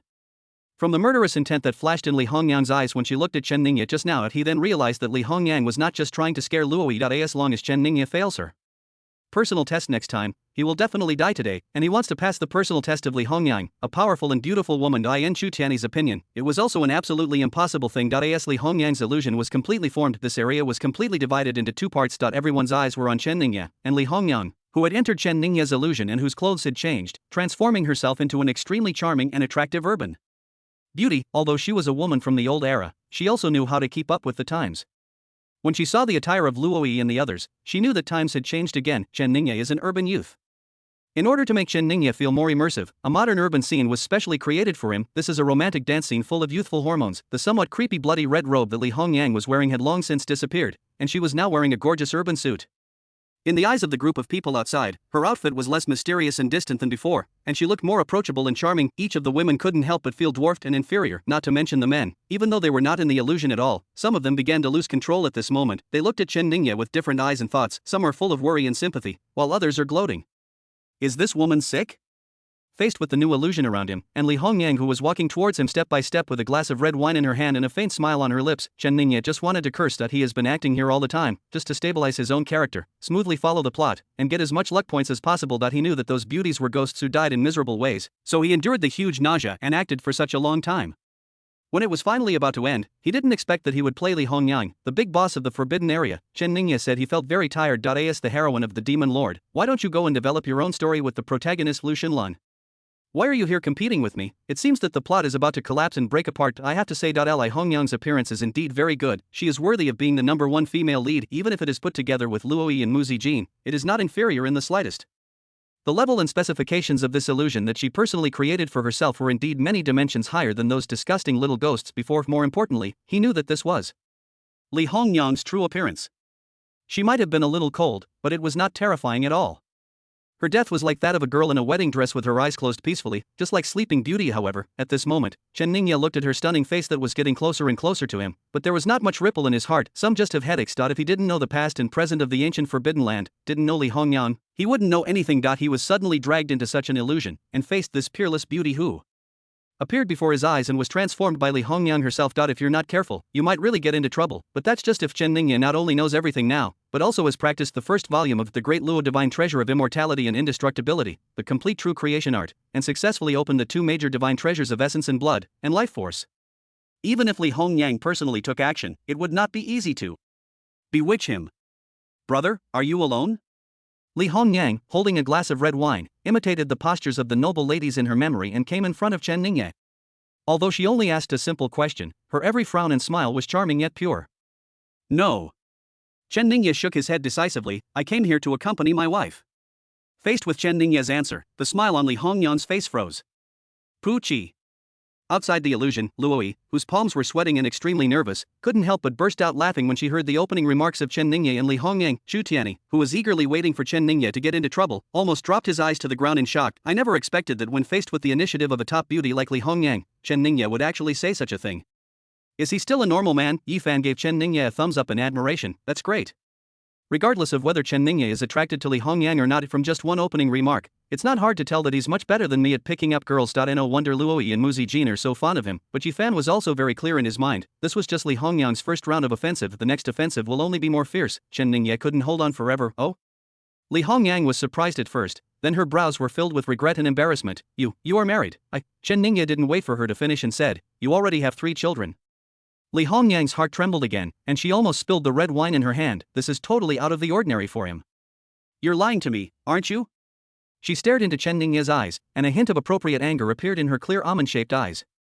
You are not married at all, and you don't have any children. Chen Ningye did not explain. You're such an interesting person. Why would you lie to me for no reason? Li Hongyang endured the awkwardness and imitated the ghosts under her command who transformed into beauties and acted coquettishly. She said something coquettishly and moved closer to Chen Ningye. She continued her offensive and shook her wineglass at Chen Ningye. Let's have a few drinks together. Chen Ningye didn't answer her question, but gave her a look that showed concern for fools. Are you really stupid or just pretending to be stupid? Li Hongyang was stunned. Why did I lie to you and tell you I was married and had kids? Wasn't what I was trying to say obvious enough? What do you want to say? I'm not interested in you. If you want to flirt, go find someone else. Don't bother me. Do I have to be so blunt for you to understand? %yuan and asterisk. Li Hongyang clenched her fists, and her long hair fluttered in the wind. She couldn't bear it any longer. She had always been a straightforward woman who would kill when she could and would never complain. After thousands of years of killing, this is the first time she has personally stepped in to seduce someone, and she doesn't even give him a little face? 058 You are the most special one. Chen Ningye had been acting before, mainly because he didn't want to ruin his image as a dude villain. At the same time, he also had some thoughts of getting away with it by following Yifan and Zhu Tianyi, 2 of the cheaters. How great it is to be able to slack off until the end of the day without having to work. Now I'm being targeted by the attendance officer. The boss heroine Li Hongyang probably found out that he was acting, so she got angry.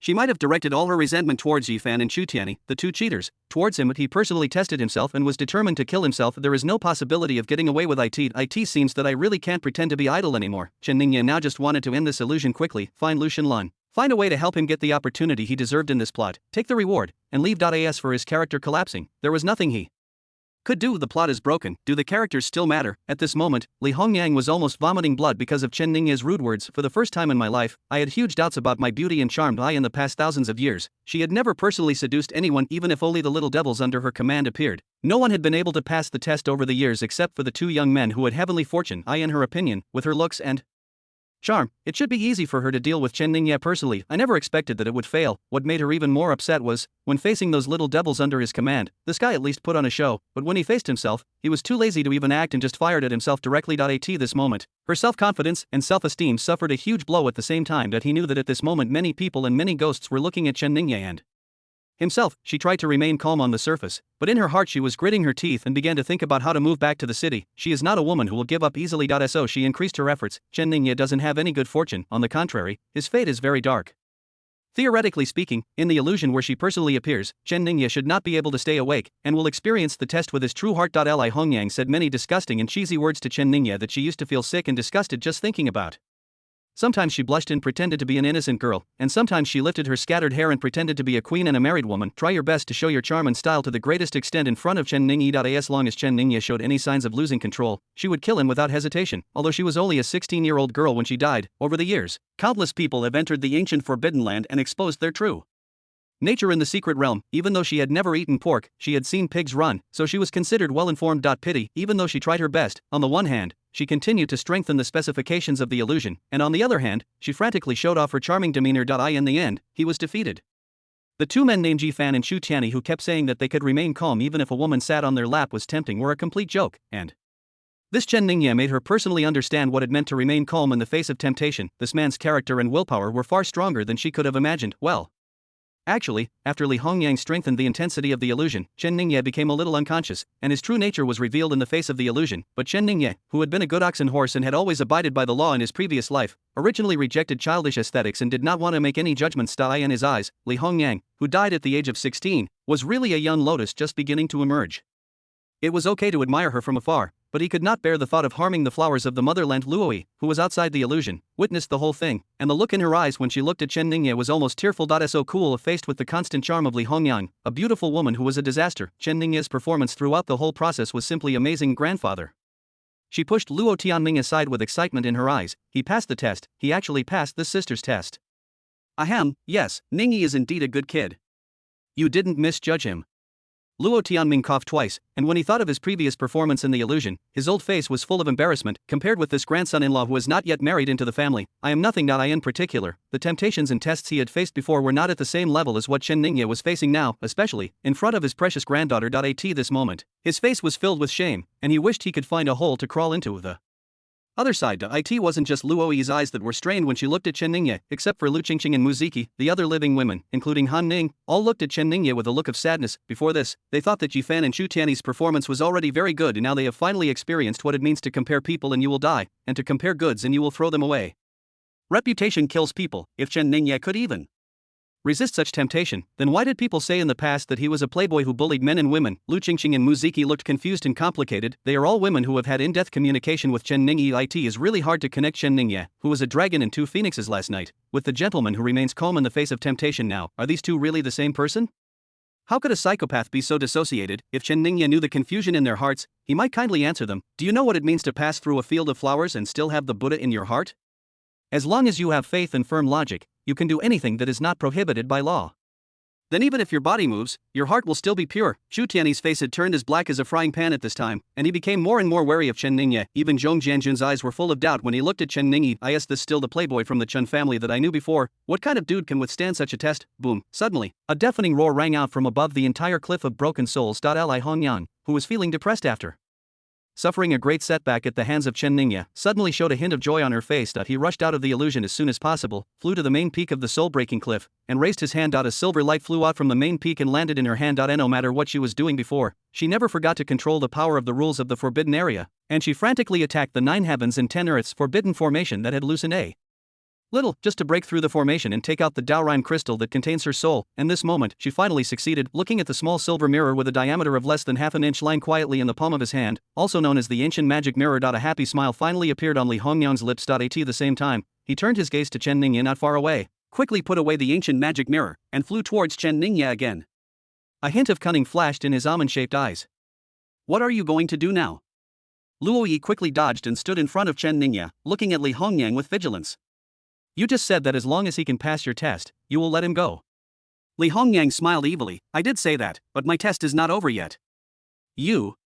Luoyi wanted to scold Li Hongyang for going back on her word. Chen Ningye patted her shoulder gently and pulled her aside. Don't worry.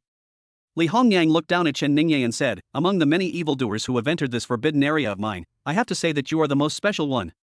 He glanced into the depths of the cliff of broken souls and said, even more special than those two. Damn it, Chen Ningye rolled his eyes. Shouldn't the person she thinks is special be Lu Xinlan, etc.? Chen Ningye suddenly realized a problem. Point 2. Shouldn't Lu Xinlan be the only one in the depths of the cliff of broken souls at this time? Where did these two come from? 059 Endless test. After a brief moment of doubt, Chen Ningye gradually figured out why this incident suddenly occurred in the ancient Forbidden Land tonight. The source of the incident has been found. Fang Qiling, the protagonist of The Great Love Immortal, is definitely this guy again. The reason why Chen Ningye was so sure it was him was very simple. Li Hongyang just said that there were two people deep in the cliff of broken souls. Point 1 is Lu Xinlan, there is no doubt about that, and the other one, since he is able to stay there at this time, must have passed the test of the forbidden area rules like Lu Xinlan. Apart from Lu Xinlan, who else has such determination and character to pass the test of Li Hongyang's 3 hates rule? The first name that came to Chen Ningye's mind was Fang Qiling. Chen Ningye was speechless. This guy has already interrupted and ruined several plots. I didn't expect it to be him again this time. Can't this guy just keep quiet? Answer me 2 questions. If you can give me satisfactory answers to both, you will have passed my final test. Otherwise, your fate will still be death. Li Hongyang would not give in so easily after she had personally taken action and suffered a setback in front of Chen Ningye in public. She knew it very well in her mind as she took out the Dalian crystal. Before long, the forbidden formation will completely dissipate. At that time, this forbidden area will no longer be able to remain here. So she had to hurry up. In addition to moving back to the city in front of Chen Ningye, before the forbidden area completely dissipated, she still had one more thing to do. If she had been facing Chen Ningye, who was as stubborn as a piece of meat and could not be persuaded, she might not have been absolutely sure. At this moment, looking at the ancient magic mirror in her hand, she was full of confidence. Luo Yi glared at Li Hongyang. Other people only have one illusion test, why is his test so endless? In the beginning, her impression of Li Hongyang was not that bad, and she even felt somewhat friendly towards her, but now, she found that this woman seemed to be specifically picking on Chen Ningye, and it was difficult for her to feel good about her.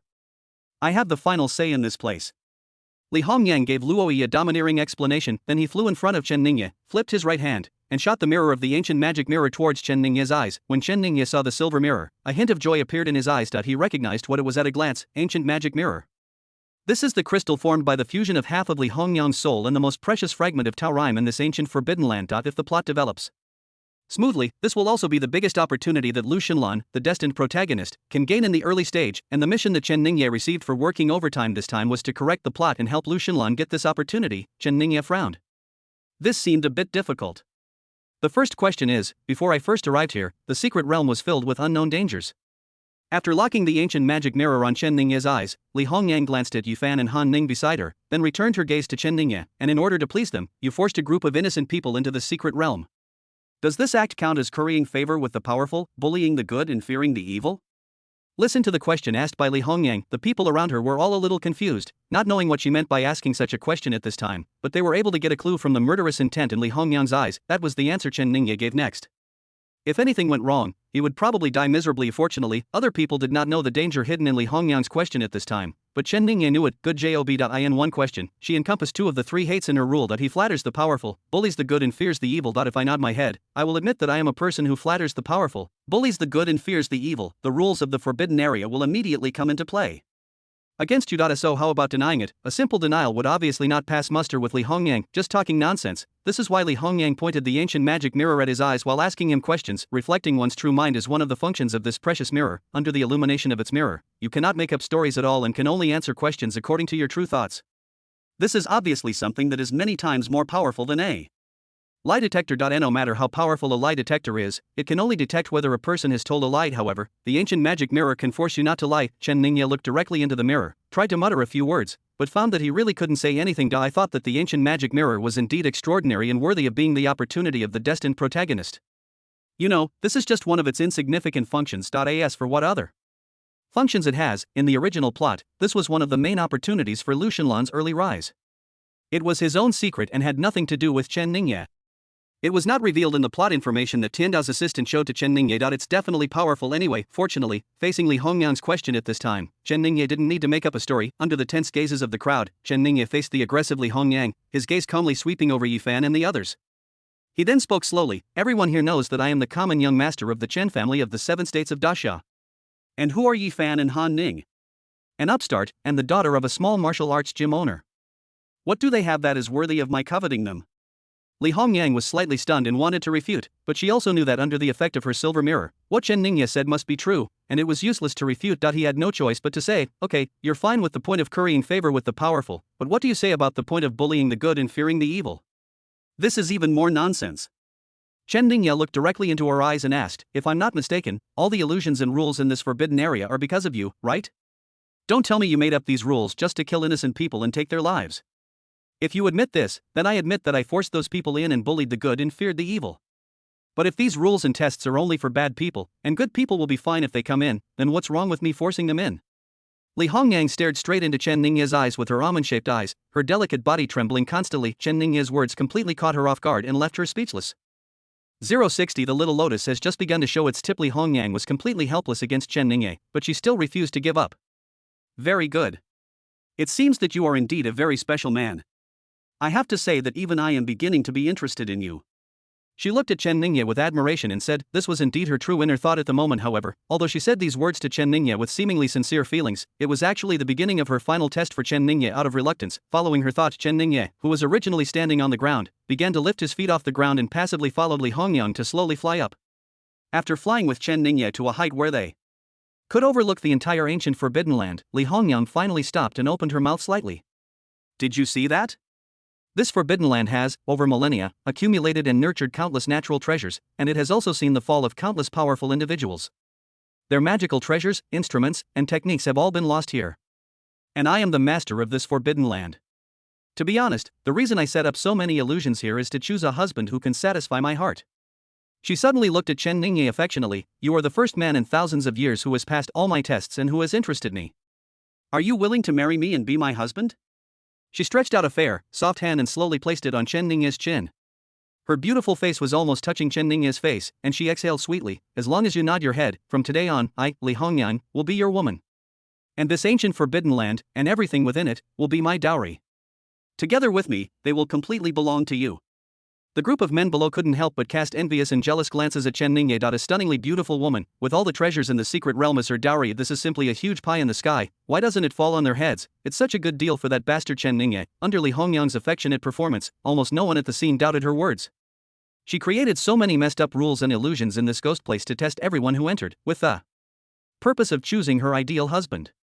It was very reasonable, and every word she said to Chen Ningye just now sounded from the heart and sincere. Therefore, everyone below at this moment believed what Li Hongyang said without a doubt, including Yifan, Xu Tianyi, and even Luo Yi. Of course, the reason they had this idea, besides Li Hongyang's explosive performance just now, was another reason that no one was aware of. That's it. Unconsciously, Li Hongyang activated her power of rules again, enveloping everyone in a new illusion, and this is also her last test for Chen Ningye. She just didn't believe it. Faced with her own beauty, strength, and the promised conditions, all kinds of temptations overlapped with each other. Coupled with the influence of this new round of illusions, Chen Ningye could still remain indifferent. Really, after she finished speaking, Chen Ningye did not reject her decisively as he had done before. His eyes seemed to be starting to wander. His eyes began to wander over her graceful body, finally stopping in front of her. I noticed the place where Chen Ningye was looking at. Li Hongyang felt a mixture of shame and anger, but in order to let this bastard's foxtail be completely exposed, she tried her best to suppress the anger in her heart, and with tenderness in her eyes, she asked softly, "Are you willing?" No punishment. Just when Li Hongyang thought that this was finally settled, Chen Ningye suddenly said something loudly, breaking the ambiguous atmosphere that Li Hongyang had worked so hard to create for a long time. You are indeed very beautiful, but you are too small. Chen Ningye was very conflicted and embarrassed. Now that Li Hongyang had the ancient magic mirror to help her, he could hardly resist the illusion, and what he said was indeed the truth. However, there was some misunderstanding. Chen Ningye thought Li Hongyang was extremely beautiful and was definitely more than qualified to be his wife, but the key point was that she looked too young, and he felt a little guilty about being sentenced. But Li Hongyang thought that the small Chen Ningye was referring to was a certain part. You. Li Hongyang thought about it over and over again, but she never expected that this bastard would say such a thing. This lecherous bastard actually thinks she is too young. It seems that he has been looking at it for a long time. Studying this, she was angry and aggrieved at the same time. She was buried alive at the age of 14, so her soul naturally looked like it did at the time of her death. A 14-year-old girl has not yet developed much, and there were not so many nutritious meals in ancient times. How big can she be? In addition, the literati in the past had a childish aesthetic and considered smallness to be beautiful. She was chosen by the princes and nobles as the object of ghost marriage, so her appearance and figure naturally perfectly met the aesthetic standards of the wealthy families, and she was particular about being petite and exquisite. She had lived for thousands of years, but at this moment, because of this guy's words, she couldn't help but feel a little inferior. In extreme anger, she kept calling Chen Ningye you for a long time, but she didn't say a complete sentence. His figure suddenly turned into a red light and disappeared in front of Chen Ningye and everyone else. She has used all the means she can against Chen Ningye, still failed to seduce Chen Ningye. Since she couldn't bewitch Chen Ningye, she couldn't kill him. This is the tricky nature of the rules. No matter how powerful one is, those who have not comprehended the rules must undergo the test, no matter how strong their cultivation is. If they fail, they will die, but if you really meet someone who has passed the test, there is really nothing you can do. Li Hongyang must also abide by the rules she sets for herself. This is her aspiration for enlightenment. Staying here any longer would only bring shame upon oneself. The formation is about to collapse, and this forbidden area is about to disappear. She must hurry and save her green fox now. Xinghu is a lonely fox demon soul that she rescued many years ago, and she has a good relationship with him. With her help and training over the years, he also acquired the ability to transform. The square-faced young man who came in last time showed great interest in Xinghu as soon as he saw her, and followed her all the way to the depths of the cliff of broken souls. Before, Li Hongyang was not worried about this. The square-faced young man had passed the test of the rules of the forbidden area. Although his cultivation magic could be used here, Li Hongyang had carefully sensed that although the green fox could not beat him, it was basically impossible for him to catch up with the green fox. However, not long ago, Li Hongyang sensed that the green fox was asking her for help. If she didn't hurry over, Jinghu would be in real danger. My dear grandson-in-law, you are truly amazing. As Li Hongyang's figure disappeared, Chen Ningye, who had been brought by her into the air, slowly fell back to the ground. Luo Tianming immediately walked over and looked at him with admiration. It was not until this moment that they finally realized that Li Hongyang's deep affection for Chen Ningye before she left, and her confession of offering the entire secret realm as a dowry, was actually another test of illusion. This is simply impossible to guard against. It was also thanks to the strong character and firm will of his grandson-in-law. How could an ordinary man withstand such a test? Are you okay? Luo Yi also came over, and remembering the reason why Chen Ningye rejected Li Hongyang before, she intentionally or unintentionally thrust her ample breasts towards Chen Ningye. I couldn't help but feel a little proud. Chen Ningye noticed Luo Yi's little action, coughed lightly, and choked a little. Well. But then again, among all the heroines, Li Hongyang is the youngest, and Luo Yi is indeed the oldest, so there will never be any need to worry about the child starving to death in the future. 061 Who heard her? Luo Yi's eyes were full of Chen Ningye, and she noticed his gaze. I just straightened my chest out subconsciously, but now my face is blushing and I feel embarrassed. Chen Ningye didn't have time to care about Luo Yi's little thoughts. He said to the grandfather and grandson, if nothing unexpected happens, there shouldn't be any danger anymore. The secret realm may disappear soon, so just wait here. What about you? Luo Yi asked hurriedly. I have to do something. Chen Ningye looked towards the depths of the Cliff of Broken Souls, which was the direction where Li Hongyang had just gone. Not if he guessed correctly, Lu Xinlan and Feng Qiling, who was making trouble everywhere, should be there now. He knew very well that when Li Hongyang took out the ancient magic mirror, it meant that the forbidden formation would soon become ineffective, and the entrance and exit of the forbidden area in this world would soon disappear, although his mission to the heavens is unlikely to be completed. But Chen Ningye still wanted to rescue him. After all, he now has so many villain luck points, but he really lacks heavenly luck points. Look at them. After taking a look around, Luo Tianming realized that there were only 3 of them in this place. Yi Fan, Zhu Tianyi, Zhong Jianjun, and others had already left the cliff and began to plunder the treasures in the secret realm. He subconsciously thought that what Chen Ningye said was going to do was to search for treasures, and hurriedly said, let's go too. Chen Ningye shook his head, no need to go. Luo Tianming was puzzled. Why? Luo Yi also looked at Chen Ningye with confusion. Although she was not the kind of person who was greedy for money, the current situation was obvious, so she had to take it if she wanted. No matter how much you get, you can't take it with you. If you're not careful, you might even get yourself killed. Just listen to me and don't go. Chen Ningye hurriedly explained and then quickly rushed to the depths of the soul-breaking cliff. It's not that he is not tempted by the treasures here, but he had long known that, apart from Li Hongyang, no one else could take away any treasures from this secret realm. In the original plot, Lu Xinlan, the destined protagonist, got some things with the help of Li Hongyang. Where is Chen Ningye going? Also, why are Luo Yi and the others standing there motionless? Yi Fan had already picked up a bunch of good things and held them in his arms. Seeing the abnormal behavior of Chen Ningye and others, he was immediately very confused. He was also courageous and wanted to put the treasure into the system space, but he couldn't. He just threw away all the good things on his body and chased after Chen Ningye. Zhu Tianyi hesitated for a moment, then threw away everything he had picked up. Although he was reluctant to believe it, he had to believe it. It seemed that from the very beginning, Chen Ningye had a better understanding of the secret realm and the woman in red than they could imagine, since he didn't go to pick up the good things within the secret realm that were within reach, and didn't let Luo Yi and her grandson pick them up. He must have his reasons. Similarly, there must be a reason why he is rushing into the depths of the secret realm in such a hurry. So he quickly followed Yi Fan's footsteps and caught up with him. Then, shall we still pick it up? Lu Qingqing and Mu Ziki looked at each other, both with struggling expressions. Han Ning glanced at them, without saying a word, threw away everything in his hands, and walked straight to Luo Yi. Forget it, just throw it all away and go over there.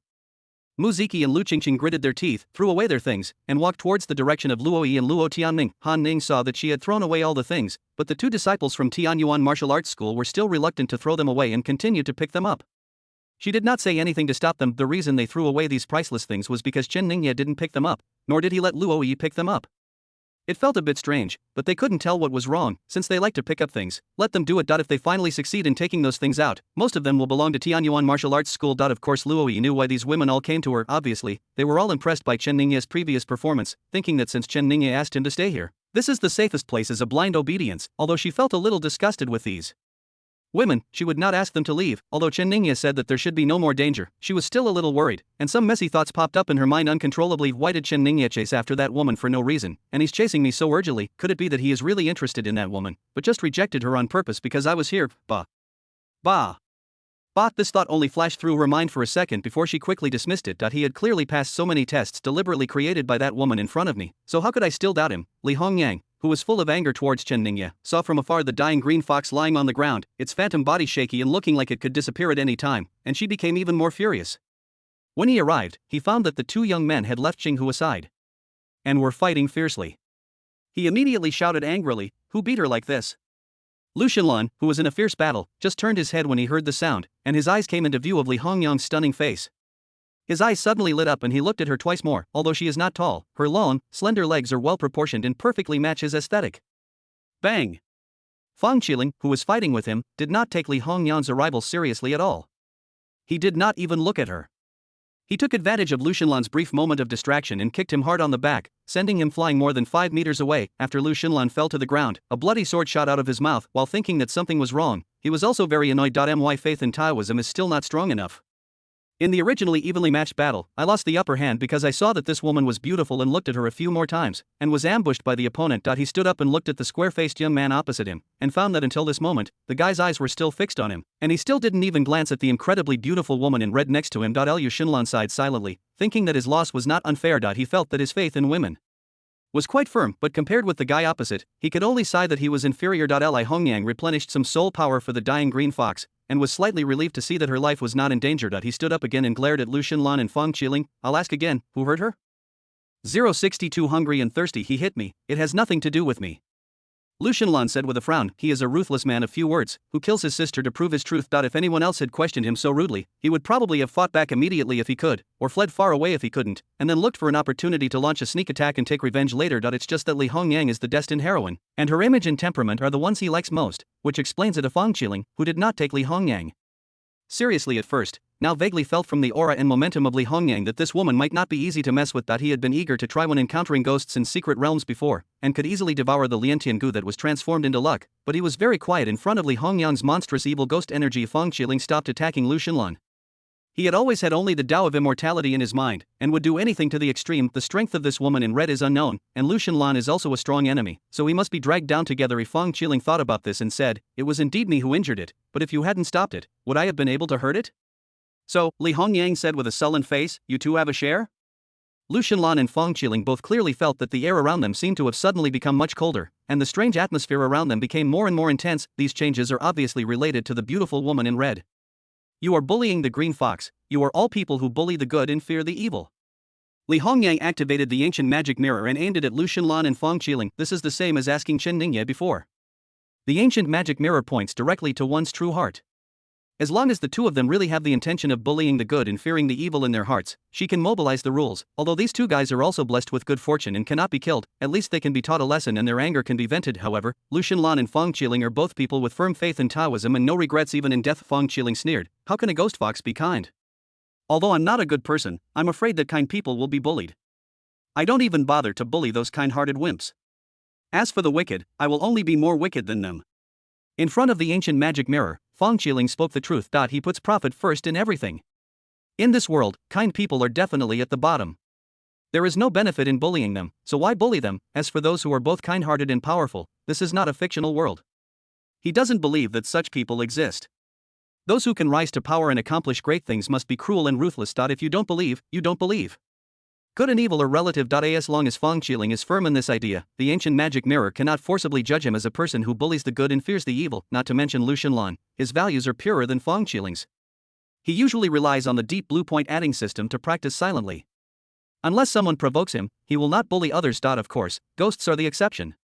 The source of attribute points for the deep blue point system is to slay demons and eliminate evil. In his simple-minded thinking, like that of Fahai, ghosts are bad if they do not go to the underworld but stay in the human world and disturb the yin and yang. Li Hongyang looked at the two of them. Although her eyes were filled with resentment, she felt somewhat helpless in her heart. She really wanted to teach these two guys a lesson herself and avenge her green fox, but half of her soul is contained in the ancient magic mirror, which has been sealed and separated for thousands of years. Now it is finally back in her hands, but it will take a lot of time to integrate it with her original soul before she can fully restore her cultivation. If she were to deal with other people, she could do it easily even if she had no cultivation. Over the years, she has been able to dominate this forbidden land and cause the fall of countless powerful people. What she relied on was not her cultivation, but the rules of the forbidden land that gradually took shape due to her powerful will of the three hates. But it just so happens that these two guys were the ones who truly passed the test of the illusion rules and the ancient magic mirror with their own hearts. The three major rules are no longer valid for them. Not only that, passing the test means that they are not people who curry favor with the powerful, bully the good and fear the evil, or are lustful. They are good people recognized by Li Hongyang's rules. If Li Hongyang insisted on killing them, wouldn't she become the person she hated the most, who bullied the good and feared the evil? The reason she can become so strange and different from ordinary ghosts is that she has the heart of the three major rules. Once violated, it will be like a martial arts saint violating his own martial arts beliefs, or a sword saint no longer believing in the sword in his hand. It will really hurt the foundation. Because of this, she was so angry with Chen Ningye on the cliff of broken souls, but she could do nothing about it, because Chen Ningye also passed her rule test. Whatever. Li Hongyang sighed softly. Although Qinghu had suffered some injustice, fortunately his life was not endangered. I'll settle the score with them after I recover my skills. And just when Li Hongyang was about to leave with Qinghu, but she saw that the square-faced young man who seemed to be very afraid of her a second ago suddenly rushed towards her. Before she could, he grabbed the green fox and ran away. A Feng Qiling is a reborn big shot. In his previous life, in order to refine the Liantian Gu, he killed both the good and the evil, forcing the good and evil to join forces and beat him back to life. In terms of highlights, she is no worse than Li Hongyang. To be more precise, he grew to the peak little by little in his previous life, and he also refined the Tian Gu himself, while Li Hongyang obtained the Daoyuan fragment and soared to the sky. The strong men killed by the two are similar, but when it comes to intelligence, Li Hongyang, who is trapped in the secret realm and is equivalent to a stay-at-home girl, is far inferior to Feng Qiling. As a troublemaker in the cultivation world, he is decisive and ruthless, and is also good at observing people's expressions and assessing the situation. He had also encountered strange rules in his previous life. When he saw Li Hongyang questioning him in a nagging manner before taking action, asking him if he was a person who bullied the good and feared the evil, and then thinking about the previous illusion test, he roughly guessed Li Hongyang's identity. When he saw that Li Hongyang's morale was declining and she seemed to want to leave, he confirmed his idea. Since this is the case and there is nothing he can do to him, he must not let go of the opportunity at hand. The green fox is a ghost of a high level, much stronger than the ordinary ghosts that Liantian Gu devoured in this secret realm before. By the time Li Hongyang reacted, the other party had already run a long way away with the green fox. She was immediately shocked and angry, and hurriedly chased after him. Liu Xinlan was stunned by Feng Qiling's sudden action. He and Feng Qiling are of similar strength, both at the Xiantian realm. The girl in red has a much stronger aura. Is Feng Qiling seeking death by provoking her so much, but he had competed with him for the ghosts in the secret realm before, and they had tested each other and fought each other. He didn't seem like such an impulsive person. Liu Xinlan, who had originally planned to take the opportunity to escape, stopped and soon realized something was wrong. The woman in red was very fast and caught up with Feng Qiling in the blink of an eye, but she seemed to be just fast. After catching up, apart from anger and anxiety, she did not bring any substantial harm to Feng Qiling, let alone snatching the green fox from Feng Qiling's hand. So, this woman looks very powerful, but in fact she is just a paper tiger and has no ability at all. This Feng Qiling is really not simple. He saw the flaw at a glance. If you want to knock him out in the future, you have to be more careful. Liu Xinlan said to himself silently in his heart. Many of the ghosts that were of great help to him were snatched away by Feng Qiling. He was so angry that his teeth were itching, and he had already made plans in his mind to launch a sneak attack and take back the ghost. Since the woman was not that scary, there was no need for Liu Xinlan to run away. He immediately turned around and followed her back. Feng Qiling wanted the green fox, and he wanted it too. The deep blue points system was so thirsty. 063 Dog bites dog, leaving a mouthful of fur. When Chen Ningye arrived, the first thing he saw was a square-faced young man running in front of him holding a green fox, and Li Hongyang chasing him from behind, her eyes filled with anger and anxiety. Although he had never seen Feng Qiling before, Chen Ningye could confirm it just by looking at that iconic square face. This guy is definitely the real Feng Qiling. At the same time, for Chen Ningye, the scene before him was not difficult to judge. Based on the plot of the novel, of Feng Qiling is a master at refining poison. The green fox in his hand should be the spiritual pet raised by Li Hongyang. It is of a high level and is an excellent material for refining poison for him. Even though Li Hongyang was angry, she didn't take any action. It must be because the rules of the forbidden area made it impossible for the other party to awaken his spirit, and there was nothing she could do to him. Seeing that the confinement barrier around the secret realm was about to disappear, she could no longer hide the anxiety between her eyebrows. Chen Ningye was thinking about whether to help her stop Feng Qiling. After all, Qinghu was equivalent to Li Hongyang's spiritual pet and maid, and had quite a few roles in the Demon Lord. He couldn't just die at the hands of Feng Qiling. He saw a blue figure following behind him. Liu Xinlan. Chen Ningye's eyes suddenly lit up, and he gave up the idea of taking action. He shouted to Liu Xinlan, "This Liu is a passerby, right? Quickly stop this square-faced guy, take the green fox from him and return it to the young lady in red. Look, she's almost crying." His temporary mission this time was to help Liu Xinlan obtain his opportunity, which was the ancient magic mirror. The ancient magic mirror is on Li Hongyang. As the plot became more and more confusing, Chen Ningye originally thought that there was no hope of completing this mission. The scene before him gave him a glimmer of hope. As long as Liu Xinlan can behave well in front of Li Hongyang and rescue the green fox and return it to her. Li Hongyang has never liked owing favors to others. When the time comes, if I put in some effort, Li Hongyang should be able to return to the plot and give the ancient magic mirror to Liu Xinlan. However, Chen Ningye's hope had just risen for a short time before it was ruthlessly shattered by Liu Xinlan. He simply ignored Chen Ningye's words, and only had eyes for the green fox. This was a source of energy that could be added. How many ordinary ghosts can he kill with just one green fox? Liu Xinlan attacked Feng Qiling directly, but their cultivation was similar. To be precise, Fang Qiling had been causing trouble one after another, and had taken some opportunities and luck from Chu Tianyi, Yi Fan, and Lu Xinlan. His strength was still above Lu Xinlan's. While dodging the attacks, Fang Qiling activated the Liantian Gu, trying to devour the green Fox. Lu Xinlan was anxious. Since he couldn't defeat the enemy in a short time, he decided to steal the monster. Whoever kills the green fox will own the energy. Lu Xinlan gave up the opponent's Qiling attack and turned directly to Qinghu. In this respect, he has an advantage over Fang Qiling. It takes time for Fang Qiling to refine the heavenly Gu, but he can gain energy just by killing it. Now Qiling was a little stretched, so he had to stop refining and hurry to protect the green fox. Protecting a ghost is much more difficult than escaping directly just now. Chen Ningye was speechless as he watched the two people who were in chaos and chasing each other. Lu Xinlan. You are the destined male protagonist of the ultimate demon lord. Li Hongyang is your female protagonist, and this Qinghu is your female supporting role. Although killing sisters to prove your truth is your distinctive label, the ones you killed were green tea bitches like Han Ning. In the original plot, Li Hongyang is the big boss who can protect you in the early and middle stages, and Qinghu is also your right-hand man. You are staring at Qinghu Sha like this. Chen Ningye knew that now not only the plot but also the emotional line was at stake, and it was estimated that even 8 horses would not be able to pull it back on track. He glanced at Li Hongyang. Sure enough, there is no hope. Li Hongyang was really angry at this time. She had been a lonely housegirl in the secret realm for 1,000 years. Ordinary ghosts were full of hostility and it was impossible to communicate with her. Only the green fox was gifted and could talk to her. At this moment, Li Hongyang looked at Lu Xinlan with disgust in her eyes. Although she also had a lot of opinions about Chen Ningye, the forbidden area barrier was about to disappear. She could use the rules to keep Yi Fan, Chu Tianyi and others, but she could not keep Fang Qiling and Lu Xinlan who had passed the test of the rules. Li Hongyang looked back at Chen Ningye. At the moment, she had no other choice but to try to ask Chen Ningye to help save Qinghu. Just about to speak, 2 figures suddenly emerged from the jungle behind Chen Ningye, which made her eyes light up with joy. The 2 figures were none other than Yi Fan and Chu Tianyi, who followed behind Chen Ningye. Li Hongyang was so angry just now that she almost forgot that she could not use the rules against Lu Xinlan and Fang Qiling. But Yi Fan and Chu Tianyi have no intention of passing the test, so the rules can still be used against them. The key is that they also have the blessing of heaven, so their strength is definitely not bad. Humph. I've sent so many of you with such incredible luck to the secret realm to wreak havoc. I'll just let you fight each other like dogs. Before Yi Fan and Chu Tianyi had time to figure out the situation around them, a burning pain hit their faces. Then, their bodies flew high into the air and fell heavily to the ground. This place increased their pain, and they both cried out in agony. After a brief moment of confusion, they saw Li Hongyang not far away and finally understood what had just happened. This was done by Li Hongyang. They had seen Li Hongyang use this method on Zhong Jianjun. Before, both of them felt extremely regretful.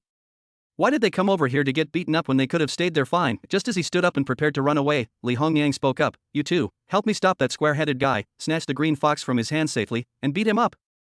Otherwise, I will keep playing the little game just now. Yi Fan and Chu Tianyi both didn't want to be used as a pawn by Li Hongyang, but there was really nothing they could do. The super-rich system and the residual spirit of the dragon behind them make them keep a low profile and be obedient. Without the boss's help, if he didn't do what Li Hongyang said, he wouldn't be beaten to death by her today, but he would at least be beaten half to death, and most importantly, he would lose all his face. They had no choice but to rush towards Fang Qiling, one in front and one behind, sandwiching him in the middle. The two of them failed the test of the rules, so they were unable to display their strength here. Li Hongyang gave them the green light, freed them from all the rules and constraints, and restored their strength. Dude, hand over the little fox and beat yourself up, it'll save everyone some trouble. Chu Tianyi was a little panicked at first, but after he found out that his cultivation had recovered, how could he, the mighty angry dragon king, take a nobody like Fang Qiling seriously? At this time, Yi Fan also took out his individual combat armor and put it on.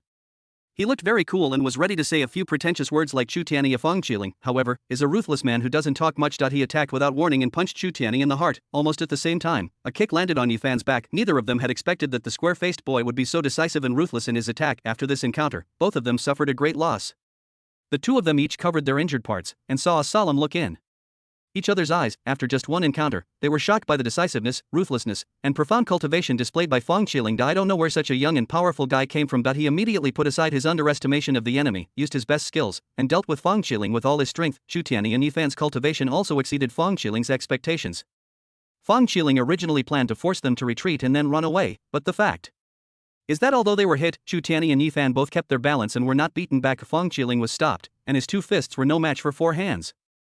Lu Xinlan behind him kicked out with his black foot, trying to kill the green fox. He quickly twisted his body to move the green fox away, but he couldn't defend against Lu Xinlan's next combo. Lu Xinlan took out a brick and hit him on the head. Fang Qiling, who was usually calm, became a little angry. In his previous life, he was known as the ancestor of all demons. He was besieged by both good and evil forces, but he was always very impressive until his death.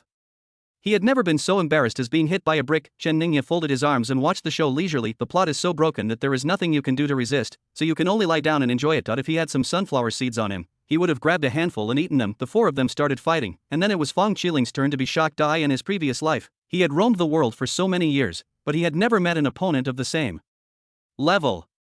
During the day, although he had secretly observed Chu Tianyi and Yi Fan, he felt that these two idiots were the kind of people who couldn't walk when they saw a woman, so their fighting ability must be not that good. As a result, when they really started fighting, these two guys were in the same innate realm as Lu Xunlan, who had fought with him before, but their combat power was not much weaker than his. Although Yi Fan did not have any cultivation, he was able to unleash extremely powerful combat power through his strange equipment. He is reincarnated. What is wrong with this world? How can times change so quickly? Outnumbered by 3, Fang Qiling soon began to feel overwhelmed. Unable to win openly, he decided to use a sneaky approach. Just as he released a precious poisonous insect, it was swallowed by a crow that flew in from nowhere. Li Hongyang sneered, "My rules can't control you, so how can I control a bunch of you?" Seeing Lu Xunlan's little black hand appearing and disappearing around the green fox, it was about to be lost. In a hurry, Fang Qiling had no choice but to shout to Lu Xunlan, "You and I have the same idea. We both want this green fox, but do you think you can leave here safely if you kill it? How about you help me escape? After I get out, I will only take the soul and spirit of this green fox, and the rest will be yours. Do you keep your word? A gentleman's word is as good as gold. Are you a gentleman? I don't believe it. Let me chop the green fox in half first. Each of us takes half and we can go our separate ways." Okay. Fang Qiling and Lu Xunlan were both decisive people, and they decided to cooperate in dividing the spoils. In a few words, Chen Ningye couldn't help but roll his eyes again. Lu Xunlan completely blocked the emotional path between him and the heroine Li Hongyang. 064 Don't treat others as idiots. With Lu Xunlan defecting to Fang Qiling's side, the two sides began to become evenly matched. The result of being evenly matched was that after a fierce battle, all four sides were injured. All four of them had bruised faces and noses and looked in a miserable state. Chu Tianyi and Yi Fan were unable to snatch the green fox from Fang Qiling's hands. Chen Ningye really couldn't bear to watch it anymore. The forbidden area should have disappeared long ago, but Li Hongyang was delaying for the sake of the green fox. Is this delaying the secret realm? This is delaying his time off work. It's a group fight between 4 people, not a fight between women. It's okay to watch for a while, but it's really boring to watch it for too long. Not if they continue to fight like this, there's no telling when they'll be able to get off work. Chen Ningye secretly sent a message to Li Hongyang, asking her to bring Luo Tianming over. While the 4 of them were out of breath, Chen Ningye and Luo Tianming teamed up to attack Fang Qiling and snatched the green fox away. There were no accidents in this matter. Luo Tianming's strength was one major realm higher than Fang Qiling. If he wanted to kill Fang Qiling, he would definitely not be able to do it.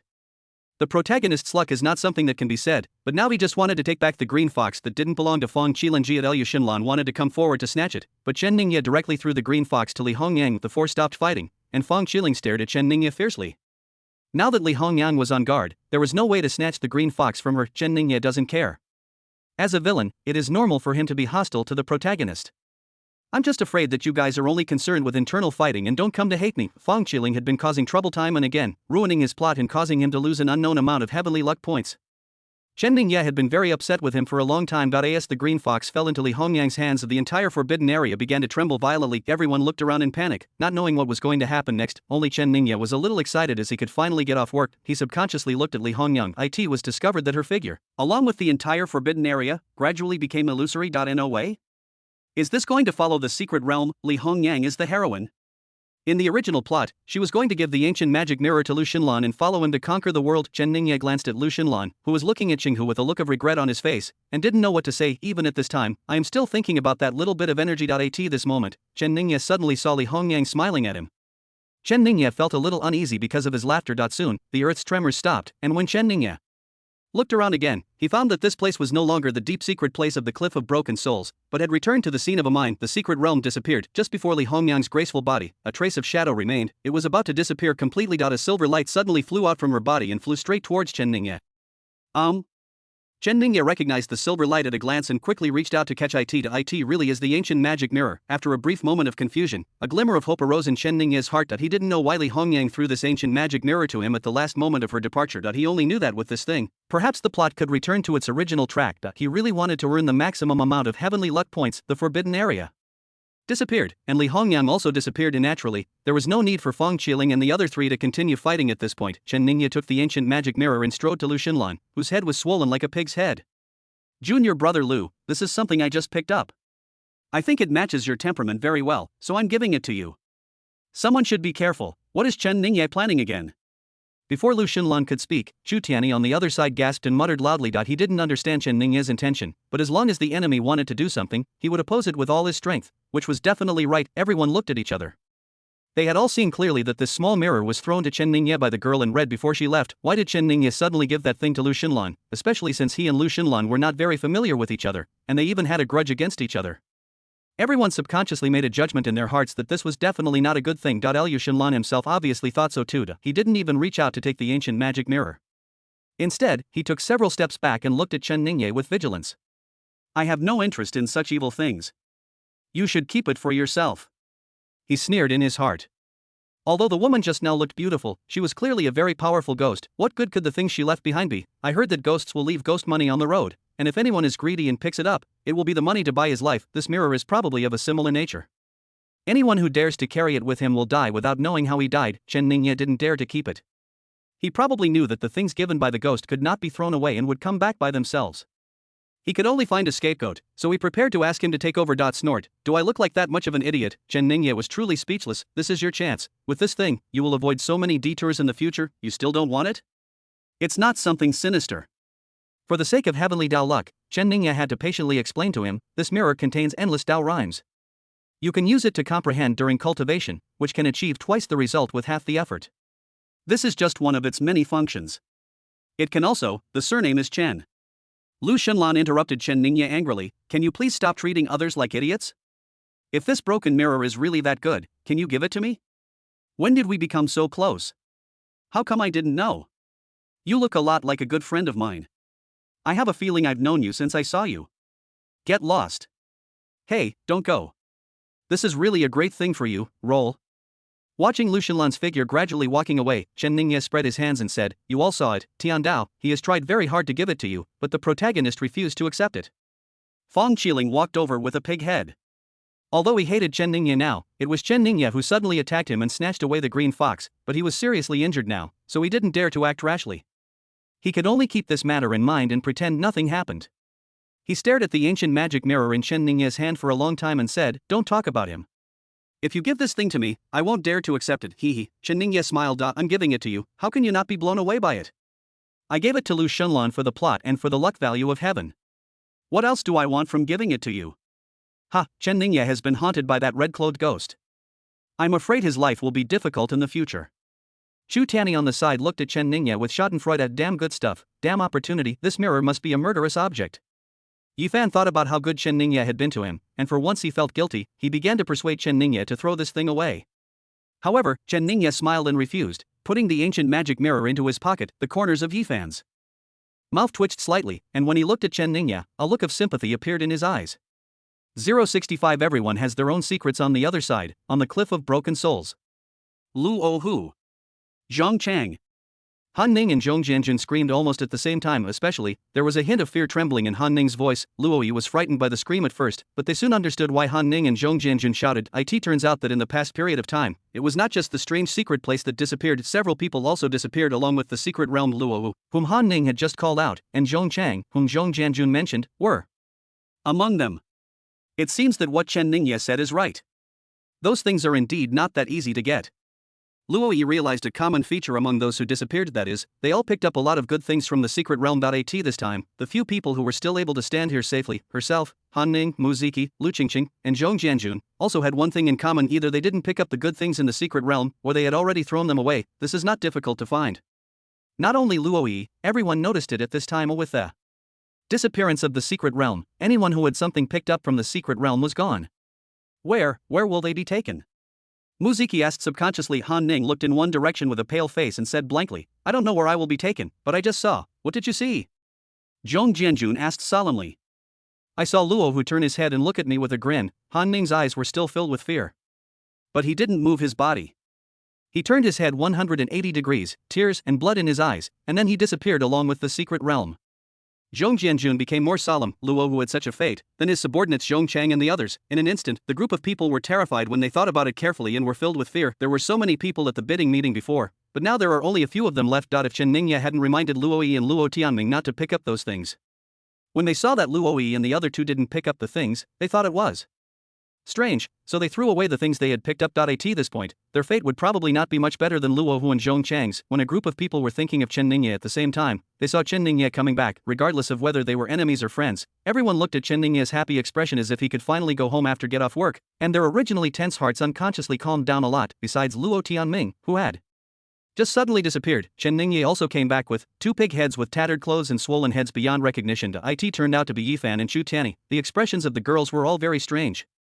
What happened to them? As for Lu Xinlan and Fang Qiling, they left from the other side of the mine. Zhong Jianjun looked a little sad. As Zhong Chang and the other two disappeared along with the secret realm, all the men he brought with him were wiped out except him. He couldn't even collect the bodies of Zhong Chang and the others. Ordinary ghosts would never dare to attack officials, and the woman in red was definitely not an ordinary ghost. Right now, Xia is already in a precarious situation, with foreign tribes surrounding it from outside and the powerful Chen family from within.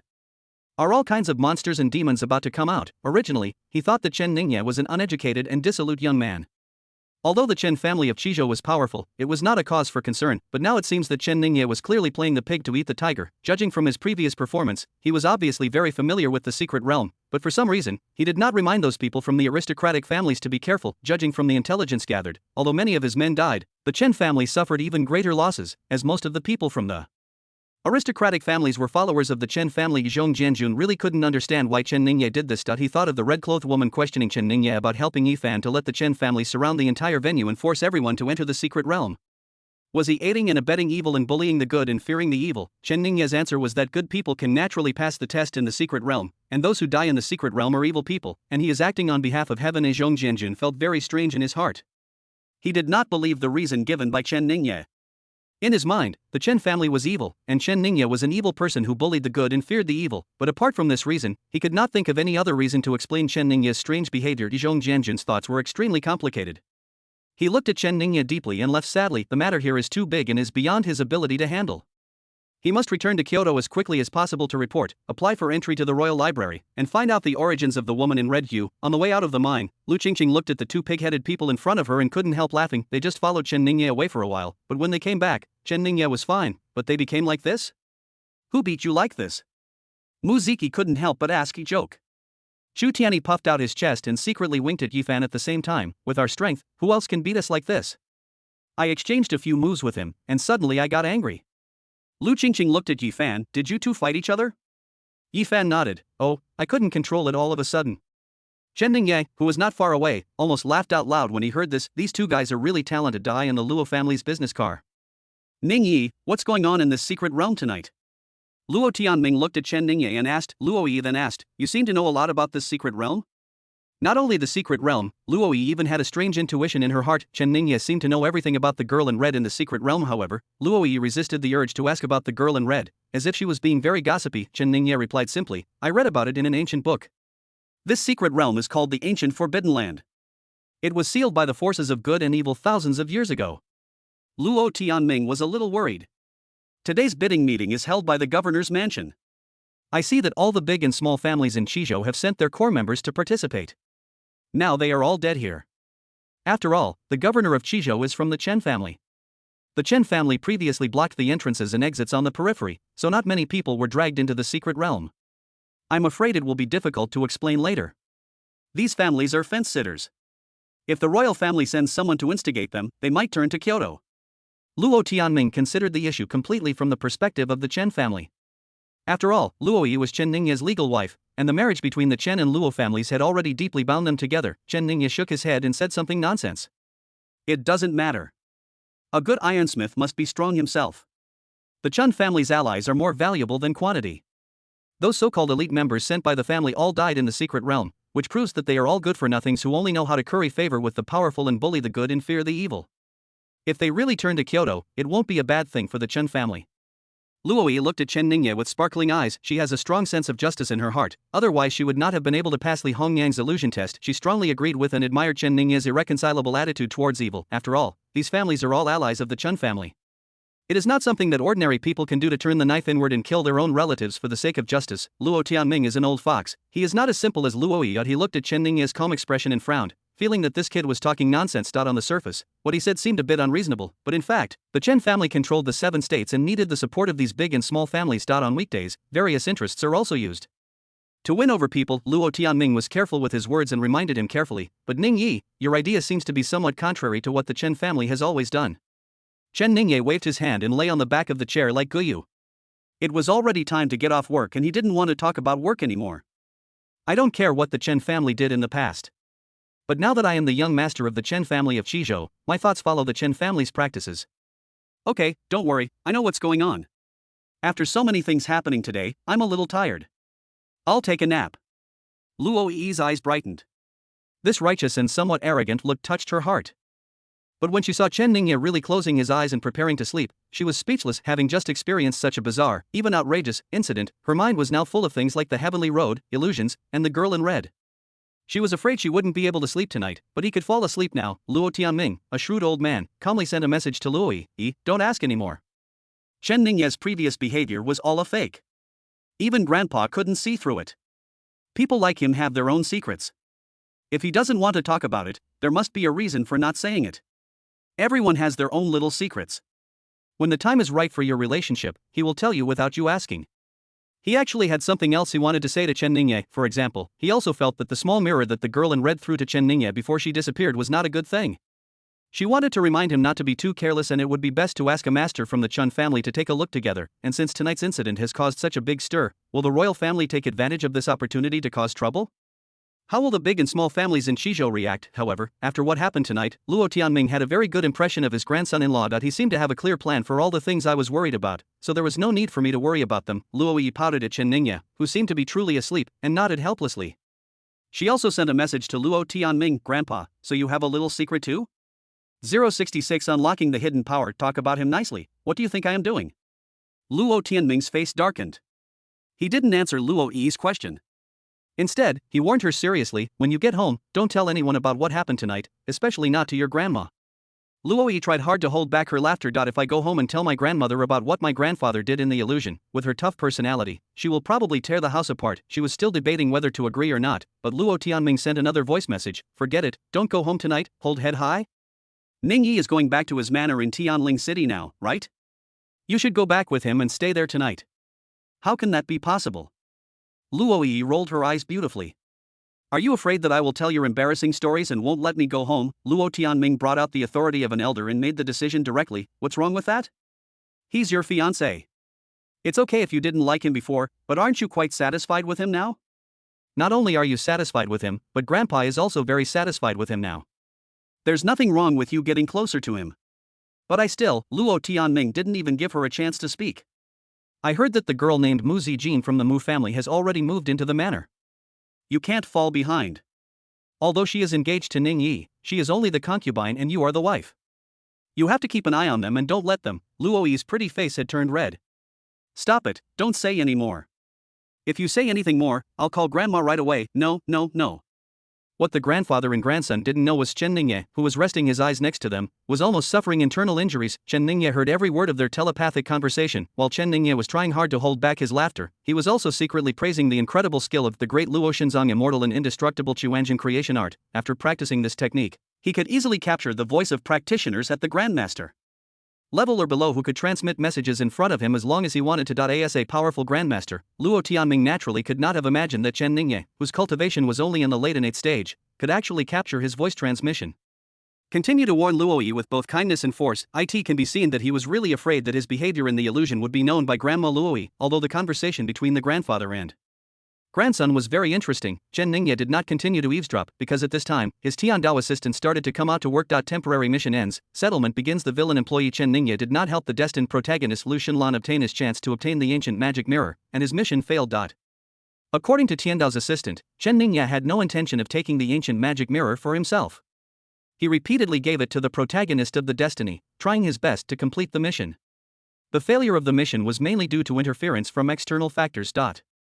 Based on the overall evaluation, although the performance was not satisfactory, this villain employee was active and was awarded 15 points of heavenly luck as an encouragement. 15 points of heavenly luck value. Chen Ningye was quite accepting of it and was even a little surprised, since the ancient magic mirror was never given away. It's pretty good to have 15 points. Chen Ningye didn't feel that he had suffered any loss. To be honest, the value of the ancient magic mirror is not less than the 15.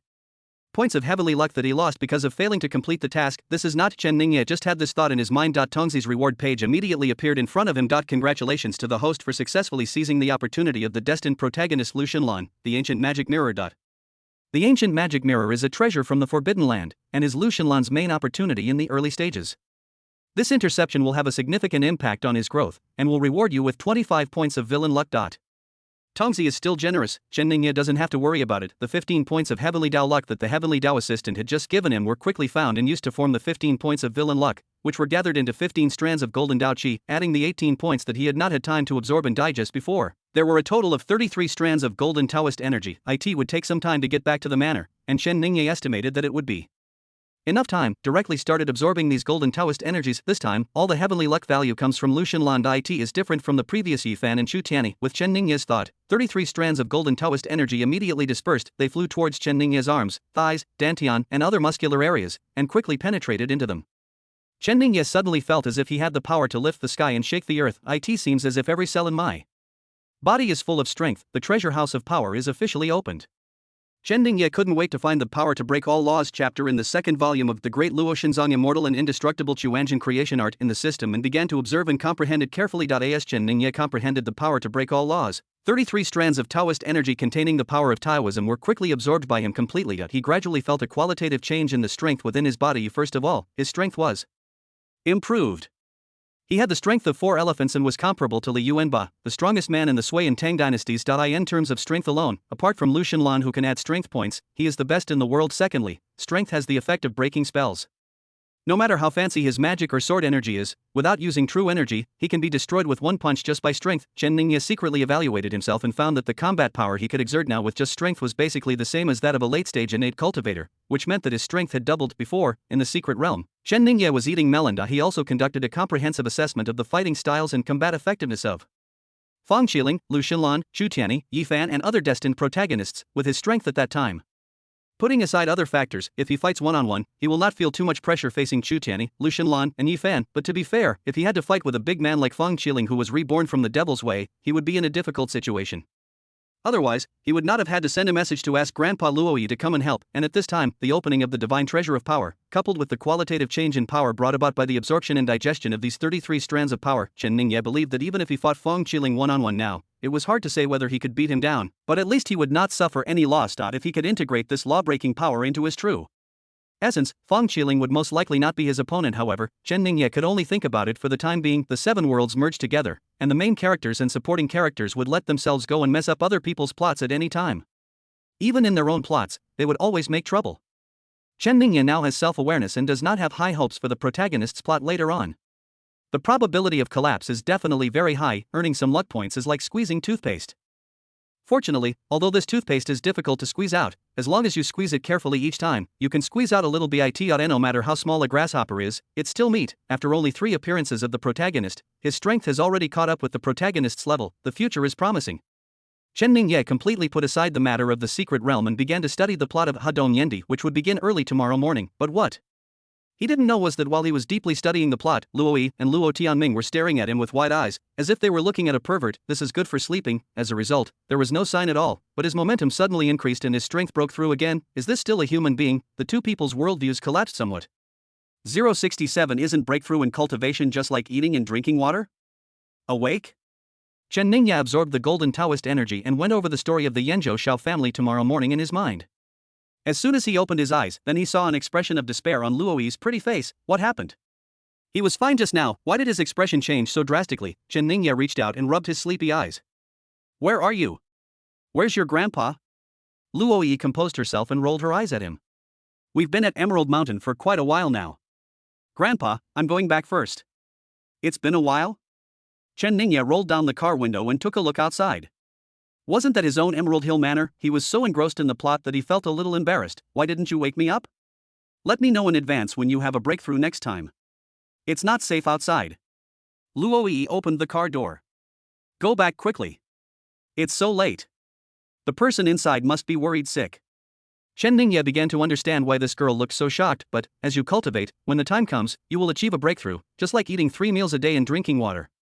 Isn't that normal? So, you're shocked, however, he spent a lot of time studying the plot later, and Luo Yi didn't call him the whole time, which was quite considerate. Don't go yet, wait for me. After he got off the car, he said something to the Luo family driver in front of him. The driver nodded, but Luo Yi was puzzled. Why are we waiting for you? Chen Ningye did not answer, but strode into the manor. However, he did not go any further inside. Instead, he found a place at the door and brought up the system interface. The villain's luck value is exactly 100 points left. He had noticed it when he bought the golden cicada clothes in the system mall. In addition to the men's version he bought himself, there was also a very beautiful women's version. Yes, a couple's version. This Tonzi is quite romantic. Luo Yi is now being targeted by the celestial god cult, so Chen Ningye feels it is necessary to get one for her, according to the above. Introduction: this thing has very strong defensive capabilities. In addition to being able to resist most thermal weapons, it can also block the full strength attack of a master, probably because it's prettier and has more complicated workmanship and design. This women's version is slightly more expensive. With 15 villain luck points, Chen Ningye didn't feel too bad, since he had a lot of villain luck now. Outside the manor, 2 luxury cars arrived at Luo Yi's car almost at the same time. Chu Tianyi and Muziki were the first to get out of the car in front. Looking at Luo Yi, who was standing by the car waiting for Chen Ningye, they couldn't help but feel jealous. Miss Luo, why haven't you gone home yet at this hour? Why don't I take you home?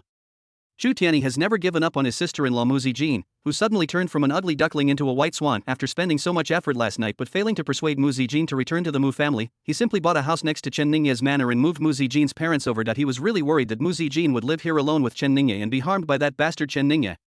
Although doing these things may not necessarily prevent this, it can at least make Muzi Jin more cautious and not fall so quickly. In his opinion, as long as he hasn't fallen, he still has a chance. When he thought of Muzi Jin's total devotion to Chen Ningye, and that it was he who pushed Muzi Jin into Chen Ningye's arms with his own hands, he felt indescribably uncomfortable. Chen Ningye already had a Muzi Jin at home.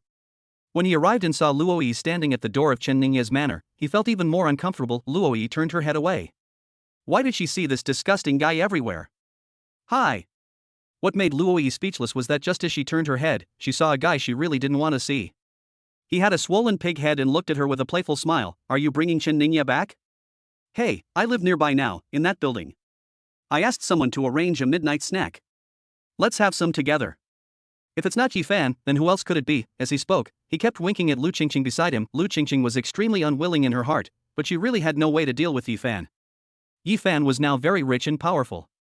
Not to mention the manor worth tens of billions, he could also buy the mine worth hundreds of billions. It will. If she didn't cooperate with him, what if he got upset and chased her away? She reluctantly said, Luo Yi, let's eat something together. Even though we're classmates in the same school, we haven't had the chance to eat together. Luo Yi frowned. How come this guy ended up living here? There is also Chu Tianyi standing next to him, and it seems that he has also moved here. This pair of scum of the world is simply haunting us. She felt disgusted just looking at the group of people in front of her for even a second. So how could she possibly go have a midnight snack with them? If I had known earlier, I would have waited for Chen Ningye in the car and not gotten out. Fortunately, Chen Ningye finally came out. Chen Ningye came out with a women's gold thread cicada dress he had just bought. When he saw this group of people standing here, he immediately felt that something was wrong. It's already time to get off work. Why are you still following me? Seeing Chen Ningye coming out, Yifan frowned slightly. With him around, it was completely impossible to invite Luo Yi to have a midnight snack. However, he also had an idea in his mind that even if Chen Ningye did not come out, this possibility seemed unlikely. He looked at Chen Ningye with a cheerful expression and pointed to the manor he had just bought. Hey, brother, we'll be neighbors from now on. This was not something Chen Ningye was happy about. He sighed tiredly. Why did you come here for no reason? Chu Tianyi snorted, this Emerald Mountain is not yours. Do we need your consent to buy a house here? He pointed to another manor not far away and raised his voice deliberately, hoping that Muzi Jin and Chen Ningye's manor could hear him. I bought this specifically to honor Ziki's parents. They have moved here now. If Zijin wants to come and live here, we welcome you anytime. Chen Ningye knew why Chu Tianyi did this just by thinking about it with his toast. He still has evil intentions towards Muzi Jin. It became easier to understand when Yifan came over. These two enemies are now competing with each other all day long. He put his hand on his forehead, feeling overwhelmed. There's nothing he can do when following the plot, but outside of the plot, he really doesn't want to see these two guys move place, but it seemed to be useless. No matter where he moved, it would be difficult to escape the deliberate investigation of Chu Tianyi and Yifan, unless you go back to the Chen family's old house. The area within 100 miles is occupied, but it is even less peaceful there. There are members of the Chen family who are dissatisfied with him, and there are also the Chen family elders who want to control him. What's more important is that in the deep courtyard, the aunts and uncles are scheming against each other, and Muzi Jin feels even more restrained. We can only wait until we have enough strength to open a secret realm similar to the ancient Forbidden Land, and then we can move in with our family. Old Chen, what are you holding in your hand? Yifan suddenly noticed what was in Chen Ningya's hand that he just noticed. Lu Qingqing, Muziki and Luoyi, a few other girls, had already noticed the high-end looking pink gift box in Chen Ningya's hand and were attracted by it, especially Luoyi. Her heart had already begun to get excited. He asked me to wait for him here. Is this a gift for me? As she was thinking about it, Chen Ningya handed her the gift box. Yes, this is for you. Thank you. Luoyi smiled lightly and reached out to take the gift without any hesitation. Yifan's addiction to being a bootlicker has come back again. When someone gives him a gift, he wants to give one too to show off, although he is somewhat grateful to Chen Ningya now and wants to be his brother. But as Yi, he will stick up for his brothers, and for a woman, especially a peerless beauty like Luoyi, he can only stab his brothers in the back. Yifan started to cheer. What's in the box? Open it and let us see. 068 Suddenly I don't want to take the test anymore. Of course Luoyi wouldn't open the door just because Yifan asked her to, and neither Yifan nor Chutiani is an easy person to deal with. If the gift Chen Ningya gave her was not as valuable as the top-grade spiritual jade he had given to Muzijin before, she wouldn't mind too much. She would be very happy to have the gift, but these people will definitely say something that will embarrass Chen Ningya. So he quickly said goodbye to Chen Ningya and prepared to open it and read it on the way back. Yifan, Chutiani, including Lu Qingqing and Muziki, took turns speaking, constantly using various tactics to get Luoyi to open the gift box. Chen Ningya seemed to be at his wit's end, and said to Luoyi with a look of helplessness, since they want to see it so much, just open. It's. Of course, he was just helpless on the surface, but in his heart he was hoping that Luoyi would open it and show it to them that he could be low-key in front of others. But in front of Yifan and Chutiani, Chen Ningya felt that there was no need to be low-key at all. They are almost going crazy thinking about Muzijin and Luoyi. The more low-key you are, the more they think they have a chance to poach them successfully. When it was time to show them his strength, Chen Ningya didn't mind showing it off. If he has no emotional connection with the heroine, then for the sake of the plot, he doesn't want to provoke her. But Muzijin and Luoyi are in this situation now, and he doesn't have the habit of cuckolding women. Chutiani looked at Chen Ningya's reluctant expression and felt secretly delighted. When Chen Ningya was engaged to Muzijin at the Mu family, he gave Muzijin a top-grade spiritual jade worth tens of billions of dollars in order to show off, which really stole the spotlight. He didn't believe that Chen Ningya could still come up with such a good thing to give to Luoyi. When Chen Ningya was preparing to give this gift to Luoyi, he didn't know that they would see him. He was just trying to coax the little girl in private. What good stuff could it have? If there is a difference in treatment, Muzijin is Chen Ningya's concubine, and Luoyi is the legal wife after all. Wouldn't this be an opportunity to sow discord? He had already thought of a bunch of words to stimulate Luoyi and was just waiting for the gift box to be opened. Once the things in the gift box are worth less than that top-grade spirit, he will immediately attack Chen Ningya face to face. Yifan also looked at the box in Luoyi's hand eagerly. In terms of power, he is temporarily inferior to Chen Ningya and Chutiani, but when it comes to financial resources, he is not afraid of anyone. He now only hoped that the things in the box were as shabby as possible, so that then would be the chance for him, a wealthy man with plenty of money, to show off. Golden silk cicada clothes? The gift box has just been opened. Chutiani, who was always ready to start ridiculing Chen Ningya, was the first to be dumbfounded. This is a golden jade robe with flowing golden rhythms, covered with spiritual patterns, and an extremely exquisite and gorgeous design. The moment Lu Qingqing and Muziki saw it, their eyes widened. With their knowledge, they couldn't tell the value of this dress, but the pigeon egg-sized jade on it and its glittering appearance were enough to make them unable to take their eyes off it. What is the golden cicada clothes? As a newly emerged nouveau riche, Yifan was naturally not a connoisseur of value. At first, he thought it was just a beautiful piece of clothing. For Chen Ningya, it was too shabby to give him such a thing, but when he heard Chutiani's words and saw Chutiani's expression at this moment, I realized that this dress might not be simple, and asked subconsciously. Chutiani's face had turned dark at this time.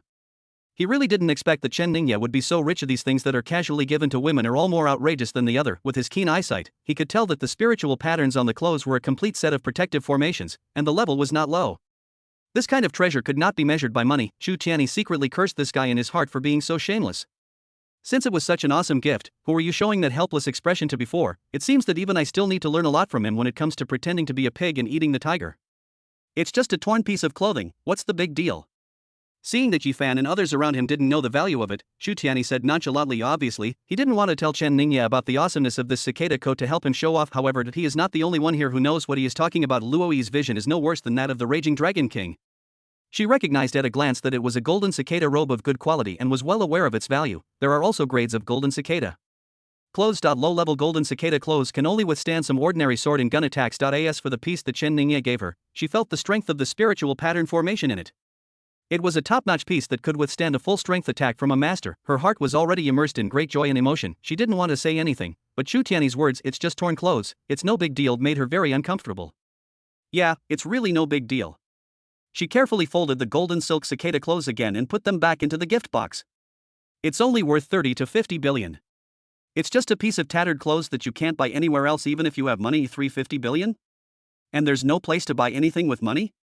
Yifan was slightly better, but Lu Qingqing and Mu Tanqi were both stunned. It's just a piece of clothing, how could it be worth billions? Although Yifan had spent 400 billion to buy the Spirit Stone Mine as a gift, firstly, it was not for them, and secondly, the Spirit Stone Mine and the clothes were different. In their opinion, the ore is definitely more expensive, but this thing can't be kept on the body, as girls, especially green tea fairies, they prefer luxury goods such as clothes and bags. The clothes that Chen Ningye gave them, which could not be bought with 300 to 500 billion yuan, were the ultimate gift in their minds.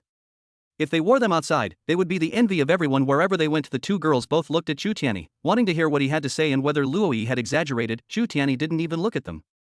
He turned around with a dark face and walked back to his car. The result is obvious, Luoyi was not bragging. Yifan couldn't help but twitch the corners of his mouth. Hundreds of billions are nothing to him now, but even if he had money, it would be difficult for him to get such a good thing, because his starting point was too low and he had limitations in some aspects. This kind of thing was not even available in the system mall. He gradually gave up on the idea of continuing to poach Luoyi. Just look at the starry look in Luoyi's eyes when she looks at Chen Ningye and you will know. Do you like this gift? After the group of annoying guys left in disgrace, Chen Ningye looked at Luoyi and asked with a smile. Luoyi tried her best to remain reserved. It's okay. Ha, it's fine as long as it's okay. Chen Ningye laughed twice, and his expression gradually became serious again. You must always wear it in the future. Remember, I'm afraid those people from the Tianqian sect will cause trouble. Yeah, I see. Luoyi suddenly hugged the golden silk cicada clothes and walked towards the manor gate not far away. Chen Ningye was slightly stunned and chased after him. It's so late, why don't you go home and rest? I'll just rest here. Luoyi's heart was beating fast, and she walked quickly into the manor. She didn't dare let Chen Ningye see her face. She knew it must be very red. On the way here, Grandpa had been persuading her repeatedly to live in this manor like Mu Zijin, something about getting closer to Chen Ningye, and keeping an eye on Mu Zijin and Chen Ningye, but she never made up her mind. Even if she moved into the manor, she wouldn't be able to be with Chen Ningye so soon, but she still felt a little uncomfortable. In her heart, he wanted to test him a little more and observe Chen Ningye, but now, she suddenly didn't want to take the test anymore. 069 I will live here from now on. Luoyi, is this also going to live here? Chu Tianyi arrived at the gate of his own manor and just got out of the car. He couldn't help but look over there and suddenly jumped in anxiety. In his heart, Chen Ningye is a hell. Mu Zijin hasn't been rescued yet, and Luoyi is going to jump in too. Unfortunately, he could only jump up and down here.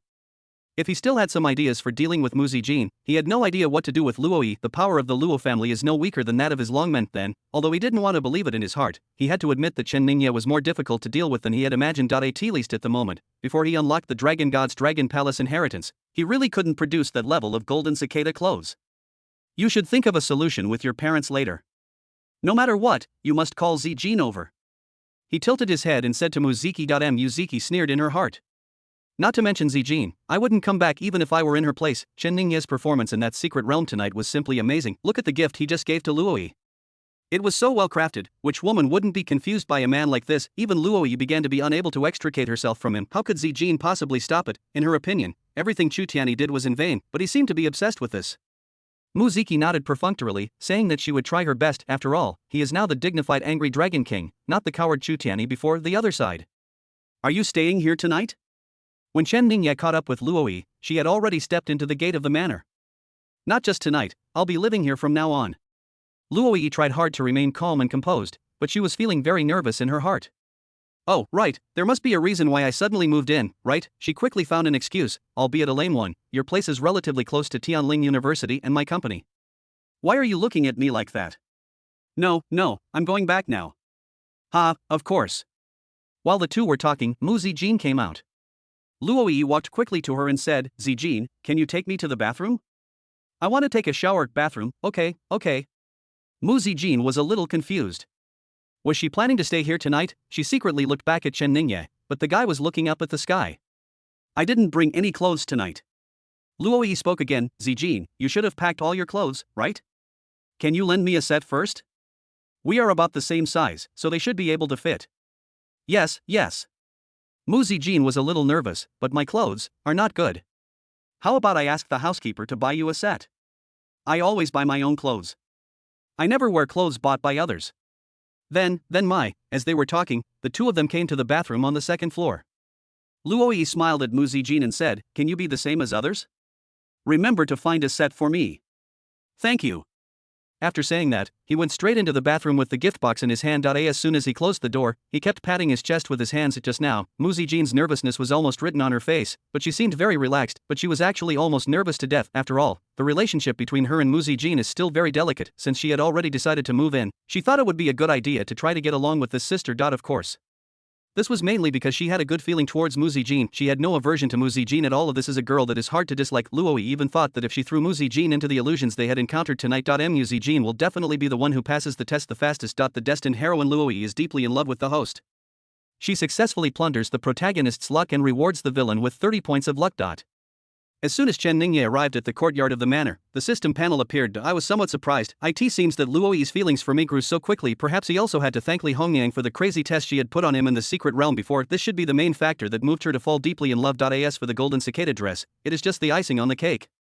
After paying special attention to the conversation between the two women, Chen Ningye couldn't help but breathe a sigh of relief when he heard Luoi say that she wanted to live in the manor. He actually felt a little resistant. It's not that he doesn't want to, it's just that he's a little worried. I'm worried that the two of them won't get along, which will give me a headache. Now it seems that my worries were unnecessary. When he arrived at the second floor lobby, Muzi Jean trotted over and grabbed his hand. Ningyi, come with me. It was pulled towards her own room. Chen Ningye was stunned. Is this so urgent? Muzi Jean was also stunned for 2 seconds. Her face immediately flushed, and she stamped her feet lightly. What? He asked me to find a set of clothes to lend her. Come and help me choose. What's there to choose from? Just pick anyone for her. That won't do. Come and help me pick one. Chen Ningye found it a little funny that she took such a small matter so seriously, but it's understandable. In front of Luoi, the real rich girl with a halo, this girl has some inferiority complex. Chen Ningye couldn't help but give a thumbs up to Luoi's high emotional intelligence in his heart. Her seemingly casual act of borrowing clothes was undoubtedly to help Muzi Jean eliminate her inferiority complex and bring them closer. Chen Ningye was naturally happy to see this happen. Muzi Jean insisted on asking him to choose, and he had no choice but to follow her into Muzi Jean's room. He picked out a pink nightgown from the pile of clothes she had found. While choosing a skirt, Chen Ningye felt a surge of anger in his heart. Muzi Jean seems to have a lot of clothes, but they are basically cheap stuff. The price of a single piece is generally below 1,000 yuan. Although the Mu family is not a big family, it is definitely a small wealthy family in Tianling City. As the daughter of the head of the Mu family, she doesn't even have a decent piece of clothing. She could buy a lot of clothes from any of her sister Muziki's clothes. Her status in the Mu family over the years is evident. Her father and stepmother had the audacity to come up to her and yell at her and boss her around last night. It would be fine if they just kept quiet in the future, but if they still follow Chu Tianyi and come to Muzi Jean to make trouble, he will no longer be so polite. Also, when I have time, I must take Muzi Jean to buy something good, although she looks good in anything she wears with her looks and figure. As the saying goes, clothes make the man, and better clothes can still add points to her temperament. What's wrong with you? Muzi Jean delivered the clothes to Luoi and returned. Chen Ningye noticed that there seemed to be a hint of sadness between her beautiful brows. 070 is the capital so sufficient? I'm fine. Muzi Jean quickly calmed down and walked towards Chen Ningye's closet as if nothing had happened. You should go take a shower too. I'll prepare your pajamas and clothes for tomorrow. No, I can get it myself. You take a rest. I'll take care of all these things from now on. Looking at the graceful figure busying around, and the refreshing fragrance emanating from her from time to time, Chen Ningye was slightly dazed for a moment. He was a little uncomfortable with this kind of meticulous care, but I have to say, this feeling is not bad at all. He walked over and tried to ask, Zijin, are you a little unhappy that he suddenly moved in here? How could that be? Muzi Jean was shocked. How could I be unhappy? As long as she doesn't hate me or despise me, I'll be very happy. Don't think too much about it. This girl is so sensible that it makes people feel distressed. Chen Ningye reached out and smoothed a stray strand of hair off her forehead, then asked, you were standing on the second floor earlier and saw me giving her something, right? Is she unhappy about this? Muzi Jean looked even more innocent. That's even more impossible. I'm not that kind. You've been so good to me, how could I be angry about these things? She could see that Chen Ningye had already sensed that she was worried. I should just tell the truth. I can't let him keep making random guesses like this. She paused for a moment. When you weren't home, my parents came to see me again. I didn't open the door for them. They must have been afraid of you, so they didn't dare to force their way in. Chen Ningye sneered in his heart. If only they really dared to break in, and the guards he arranged didn't even need to take action. Just the defensive formation he had arranged here before was enough to make them look bad. Muzi Jean continued, but they still kept trying to persuade me outside. My dad was a little better, but Ziki's mom said some really harsh things. I thought if I ignored them, they would say they were tired and leave. But later I found out that my brother-in-law had bought the manor next door, and they're living there now. From now on, I'm afraid they'll have to come every day. Ningyi, when you go out next time, if it's convenient, can you let me go with you? Chen Ningya's eyes narrowed, and this was the reason. It seems that her parents and their group are really restless. For Chen Ningya, it was not difficult to deal with her parents, however. Mu Zijin's question at this time stumped Chen Ningyi. Do you always take her with you when you go out? This is obviously inconvenient, apart from anything else. He will set off for Yenzhou early tomorrow morning to start the plot of Hadong Yan Emperor. As a professional villain, the role he is about to play in. This plot is not a great and glorious one. Bringing Mu Zijin along, isn't this deliberately causing trouble for yourself and making things difficult for her? Seeing that Chen Ningya didn't agree immediately, Mu Zijin quickly said, since it's inconvenient, forget it. Just pretend I didn't say anything. It's okay. Although this girl is really considerate. But it was impossible for Chen Ningya to take her with him wherever he went. Never, however, Mu Zijin's suggestion made Chen Ningya realize something. Regardless of whether she has those disgusting family members or not, it doesn't seem like a good idea to let her stay in this manner all day long, doing nothing. Although I gave her the cultivation method, she can practice it whenever she wants, but you can't practice day and night every day. Chen Ningya pondered for a moment and said, as you know, I am now the common young master of the Chen family of the 7 states. I can't say that I have a lot of things to do every day, but I am indeed very busy every day. It is indeed inconvenient for you to accompany me on some occasions. Although I've arranged a bodyguard team for you, there are too many monsters and demons in this world. I'm still worried about your safety. Practice well. When you become stronger and have a certain degree of self-protection ability, you can go anywhere with a bodyguard team. There was some deliberate misleading in what Chen Ningya said. To Mu Zijin, it sounded like the places he was going to were very dangerous, and he didn't take Mu Zijin with him for her safety. The girl was not angry at all, but was even more moved. She was also worried about Chen Ningye. Well, then I won't follow you. You should be careful outside. Although it's not good for you to follow me every day, if you feel it's too boring to stay at home alone every day, I can arrange something for you to do. Of course, it depends on you. Mu Zijin's beautiful eyes suddenly lit up. Really? Seeing Mu Zijin's positive reaction, Chen Ningye knew that his idea was right. If you want to do something, you can tell me and I will arrange it for you. As for your parents, you don't have to worry. I promise they won't dare to bother you again. Chen Ningye doesn't have to do anything for this. Now that Luoyi has moved in, she can handle this matter. She is not as easy to bully as Mu Zijin. Chen Ningye was thinking of Luoyi, then they heard the bathroom door open, and Luoyi, who had just come out of the bath, rubbed her hair with a towel and walked towards them. I just heard, Zijin, are you looking for something to do? If you're interested, come to my company. I'm in need of a trustworthy assistant right now. Luoyi's figure is indeed roughly the same as Mu Zijin's, but, I can only say, generally speaking, she had always dressed conservatively before, wrapping herself tightly. Chen Ningye only knew that she had something to offer, but he wasn't sure how much. At this moment, she was wearing Mu Zijin's nightgown.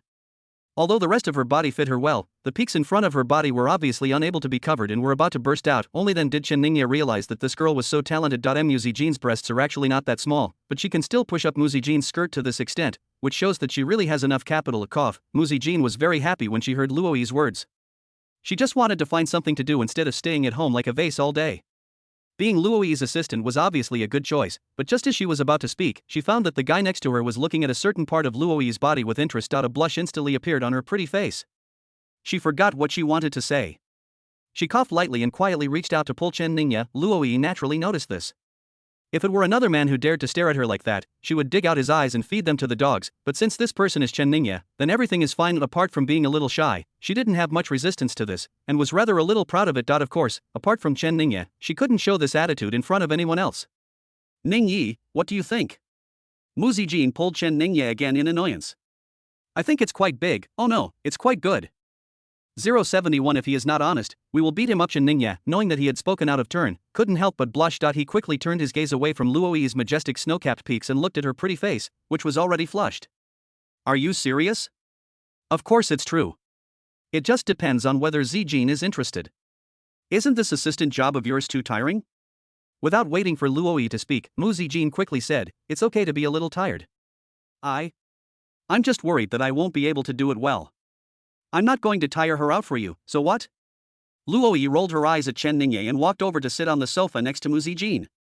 Don't worry, it's not difficult. Most of the things are done by others. You just need to help me with some of the more confidential matters. I'm not so confident in leaving these things to others. Thank you so much.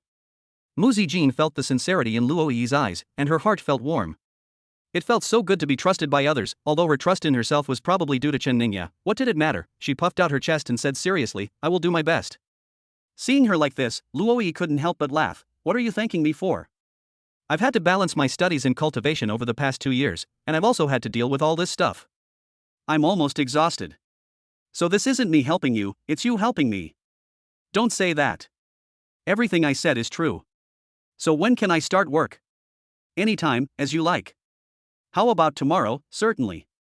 Chen Ningye crossed his legs and watched the two of them finalize Mu Zijin's new job. He walked into the bathroom contentedly holding the pajamas that Mu Zijin had packed for him. After Chen Ningye left, Luo Yi prepared to continue discussing the issue of salary with Mu Zijin, but the phone rang. Wait a moment. She looked at Mu Zijin apologetically and walked towards the balcony with her cell phone. Hello, Grandma. You silly girl, I heard from your grandfather that you've been living with that kid named Chen? Are you stupid? Have you ignored everything I told you before? As soon as the phone was connected, a barrage of scolding came. Luo Yi rolled her eyes. Grandpa must have sold himself again. It was clearly him who asked him to come. Judging from his attitude, he probably didn't mention this in front of his grandmother. Luo Yi knew the old lady's temper, and if she opened her heart to her and told her that she had already decided on Chen Ningye, she would probably be scolded even more harshly. After all, grandma's logic is always, there is no good man in the world. He just acted like an ostrich and let her scold him without saying anything back or making any apologies. I just won't go back to I. In the end, the old lady had no choice but to give in. She could live in the Chen family, but she had to take care of herself. If you do anything you shouldn't do before getting married, you will never be allowed to return to the Luo family. Luo Yi hung up the phone and curled her lips.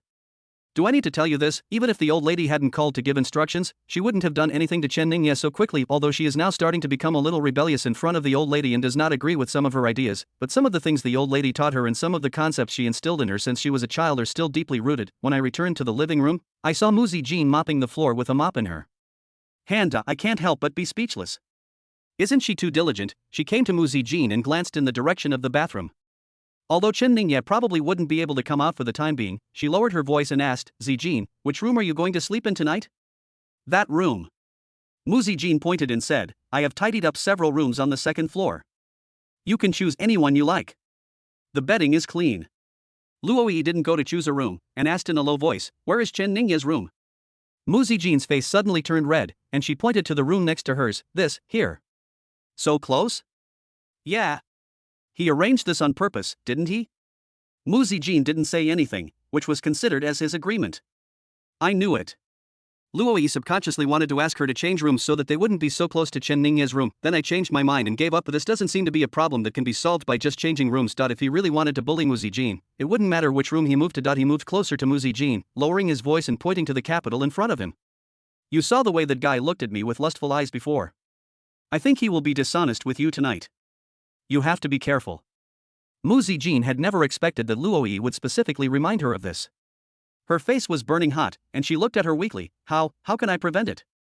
Yes, how to prevent it? Her question also stumped Luo Yi. Even though she is reminding Mu Zijin seriously, she herself has no experience. She tilted her head in thought for a moment, then raised a pink fist and shook it vigorously towards the bathroom, putting on a fierce look. Anyway, if he dares to mess with me now, I will definitely not be polite to him and beat him to death. Okay. Mu Zijin nodded vigorously. I'll beat him too. Beat Chen Ningye? She couldn't bear it. She just wanted to end this embarrassing topic quickly. At the same time, I couldn't help but think about it. What should I do if Chen Ningye really does what he said tonight? What is coming will eventually come. Mu Zijin was lying on the bed, thinking over and over again about the most unforgettable day that had just passed for her. I wonder if Chen Ningye will come over as Luo Yi said.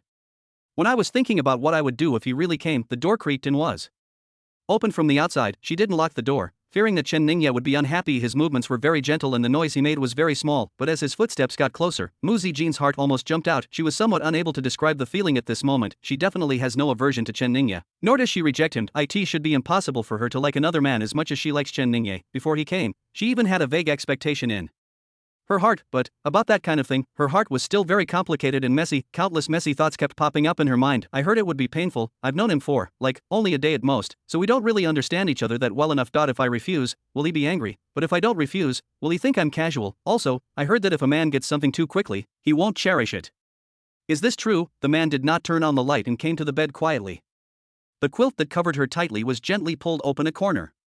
She even began to have difficulty breathing and her body involuntarily curled up into a ball. 072 who still needs to go to school when there is a system. One of Chen Ningye's hands just touched her waist. She shuddered as if she had been electrocuted. Although the lights were off at this time, her face was facing the other side, but Chen Ningye also knew that she was not asleep, and he could clearly feel the girl's nervousness, uneasiness when her body suddenly shuddered. Chen Ningye's heart also trembled slightly. Am I a little too impatient? After all, she is different. From those green tea girls like Muziki and Lu Qingqing, this is a treasure girl, although Chen Ningye was sure that if he continued, she would definitely not resist, but this little treasure is clearly not ready to be picked. Just give her some more time and wait for things to develop naturally. He retracted his hand and covered her with the open corner of the quilt. I carefully felt the unique and elegant fragrance on her body for a while. He walked out again quietly. You, if you want to, he had just put his hand on the door handle when Muzi Jin, who had been pretending to be dead for a long time, suddenly spoke weakly, as if he had made some kind of decision. Don't talk, and sleep well. Chen Ningye certainly knew what she was going to say, and quickly stopped her. It was not easy for him to calm down the anger. The more she acted like this, the more Chen Ningye couldn't bear it anymore. He decisively turned the doorknob and said, "Also, girls, you have to lock the door when you go to bed. Otherwise, what if you run into bad guys?" After coming out of Muzi Jin's room, Chen Ningye vaguely saw a little head quickly shrinking back at the door of a room on the other side. It's a bit funny and sad. What is she doing? He pretended not to see it and returned to his room decisively. He started to practice the Daluo Shinzang immortal and indestructible Chuanjin creation art. This is a technique that can run automatically even when you are sleeping and does not affect your practice at all. Early morning, Chen Ningye asked two bodyguard teams to send Luoyi and Muzi Jin away. I also boarded a helicopter to Yenzhou. In addition to his two bodyguard teams, Luo Tianming also upgraded the level of guards around Luoyi. Since Luoyi was with Muzi Jin, Chen Ningye had nothing to worry about. How is it? Not far away, on the third floor of Chu Tianyi's manor, he was looking at a woman in her 50s next to him with nervous eyes. The old lady was holding a telescope in her hand, staring at the entrance of Chen Ningye's manor, observing very carefully. It wasn't until Luoyi and Muzi Jin got on the car and the convoy left that he put down the telescope and smiled at Chu Tianyi. They are both still virgins, intact. Are you sure? Don't worry, Mr. Chu. I, Zhang Ma, may not have any other abilities, but when it comes to this kind of judgment, I'm always right. I've been doing this for over 20 years and have never made a mistake. Chu Tianyi breathed a long sigh of relief. He took out a handful of money and threw it to the old lady. Come back tomorrow.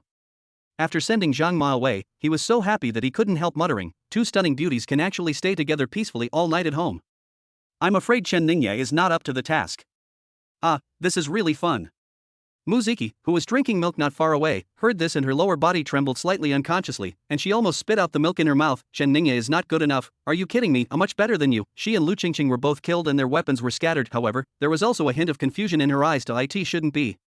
Based on what he had experienced about Chen Ningye's fighting ability, they shouldn't be able to stay in peace. A hint of arrogance suddenly appeared on her face. Two little girls. In terms of appearance and figure, I admit that I am not as good as you, but when it comes to certain abilities, I am much better than you. Chu Tianyi laughed for a while, then frowned again. He went out so early in the morning and took a helicopter. What is this bastard busy with all day long? I'm curious too. Yifan suddenly fell from the sky, landed in front of him, and looked at him with a smile. Chu Tian glanced at his slowly folding metal wings, and a trace of fear flashed in his eyes. This bastard has a lot of weird things. He glared at Yifan. I'm warning you, if you come to my house without permission next time, I will definitely not be polite to you. Hey, sure.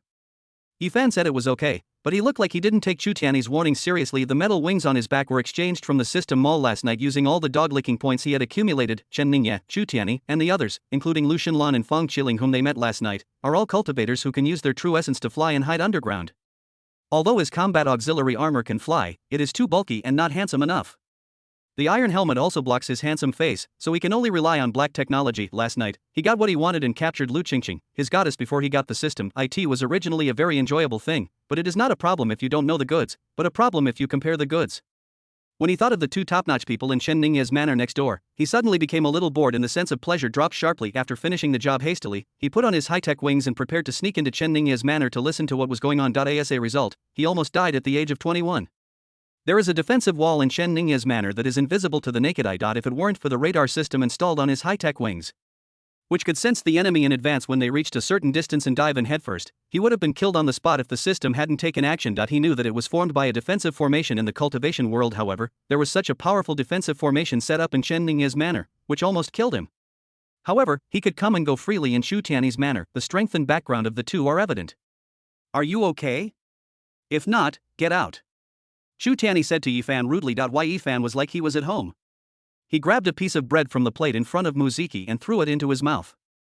Then he said, Chen Ningye just left by helicopter. I'm curious about where he went and what he did. I want to join in the fun. Just tell me if you're interested. If you're interested, we can go together. If not, I'll go alone. If I remember correctly, you seem to be a junior at Tianling University. Don't you have to go to school? What the hell is going to school? Yifan snorted. Now that we have a system who still needs to go to school, use that time to go to school, eat, drink, have fun, enjoy life, and find a few more beautiful girls to lick, spend more licking dog funds, and earn more licking dog points.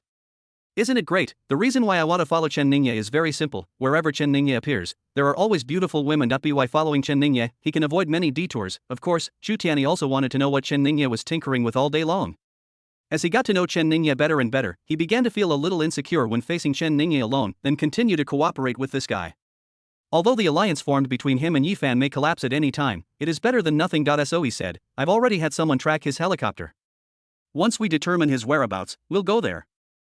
073 30 years in the east, 30 years in the west. Tianling City is located in the center of the 7 states, about hundreds of miles away from the Xiao family in Yenzhou. The helicopter Chen Ningye was riding in was undoubtedly the fastest and most advanced in the world. An hour later, he arrived outside a 5-star hotel in the center of Yenzhou City. Bailey Qingxue, the heroine of Emperor Yan of Hedong, is currently staying in this 5-star hotel. This is the plot. Bailey Qingxue and the grandfather of Xiao Wuwang, the destined protagonist of Hedong Yendi, are close friends and their marriage was arranged since childhood. Xiao Wuwang was originally a top-notch cultivation genius. At the age of 13, he broke through the acquired barrier and stepped into the innate realm. Such a young innate master is rare in the entire 13 states of Dashet. Bailey Qingxue is also no ordinary person. 5 years ago, he was spotted by Yin Shuiwa, the leader of Tianxian sect, one of the top sects in Yenzhou, and was accepted as his last disciple. His future is limitless. They were a match made in heaven, a talented man and a beautiful woman. But later, an extremely strange situation occurred in Xiao Huowang's path of cultivation. Since he entered the innate realm at the age of 13, his cultivation has not only failed to advance at all, but has been constantly regressing. Others are becoming stronger and stronger through practice, but he is becoming weaker and weaker. Now, 7 years have passed since he entered the innate realm. At the age of 20, his cultivation level has regressed from the initial innate stage to the acquired stage. If he continues to practice, it is estimated that he will continue to regress. The name Xiao Wuwang has long since changed from a genius that everyone envied to a loser that everyone laughed at. Since Bailey Qingxue joined the Tianxian sect and received guidance from the sect master Yin Shuiwa, his talent has been fully demonstrated. Now she has already become a leader among the younger generation in Tianxian sect and even in the entire Yenzhou, a true pride of heaven. As the gap between the two grows larger and larger, naturally, their engagement was becoming less and less popular. Today, that was the day when the elders from Bailey Qingxue's family and sect brought her to the Xiao family to break off the engagement. As a professional villain, Chen Ningye also needs to play the role of Bailey Qingxue's ardent pursuer in this plot. In order to please Bailey Qingxue, he came here specifically to pick her up. After the connection, she went to the Xiao family with them and, together with the people around her, madly humiliated Xiao Wuwang, force him to say the sentence 30 years in the east, 30 years in the west, don't bully the young and poor. To awaken his golden finger, Chen Ningye's mission was completed. Chen Ningye's timing was very accurate. As soon as his car arrived at the hotel entrance, he saw Bailey Qingxue and his group coming out of the hotel. He hurriedly walked towards the girl with stunning beauty, snow-white skin, a long sword in hand, and a heroic demeanor. According to the plot setting, this is not the first time he and Bailey Qingxue have met. Most of Bailey Qingxue's followers and elders knew him. However, unlike the plot, every time Chen Ningye came to see Bailey Qingxue, the people around her generally didn't look at him. Well, but today, this situation has undergone some subtle changes. Mr. Chen is here. Hello, Mr. Chen. Before Chen Ningye could speak, several people around Bailey Qingxue took the initiative to greet him with a very enthusiastic attitude. Chen Ningye was not surprised by this. In the eyes of these people, he was just the young master of the Chen family in Yenzhou before, but now, his identity as the joint young master of the Chen family in 7 states has long been spread, not to mention the followers. Even Bailey Qingxue's elders had to be polite to him. Chen Ningye smiled and nodded at them, then looked at Bailey Qingxue and pointed at his car. Qingxue, where are you going? I'll take you there.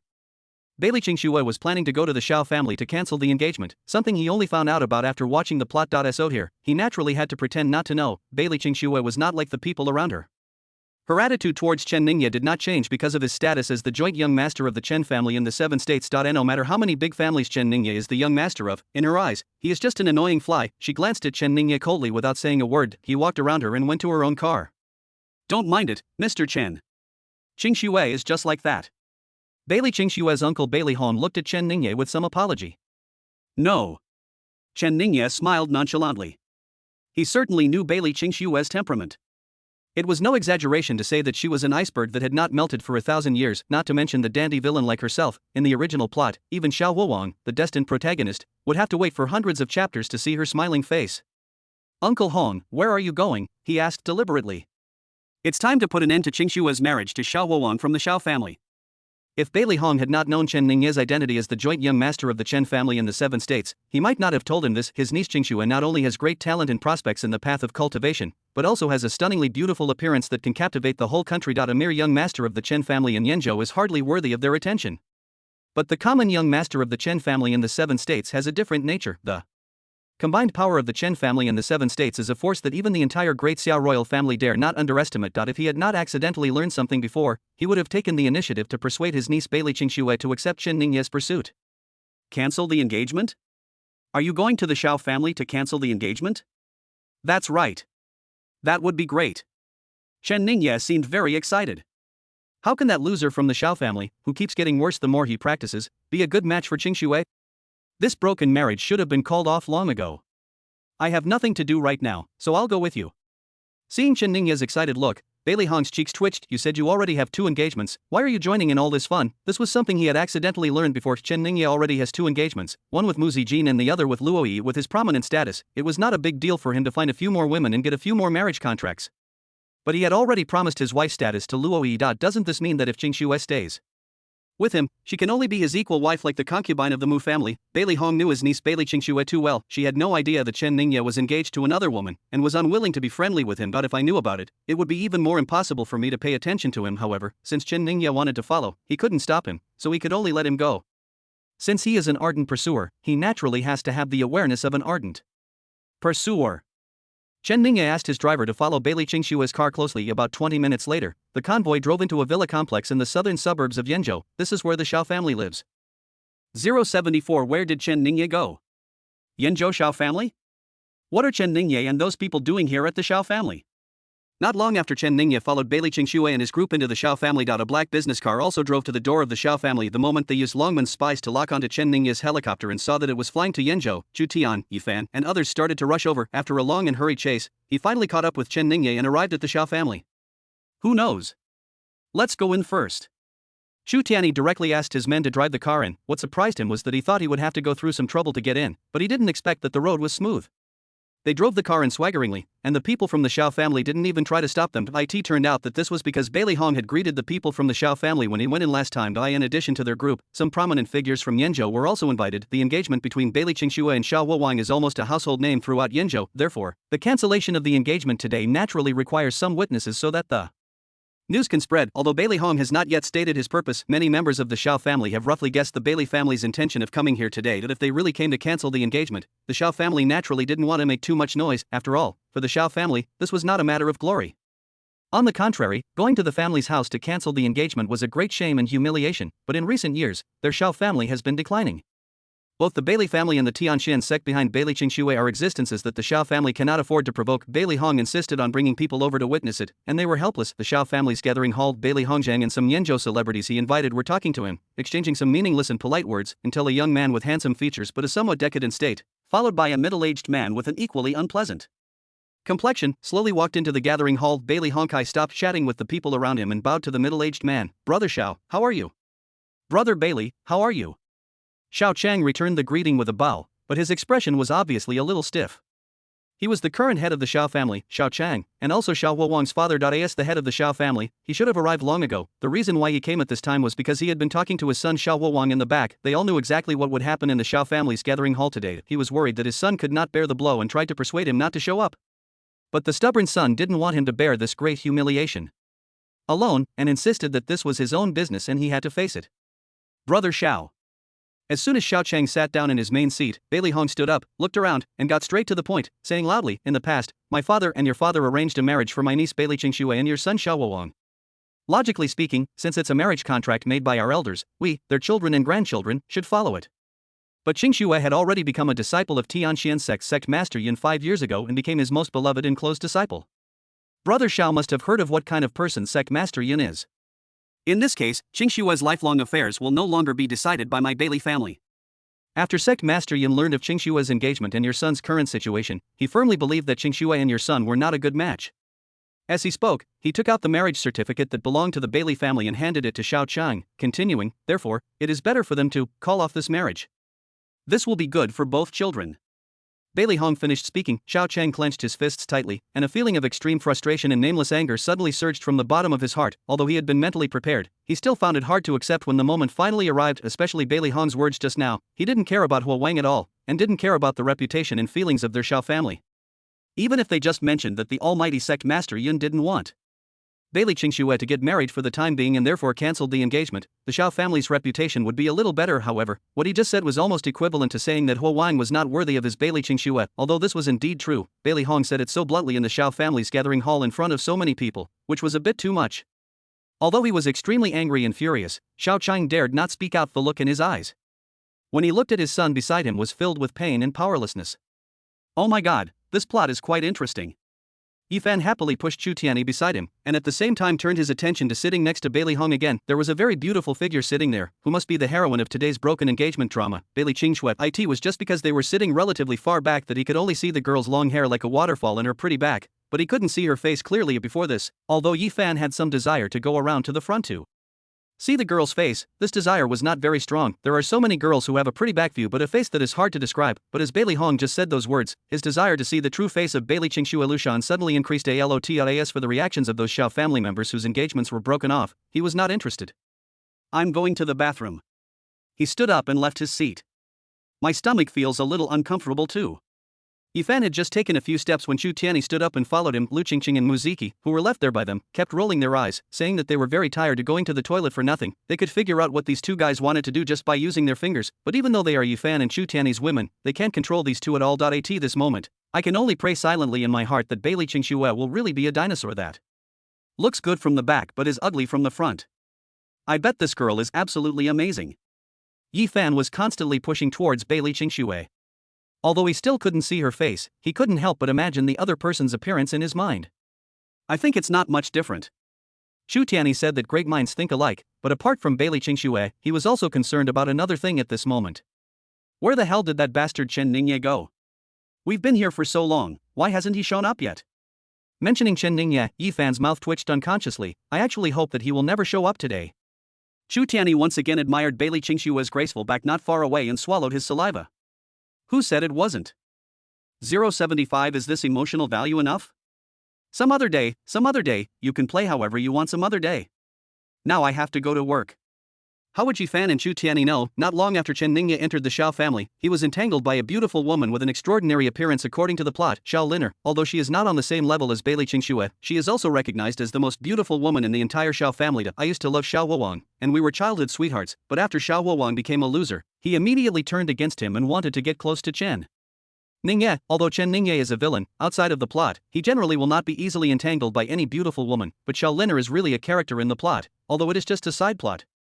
In this side plot, the villain played by me needs to have that kind of interaction with her. Well, it's just like the interaction with Lu Qingqing and Muziki last time. So, considering that it was still early and he didn't need to show up at the Juyi Hall for the time being, Chen Ningye took a break from his busy schedule and spoke to her in a friendly manner.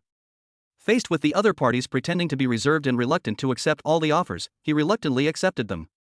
Although Xiao Liner still looked shy with her head down, she looked like she was ready to pick the fruits at any time. Chen Ningye had to leave her aside and estimated the time. It was time for him to appear at the Juyi Hall. Chen Ningye was still able to understand this clearly. For him, the side storyline was just an elective course. If he had enough time, he could go through it, but if he was short on time, there was no need to do it. After all, that thing usually doesn't earn you much heavenly luck points. Work? Looking at the guy in front of her who had been so affectionate with her just a second ago and had taken advantage of her so much, but suddenly turned his face against her, Xiao Liner pouted, her eyes full of resentment. You're lying, Master Chen. Do you still need to go to work? You're kidding. Who doesn't work? If you don't work, you can support me. We'll contact each other later. Chen Ningye didn't have time to explain so much to her and disappeared in a flash. Chen Ningye is determined to get the heavenly luck value for today's broken engagement plot. If he didn't show up at the right time and properly provoke Xiao Huowang, the result of breaking off the engagement would still not change, but if Xiao Huowang's emotions were not strong enough, he would not be able to say the middle-aged line 30 years in the east, 30 years in the west, tacit understanding makes the young poor. And this line happened to be the hard indicator of his mission this time. He had to play his role, give Xiao Huowang a good wave of emotions, and force him to shout out this line. I don't agree. As soon as Chen Ningye arrived at the gathering hall, the first thing he saw was Xiao Huowang with red eyes, clenched fists, staring at Bailey Qingxue. Miss Bailey, this is the marriage contract between your grandfather and my grandfather. My grandfather passed away quite a long time ago, but your grandfather seems to have passed away only a few months ago, right? I want to ask, before he died, did he leave any last words about canceling this engagement? If he left such a last word, I have nothing to say if you want to cancel the engagement today. But if not, and you insist on canceling the engagement, isn't that a blasphemy and disrespect to the deceased elders? After Xiao Huowang's powerful words were spoken, the originally noisy gathering hall suddenly fell silent. The expressions on everyone's faces were wonderful. Obviously, no one expected that this good-for-nothing from the Xiao family would suddenly say such a thing. Even his father Xiao Chang and the Xiao family members behind him seemed to have not expected it. Bailey Qingshua's bright yet cold eyes also paused slightly at this moment. The hint of sympathy in his eyes when he looked at Xiao Huowang completely disappeared at this moment, and was replaced by a trace of disgust. He is right, before her grandfather passed away, not only did he not leave any will to cancel the engagement, he even repeatedly told her and her father to fulfill the engagement. But so what? She respects her grandfather very much, and in other aspects, she can obey his words. But it is absolutely not possible for one's own lifelong affairs, not to mention that grandpa is no longer around. Even if he were still alive, she would never fulfill this engagement. She was wholeheartedly pursuing the great path and had no plans to get married, let alone this was the order of her parents, whom she had never even met. Even if she ever had such thoughts, she should have fallen in love with someone she admired and was curious about. She had always felt very sympathetic towards Xiao Huowang's situation. But sympathizing with the other person does not mean that she has to marry him. In her opinion, these are two completely different things. If Xiao Huowang could calmly accept the result of the broken engagement today, she would still look up to him, and perhaps in the future she would still take care of him and the increasingly declining Xiao family. I didn't expect that he was so unable to see the situation clearly and was so naive. He even tried to bring up the grandfathers of both parties who had passed away to force the engagement to continue. It's ridiculous and extremely stupid. At this moment, even Bailey Qingshua's uncle Bailey Hong was a little choked by what Xiao Huowang had just said. Before the old man died, he did not leave any last words about breaking off the engagement, so he didn't dare to make up something about it. It can be said that having an old person in the family is like having a treasure for a large family like theirs. Even if the old man who has been in charge of the family for many years passes away, his influence remains, otherwise, they would not have waited until several months after the old man's death to cancel the engagement. Faced with Xiao Huowang's questioning just now, Bailey Hong really didn't have the courage to stand up and say something like, "We just don't want to abide by the old man's last wishes. What do you think?" Bailey Hong didn't have the courage to say such words, but Bailey Qingxue did, even when her grandfather was still alive. When Xiao Huowang had not yet encountered any problems in his cultivation and was still a genius, she had expressed this attitude to the old man face to face more than once. But just when she was about to speak, Chen Ningye, who had disappeared without a trace after arriving at the Xiao family, suddenly appeared out of nowhere and stood in front of her, attacking Xiao Huowang. Like crazy. "Xiao Huowang, you are still a 7-foot-tall man after all. Can you please have some dignity? Why would they go against the old man's wishes and cancel the engagement? Don't you have any idea what's going on?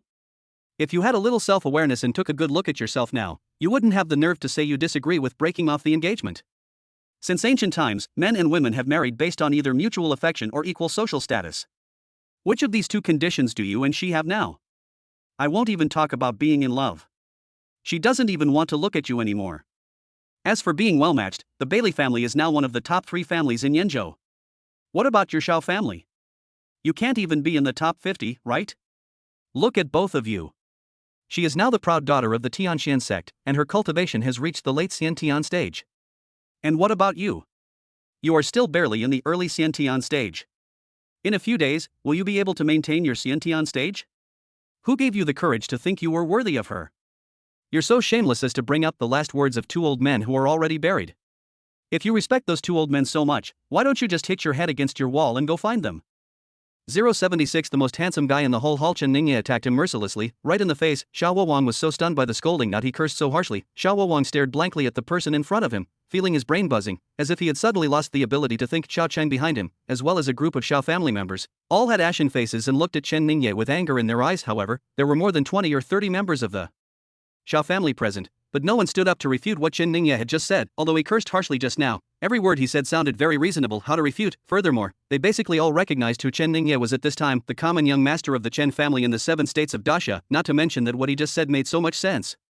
Even if he was being unreasonable, given the Xiao family's current situation, they would have to think twice before standing up to refute him. Bailey Hong silently gave Chen Ningye a thumbs up in his heart. Before, he was quite dissatisfied with Chen Ningye for coming to join in the FUN. It seemed that he had come at the right time. As for the words he just lashed out at Xiao Huowang, every word was what he wanted to say, but because of his status, he couldn't say it out loud. Even Bailey Qingxue felt that this guy was not so annoying at this moment. No matter what, Chen Ningye helped her out of the predicament, and unfortunately, it seemed that this idea of hers came a little too early. Chen Ningye finished reading Xiao Huowang's lines and waited for a long time, but Xiao Huowang didn't say his lines. It seems that the temperature is still not high enough, and we need to continue to add emotions to him. So he turned to look at Bailey Qingxue, took out a long-prepared exquisite gift box and handed it to her, his eyes filled with admiration, and started reciting lines again. "Qingxue, I have finally waited for the day when you break off the engagement with this loser.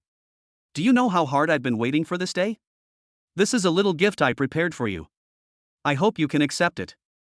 although Bailey Qingxue came here today to cancel the engagement, but this marriage has not been completely cancelled after all. Chen Ningye actually gave Bailey Qingxue a gift in front of Xiao Wowang and all the Xiao family members to express his love. This is another more ruthless close-range attack. In an instant, the faces of the Xiao family members, who already had a bad look on their faces, became even uglier than words could describe. Bailey Qingxue was thinking that this guy wasn't that annoying. As Chen Ningye said this, her pretty face instantly darkened. This damn playboy is still as shameless as ever, and also Chen Ningye looked at her with deep affection in his eyes, but she keenly felt that he was not sincere at all in his declaration of love for her. So, a dandy is a dandy if he pretends to be affectionate in front of me all day long, but he is just coveting my beauty. But whether Chen Ningye was sincere or not, it had nothing to do with her. She subconsciously wanted to reject Chen Ningye's gift and love confession. Her uncle Bailey Hong beside her calmly stopped her with a look. She was smart and glanced at Xiao Wowang, who seemed to be still a little overwhelmed by Chen Ningye's scolding. I immediately understood what my uncle meant. Now that they are here today, they must cancel the marriage, but this marriage contract was reached by the two old men after all. If the Xiao family insisted on not agreeing today, it would be difficult for them to deal with it. So, the cousin wanted to use Chen Ningye as a shield to cancel the engagement first. However, she was a little hesitant. Is this really a good idea? Fuck. Excellent. While Bailey Qingxue was still hesitating, Yifan and Chu Tian finally arrived. The moment I saw Bailey Qingxue's face clearly, both of them were so excited that they could hardly control themselves. They thought to themselves that Chen Ningye, this bastard, would never let them down. Wherever he goes, there are always beautiful women, and they are not ordinary beauties. Yifan stared at Bailey Qingxue's cold yet delicate face with his eyes fixed on her. He had almost thought of a name for the child. Looking at Chen Ningye, who was proposing to Bailey Qingxue with a gift, she kept cursing Chen Ningye in her heart. This girl is indeed a top-notch one, but Luoyi and Mu Zijin in your family are no worse than her. Does the appetite have to be so big? Can't you leave some for others? That's right, opportunities are something you fight for yourself, not something left for you by others. Faced with Chen Ningye's courtship, Bailey Qingxue seemed to be still hesitant. A beautiful lady is a gentleman's dream. Chen Ningye got it, but I can't. He didn't even say hello to Chu Tianyi. That he calmly took out the metal black high-tech wings he had just obtained last night from the system space and put them on. Suddenly his feet left the ground and flew into the sky. Oh my god, where did this big bird come from? Oh my god, how can there be such a big bird? Monster, this must be a monster. But why can't I sense any trace of the demon beast's aura? Oh my god, it looks like a person. Yifan's bold move instantly attracted the attention of everyone in the gathering hall. Of the black technology in his cyber god system is very advanced. This pair of metal wings, which also had optical stereo projection, immediately scared quite a few people. And this is exactly the effect Yifan wanted. He spent so many dog-licking points to buy this pair of high-tech wings that have neither offensive nor defensive attributes. For him, in addition to being able to use them to escape and save his life in times of danger, they also have another crucial function, which is to show off. Just like now, Xiao Wowang, Chen Ningye, Bailey Qingxue, all of them step aside. Everyone's attention was focused on him and his pair of glittering golden wings. Among them, this included Bailey Qingxue, who was holding a long sword and whose face he could not take his eyes off since he saw it clearly. At this moment, he seemed to be the most handsome guy in the entire hall. He only felt that his face was constantly expanding and spreading, just like the bedsheet that he had urinated on when he was a child. Damn, this mountain cannon. Chu Tian slammed his fist on the back of a chair beside him. When he saw Bailey Qingxue's face, he was still thinking about whether he should do something. When he saw the scene in front of him, he couldn't help cursing, but at the same time, he didn't stop and rush towards that side quickly. Faced with this conspicuous bag that fell from the sky, Chen Ningye rolled his eyes. It's just like a ghost that won't go away. He had just finished reciting his lines expressing his love for Bailey Qingxue, and while appearing to be waiting for Bailey Qingxue's response with affection, he was actually paying attention to Xiao Wowang. I saw that veins on the guy's forehead were bulging, his fists were clenched so tightly that his nails were starting to dig into his flesh. It is obvious that the situation will change over time, but who could have thought that at this critical moment, Yifan, this conspicuous person, would suddenly appear in such a way? 077 The charm of Yenzhou's most beautiful woman. No matter how cold Bailey Qingxue's personality is, she is a curious girl. When she sees something new and strange, she can't help but take a second look, but that's all. After seeing clearly that it was a person with black technology wings, she no longer had the heart to pay attention to him. Although the wings looked novel, they were not worth her attention. He quickly retracted his gaze and placed it on Chen Ningye. After a brief hesitation, she still wanted to follow her heart and directly reject Chen Ningye's love confession. In order to get rid of an old burden, you take on a bigger new burden. It's really not a good choice. Hello, Miss Bailey, my name is Yifan. What Bailey Qingxue didn't expect was that the guy with wings on his back landed in front of her with incredible precision, looking at her with a smile in his eyes. After Yifan landed, he didn't care about everyone's reactions at all. He immediately gave a brief self-introduction to Bailey Qingxue, then he quickly folded up the golden wings on his back. When spread out, the pair of wings were nearly 2 meters high. After he took them in his hands and folded them with simple operations, they actually shrank several times and were easily held in his hands.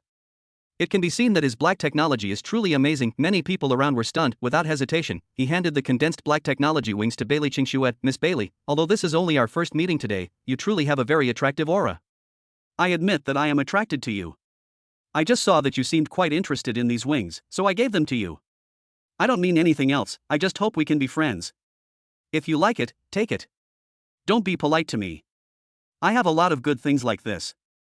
It's this moment, everyone in the audience finally understood that this birdman who appeared out of nowhere actually came to express his love to Bailey Qingxue as early as when Chen Ningye expressed his love for Bailey Qingxue by giving gifts. Many of them looked at Xiao Huowang with sympathy. At this moment, sympathy doubled. He hasn't even divorced yet, his fiancée was repeatedly confessed to by other men, in his home and in front of him. This child is so miserable. However, this is not the end yet. Miss Bailey. Before Bailey Qingxue could react to Yifan's love, another person jumped in front of her. My humble name is Chu Tianyi, the founder of Daxiao Longmen. Thanks to the royal family's love, I was given the title of Raging Dragon King. I think Miss Bailey should have heard of it. Chu Tianyi had no choice but to do this. He had seen how Chen Ningye gave gifts to girls before. The gifts were often worth tens of billions of dollars and were rare treasures that were out of stock. Needless to say, Yifan also had the golden wings in his hand, which he had just installed in a big way, which was also very impressive. Even though he was the mighty angry Dragon King, he didn't think he could come up with a gift that could surpass Chen Ningye and Yifan, but if he didn't jump up now, he would be unwilling to do so. So he came up and introduced himself directly, showing his greatest advantage to Bailey Qingxue. Yifan is just a nouveau riche and has no identity to show off. Chen Ningye's identity is impressive, but once he leaves the Chen family in Qizhou, he is nothing. Although his Longmen could not compare with the Chen family of Qizhou, it was also founded by him. Maybe Bailey Qingxue likes this type of hers. As expected, after Chu Tianyi introduced himself, many people around him looked at him with admiration and shock. After all, for many years, he, the Raging Dragon King, has been keeping a low profile and serving foot washing water at Muziki's house, rarely appearing in public. In the minds of countless people, he should be an older elder. I didn't expect that the founder of Longmen was just a young man in his early 20s. Feeling the eyes around me, Chu Tianyi was extremely proud. This should be enough to show off in front of Bailey Qingxue, right? Unfortunately, his thoughts were a little too good. Bailey Qingxue frowned as she listened to Chu Tian's series of self-introductions. He said coldly, I haven't heard of it. What's wrong with you? If not, please move aside. Cough. Chu Tianyi coughed awkwardly. Although he has been very low-key in recent years, the name of the angry Dragon King has long been well known in the world. How could she not have heard of it? But it doesn't matter anymore. It doesn't matter if you haven't heard of it. We at Longmen have been doing business with your Bailey family for many years. You just need to ask and you will know. Bailey Qingxue interrupted him impatiently. I'll ask again, is there anything wrong? If not, get out of the way. Of course, it wasn't that she had never heard of the name of the angry Dragon King, but she was not familiar with this guy, and he suddenly appeared and said these things to her. She had a bad feeling in her heart. Sure enough, her premonition soon came true. Chu Tianyi originally wanted to use the identity of the angry Dragon King to make himself familiar to Bailey Qingxue, but he didn't expect Bailey Qingxue to play by his own rules. Now that they have come rushing up, there is no way he can just give way in such a shameful way. So he bit the bullet and took out a gift box, handed it to Bailey Qingxue, and didn't even bother to think of the lines. He just repeated what Yifan had said before. Like this brother Yifan, I am also deeply attracted by Miss Bailey's temperament. I want to make friends with you. This small gift is not a respectful gesture. Please accept it. Everyone around was stunned. In the blink of an eye, this is the third one, and this is not over. Yet the most beautiful woman in Yenzhou. Bailey Qingxue's appeal goes far beyond this. Monks do it, I can't do it. Many young talents from Yenzhou were present and rushed forward with their things. I am also deeply attracted by Miss Bailey's temperament. Me too. And me. Except for a few ignorant men who lack self-awareness, many people here actually know what is going on. There is no way they can compete with Chen Ningye, Yifan, and Chu Tianyi. Chen Ningye, the common young master of the Chen family of the 7 states, Chu Tianyi, the Raging Dragon King. Although Yifan didn't know where it came from for the time being, he was able to easily take out top-notch black technology like the golden wings to pick up girls, and he also said that there were many such things, so his origin must be something serious. But whether there is a chance or not, the important thing is to participate. If they missed this opportunity at any other time, even if Bailey Qingxue stood in front of them, they would not have the courage to go up and confess their love. That's enough. That's enough, all of you. At this moment, a gnashing of teeth, filled with endless anger, resounded throughout the hall. 078 I accept your gift. This voice filled with endless anger naturally came from Xiao Huowang, the male protagonist of today's broken engagement drama. He has always been unwilling to accept the physical condition that has occurred in recent years and the fact that his cultivation has deteriorated instead of improved. He always believed that one day he would be able to solve this problem and regain his former glory. As for his fiancée Bailey Qingxue, he also always had fantasies about her and was unwilling to give up. Especially after seeing Bailey Qingxue's stunning appearance today, he became even more reluctant to give up. That's why he had the nerve to say those words before, hoping to use the prestige of the 2 deceased grandfathers to forcibly keep the engagement. And at this time, he watched as shameless guys in front of him completely ignored his feelings and expressed their love to his fiancée. Xiao Huowang only felt an endless sense of humiliation rising straight to the top of his head. The little fantasy he had about Bailey Qingxue was also ruthlessly shattered. At this point, I have become a huge joke. If you don't agree to cancel the engagement, who knows how long this joke will continue. Bailey Qingxue. He looked at Bailey Qingxue coldly and called out her name word by word. At the same time, he took out the marriage certificate that he had carefully kept for many years, tore it into pieces, and said bitterly, "Since you think that I, Xiao Wang, am not worthy of you and want to cancel this engagement so much, now, I will grant you your wish. From now on, you are you, I am me, and there is no longer any connection between you and me." After saying this, he swept his gaze over Chen Ningye, Yifan, Xu Tianyi, and the bunch of young talents who had just taken out something to express their love for Bailey Qingxue, and said with great sorrow and indignation, 30 years in the East, 30 years in the West. Don't bully the poor young. I've remembered every one of you. For the humiliation you inflicted on me today, one day, I, Xiao Huowang, will definitely take it back double. Finally, he turned his gaze to Bailey Qingxue and said, "Let me give you one last word. One day, you will regret your decision today." After saying that, he turned around and prepared to leave the Juyi Hall. Everyone could feel his anger and humiliation at that moment, but no one knew that at the moment he turned around, a faint light that was invisible to the naked eye suddenly flashed on the seemingly ordinary ring on his finger, flew to his temple, and finally sank into his mind. And this moment, ever since Yifan and Chu Tian, two troublemakers, showed up, Chen Ningye's heart, which had been hanging for a long time, finally settled down. Fortunately, this time, their appearance did not deviate too much from the plot. Xiao Huowang finally said these words. Finally, I completed a mission successfully. The protagonist Xiao Huowang speaks the classic lines and successfully awakens the cheat code, and this mission is a complete success. Villain employee Chen Ningye performed exceptionally well, and is awarded a full reward of 30 heavenly luck points. Looking at the panel that appeared in front of him, Chen Ningye was so excited that he wanted to cry. This was the first time he obtained 30 points of heavenly luck at one time. But it's not easy. It is really not easy to get a full reward from heaven. As soon as the 30 points of heavenly luck arrived, he quickly found the 30 points of villain's luck and began to blend with them. Mission accomplished, rewards received. Chen Ningye can then go home from get off work. He was anxious to find a quiet place to comprehend the Daluo divine treasure of immortality and indestructibility, the complete true creation art, and open a new divine treasure, so he had no time to stay here any longer. Chen Ningye completed the plot and felt only happy, without any anger at all. But it's different for Yifan and Chu Tianyi. In front of their protagonist, who is Xiao Huowang, he actually dares to act cool. Looking at the whole audience who were stunned and silent, they knew that only they could receive such treatment. Yifan was the smartest one, and he shouted angrily at Xiao Huowang. "Ha, things change over time, don't look down on the young and poor. You are a teenager, isn't this a rich man? The boy is richer than you now, and he will be richer than you for the rest of his life. What are you pretending to be? You're acting like an idiot. Who can't brag?" Xiao Huowang paused. He could not tolerate such humiliation. Just as I was about to turn around, a voice appeared in my mind. "Don't be impulsive. Like you said, things change over time. You're not strong enough right now. No matter how much you say, it's useless. You're just trying to make people laugh.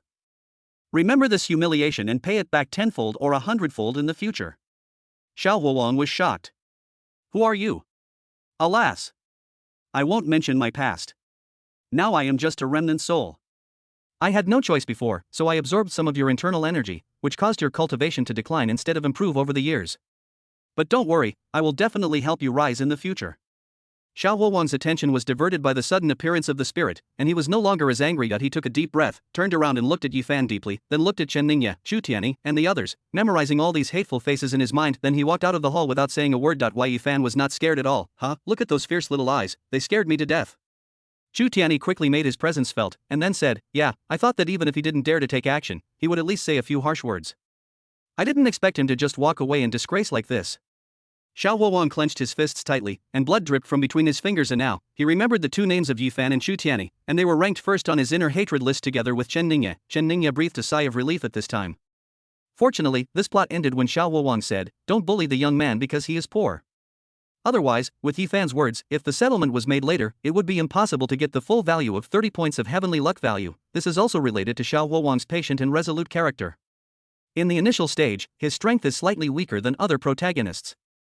Without strength, he has no confidence to show off. Chen Ningye could finally leave with peace of mind. With Xiao Huowang agreeing to cancel the engagement, it means that Bailey Qingxue is completely left without a partner. The group of suitors led by Yifan and Chu Tianyi suddenly became more fanatical, while constantly putting his gifts in front of Bailey Qingxue. All kinds of dirty talk kept coming out, and the situation was a little out of control for a while. However, Chen Ningye, as the leader of this trend of confession, did not continue to express his love to Bailey Qingxue like the people around him. He was the first to put away his gift box and said to Bailey Qingxue with great regret, "I didn't expect Miss Bailey to have so many admirers.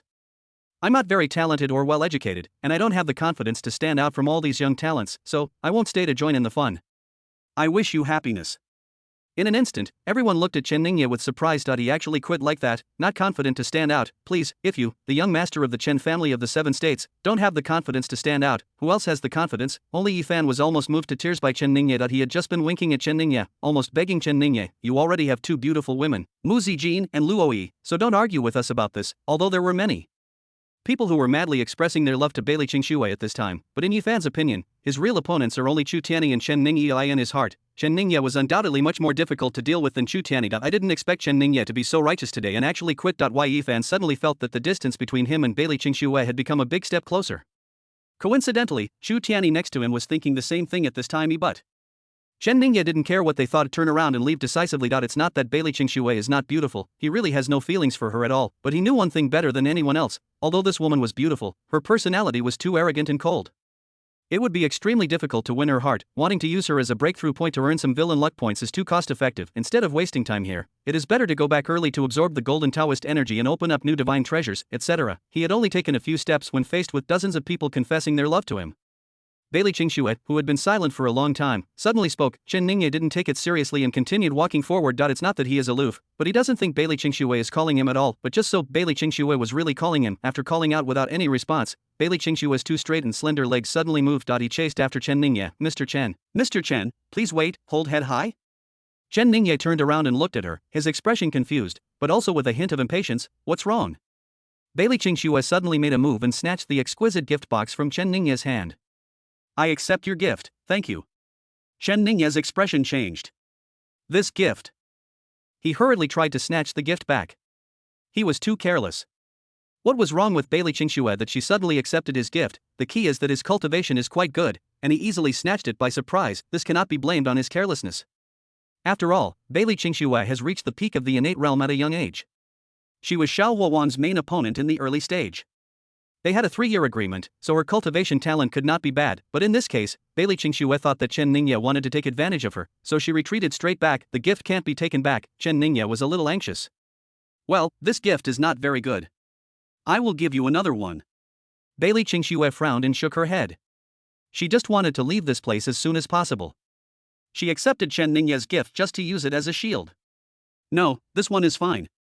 Bailey Qingxue didn't even glance at Yifan, Chu Tian, and the others who were waiting for her response.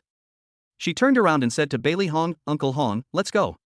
After saying that, she turned around and left, leaving only a graceful back view to everyone in the hall. Chen Ningye scratched his head. It should be okay, right? It must be okay. It was not right in the first place that Bailey Qingxue accepted his gift for no reason. Maybe it was because he was so handsome that she really had the idea of dating him. Then this gift is just right. It will completely make her angry and put an end to her thoughts in an instant. Everyone looked at Chen Ningye with eyes filled with envy, jealousy, and hatred.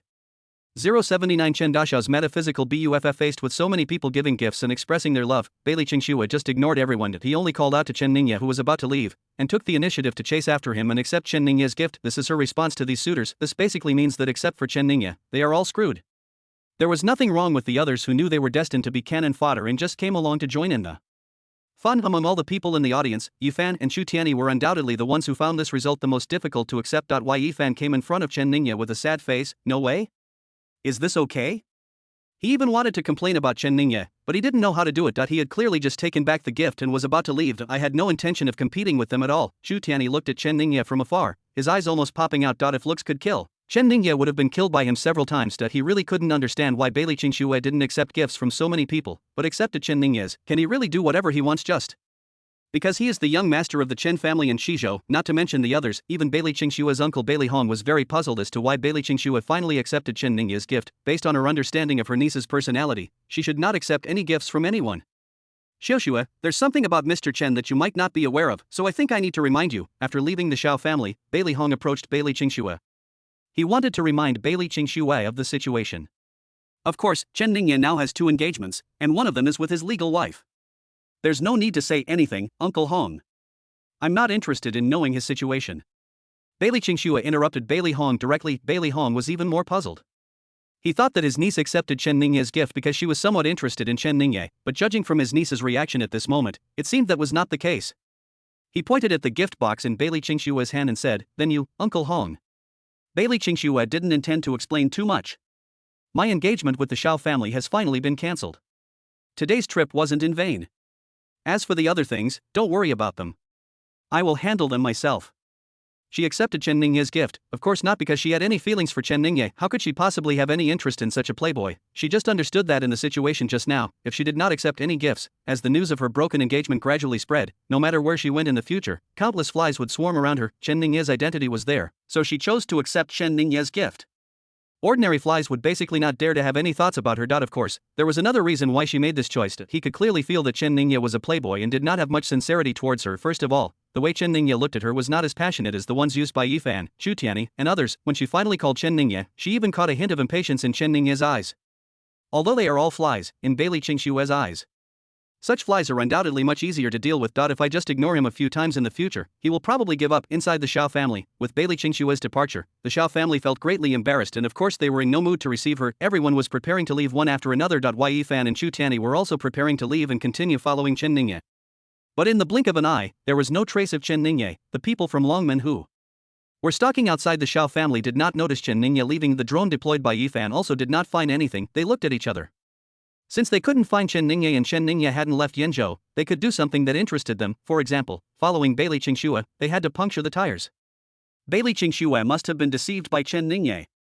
If she knew that Chen Ningye already had a fiancé and a concubine, she would never accept Chen Ningye's gift. It's naturally not easy to bring your wife and girlfriend along on this kind of thing. The two asked Lu Qingqing and Muziki to go back first as they had important things to do. Muziki and Lu Qingqing naturally didn't believe that there was anything serious about them, but after being nervous for a long time, I finally breathed a sigh of relief. Just now, what they were most worried about was that Bailey Qingxue would accept the gifts from Yifan and Chu Tianyi. This is all their money.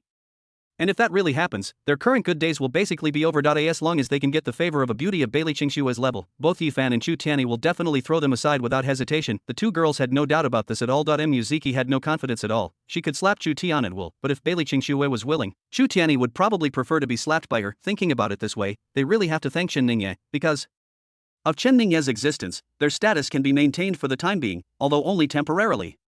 It's just the two of us. We haven't had time to chat properly these past 2 days, so why don't we go for a walk around the neighborhood? It took several hours of driving to get here, and there's nothing to do when I go back, Muziki said to Lu Qingqing. Now with Chen Ningye as their guide, Yifan and Chu Tianyi have seen more and more peerless beauties. This put more and more pressure on her. Lu Qingqing's situation is similar to hers. Now they are no longer opponents. There are too many common enemies and they are too powerful. It is better to form an alliance and become plastic besties. Everyone can work together to tie up the lickspittle. There are only benefits and no harm. Yeah, okay. When I came here, I saw that the park near the Xiao family had nice scenery. Let's find an empty and deserted place and have a good chat. Lu Qingqing also had this idea. Only when I walked over did I realize that this park was the Xiao family's private garden. The Xiao family has lost face now and is in no mood to entertain them. However, since Chu Tianyi and Yifan are indeed extraordinary, and Lu Qingqing and Muziki are just strolling around the garden, they can only accept it with a pinch of their nose. However, procrastination and deliberate delays are very inefficient. In total, more than an hour had passed since Longman's negotiations when the Xiao family reported the situation. The head of the Xiao family, who was anxiously trying to see everyone off, agreed to open the garden. Muziki and Lu Qingqing were neither anxious nor angry. They were not bored together. They played with their phones and chatted casually. However, with so many people coming and going here, they didn't talk about any sensitive topics. The reason why they are willing to wait is quite simple. Now that they have arrived in front of the park, they can't just leave because it is not open. There are not many places in the world that can stop guests of such distinguished status as them, at least not the Xiao family. They knew that the Xiao family was unhappy now, but they were just low quality and liked to see powerful people oppressing others. The Xiao family, which was much stronger than the Mu family in terms of strength, had to suppress their anger and meet their demands. Another half an hour later, the two walked to the lake in the center of the garden. Muziki looked around and found it was deserted. The maid from the Xiao family who led the way had also been sent away. Now it was time to get down to business, she said to Lu Qingqing, while Li Qingxue chose Chen Ningye's gift. I'm afraid she'll become Chen Ningye's dish again in the future. I have a feeling that Xiao Wang will miss out on a lot if he agrees to cancel the engagement today. Lu Qingqing was a little confused. What did I miss? Given what happened just now, if he still didn't agree to cancel the engagement, I wonder how much insults and ridicule he would have to endure. Even so, perhaps he should persist and not retreat. What's the meaning? Muziki looked around, then suddenly lowered her voice and approached Lu Qingqing, asking mysteriously, have you noticed a problem? What's the problem?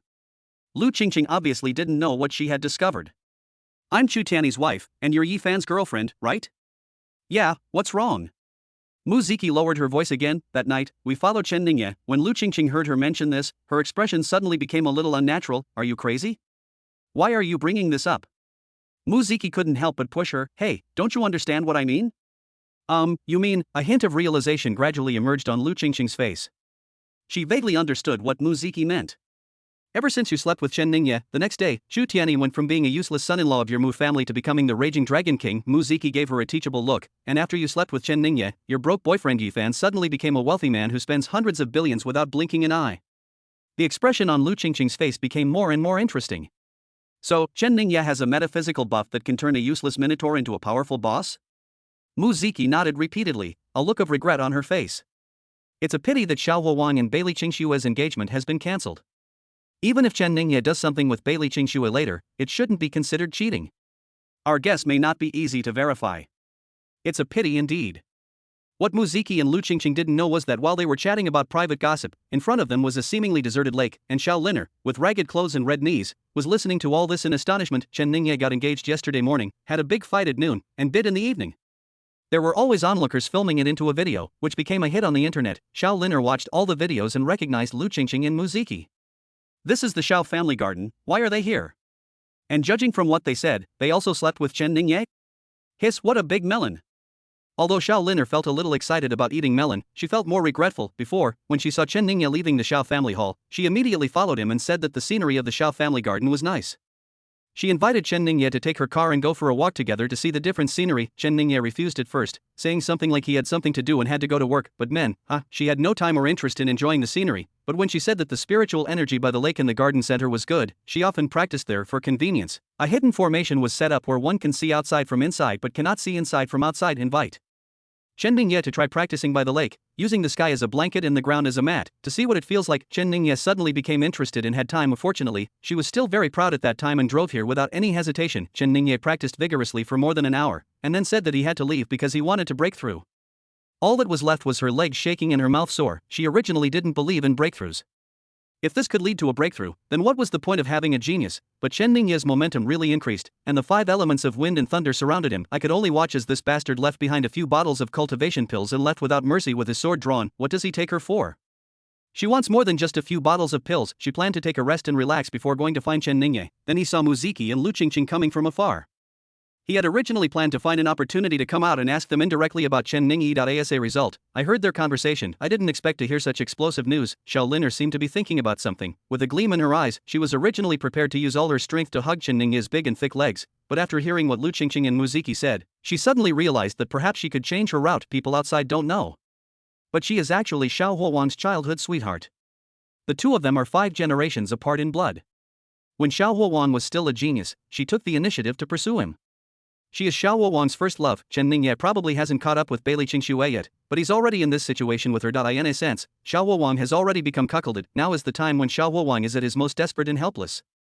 If she shows a little kindness, she will definitely occupy an extremely important position in his heart. As for why she proposed to break up and leave later, it is easy to explain.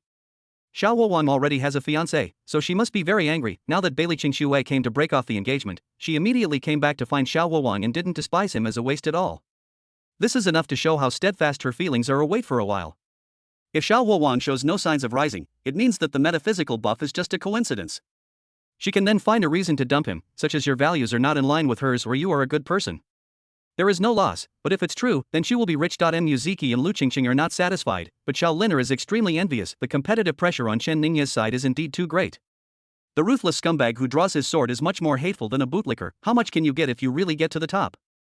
A few bottles of elixirs, although it is not an ordinary elixir, it is worth tens of millions. She used to like him, but now, looking at Lu Qingqing and Muziki, and Han Ning in the bidding video, it's nothing. The gifts Yifan and Zhu Tianyi gave were worth thousands of times more, outside the Xiao family. Miss, is it thrown away? After getting in the car, Bailey Qingshue handed Chen Ningye's gift box to the maid beside her, and the maid asked, "Who told you to throw it away?" Bailey Qingshue didn't intend to throw it away just like that. Considering Chen Ningye's identity, the thing he gave must be extraordinary. She accepted it today purely as a temporary measure to get rid of her suitor, but she would have to return it if she had the chance later. Oh. The maid nodded, unable to contain her curiosity, and carefully opened the gift box. She was stunned for a moment. "Miss, why is there nothing in this?" "What?" Bailey Qingshue was slightly stunned and turned her head to take a look. A hint of disbelief unconsciously appeared on his cold face. It turned out to be just an empty box with nothing inside. What is Chen Ningye doing? Do you think she definitely won't accept it? So you just prepare an empty box? The pursuit is so perfunctory. At this moment, Bailey Qingxue felt that she had suffered the greatest insult in her life. 080 The immortal of forgetfulness Chen Ningye felt that he had suffered a huge loss. As soon as he left the Xiao family's gathering hall, he was pulled into the garden by Xiao Liner, who had been carefully dressed up thinking that there was still plenty of time before the afternoon plot. He reluctantly followed Xiao Liner. Unexpectedly, the girl actually set up a secluded formation right in the park and carefully arranged various mazes for him in order to get him. He was extremely deliberate and spent a lot of money. After all, she is the most beautiful woman in the Xiao family and the first female supporting role in the novel Hedong Yendi. Although she is still a level above the heroines like Bailey Qingxue, she can be considered a beauty picked out of thousands. Thinking that the side story was also a story, and perhaps he could earn some heavenly Dao luck points, Chen Ningye reluctantly agreed, but I didn't expect it, and I don't know why after the matter was finished, there was no movement from Tiandao's assistant, and no Tiandao luck value was given. Didn't he sleep in vain? Forget it, it's just a waste of sleep. His blood, essence and spirit have been open long ago, and his energy is far beyond that of ordinary people, so this little difference is not a problem. And while things were changing, he also did one thing, taking a break from his busy schedule. He called up the creation and control of spirits in the second volume of the great Luo Xinzong's immortal and indestructible Quanzhen creation art for introspection and contemplation, and absorbed and digested the 30 strands of spiritual energy that were formed by the fusion of the 30 points of heavenly luck value obtained from Xiao Huowang and the corresponding villain's luck value. It was originally just to save some time, but after it was over, Chen Ningye was surprised to find out, while turning the tide, absorbing the golden Taoist energy actually achieved twice the result with half the effort. As the clouds and rain ended, his spiritual treasure was also opened. At that moment, a group of 5 elements of wind and thunder spirits gathered around him, scaring Xiao Liner greatly. After practicing again in the hotel, Chen Ningye truly realized the power of the creation and control of spirits, with the opening of the divine treasure of spirits. As long as he can practice the creation and control of spirits to a certain level, he can actually control the spirits of the 5 elements of wind and thunder. Unfortunately, he has only absorbed 30 strands of spiritual energy now, and his ability to perceive and control the 5 elements of wind and thunder is still relatively limited. In the future, he will need to earn more heavenly luck points from Xiao Huowang so that his skill can become more perfect and powerful. Xiao Huowang controls the strange fire. He can control the 5 elements of wind and thunder in nature, including the strange fire. Bailey Qingxue should have realized by now that the gift I gave her was an empty box, right? Chen Ningye ate heartily, enjoying the delicious food brought to him by his men, and couldn't help but think of Bailey Qingxue, the conscience of heaven and earth. But he really didn't think there was any possibility that Bailey Qingxue would accept his gift. So I didn't make any preparations at all. That he just asked the bodyguard to get him an empty box. She never expected that with Yifan, Chu Tianyi, and the others intruding and causing trouble. She actually took it. It can't be said that she took it, it was simply snatched away from her hands. I don't know what her expression will be when she finds out about this. Chen Ningye, who was full and satisfied, couldn't help but mutter something, but no matter what Bailey Qingxue's expression and reaction were at this moment, it had nothing to do with him. An empty box is an empty box anyway. This arrogant woman who always has a cold and sour face when meeting everyone should be the villain who looks down on his playboy personality the most. Most. He would just deal with the plot-related tasks. Glanced at the time, Chen Ningye, feeling somewhat exhausted, called the bodyguard outside and said, "Please help me arrange it. We will leave the state in 10 minutes. That's right, around 3 o'clock in the afternoon, he had another new plot to catch up on. Well, not just in the afternoon, but also in the evening. Not only are there a lot of tasks, but they are all distributed all over Dashat. Villains like cattle and horses have no human rights. The scene that will begin in the afternoon is the plot of Zuowang Daoxian. The protagonist of Destiny is named Li Yan Da Is a mental illness. That's right, the place Chen Ningye needed to go in the afternoon was the largest mental hospital in Lizhou. According to the assignment, he not only had to go to the mental hospital, but also had to play the role of Li Yan's fellow patient for an entire afternoon. Since he is the destined protagonist, Li Yan is certainly not an ordinary mental patient. This is a guy whose consciousness keeps shuttling back and forth between the real world and a bizarre and strange world of Taoism and cultivation. He's a poor guy, actually, because he simply cannot tell which world is real and which world is an illusion. The person or thing that existed in front of him the previous second and seemed extremely real may suddenly disappear without any warning in the next second. Sometimes he would treat people in the Daogui world as people in the real world, and sometimes he would treat people in the real world as people in the Daogui world. The main theme is mental disorder. Over time, his words and actions in front of others sometimes seemed normal, and sometimes crazy, so he was sent to a mental hospital. He also has an extremely strange, or even supernatural, heart-based physique. Under certain specific circumstances, one can make his wishes come true and unleash extremely terrifying energy and combat power. This can be considered as the golden finger of this poor destined protagonist. It's just that his golden finger can sometimes bring him some help, but because he is always mentally disturbed, it often brings him into big trouble. Yes, master. The bodyguard Suna nodded respectfully and then walked out. Not to mention others, even Chen Ningye's confidant could not understand why his young master was so erratic, with one foot in the sky and the other on the ground. However, as a confidant, he doesn't need to understand, just obey. 10 minutes later, the helicopter arrived at the hotel entrance on time, then slowly took off and flew to Lizhou, Xiao family. Xiao Huowang has tried every method he can think of. He was also unable to summon the Old voice that had suddenly appeared in his mind before this made him crazy. I guess that's just my illusion. No, absolutely not. Xiao Huowang shook his head vigorously. The voice before was so real that he really couldn't believe it, nor could he accept that it was just an illusion.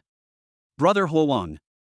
A sweet voice suddenly sounded behind him, and his heart trembled slightly. This voice is very familiar, but Xiao Huowang hadn't heard the words Brother Huowang from her mouth for many years. This is the voice of Xiao Linner, his childhood sweetheart. Although his engagement with Bailey Qingxue was almost arranged at birth, but when he was a child, he had no idea what an engagement was. The girl who had the best relationship with him since childhood and was closest to him, and the first girl who entered his heart when he was a teenager and first fell in love, was not Bailey Qingxue, but Xiao Linner. 081 Such a powerful metaphysical buff, however, as the true energy that Xiao Huowang had cultivated with great effort continued to dissipate, his cultivation level deteriorated further and further, and he gradually fell from a genius to a loser. Xiao Linner, his childhood sweetheart, gradually began to distance herself from him. This incident was also a big blow to him as a teenager, and he was sad about it for a long time, and today, he was cruelly rejected by Bailey Qingxue. This moment is undoubtedly the lowest and darkest moment in his miserable life. The voice Xiao Linner just heard made him feel very, very unreal. She's been away from me for so many years, how could she possibly come and call me at this time? And still call me Brother Huowang from childhood. It's a hallucination, it must be a hallucination. Could it be that the vicissitudes of life voice in my mind before was also a hallucination? What's wrong with me? Xiao Huowang began to doubt himself crazily. However, he soon felt a familiar fragrance coming towards him, but he quickly turned his head to look. Who else could it be but his childhood sweetheart Xiao Linner? Looking at the lively and pretty girl in front of him, he was finally sure that this was not an illusion. Linner?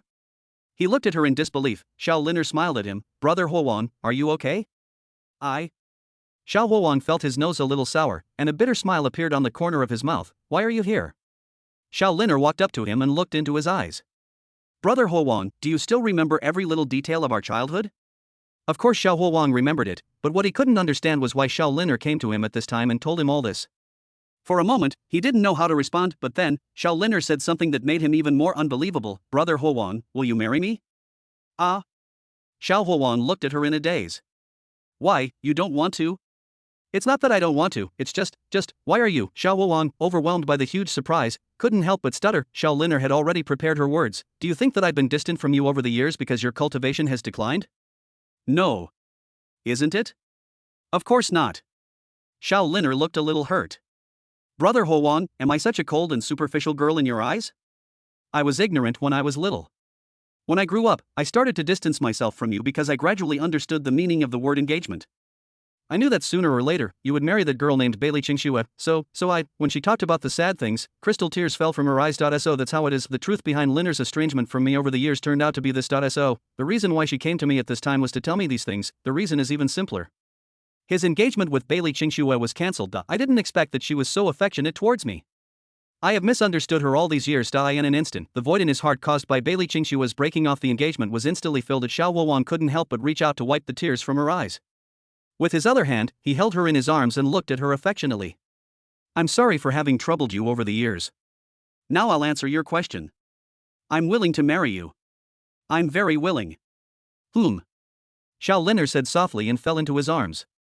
Xiao Huowang's wounded heart was immediately greatly comforted. What he didn't know was that at this moment, a sly look flashed in Xiao Linner's eyes as she prayed in her heart, God bless you. The metaphysical buff that Mu Ziki and Lu Qingqing had speculated about Chen Ningye must be true. Otherwise, all my acting would be in vain. She silently gave Xiao Huowang 3 days in her heart. 3 days passed, and once Mu Ziki and Lu Qingqing's guesses came true, Xiao Huowang really rose up suddenly like Chu Tian and Yi Fan before, or showed some signs of rising. She immediately got Xiao Huowang engaged, and even got married directly, to tie him down tightly, and vice versa. She would still find a new excuse, kick Xiao Huowang away, and continue to hug Chen Ningye's thighs. She wouldn't really marry a loser, and coincidentally.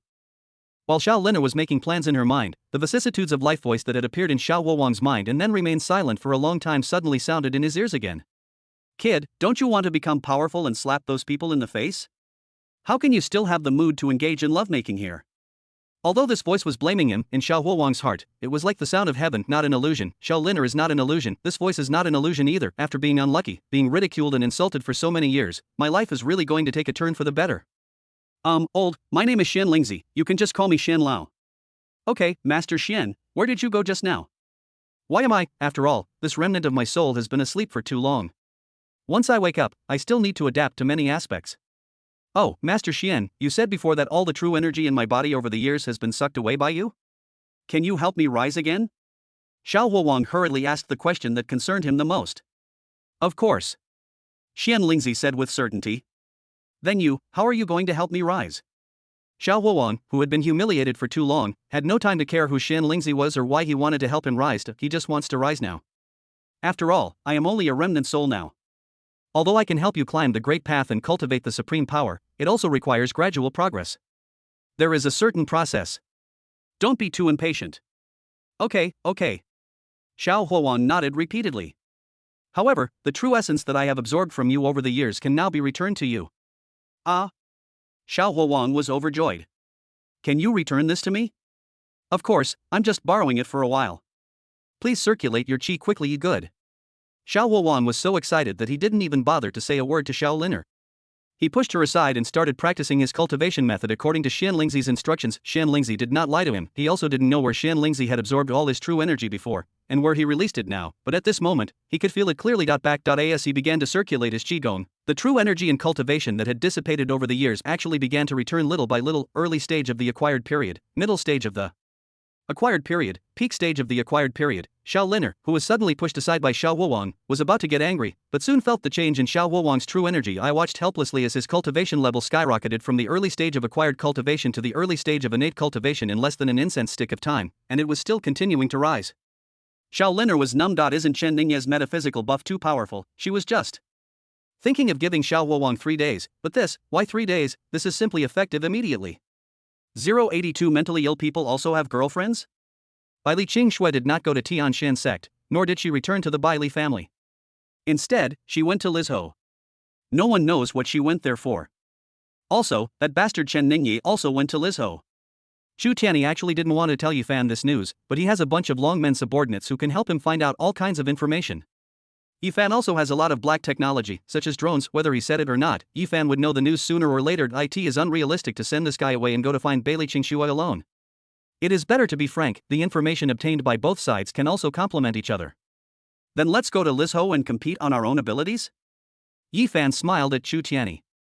He felt very fulfilled now. He could lick a different goddess every day. It would be even better if he could get her. I have no objection. Chu Tianyi thought about it and said with gritted teeth, no matter what, we can't let Bai Li Qingxue and that bastard Chen Ningye get together this time. He couldn't help but remind Yifan, you know how good that guy is at picking up girls without me telling you.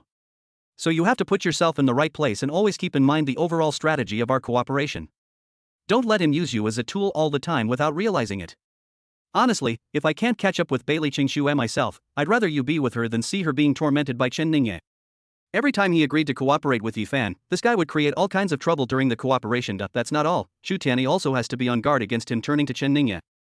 This guy's position is really too unsteady. So he didn't hesitate to speak very nicely. Wai Yifan thought about it seriously, nodded, and then frowned. You are right about this. We can't let Chen Ningye do it again, but what? That Bai Li Qingxue is really beautiful, but it seems that she is not someone who is easy to pursue. Until now, Yifan still felt a little depressed. Before, when he was in the Xiao family's gathering hall, he did not hesitate to give away the most valuable thing on him, the pair of cool golden and black high-tech wings. He originally thought that his gift would be very lethal. After all, the world's technology has not reached this level.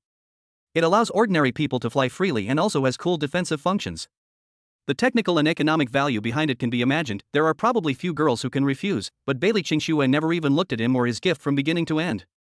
It's really hard to chase. Chu Tianyi certainly agreed with this, but his expression remained resolute. But don't you think that the more this is the case, the more challenging it will be for us? What's the point of being so easy to pursue? Besides, our top priority right now is not to catch up with Bai Li Qingxue, but to ruin her relationship with Chen Ningye first. That makes sense. Yifan agreed. Then don't say anything, let's go. She has already accepted Chen Ningye's gift. We are already in a passive position. We must not let Chen Ningye seize the initiative again. After some discussion, the two decided decisively not to bring Lu Qingqing and Muziki to play this time. After all, it's quite strange to take your wife around to pick up girls. The two women were naturally full of resentment about this, but they also have a way, which is to directly use their money power. After all, they are all rich. I gave each of them a bank card and let them come to Yenzhou on their rare trip, and they could find any place to play and build whatever they wanted. They then boarded a helicopter bound for Lizhou. Yenzhou is not too far from Lizhou. An hour later, Chu Tianyi's Dragon King exclusive helicopter landed outside a villa in Lizhou. This is one of Chu Tianyi's industries here. His Longmen influence is spread throughout the entire daxia, so he basically has various industries throughout the entire daxia. They had only heard that Bai Li Qingxue would come to Lizhou, but Bai Li Qingxue would not tell them where she was going, so they needed to find out more, so they settled here first. Boss. Chu Tianyi and Yifan had just gotten off the helicopter when a young man in long men clothing trotted over with a bad look on his face. Beili Qingxue seems to have noticed that our people are following her. She has a very powerful master by her side, so we can only increase the distance between us and her. Yifan on the other side also frowned as he looked at the phone in his hand. My stealth drone has temporarily lost track of Beili Qingxue. It may take some time to relock her. Chu Tianyi's longmen spy and Yifan's stealth drone are a perfect match and complement each other. It can be said that as long as they are willing to cooperate, they can monitor the whereabouts of most people in this world, but this can only be said of the vast majority of people. This time, Beili Qingxue made them suffer a Waterloo. Beili Qingxue has the support of two major forces, the Beili family and the Tianxian sect, and is not a simple character either. Of course, no matter how extraordinary Beili Qingxue is, she can only temporarily avoid the joint pursuit of the two of them. It is not easy to completely get rid of their pursuit. If they were given some more time and their firepower was increased, they would still be confident that they could figure out Beili Qingxue's whereabouts at this moment. But if I do that, that bastard Chen Ningye might get there first. Thinking of Chen Ningye, Chu Tianyi made a quick decision and said to his subordinate, pay close attention to Chen Ningye's whereabouts. Following him will do the same. Both Yifan and Chu Tianyi subconsciously thought that Chen Ningye came to Lizhou this time to follow Beili Qingxue. So as long as we follow Chen Ningye, we will definitely find Beili Qingxue, but this time, they were really wrong. 2 minutes later, Chu Tianyi's subordinate from Longmen came up to them again, his face showing a wonderful expression. Boss, after Chen Ningye came to Lizhou, he went to. Yifan looked impatient. Where did you go to talk about it? Why are you panting so hard? Went to a mental hospital in Lizhou. What? Why is this guy going to a mental hospital? Yifan was a little dumbfounded and looked at Chu Tianyi. Chu Tianyi also rolled his eyes. How the hell would I know? Could it be that Beili Qingxue has a relative who lives in that mental hospital, so she came to Lizhou this time to visit a patient in the mental hospital? Yifan analyzed very seriously. Chu Tian nodded, then shook his head. Whether it's the Beili family or the Tianxian sect, their base is in Yenzhou. If Beili Qingxue really had an elder with a mental illness, wouldn't Yenzhou be able to find a mental hospital? Would they really need to send her to a mental hospital in Lizhou? Yifan also felt that what Chu Tianyi said made sense and fell into deep thought again. Are you sure Chen Ningye really went to the mental hospital in Lizhou? Chu Tianyi confirmed with his subordinate again. Sure, he's in now. Yifan glanced at Chu Tianyi and said, let's stop guessing here. Let's go first. Mental hospital. The bodyguards looked at the young master who had just changed his clothes and was standing in front of the mirror and spinning around not far away, and their hearts were confused. Their young master was wearing the hospital gown exclusively for the mentally ill patients in this mental hospital. They were also asked to contact a mental hospital and get a VIP patient status. He really couldn't figure out what the young master was doing no matter how hard he tried. Looking at the confused and puzzled looks of the bodyguards, Chen Ningye couldn't help but cough twice, suppressing the embarrassment in his heart with his strong heart. If it weren't for those 2 heavenly luck points, do you think I would want to do this? But this is a good thing, and it can be regarded as a T0 version of a superior person. Where is the person I asked you to find? Chen Ningye asked in a deep voice. You mean Li Yan, right? The bodyguard, Suna, quickly controlled his expression and replied respectfully, his attending doctor said he's doing well today and is in the garden now. Good. Chen Ningye nodded, left his ward and headed towards the garden. The time to earn luck points by following the storyline has come again. Don't underestimate Li Yan. He is just an ordinary poor college student from a poor family and suffers from mental illness, but the destined protagonist is still the destined protagonist, and he has a girlfriend. They started dating in college, but he had just successfully confessed his love when he started to have mental problems the next day. There was no sign at all, and he was sent here shortly afterwards. The girl did not leave him or break up with him, and would come here to see him from time to time. It's a touching story, and they never give up. Later on, she was transferred to Tianling City Mental Hospital with him and became the most beautiful girl in the hospital, and this afternoon, she will come. 083. Why bother arguing with a mental illness? The villain plot that Chen Ningye has to complete is to tease, or pursue Li Yan's girlfriend Gupan. Logically speaking, Gupan doesn't appear to be crazy now, but if he was a villain with a bit of brains, Li Yan would have been admitted to a mental hospital. If he wanted to poach Li Yan's girl, he should have found a time when Gupan was outside, which would have been much easier, but that dog Tiandao didn't care about anything. In order to give the protagonist a chance to show off, he forcibly lowered his IQ. He insisted on letting him live here as a mental patient, and when Gupan came to see Li Yan, he would poach him in front of Li Yan and enjoy the psychological pleasure. Do villains have to be so perverted? Beasts and horses have no human rights. It doesn't matter if I have to lower my intelligence, as long as I can earn the heavenly luck points. Hey, Li Yan, you're having a great time here.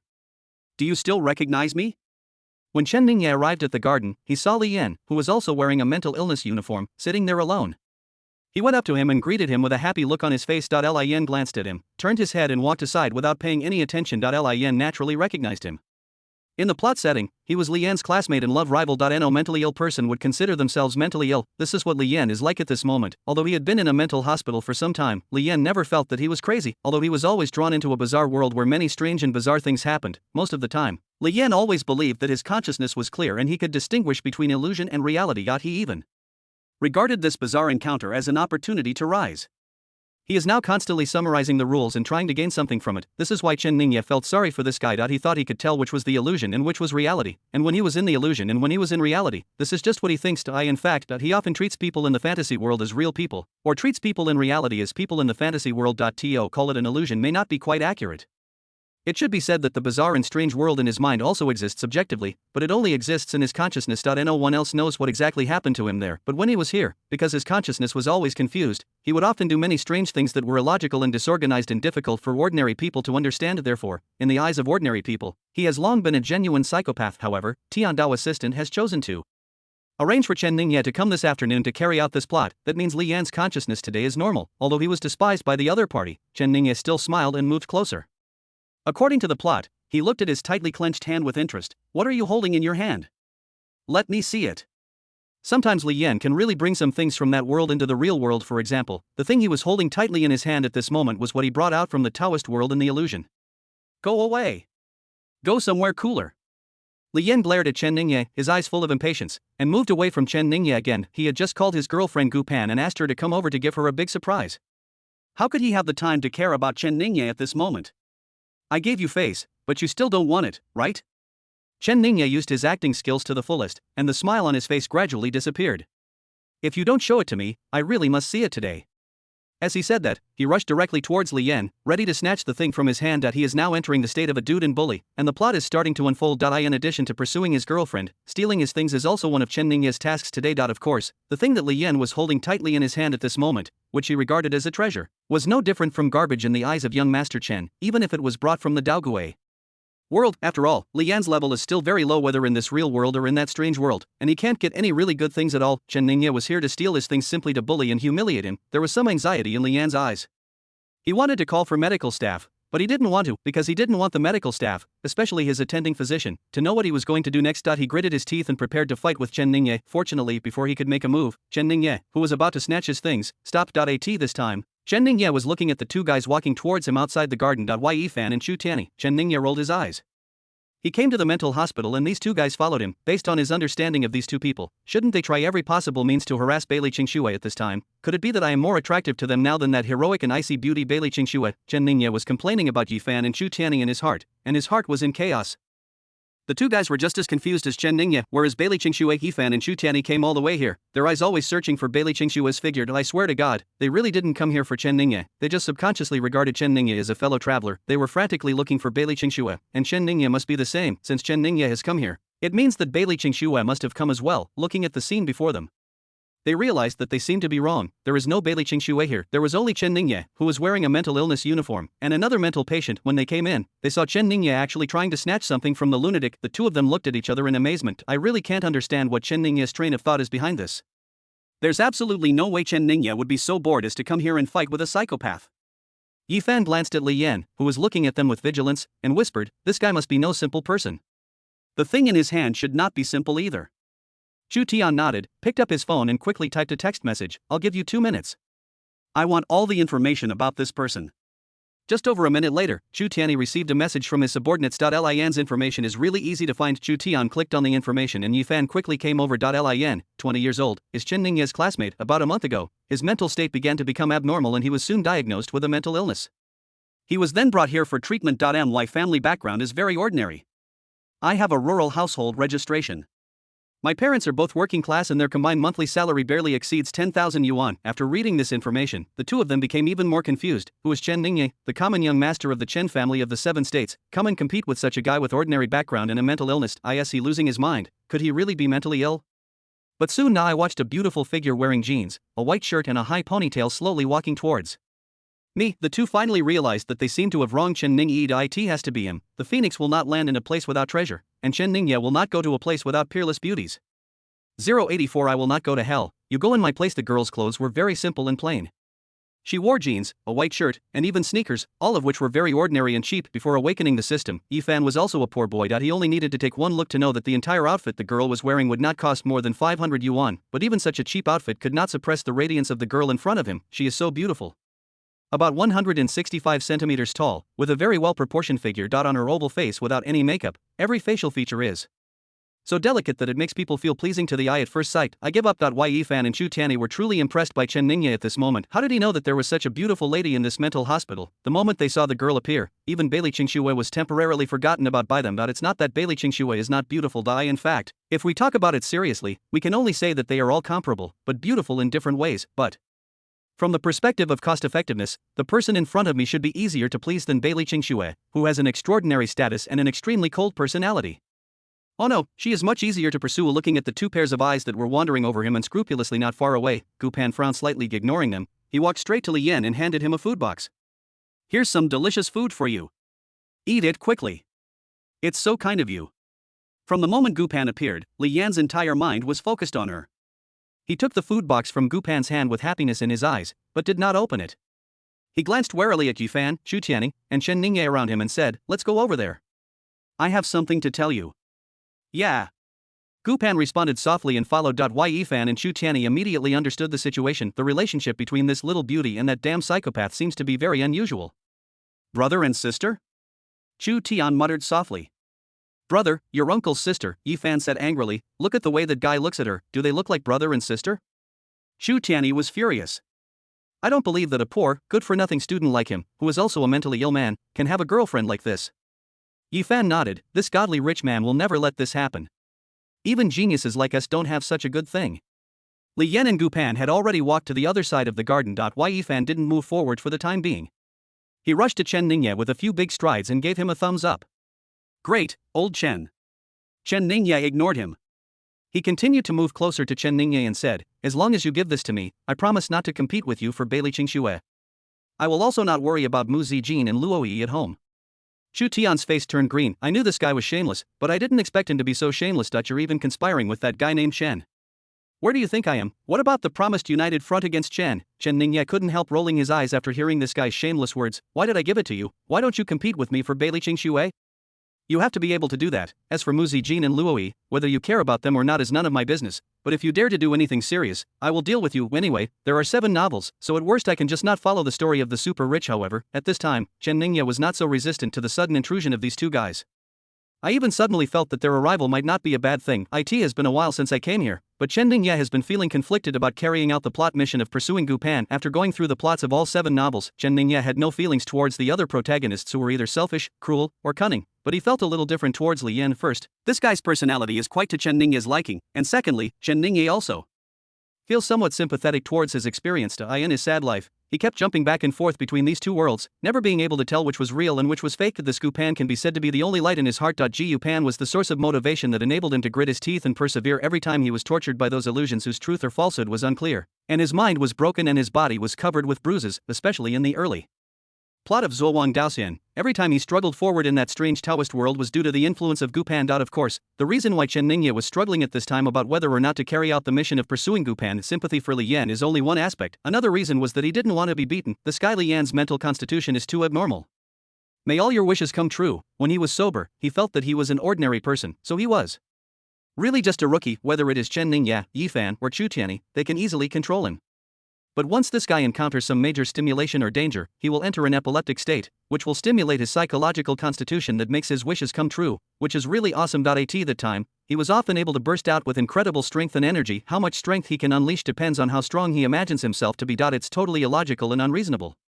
Pursuing Gu Pan is definitely the fastest way to stimulate him and make him enter a state of ecstasy. From a plot perspective, Chen Ningye provoked Li Yan this time, and Li Yan exploded with strength, which would injure his protectors and bodyguards, but would not cause any harm to him. There are too many interludes and butterfly effects now. Chen Ningye didn't want to take any risks either, and relied entirely on the plot setting. If Li Yan goes crazy and attacks him, he will not be able to stop him with his current strength. It was really good that Yifan and Chu Tian came and took the risk on his behalf. The difference between a perfect and a passing completion of the plot is only 12 points of heavenly luck value, so it is best not to take risks. If you still trust me, listen to me and don't mess with this girl. Chen Ningye gave Yifan a friendly reminder. Why? Because There was no way to explain this, so Chen Ningye could only casually say, I already have a boyfriend. You mean the psychopath? Yi Fan looked at him with a strange expression. Old Chen, when did you become so easy to talk to? As long as a beautiful woman has a boyfriend, you won't mess with her? Is this the logic of you, Master Chen? Let's not talk about faraway things. Before, at the Xiao family, Bailey Qingxue had a fiancé. Didn't you also go up to her and give her a gift to express your love? You're telling me this now, you're fooling a 3-year-old. Ahem, Chen Ningye coughed twice, and suddenly felt that his reminder was redundant. He took out his phone and started playing. Anyway, I reminded you. Whether you listen or not is up to you. When Yi Fan saw Chen Ningye's current state, his eyes lit up immediately. So, you don't plan to get involved with this little beauty? Don't get involved. Chen Ningye continued to play with his phone with his head down, although Chu Tianyi on the other side couldn't wait to rush over. Why Yi Fan still didn't rush to follow. In his heart, Chen Ningye is the most dangerous person. He must confirm Chen Ningye's attitude. You swear. What the hell? I said I'm not going to get involved, so I definitely won't get involved. You are my brother. Yi Fan grinned at Chen Ningye, then rushed towards Gu Pan and Li Yan without caring about his relatives. 085 You must believe in me, eat quickly, or it will get cold.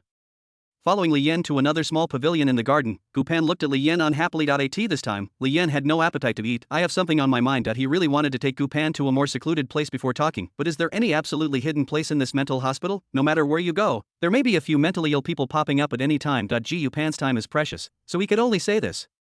No, look at this. He gestured for Gu Pan to stretch out her hand and placed the jade bracelet that he had been holding in his hand for a while into her palm. What the hell is that? Gu Pan didn't care much about what Li Yan put in his hands, and didn't even look at it. She just sighed quietly in her heart, a hint of worry appearing on her dark brows. Looking at his ecstatic look, I'm afraid he's going to have another attack. Pan, I'm not sick, I'm really not sick. Li Yan saw what she was thinking and suddenly became anxious. Gu Pan certainly wanted to believe that Li Yan was not sick, but, alas, do you remember what I told you before, the illusion that has troubled me for a long time?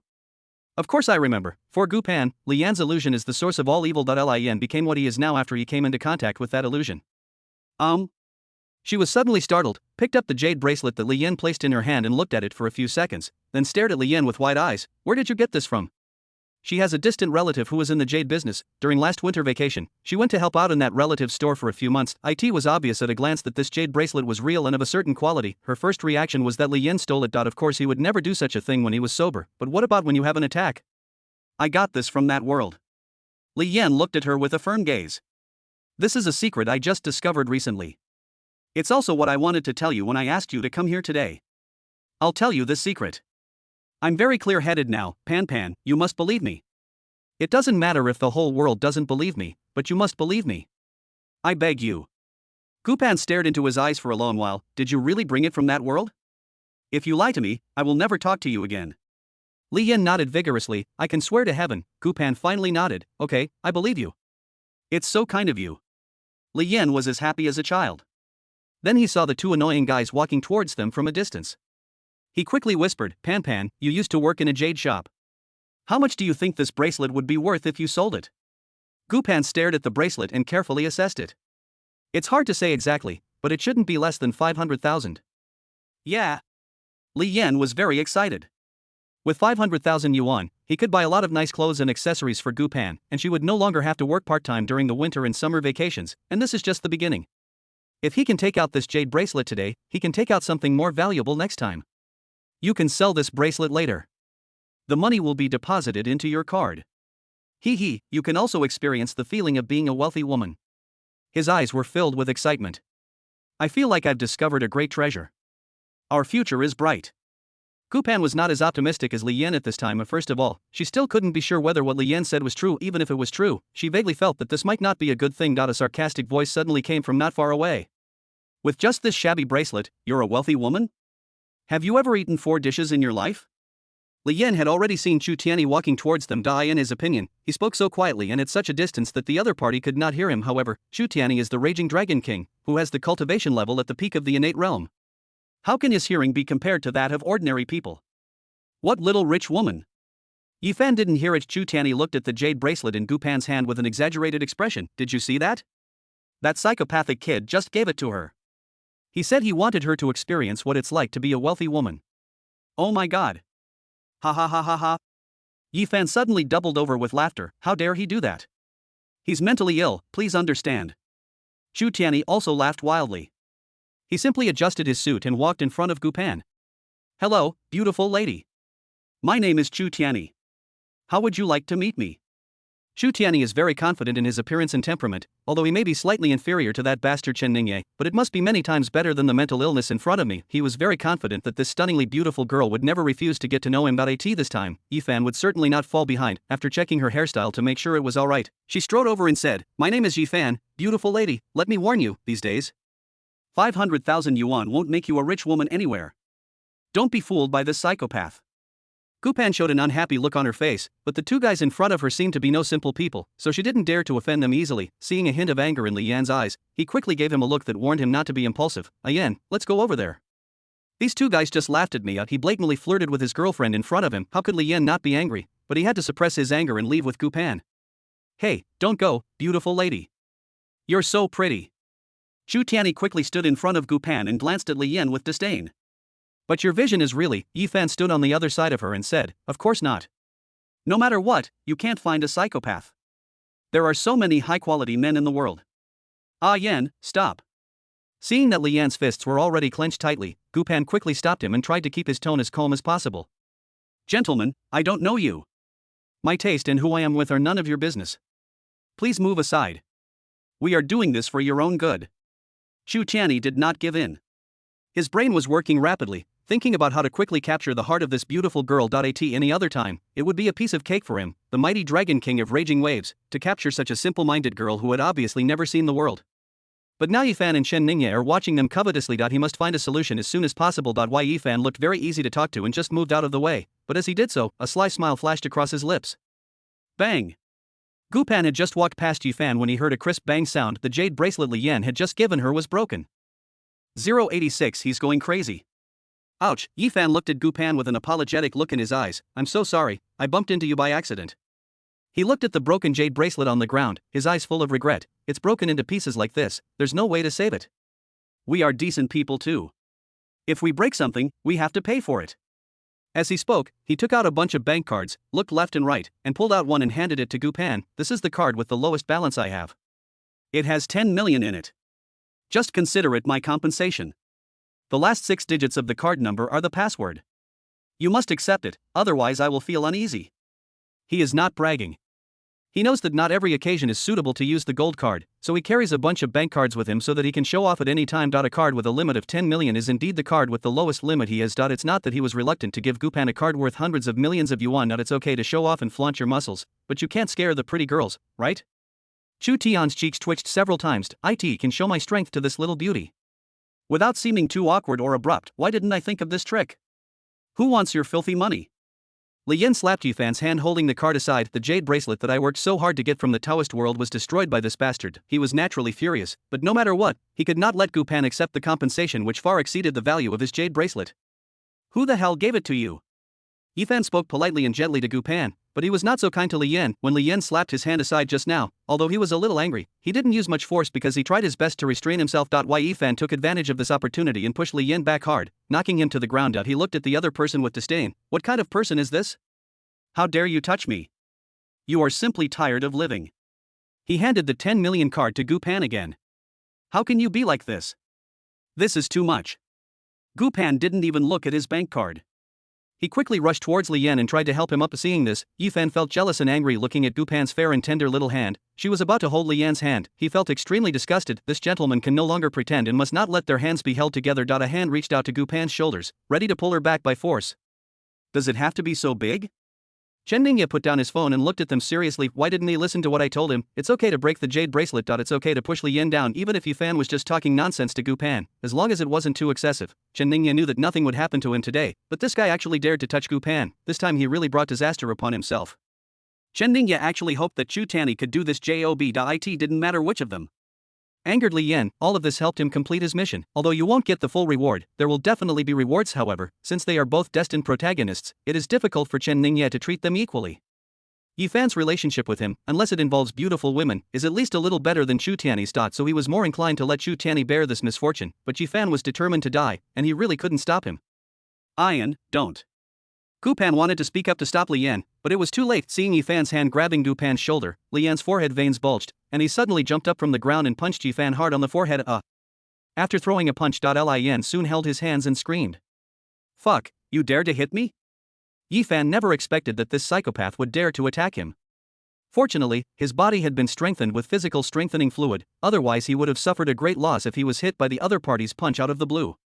This guy was really bad. A pauper, a mentally ill man, whose girlfriend is prettier than him. This made Yi Fan feel very unbalanced, and he wanted to beat him up a long time ago, but it's just that I never had an excuse before, but now I have one. Ignoring Gu Pan's screams, he took a big step towards Li Yan and punched him with his sandbag-sized fists. Although he was not a cultivator, his physique had been strengthened, so he could deal with 3 or 5 ordinary people without any need to take out his armor. Whoa, stop hitting me, stop it now, someone come, someone is going to die. Gu Pan cried out. Chu Tianyi realized that his chance had finally come, and he approached Gu Pan and said, "This kid can only bully ordinary people. I can easily knock him down. Do you want me to help you?" Gu Pan looked a little hesitant. Li Yan, who was pinned to the ground by Yi Fan, suddenly shouted, Pan, I don't need his help. They are not good people. Leave me alone and go away."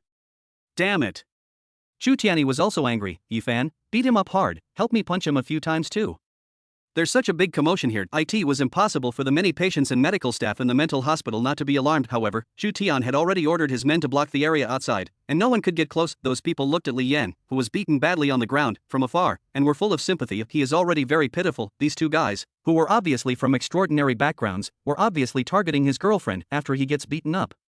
Today, there's a high probability that he won't be able to save his girlfriend. This world is so cruel. No one noticed except Chen Ningye. A hint of confusion began to appear in Li Yan's eyes, which were filled with grief, anger, and humiliation. Going crazy, Chen Ningye suddenly became alert, and he was finally starting to go crazy. Soon, the grief, anger, and humiliation in Li Yan's eyes completely disappeared, and were replaced by a look of confusion. There was confusion in his eyes and face. Everything around him seemed to confuse him.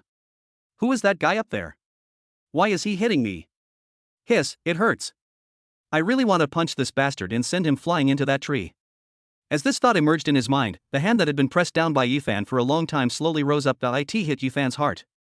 Bang! Under the watchful eyes of the crowd, Yi Fan, the bully, suddenly screamed and flew high into the sky. It drew an arc in the air, and finally, hit the trunk of an old locust tree 5 meters away accurately, spitting out a mouthful of blood, and fell heavily to the ground. Everyone was stunned. 087 a little bit stronger, not just a little bit stronger. Where does he get so much strength? At this moment, no one could understand. One punch sent a man flying more than 5 meters away. This is just horrible. Even Li Yan's girlfriend Gu Pan, whose eyes were still filled with tears, was now wide open, and she could hardly believe that the scene she was seeing was real. Why Yi Fan fell hard this time? Even though his physical condition was far superior to that of an ordinary person, he was still knocked unconscious, and it took him a long time to get up. I was careless, this kid is so strong, but he let me beat him for a long time before taking action. The brain circuits of mentally ill people are indeed different from those of ordinary people. Chu Tian, who was standing by, almost laughed out loud when he saw how unlucky he was. Yi Fan naturally couldn't tolerate this tone. He suffered such a big loss in front of that beautiful girl and showed his anger so much. If I don't get back this anger, how can I compete with Chu Tian in the future? He immediately took out his armor, put on his robotic arms and other equipment, and rushed towards Li Yan again. With this set of equipment, his combat power can crush most of the top 8 masters. He would definitely make this damn psychopath pay a heavy price for the blow he just hit himself. And that little cutie, watch out, even if that psychopath had strong arms, it would be useless in front of me. You son of a bitch, your fist is really strong, right? I'm going to destroy it first. When he was more than 1 meter away from Li Yan, the robotic arm in Yi Fan's hand began to make a clicking sound and extended at an extremely fast speed. Ian, get out of the way. Gu Pan hurriedly shouted at Li Yan, saying that if the extended mechanical arm hit Li Yan's arm, Li Yan's hand would definitely be broken. She knew that Li Yan had always cared about her. No matter what time, Li Yan generally would not ignore himself, but she was completely ignored by Li Yan. Although she shouted very loudly, Li Yan seemed not to hear her at all. He didn't even look at her, nor did he try to avoid Yi Fan's mechanical arm. He not only ignored Gu Pan, but everything around him seemed to be ignored by him. All were ignored, just because in Li Yan's eyes at this moment, this is no longer the garden of the Lizho mental hospital. His consciousness has been pulled into a cultivation market in the Taoist world. In his eyes, everyone, including Gu Pan, either disappeared or had transformed into people from other strange worlds. At this moment, his eyes were fixed on Yi Fan, but in the eyes of others, Yi Fan is an urban cyber youth wearing mechanical armor. In his eyes, Yi Fan had become an immortal cultivator wearing a Taoist robe and holding a long sword. Not only the attire, but even Yi Fan's appearance, in his eyes, was a completely different person. The only thing that remains unchanged is, this person was now attacking him. There was some fear in Li Yan's eyes. The enemy before us is too powerful. He thought of the immortal cultivation technique he had obtained earlier. Unfortunately, I haven't had time to practice the technique yet. It seems to have 9 parts in total. If I had mastered the first 1 or 2, I should be able to defeat this guy opposite me. No, haven't I practiced that technique before? I think I have. Yes, I have practiced it, and I have already mastered the second part. As this idea became more and more firm in his mind, the aura around him was also changing silently. Unfortunately, Yifan didn't notice all this. He was extremely proud of himself as he had just caught a glimpse of fear in Li Yan's eyes. Now that you're scared, what were you doing before? The extended robotic arm was getting closer and closer to Li Yan, and a fierce look appeared in Yifan's eyes. And no matter what, he had to first cripple the opponent's hand that punched him. The smug smile quickly froze on Yifan's lips. Crack. Crack. His extended robotic arm it was broken. Why Yifan took several steps back, looking at the mentally ill person opposite in disbelief. How is this possible? The system had once introduced it to him proudly. It is basically impossible to damage the black technology in his hands, even for a master, but now, he was actually broken by a mentally ill person. Yifan put away the broken mechanical arm with some pain, preparing to take out another piece of attack equipment the psychopath opposite had already kicked towards him. Why Yifan quickly activated his armor and dodged, but the speed of the psychopath's movements was beyond his imagination. Bang! He was quickly kicked more than 2 meters high by Li Yan and fell down again. Before he had time to check his injuries, the opponent's fist hit him again. Why Yifan Ren was numb. This damn psychopath is so powerful that it's terrifying. He has been playing the pig and eating the tiger. Hiss, ouch, Chu Tianyi, are you still looking? Come and help. Yifan found himself in an awkward situation where he could neither fight nor run away. He could only fight hard while shouting at Chu Tianyi was a little hesitant when he first saw Yifan and Li Yan being knocked out by a punch. He felt gloating, but no one took Li Yan's mental illness seriously. It's just that he's a little stronger and can attack by surprise, but now, he no longer dares to think so. He had fought with Yifan several times, but he didn't gain any advantage. But at this moment, Yifan was in such a mess when facing him. It can be seen that Li Yan is really not simple, and the little beauty is not blind. Don't think you can run away just because I got beaten up. Yifan continued to yell at him. Don't forget, you just insulted him and you were thinking about his girlfriend. Do you think that if you ignore me now, he will let you go later? Do you understand that the lips and teeth are cold? If you still have any brains, come quickly and join forces with me to kill him. He is just a little more powerful than me. After seeing Chu Tianyi hesitate for a while, he seemed to think that Yifan's words made sense, so he also activated his true energy and rushed forward. Chen Ningye almost laughed out loud. He could have avoided being beaten. Not at this time. Li Yan had already entered a state of madness. The consciousness has been pulled into the strange world and regarded it as real. In this way, the previous friction between Yifan and Chu Tianyi had long been thrown out of his mind. He was now beating Yifan violently, but he only regarded Yifan as an opponent in the world of Dao Gui. As long as Chu Tianyi just stood by and watched the fun, nothing would happen now. Oh, dog Yifan, didn't you say he was just a little bit better than you? That's right, a little stronger. Ouch. 088 Only you can stop him. Chu Tianyi's self-confidence and his body were both severely damaged at this time. Ever since he discovered the dragon bloodline in his body, his rise to prominence has been smooth sailing, invincible among his peers. This has always been the main theme of his cultivation career, but recently, everything seems to have changed. He has already met several people of the same age and level who are on par with him or even stronger than him. I didn't expect to meet an even more perverted guy today. When he joined, Yifan seized the opportunity and quickly took out a black tech lightsaber with attack attributes. He also used his most powerful attack move right from the start. However, faced with the two of their strongest attacks, the opponent resolved them without changing his expression. The opponent's moves looked much simpler, far less gorgeous than theirs, but their power was no less. Even if he fought 1 against 2, he could still beat them to a pulp and make them flee in panic. Very strong, too strong. Chu Tianyi, who had been beaten to the point of having no temper at all, had already cursed Yifan's ancestors for 18 generations in his heart. Tricking Chu Tianyi into coming in to get beaten together would only make Yifan feel a little better, but it didn't mean that his life would be any better. At this time, he was also beaten so hard that he cried for his parents and was in great pain. At this moment, Yifan finally understood why this little girl was so beautiful, but Chen Ningye had stayed out of it from beginning to end. It seems that he has long known that this mentally ill person is not easy to deal with. By the way, he also reminded me not to provoke Gupan, but why didn't I listen?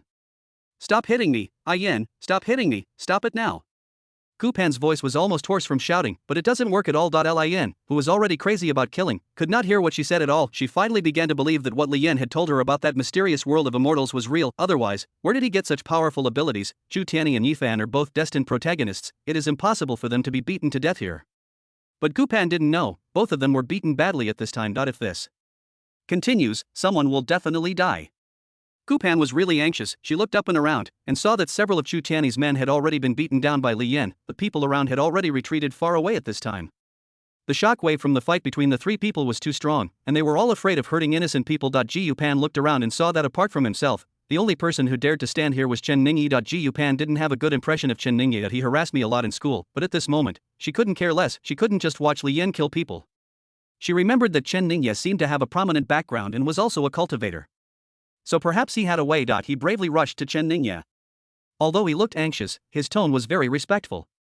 Mr. Chen, you have also practiced cultivation, right? Do you have any way to stop Bai Yin from killing people? Chen Ningye ignored her for the time being, because the panel of Tiandao assistant began to appear in front of him. The protagonist Li Yanqing's heart element constitution has been successfully activated, and the mission is completed. Although the mission was completed, Tiandao's assistants found that the villain Chen Ningye was seriously lazy and passive during this mission.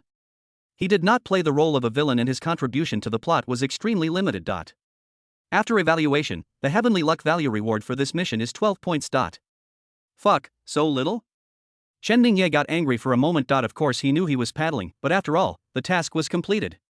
He thought he could at least get a passing score, but he didn't expect it to be so low. This Calabash Brothers is really stingy. Just when he was about to turn around and leave work. Tiandao's assistant appeared again. Temporary mission triggered. It is detected that the lives of the two Destiny protagonists, Yifan and Chu Tianyi, are in danger. Please ask the villain employee Chen Ningye to find a way to resolve it.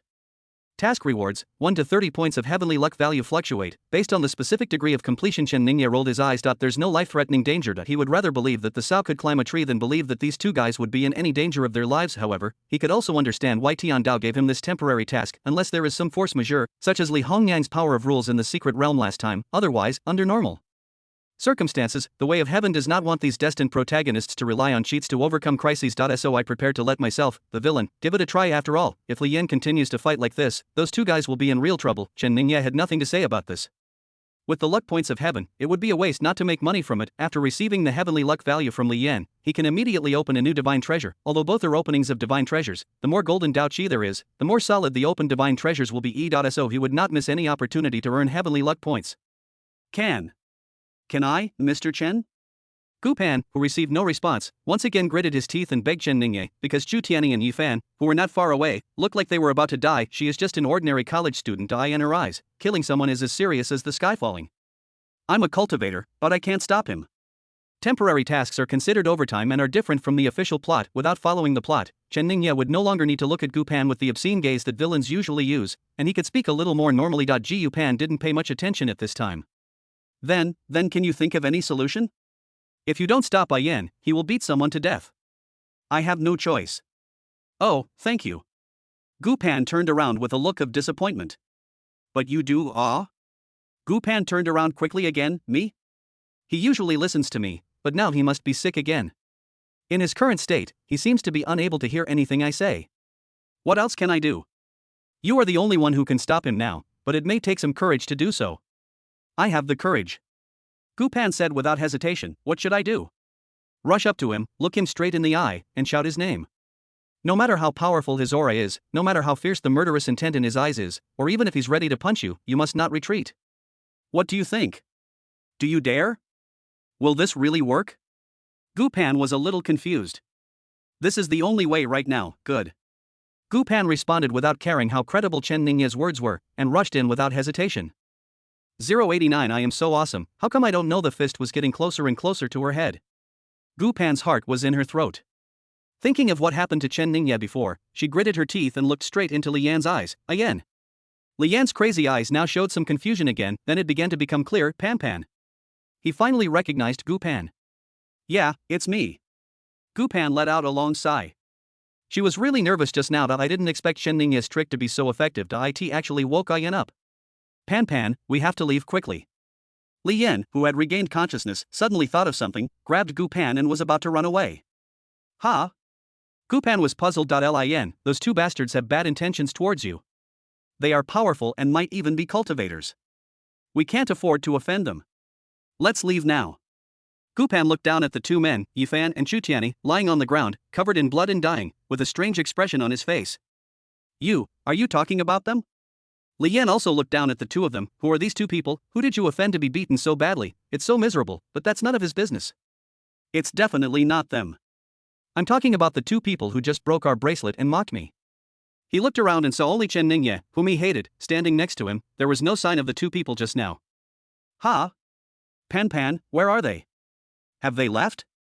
Gu Pan's eyes were filled with black lines, and he didn't know whether to laugh or cry. Chu Tianyi, who was seriously injured, finally took a breath and tried to circulate the true energy in his body to heal his wounds. When he heard these words, the breath he breathed out immediately. Ye Fan on the other side also spat out a mouthful of blood and lay on the ground with his eyes rolled back. Chen Ningye came over and looked at the two unlucky guys on the ground, trying hard to suppress his laughter. Is there a possibility that they are the two people you mentioned? Li Yan didn't believe it and ignored Chen Ningye, continuing to urge Gu Pan, let's get out of here quickly. Gu Pan didn't move, looking at the group of seriously injured patients on the ground, feeling a little at a loss. Lin definitely couldn't just walk away after beating these people like this, but how much money will I have to pay for this? That's right, both men appear to be wealthy. The guy named Yifan just took out a card with 10 million in it. He also said that it was the one with the least money on him. Gu Pan became even more anxious. I'm afraid this matter is not so easy to solve. She walked up to the two of them and said cautiously, I'm so sorry. Li Yan also followed, confused. Pan, why did you say sorry to them? As soon as they saw this person coming, Yifan and Chu Tian's pupils suddenly contracted. They used all their strength to drag their injured bodies backwards. Yifan, no need to be sorry, no need. Chu Tianyi, we are the ones who should say sorry. It's our fault. It's all our fault. Despite their attitude, Gu Pan still felt uneasy. What do you think? How should we compensate you for what happened today? Compensation? Li Yan muttered. Yes, compensation is required. Yifan searched his pockets with great effort and took out all the bank cards he had on him and handed them to Gu Pan. This is all the cards I have. The money in them adds up to almost tens of billions. Do you think it's enough? If not, tell me your card number and I'll transfer more to you. Chu Tianyi also took out a card and said, I have 2 billion here. Gu Pan was stunned. This, who should compensate whom, and to Gu Pan, the numbers they reported seemed particularly unreal. In her entire life, the amount of money in her card was only 5 digits, more than 1 billion, 2 billion, how many digits does this have? Without waiting for Gu Pan to speak, Yifan and Chu Tianyi glanced at Li Yan weakly. He used up all his strength and crawled outside. At this moment, Li Yan was a devil in their eyes. This little bit of money means nothing to them. They just want to stay away from this devil as far as possible. Damn it, this bastard, he beat us up like this, and now he's putting on an innocent face to humiliate us. It's absolutely despicable. With the help of his men, he walked out with difficulty. Seeing that Li Yan did not follow him out, Chu Tianyi breathed a sigh of relief and said angrily. Yifan was protected by armor and had just poured a bottle of medicine into his mouth. His condition was slightly better than Chu Tianyi and he didn't need anyone's support. He thought carefully about Li Yan's condition just now. Is there a possibility that his innocent expression at the end was not fake? What's the meaning? Why do you think he's in a mental hospital? You're saying he's really a psychopath? I just think it's possible. Chen Ningye should know whether it's true or not. Chu Tian's face darkened. How come that Diuma knows everything?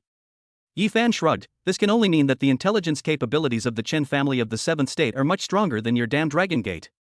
You can't spit out ivory from a dog's mouth. Chu Tianyi retorted, no matter how poor my Longmen intelligence capabilities are, they are still 100 times better than a commander without troops like you. Ha ha. Yifan chuckled, took out his high-tech wings, put them on, and slowly rose into the air. He was also seriously injured, but Dad can still fly now. Can you fly too? Chu Tianyi, from now on, I won't compete with you for this little beauty from the mental hospital. Bailey Qingxue, don't compete with me either. The words Yifan left before he disappeared almost made Chu Tianyi spit out blood again. The other side. The temporary mission ends, the mission is completed, and settlement begins. After evaluation by the Heavenly Dao assistant, the passing score is 18 Heavenly Dao luck points. I asked Gu Pan to rescue Yifan and Chu Tianyi. So, my salary is deducted again. Chen Ningye was really impressed by this stingy Calabash brothers. Forget it, there's no point in complaining. Fortunately, although I was deducted twice, the total was still 30 points. It is enough to open a fairly mature initial divine treasure. What did you say? I beat up both of them and several of their bodyguards? Li Yan looked at Gu Pan in disbelief. Pan, are you kidding me? Gu Pan carefully observed Li Yan's expression at this moment. I just feel so tired. It seems that he really has no idea what happened when he first fell ill. She didn't know what to do with the scary bank cards on the ground. If she really wanted to stay like this, she definitely wouldn't dared. I subconsciously looked at Li Yan again, only to see him covering his head with his hands, a look of pain on his face. We must send him to the doctor immediately, otherwise who knows what will happen. But before doing this, she had one more thing she wanted to do. He turned around and rushed towards Chen Ningye, who was not far away. 090 Even villains like cows and horses need to enjoy life. Looking at Chen Ningye's figure, he had already turned to face outside. Gu Pan felt a little funny. When we were in school, this guy would never miss any opportunity to get close to me and talk to me, but now he didn't say a word, didn't come closer, and just left. Maybe he was also frightened by Yan's condition. She quickly caught up with him. Mr. Chen, please wait a moment. Chen Ningye stopped and looked back at her. Thank you for what I said just now. No matter how annoying Chen Ningye was before, Gu Pan was truly grateful to him at this moment. If he hadn't taught him the method just now, Yan might have become a murderer now. How are you going to thank me? Chen Ningye looked at her playfully. Would you please pledge your love to me? Although this is outside the plot at this time, Chen Ningye feels that the villain's character still needs to be maintained for a while, otherwise, in the eyes of outsiders, it will appear that you have a split personality. Gu Pan, who had just caught up, frowned and took 2 steps back when he heard this. Chen Ningye didn't care about it at all. If you have something to say, then tell me. If not, I'm leaving. I just want to ask you, if Yen were to do something like that again in the future, would I be able to stop him like I did just now? In fact, there was no friendship between her and Chen Ningye, let alone any basis of trust, but she just had a feeling now that only Chen Ningye could answer this question. It should be fine, but what? But there might be accidents. In other words, if you do this, there is actually a certain degree of danger. I'm not afraid of danger. Gu Pan looked determined. Chen Ningye thought about it and still felt that he should remind her, as long as your position in his heart remains as important as it is now, you can stop it like you just did. Otherwise, it's hard to say. Not vice versa. Gu Pan subconsciously turned her head to look at Li Yan, a faint blush appearing on her pretty face. I believe him. Then it's all right. Chen Ningye shrugged and prepared to leave. There was some surprise in Gu Pan's eyes. She thought Chen Ningye said this to sow discord between her and Yen so that he could pursue her, but if that's the case, shouldn't he add fuel to the fire and stir things up while Yen is having an attack? She felt more and more that this young Master Chen was a little weird. Wait a moment. She called Chen Ningye again. He handed over a few bank cards in his hand and asked, "Can I ask you for another favor?" She looked at Chen Ningye with embarrassment. And I definitely wouldn't dare to take the money those 2 people gave us, but I don't even know who they are, so I have no idea how to pay them back. You seem to know them, right? Could you please return it to them for me and apologize to him on behalf of Yen? She really didn't want to owe Chen Ningye any more favors, but apart from Chen Ningye, she really couldn't think of anyone else who could help her. Of course, another reason why she dared to ask Chen Ningye for help at this time was that she felt that Chen Ningye today seemed to be easier to talk to than the Chen Ningye she knew before. Chen Ningye looked at the bank cards in her hand and said, This is not good, right? When Gu Pan saw that he didn't refuse directly, he stuffed all the bank cards into Chen Ningye's hands and said, I'm really sorry to trouble you. She racked her brains for a long time and finally managed to come up with something. I'll treat you to some specialties from our hometown. The more she spoke, the softer her voice became. With his status, what delicious food must he not have eaten? But besides the local specialties, she really couldn't think of anything to thank Chen Ningye for. Chen Ningye was happy and put the bank card away. Leave it to me. Thank you so much. It's a small matter. I can guarantee that those 2 guys won't bother you again. Chen Ningye left with the bank card. Well, I'm naturally helpful, so there's no need for the local specialties. Looking at Chen Ningye's back, Gu Pan bit her lips hard. He really looked down on his family's specialties, but apart from the local specialties, what can I do to thank him? He has helped so much, we can't just let it go like this, right? The girl held her forehead, feeling very conflicted. Chen Ningye had already boarded the helicopter back to Tianling City. Don't you have to work overtime tonight? Does not exist, not all 7 protagonists have appeared yet. That damn Calabash Brothers Heavenly Dao would never allow him not to work overtime. What he needs to follow tonight is the plot of The Immortal Emperor Go Dao. This is an urban cultivation novel that combines elements such as chat group and God of War. In fact, this plot had already begun half an hour ago. His early task was to water the group. In other words, he had been busy with his mobile phone in the garden of the mental hospital. From the perspective of Zuowang Daoxian, he is just slacking off. But on the side of Go Dao CND, he is working overtime, probably to prevent him from slacking off and not paying attention to the plot. This time, the plot introduction of the Immortal Emperor of Go Dao given to him by Tian Dao deliberately omitted a lot of important information. He needs to unlock it from the chat group. This is very unethical. However, Chen Ningye had long been indifferent to the evil deeds of Tian Dao Calabash Brothers. I don't even want to complain anymore. Ye Fan's pile of cards is worth more than 10 billion in total, and Chu Tianyi's cards are worth 2 billion each. Chen Ningye played with these cards, and the corners of his mouth gradually rose to I. In this plot, he did almost nothing except putting on a hospital gown. Not to mention that I earned a total of 30 points of heavenly luck value. I also picked up more than 3 billion for free.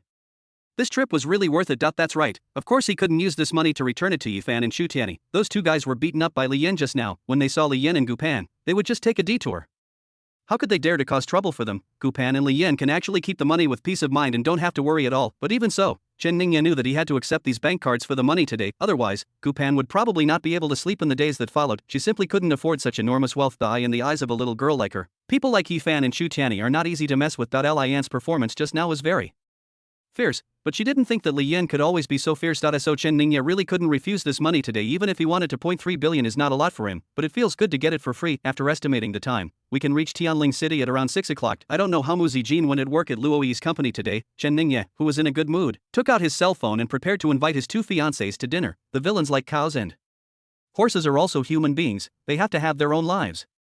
091 Immortal Cultivation Master Group. On the phone, Luoyi was not stingy with her praise for Mu Zijin's performance in the company today. A positive, hardworking, smart, responsible. Her boss is extremely satisfied with Mu Zijin. Moreover, Chen Ningye could hear it. Luoyi's compliments were not all just polite words for show of high emotional intelligence, but mostly came from the heart.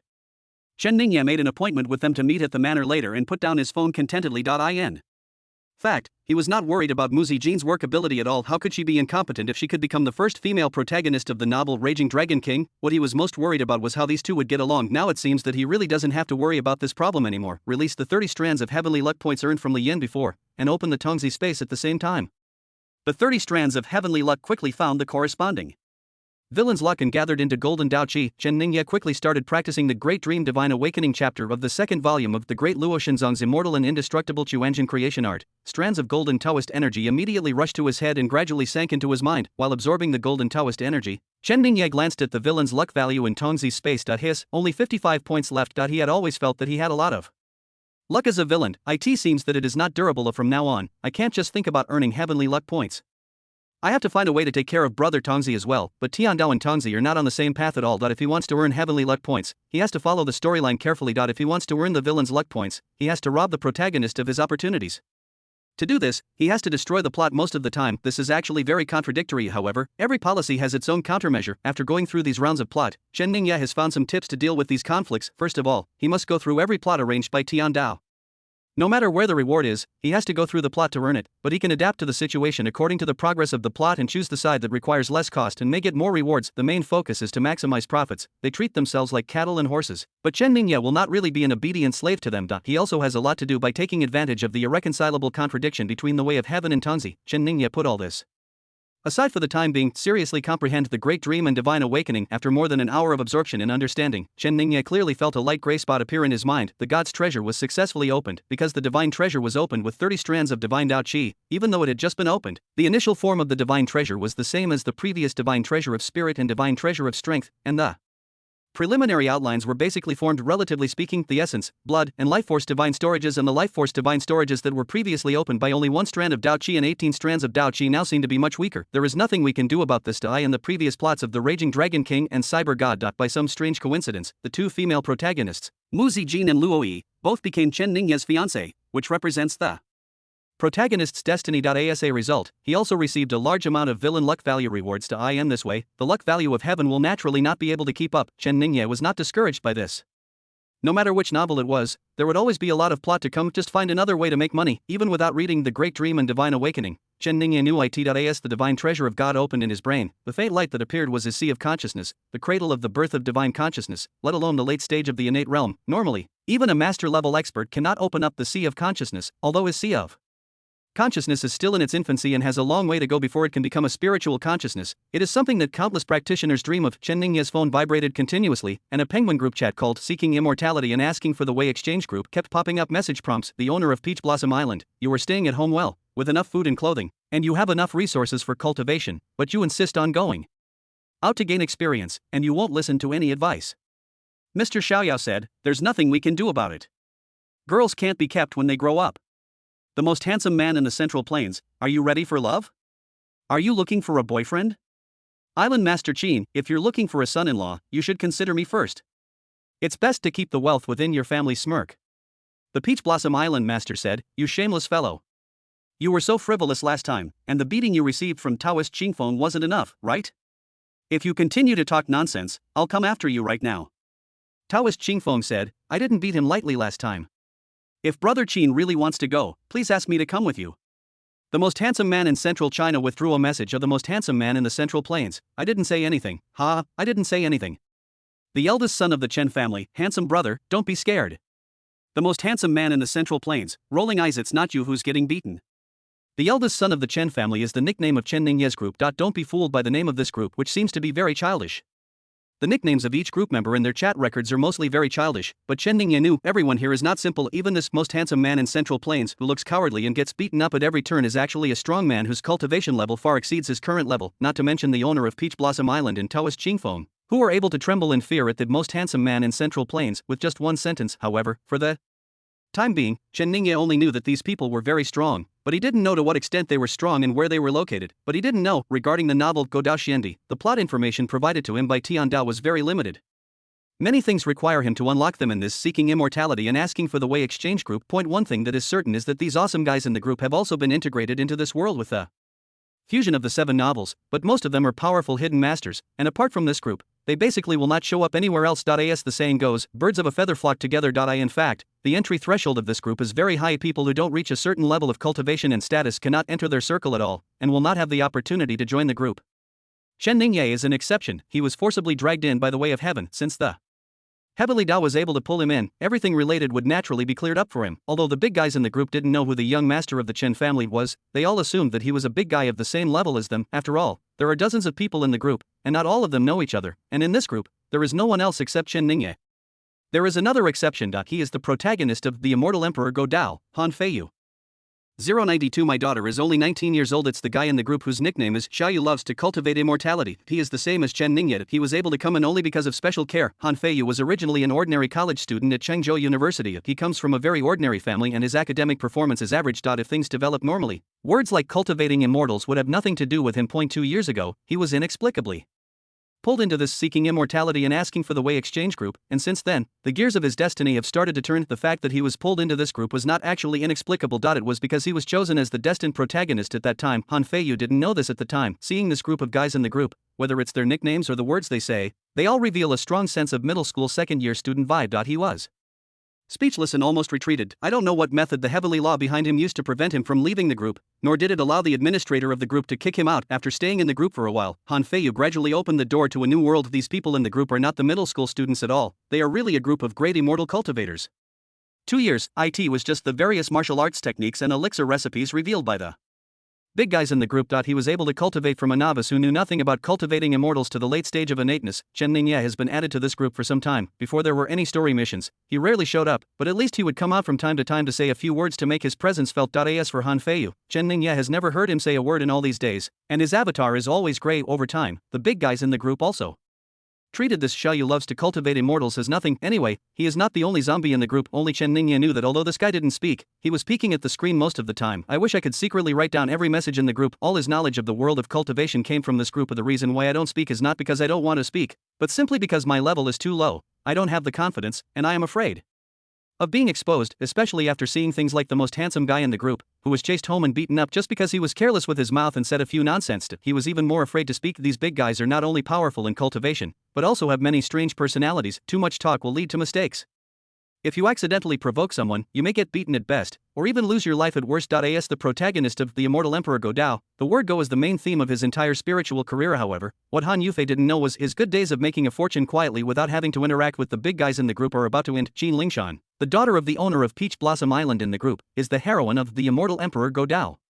And her first stop when she came down the mountain to gain experience was Chengzhou, where Han Yufei was. Chen Ningye only knew that the male and female protagonists would meet for the first time in Chengzhou. I need to appear at the right time to play the villain, the specific time, place, and even the plot. He needs to unlock it by chatting in the group. At first, Chen Ningye was very unhappy about this, but gradually, he began to have the same feeling as Han Feiyu had 2 years ago. So delicious. Although they were just talking nonsense most of the time, sometimes they would seriously discuss things related to cultivation. There are even a few big guys in the group who have a strong desire to share.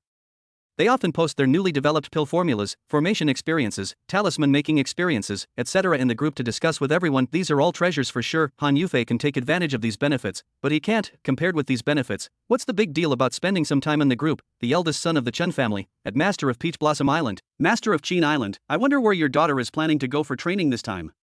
Is it within the Great Xia territory? Or somewhere else? Before the Peach Blossom Island master could reply, the most handsome man in the Central Plains quickly said, "Mr. Chen, you're not also eyeing the daughter of the Qin Island master, are you?" "Ah, buddy, I respect you as a man." Thumbs up. The owner of Peach Blossom Island, at Central Plains, most handsome, most ugly. You're itching to be naughty again, right? No one would think you're dumb if you don't speak. In this group, Chen Ningye doesn't need to play a villain, so his remarks are always relatively normal. Unlike the most handsome man in Central Plains and another playboy Yan San, who are always talking nonsense, the owner of Peach Blossom Island naturally cannot criticize him like he does the most handsome man in Central Plains. The Peach Blossom Island master said, "At Chen family young master, of course it's within the Great Xia territory. My daughter's cultivation is still shallow, so I can't let her wander around in other countries. This is also the bottom line I set for her. The eldest son of the Chen family said, "Oh, that's not bad. With Island Master Qin's connections in Daxia, she shouldn't run into any trouble during this training." What Chen Ningye wanted to ask most now was actually what Qin Lingshan was mainly doing in Chengzhou and when she would arrive, but I can't ask this directly, as it would seem too purposeful. So he could only try his best to bring the topic here and guide the owner of Peach Blossom Island to speak out. The Peach Blossom Island master said, "At Chen family, young master, no, I've been practicing on the island these past few years. Aside from occasionally chatting with fellow Taoists in the group, I haven't been in touch with my old friends much. It's not appropriate to bother them this time." The eldest son of the Chen family, this is it. Xiaoyao Jusher, at Taohua Island Master, the Taoist friends in the group are spread all over the world. Brother Qin, why don't you tell us where your daughter is going through this training and see if there are any Taoist friends nearby? Chen Ningye silently gave a thumbs up to this free and easy monk in his heart. Sure enough, very quickly the Peach Blossom Island Master, at Xiaoyao Jusher, great idea Bao Bao, at all members, my daughter will arrive in Tianhai City, Chengzhou, Daxia, early tomorrow morning. Are there any fellow Taoists in the group who are cultivating in Chengzhou? The Peach Blossom Island Master said, "My daughter is only 19 years old, her cultivation is shallow, and this is her first time going out. As a father, I am really worried about her. If any of my group members are cultivating in Chengzhou and can help take care of her, I will reward you handsomely." Chen Ningye's mouth corners slightly raised. Tomorrow morning, Tianhai City, the next step is to find out what her main purpose is for going to Tianhai City, Chengzhou. His eyes unconsciously glanced at the grey avatar of Xiaoyu loves cultivation, but if nothing unexpected happens, this guy should be diving, right? A student dormitory at Chengzhou University. Chen Ningye was not wrong. At this moment, Han Yufei was eating and diving at the same time. There was nothing at the beginning. When he saw the words Chengzhou and Tianhai City appearing in the message. My heart skipped a beat unconsciously. 093 either beat us to death or go back with us. What a coincidence. Han Feiyu, who was happily diving, eating, and consuming melons at the same time, was a little uneasy at Tianhai City, Chengzhou. That he is now in Tianhai City, Chengzhou. Whatever, just pretend nothing happened and continue playing dead. They can't see my IP address anyway. This was Han Feiyu's first reaction. The longer he stayed in this group, the more he realized how awesome these people in this group were. With his current level of cultivation, he is not even close to being able to compete with these big guys. So he still didn't want to have any interaction with these big guys, but soon his heart began to stir involuntarily again. He remembered something that happened in the group a few months ago. The owner of Peach Blossom Island not only has a high level of cultivation, but also has extremely strong attainments in alchemy. Yet he was researching a new elixir at the time and encountered a problem that he couldn't solve, so he sent a message to the group for help. Finally, the problem was solved through a discussion with Dan Yangzi, an alchemy fanatic in the group. For Dan Yangzi, this was just a piece of cake. During the discussion, he also benefited from the owner of Peach Blossom Island, but the owner of Peach Blossom Island was very generous and insisted on giving Dan Yangzi some gifts as a reward. It was useless for Dan Yangzi to refuse. He mailed a batch of medicinal herbs to Dan Yangzi that night. When Dan Yangzi received the medicinal materials, he exclaimed, "They are too expensive and I can't afford them." Under the constant urging of group members, Dan Yangzi posted the list of medicinal materials he received in the group. With Han Yufei's level and vision, he didn't recognize most of the herbs on the list, but just the few he recognized made him drool. Those were cultivation resources that he could hardly find even with a lantern. It can be seen that those that he did not recognize must not be simple. Through this incident, Han Feiyu witnessed the wealth and generosity of the Peach Blossom Island owner in the group. Considering these things, the sentence in the group at this time, "I will definitely reward you handsomely," seems particularly attractive. Dan Yangzi only provided him with some alchemy inspiration and gave him such a pile of precious medicinal materials. When her daughter arrived in Tianhai City, if he could really help, he would have to. Han Feiyu put down the chopsticks in his hand and his expression began to become conflicted. Getting involved in this matter goes against the God of Mercy approach that he has been following since he embarked on the path of cultivation. Don't get involved, perhaps you will miss a huge opportunity. The most important point is that as his cultivation level becomes higher and higher, the resources for cultivation become increasingly difficult to find. He quickly collected the lunchbox and threw it into the trash can. I picked up the phone, but it was impossible to speak, so I continued to peek at the screen. First, write down his daughter's specific itinerary and wait for the right opportunity. If what she's about to do isn't dangerous, then show up and see if I can help her. I'm so familiar with Tianhai City that even being her guide would be considered a favor. If there's any danger, then I'd better not show up. Han Feiyu silently made a decision in his heart. Tianling City, the wealthy area of Emerald Hill, the gate of Chen family manor. Dad, I've told you many times that I won't go back with you. When I marry Ningyi in the future, I'll give you all the betrothal gifts. Please, don't come here to look for me anymore, okay? Mu Zijin originally came back with Luoyi, but Luoyi received a call from her grandfather on the way, asking her to go home. Her identity did not make it convenient for her to go to the Luo family with Luoyi, so she had to ask Chen Ningya's bodyguard team to send her back first. Unexpectedly, Mu Xing and his wife blocked her there as soon as she arrived. Stepmother Zhang Yueron's barrage of words instantly ruined her good mood for the whole day. What are you talking about, you little bitch? Mu Xingha acted like an unquestionable elder and said in a deep voice, "Your mother and I are trying so hard to persuade you to come home. Do you think it's all for that little bit of betrothal money? Marriage affects your lifelong happiness. How can we be so careless? We are doing this for your own good.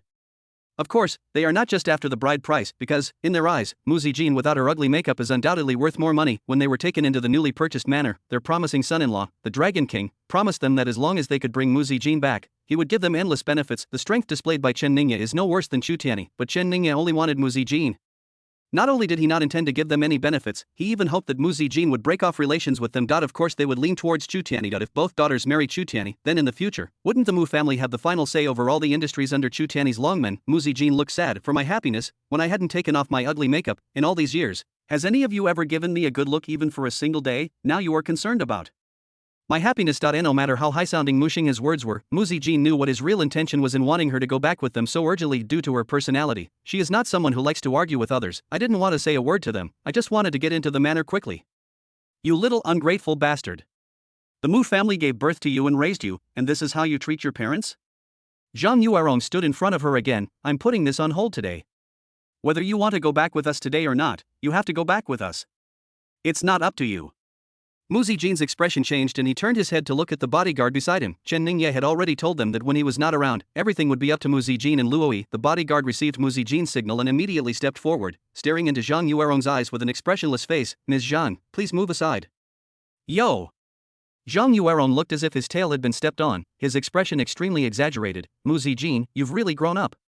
You want someone else to beat up your mother, right? Come on, I won't move aside. I want to see who dares to touch me. Mu Xinghe also had a stern face and stood on the other side of Muzi Jean. I'll give you two choices. Either you ask these dogs raised by the Chen family to beat your parents to death here, or you just come back with us.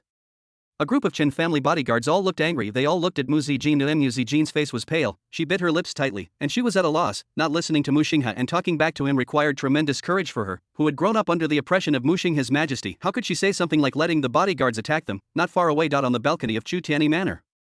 Oh, old Chu, you're making a big move this time. Aren't you afraid of offending Chen Ningye?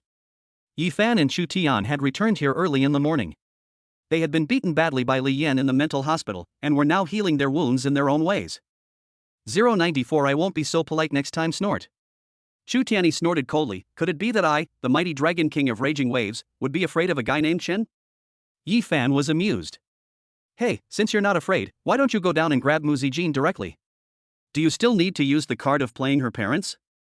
Chu Tian rolled his eyes in anger. That's something only a moron could think of. He excused himself and glared at Yi Fan. Go back to your own home. You are not welcome here. He really didn't dare to rush down and rescue the person himself. It may not be true to say that he is afraid of Chen Ningye, but he is definitely wary of him, based on his understanding of Chen Ningye in the past 2 days. If he dared to forcefully pull Muzi Jean over, Chen Ningye would definitely fight him to the death when he came back. Besides, with such good cards as Mu Xinghe and his wife, it would be a waste not to use them. They are Muzi Jean's parents. Their daughter is ignorant and goes to live with a man despite her parents' advice before getting married. What's wrong with them using some tough measures to bring their daughter home? Letting them take action to bring Muzi Jean back is undoubtedly the best strategy. Afterwards, even though Chen Ningye knew that it was him who ordered it, he couldn't do anything to him. However, although he appeared calm on the surface, he was actually very nervous in his heart. He kept looking up at the sky, fearing that Chen Ningye's helicopter would appear. Once that bastard comes back, today's plan will be ruined. And there will never be another opportunity as good as today. Fortunately, the sky is very quiet at this moment, and Chen Ningye probably won't be able to come back in a short time. However, just because there is no movement in the sky doesn't mean there is no movement on Earth. A convoy of cars heading towards the Chen family manor made Chu Tian frown. The other side, in desperation, Muzi Jean had to take out her cell phone and prepare to call Chen Ningye for help. Bang! When Zhang Yuerong saw a car coming towards them, he immediately became anxious. He snatched Muzi Jean's cell phone away, grabbed her arm, and dragged her towards Chu Tianyi Manor. The two bodyguards were about to stop him. Mu Xinghe quickly stepped forward to block them. Whoever wants to stop them will have to step over me, an old man. Who dares? The bodyguards all looked hesitant. No matter what, these two people are Muzi Jean's parents. Without orders, they really didn't dare to act rashly against these two people. What a big tone.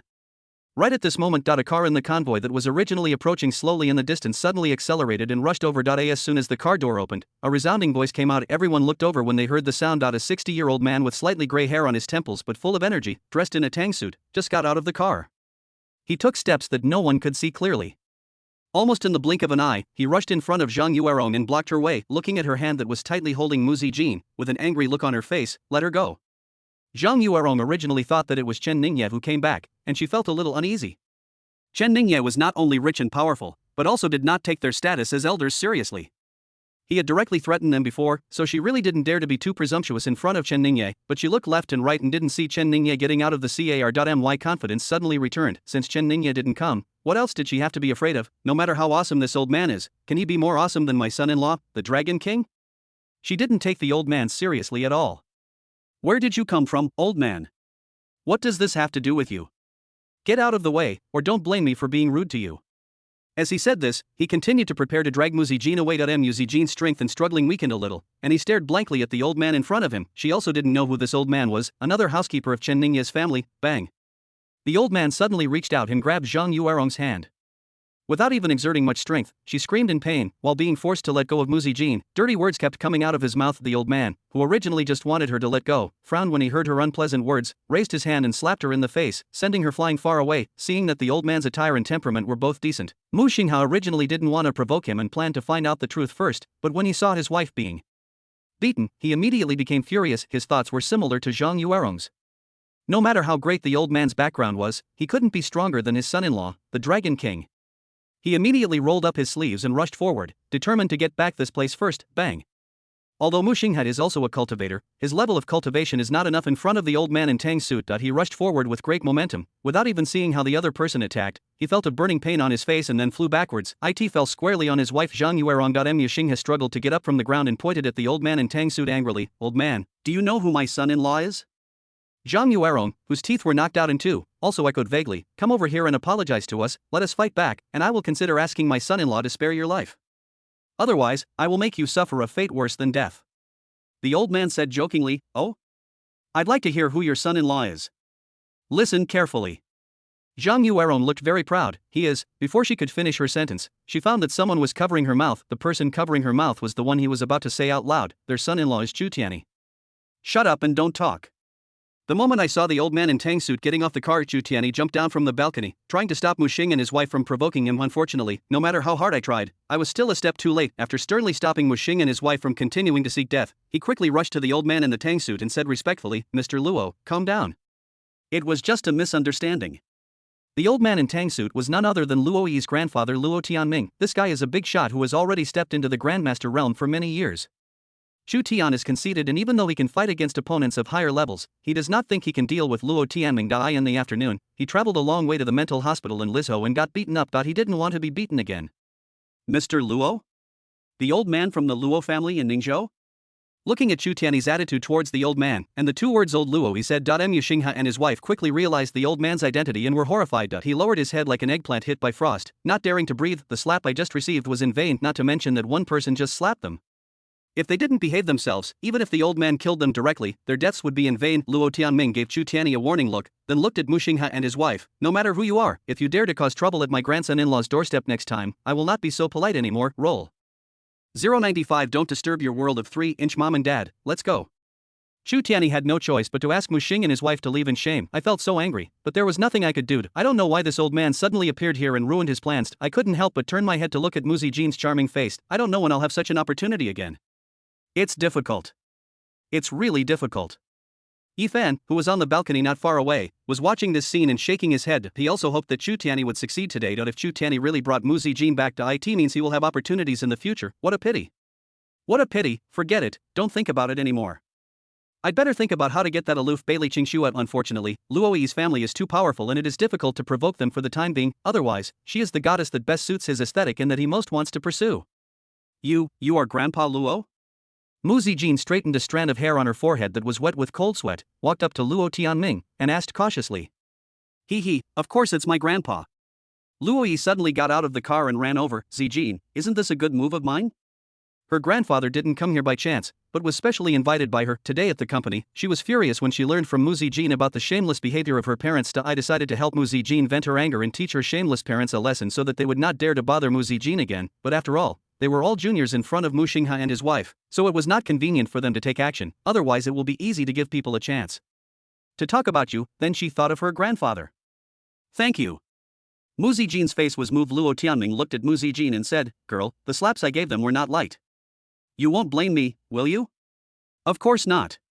Mu Zijin's eyes flashed with determination. From now on, there will be no relationship between me and them. That's right. Luoyi patted her shoulder and said, "It's better not to have parents like this. Even if you cut off ties with them, you don't have to worry about not having a maternal home in the future. Our Luo family is your maternal home." Luo Tianming's mouth twitched and he looked at Luoyi in disbelief. "I could hardly believe that these were the words coming out of the mouth of my precious granddaughter." Luo Tianming was already surprised that she could accept Mu Zijin's existence. "I didn't expect that they could get along so well." That he unconsciously looked Mu Zijin up and down. "Wow, she's no worse than my granddaughter. This kid Chen Ningye is really lucky.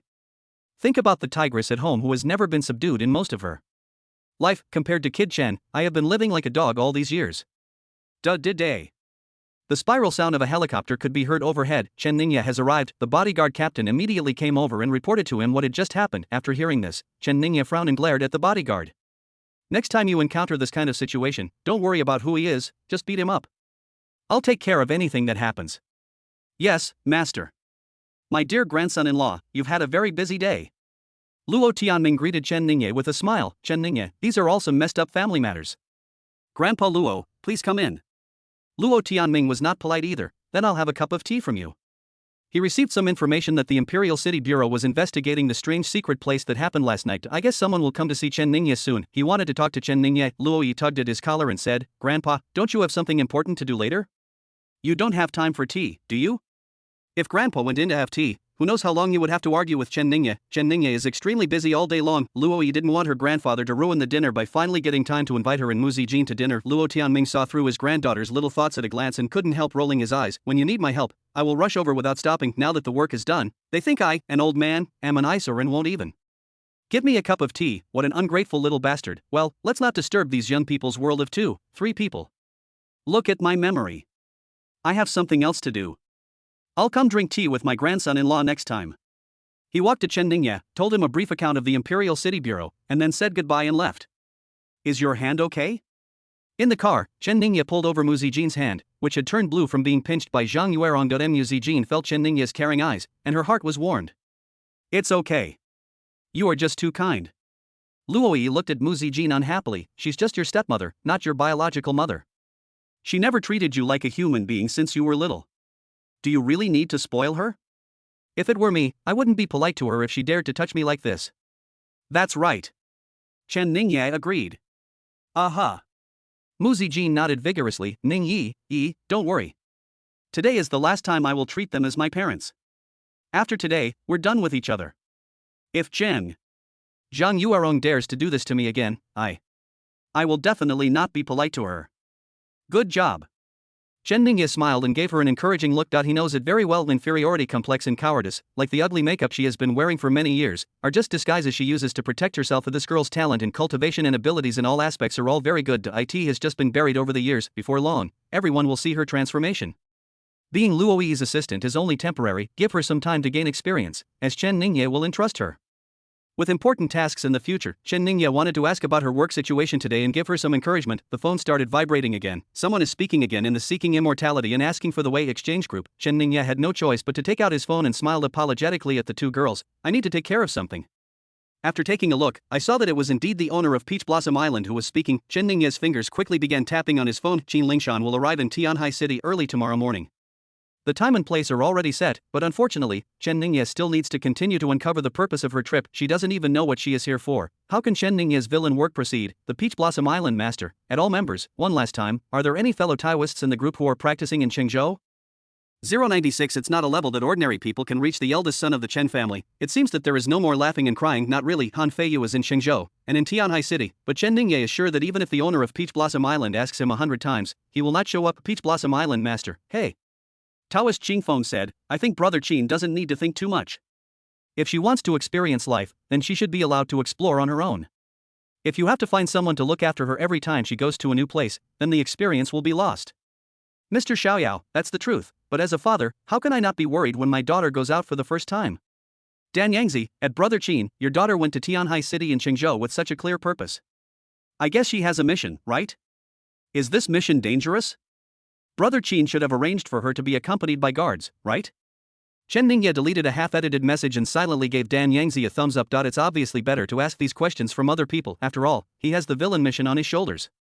After finding out the purpose of Qin Lingshan's trip, he will go and make trouble. The group showed too much concern about Qin Lingshan's problem, and the fake account would be easily exposed, the Peach Blossom Island master said. Of course, I can't assign her any dangerous missions.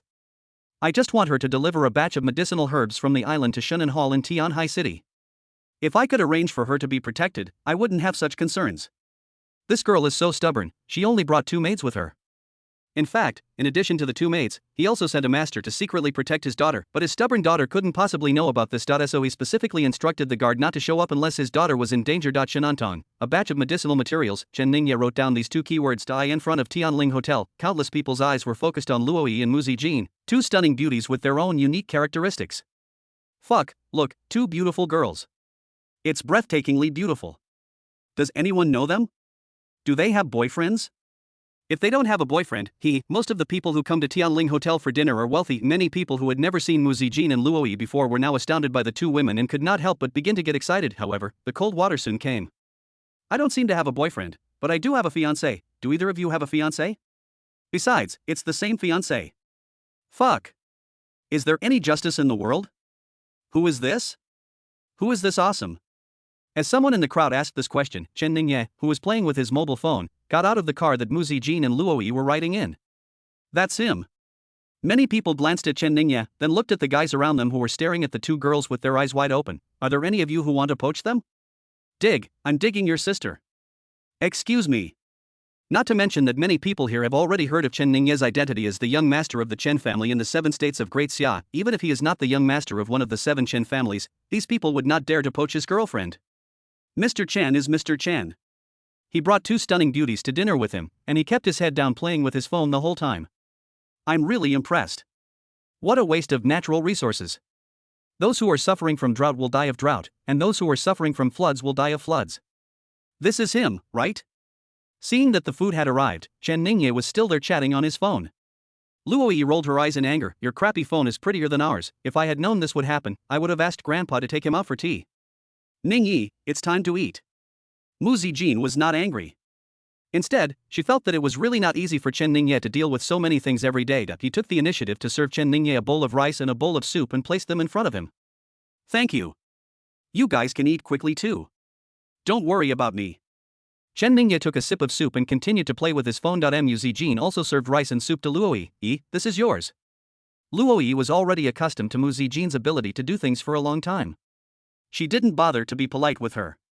She took a few bites and then calmly put her head behind Chen Ningyi. Is this guy really handling the Chen family's affairs? Why is she so unconvinced? She herself is in charge of a large company with a market value of hundreds of billions. If there is something really important, wouldn't it be more efficient to just call? Why would you have to hold your phone and send messages all the time? Isn't this not good? Seeing Luoyi was about to peek into Chen Ningye's phone, Mu Zijin gently pulled her back. Don't spoil him too much. This guy is not as honest as you think. Luoyi said in a low voice and continued to move her head towards Chen Ningye. Chen Ningye went out early this morning, and she wondered what he was going to do. He took the initiative to send gifts and express his love to a woman named Bailey Qingxue who was in the process of cancelling her engagement but not completely. Mu Zijin didn't know about this, but she did. She felt that she was really finding it increasingly difficult to understand this guy Chen Ningye, call him a scumbag, the mysterious. Scene from last night is still vivid in my mind. Faced with the illusion created by the graceful Li Hongyang herself, he was able to remain calm throughout the whole process. Luoyi also learned from Mu Zijin what happened after he sneaked into Zijin's room in the second half of last night. Chen Ningye's performance really adds points. But you have to say that he takes relationships seriously. He spends all day giving gifts and sweet talk to girls. So Luoyi seriously suspected that Chen Ningye was holding his cell phone and must be whispering sweet nothings to a girl again, just like I used to message her every day. If this was true, she must take Mu Zijin away immediately and let him talk to his heart's content. It would be fine if we weren't around, but it's really too much to act like this when just coming out to have dinner with us. Although Luoyi's movements were very careful, Chen Ningye was the first to know that she was approaching, but he didn't care at all. Not only did he not cover it up, but he adjusted the angle of the phone in his hand so that she could see it more clearly. The owner of Peach Blossom Island, Taoist Qingfeng, Happy Layman, a communication group for seeking immortality and asking for the way. Although Luoyi looked confused, she felt relieved. I have wronged him. I am not trying to pick up girls. She knew Chen Ningye had caught her peeking, so there was no need to pretend. Ningye, is this a real cultivation exchange group? Why does she feel that the names of these people in the group are so childish? Island owner, Taoist priest, lay Buddhist. Based on her years of practice and her understanding of the world of cultivation, those who just boast about it don't count, and those who can truly bear these titles are all powerful people. She didn't know whether such big guys would really gather in a group. Even if they did, Chen Ningye probably couldn't reach the level of chatting and laughing with them now, right? Not to mention Chen Ningye, even her grandfather who has been at the grandmaster level for many years could not come into contact with people of this level.